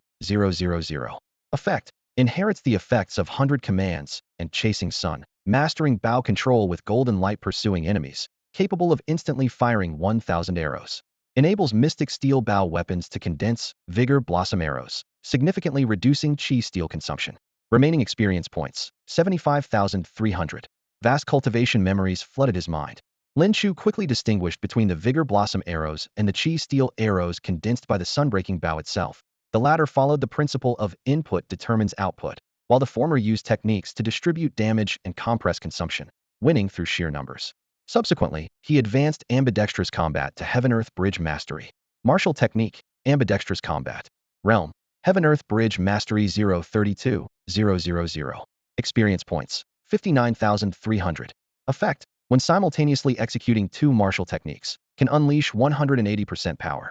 He invested his remaining experience equally into Azura Spear Technique and Cloud Heaven Sword Manual. Martial technique: 3 Azura Spears. Realm: Aperture Opening Perfect 29,65090,000. Martial technique: Cloud Heaven Sword Manual. Realm: Unity Minor Achievement 29,65070,000. The cultivation memories of both martial techniques likewise poured into his consciousness, stirring the inner force and chi steel within his body. His cultivation was now just one step away from reaching Elephant Manifestation Realm perfection. As twilight deepened, lanterns began lighting up along the streets. Zhuang Yu, spear in hand at his side, finally couldn't suppress the tension in her voice. General Lin, you've now toured all of Yangchun County. The night grows late, may I take my leave? The handsome young man in armor stopped and turned, his tone indifferent. Why the rush, Captain Zhuang? If you have urgent matters, speak freely. Brother Zhu and I might be able to assist. Zhu Tsungda nodded beside him. Though Lin Chu hadn't explicitly stated it, he had already sensed that Lin Chu found Zhuang Yu suspicious, hence his insistence on keeping her close. The night breeze stirred gently as Zhuang Yu's pale, slender hands gripped her spear tightly. She said in a low voice, General Lin, I have no urgent matters. Zhuang Yu gritted her teeth and said, keeping me by your side against my will is improper. Or do you have ulterior motives? You're merely at the entry level of the organ refining realm. Lin Chu replied with an indifferent expression, his tone calm, yet sharp. If we truly fought, your head would roll before you could even draw your weapon. Before he finished speaking, the spirited female centurion suddenly closed her eyes, as if making some kind of decision. In the next instant, she spun around whoosh. Her figure had already darted more than 10 feet away. Immediately after, Zhu Tsungda touched his toes to the ground, his robes fluttering as he transformed into a blur and gave chase. Lin Chu, however, turned in a different direction. With a light tap of his toes, his form soared like an eagle through the air, crossing dozens of feet before landing on the ridge of a gray-tiled house. The tiles trembled slightly, and a black shadow that had been lurking there was startled by this sudden appearance, his heart pounding wildly. Just as he was about to retreat, he discovered that Lin Chu had already blocked his escape route. A chiliarch. Lin Chu studied the man before him. The other wore standard chiliarch armor, his eyes sharp as blades, though now filled with barely concealed panic. How did you discover me? The man asked in a lowered voice, his fingers gripping his sword hilt tightly. From the moment I saw Zhuang Yu at the county office, I sensed you lurking in the shadows, Lin Chu said, brushing dust from his sleeves with a raised hand, continuing calmly. Today you followed us here. Tell me your purpose. The man's Adam's apple bobbed as he took a deep breath. He understood that if he truly drew his blade, he would be no match for the person before him. Zhuang Yu had deliberately led the other two away to give him a chance to escape, but who would have thought he'd already been exposed? With no way out, for the sake of his junior sister and himself, he could only make a desperate gamble. His armor clinked softly as countless streams of energy poured into his blade. Cold light flashed as he drew his sword and struck downward. Slash! The sharp energy transformed into an arc-shaped strike that directly carved a foot-long gash across the rooftop, sending debris flying. The man's strength at the entry level of the Meridian Pulse realm was already outstanding in Yanshan County, but unfortunately, his opponent was Lin Chu. A fierce wind swept by, stirring Lin Chu's hair and robes, yet he remained completely motionless. The scale armor emanating strange light rustled softly, golden flames gathering in his profound eyes, instantly condensing into what seemed like a substantial Vajra manifestation. Clang! The energy strike collided with the Vajra phantom and shattered instantly like a blade cutting through paper. The man's eyes widened, his throat dry. A body-tempering practitioner of the manifestation realm, combined with such movement techniques, meant he could neither break through the defense nor escape. A sense of helplessness immediately arose in his heart. Wearing chiliarch armor, while following Centurion Zhuang Yu planning rebellion. Lin Chu approached step by step, his voice still calm. No. The man's knees buckled as he slumped onto the tiles with a bitter smile and shake of his head. We're trying to escape. Escape? Lin Chu looked down at him. Why? It's all because of General Dai. The man sighed deeply. Dai Zhuang is my master, and Zhuang Yu is my junior sister. 5 years ago, Master was still the garrison chiliarch of Yanshan County. When I became his disciple, I thought I'd struck it lucky. But 5 years ago, his temperament changed drastically. He neglected military affairs and practiced evil arts. Many of the disappearances in the city were his doing. Yesterday, he even tried to harm my junior sister. My junior sister and I spent 5 years trying to persuade him to no avail. We could only plan to flee Yanshan County today, but we never expected to encounter you halfway. Evil arts. Lin Chu raised an eyebrow slightly. Such techniques could rapidly increase cultivation levels, which would also increase experience points accordingly. He asked again, what's your name? Ma Fei. Similar in age to me, yet able to cultivate to the Meridian Pulse realm in such an environment. Your talent is quite good, Lin Chu commented flatly. Ma Fei was stunned, looking at Lin Chu with complex emotions. Compared to you, my little bit of talent is nothing but garbage.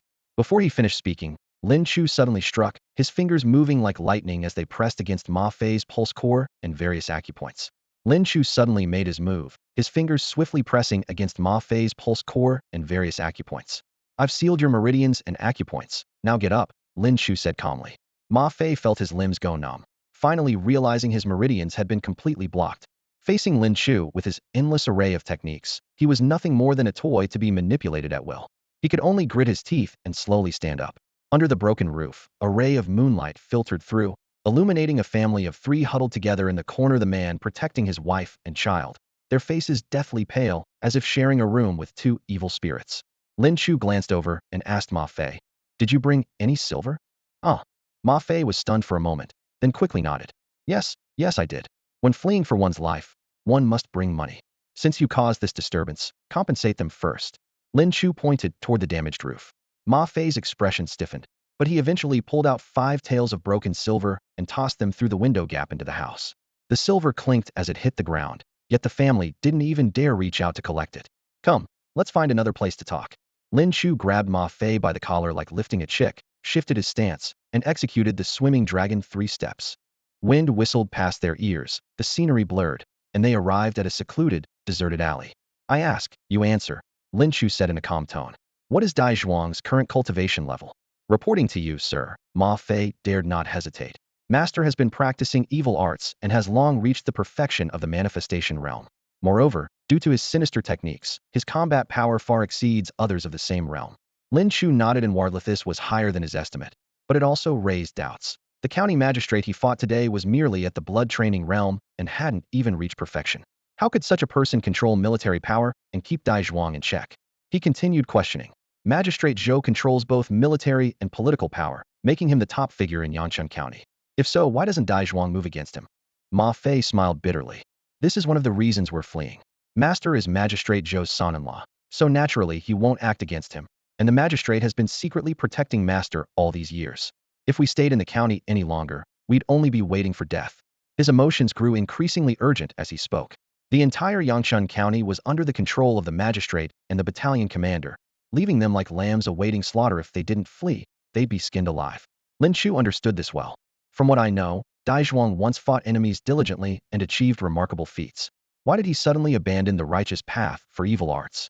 When did he marry? Lin Chu pressed on. Ma Fei sighed, his mind preoccupied with Zhuangyu, wanting to answer quickly so he could be released sooner. He also married 5 years ago. Master's wife is just an ordinary woman, dignified and virtuous, very kind to all of us. But later she became reclusive, and I haven't seen her for a year now. I'm afraid. 5 years ago? Lin Chu narrowed his eyes, seeming to understand something. Interesting. He suddenly smiled. Take me to see your master. Ma Fei was so frightened by this request that he coughed repeatedly. Sir, although you've also reached the advanced stage of the manifestation realm, Master's evil arts are extremely sinister. Please consider your safety. Before he could finish, Lin Chu interrupted. Are you looking out for me? Or are you afraid that if I lose, you'll be dragged down with me? Having his thoughts exposed so directly, Ma Fei's lips moved, but he ultimately had nothing to say. He knew very well that he had no choice. Please follow me, sir. In Yangchun County stood a sinister, abandoned mansion. This place had once belonged to one of the most prominent families in the area, until rumors spread that their young lady had suddenly gone mad one day, going on a killing spree and slaughtering the entire household. Since then, the mansion had become a place of dread, gradually turning into a haunted house that no one dared approach. His master was inside. Outside the courtyard, Ma Fei's feet seemed nailed to the ground, motionless, cold sweat beading on his forehead clearly. His previous venture into this place with his master had left considerable psychological trauma. Lin Chu glanced at him, then raised his hand to strike several pressure points, sealing Ma Fei's acupoints. Wait here for me. His tone was calm, yet brooked no refusal. With that, he entered the mansion alone. The indescribable stench of rotting wood, mold, blood, and decay hit him like a wall. After walking several dozen steps, he suddenly heard low murmuring in his ears, as if someone were whispering directly into them. Skin peeled as parchment, to paint my portrait of eternal life. Rip. Lin Chu frowned, his body swaying slightly as he leaped onto the crumbling rooftop. Looking over the eaves, he saw by the dried well in the back courtyard a skeletal middle-aged man gripping a corpse's head, his 5 fingers buried deep into the skull. Blood-red energy surged along his arm, and with a hiss, an entire human skin was torn away. Sinews drawn as strings, to play the ballad of white bones. The man reached out again, plunging his hand into the back of the skull and yanking out a complete spine, whipping it about like a great dragon. Heaven and earth as cauldron, boiling the suffering of all beings. Crimson energy burned around his body as the corpse rapidly withered, all its vital essence being absorbed into him. The man threw back his head in maniacal laughter. Boundless and shoreless, my obsession is the way. Ha ha. In the firelight, Lin Chu could now see him clearly, eyes bloodshot, sanity completely lost, only savage madness remaining. Medicine. Great tonic medicine. The man sniffed the air, as if catching the scent of delicacies. Suddenly he looked up, meeting Lin Chu's gaze on the rooftop. Great medicine. Oh. He stomped down, shattering the blue bricks, and shot toward Lin Chu like a cannonball. Taking me for medicinal ingredients? A hint of mockery flashed in Lin Chu's eyes. Even the emperor wanted to use him as medicine, but this man wasn't worthy. The man's hands became claws, reaching for Lin Chu's head. Golden light wove before Lin Chu's body, instantly forming the image of a Vajra guardian as he threw a punch. Bang! Fist met palm with a deafening crash. The roof collapsed, but Lin Chu remained unmoved while the man was blasted several yards away, embedded in the courtyard ground. The next moment, the man flipped up and charged again, fist shadows filling the sky. Blood-red energy condensed into striking edges, pulverizing the remaining buildings along with everything else. Boom. Debris flew everywhere as Lin Chu touched down lightly, hundreds of golden rays transforming into a torrential downpour. The two forces of red and gold intertwined, sparks flying. Neither dodged nor evaded, purely clashing flesh against flesh. Lin Chu's eyes narrowed slightly. So that's if this so-called evil technique was also a form of external body cultivation, stealing others' vital essence to refine oneself. The madman was puzzled. Usually his medicine was easy to harvest. Why was today so difficult to consume? Lin Chu withdrew his fist, saying coolly, "All right, I've played enough with you." As his words fell, cold light exploded from his palm, followed by sinister red radiance. Azura 3 spears. Clang. The spear tip struck the man's palm hard, creating brilliant sparks. The tremendous force carried furious waves, blasting him away. Bang. The middle-aged man crashed heavily into the surrounding wall, bricks and stones collapsing. His originally vacant, lifeless eyes now showed a few traces of clarity. That's all for today. Thank you so much for watching. I hope you guys enjoyed. If you wish to have another part of this recap, please give us at least 1,000 likes. Please don't forget to comment and subscribe to our channel for more content like this. Until next time.